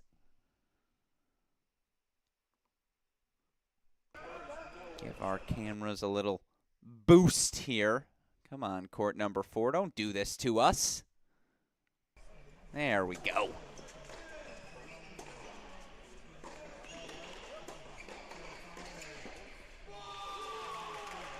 It's a fun battle again. Sophomore Duncan Chan taking on junior Luke Koenig. Of course, if you watched any TCU last year, it was impossible to not hear the chant. There's only one Duncan Chan. He's coming for you. He'll do it in 2. Walking in a Duncan wonderland. Thus, he introduced himself as the one and only. Again, that just speaks to TCU has some fun. Meanwhile, though, Koenig, got to know him for the first time really media day. Thoroughly enjoyed his embrace of all the nonsense.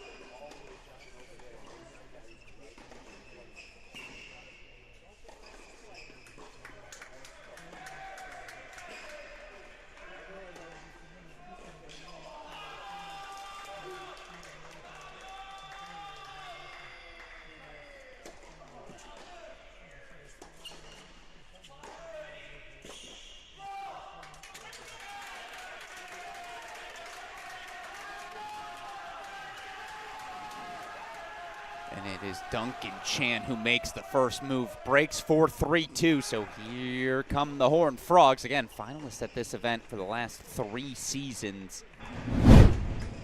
By the way, I apologize again. It's because I couldn't hear. Just to put a final note on something. Ending of that doubles point, there was just a loud Baylor Bear roar from the crowd mid-service motion. You can't do that. So now I start to understand that frustration. But now we can put that incident aside. Lock back in here. Albert Pederico, the freshman, he's got an early break lead. 3-2 taking on Alexandru Charita.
Yeah, missed that a little wide. No challenge necessary. Federico, of course, from a top 100 junior in the world.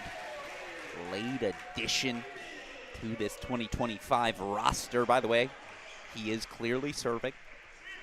But get that marker corrected, I'm sure, here in a moment.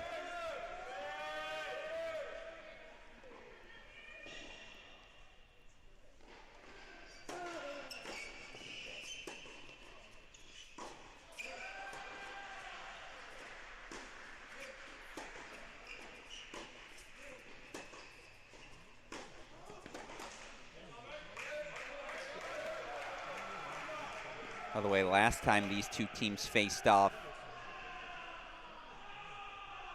Federico 2-2 victory over Chirita. Now again, for both of them, was so early in their career, each of them in their opening season of college tennis. You'd expect today's scoreline to look a little bit differently. Federico struggling of late entering today's match.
Good stuff from Federico.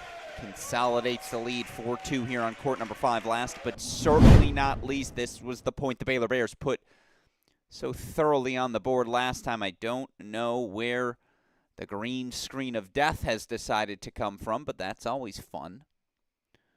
Come on now. Don't do this to me. Not on the final match. There he is. He's back.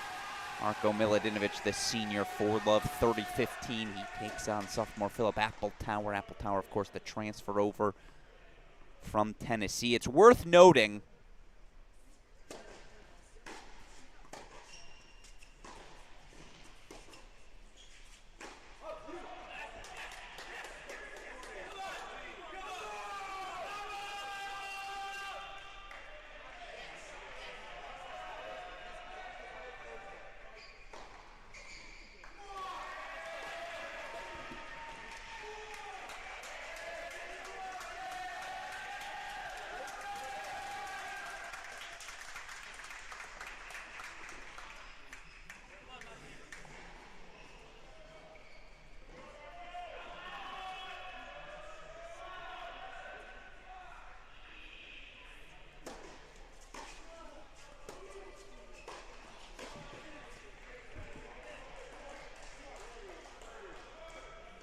game point chances for 5 Love Miladinovic.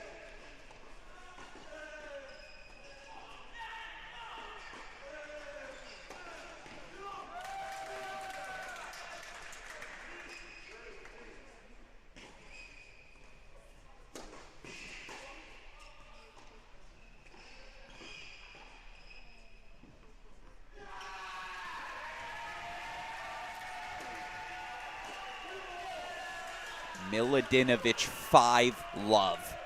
And it's notable that TCU feels confident enough that they have pulled freshman Cooper Westendijk from the lineup here today. Westendijk we'll see at the 5 singles position probably as soon as tomorrow.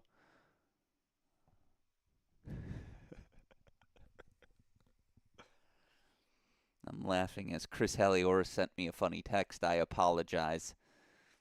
The pulling of Westendijk, not funny. It's that Chris Halioris very excited for our post our Valentine's Day pod. He knows that's the closest I'll get to finding a Valentine here today, and he's not wrong.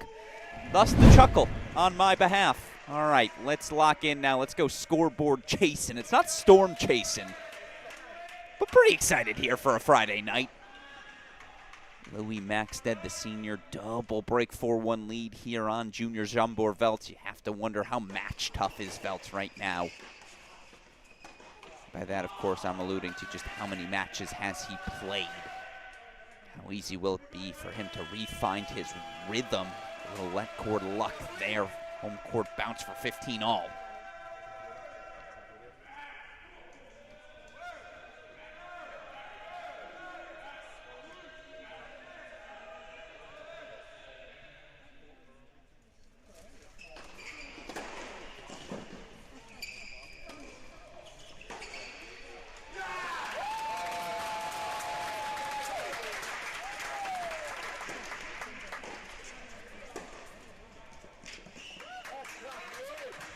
All right, court 6 wants to be finicky.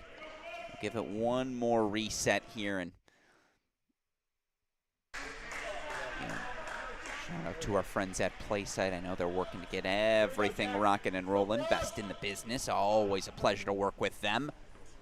5-Love Miladinovic, 4-1 Maxted, 4-2 Petorico. Breaks of serve in a couple of places here early.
Chance here for Maxted to extend his lead. Go full screen to it.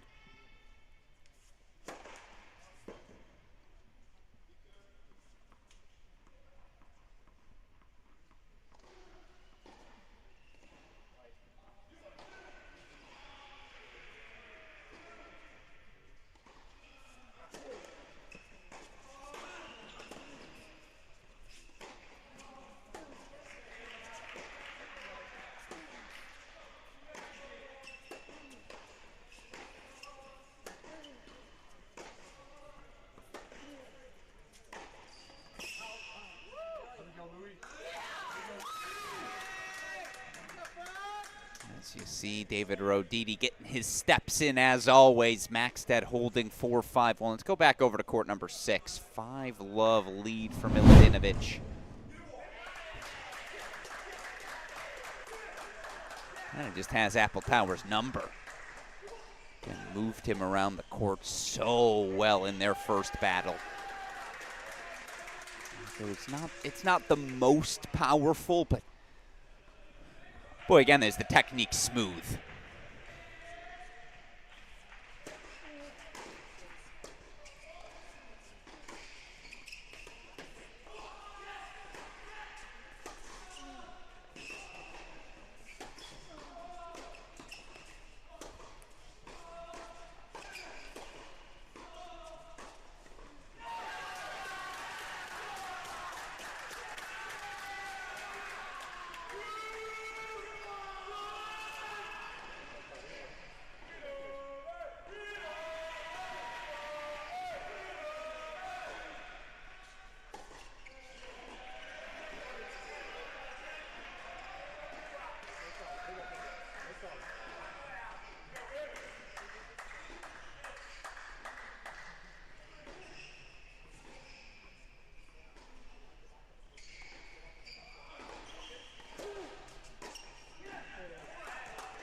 avoids the Friday night bagel. Apple Tower fights off set point, but let's go to a little split screen action.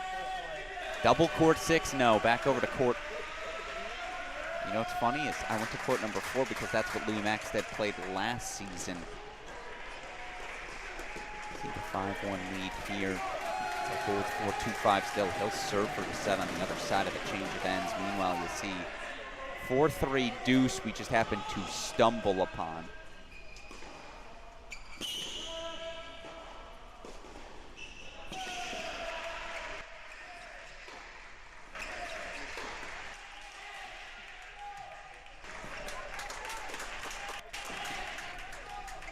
Puerto Rico closing in on the first set, 5-3, love 30. Here's a break point chance, though, back for Luke Koenig.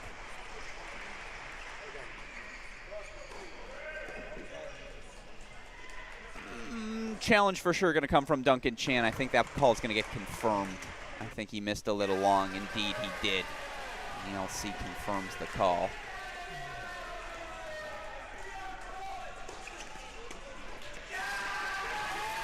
No, that one sails. So, excuse me, not a break point chance back, but 4-all Duncan Chan holds. We've got a race over to 5. Puerto Rico 5-3. 30 now, 15-30.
Six-3 set.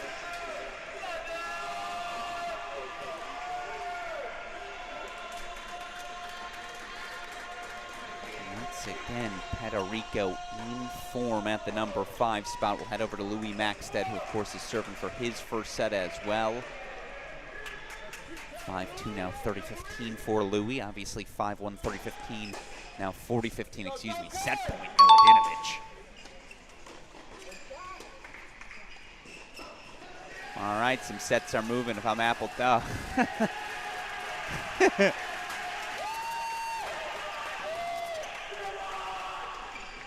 What the heck was that? I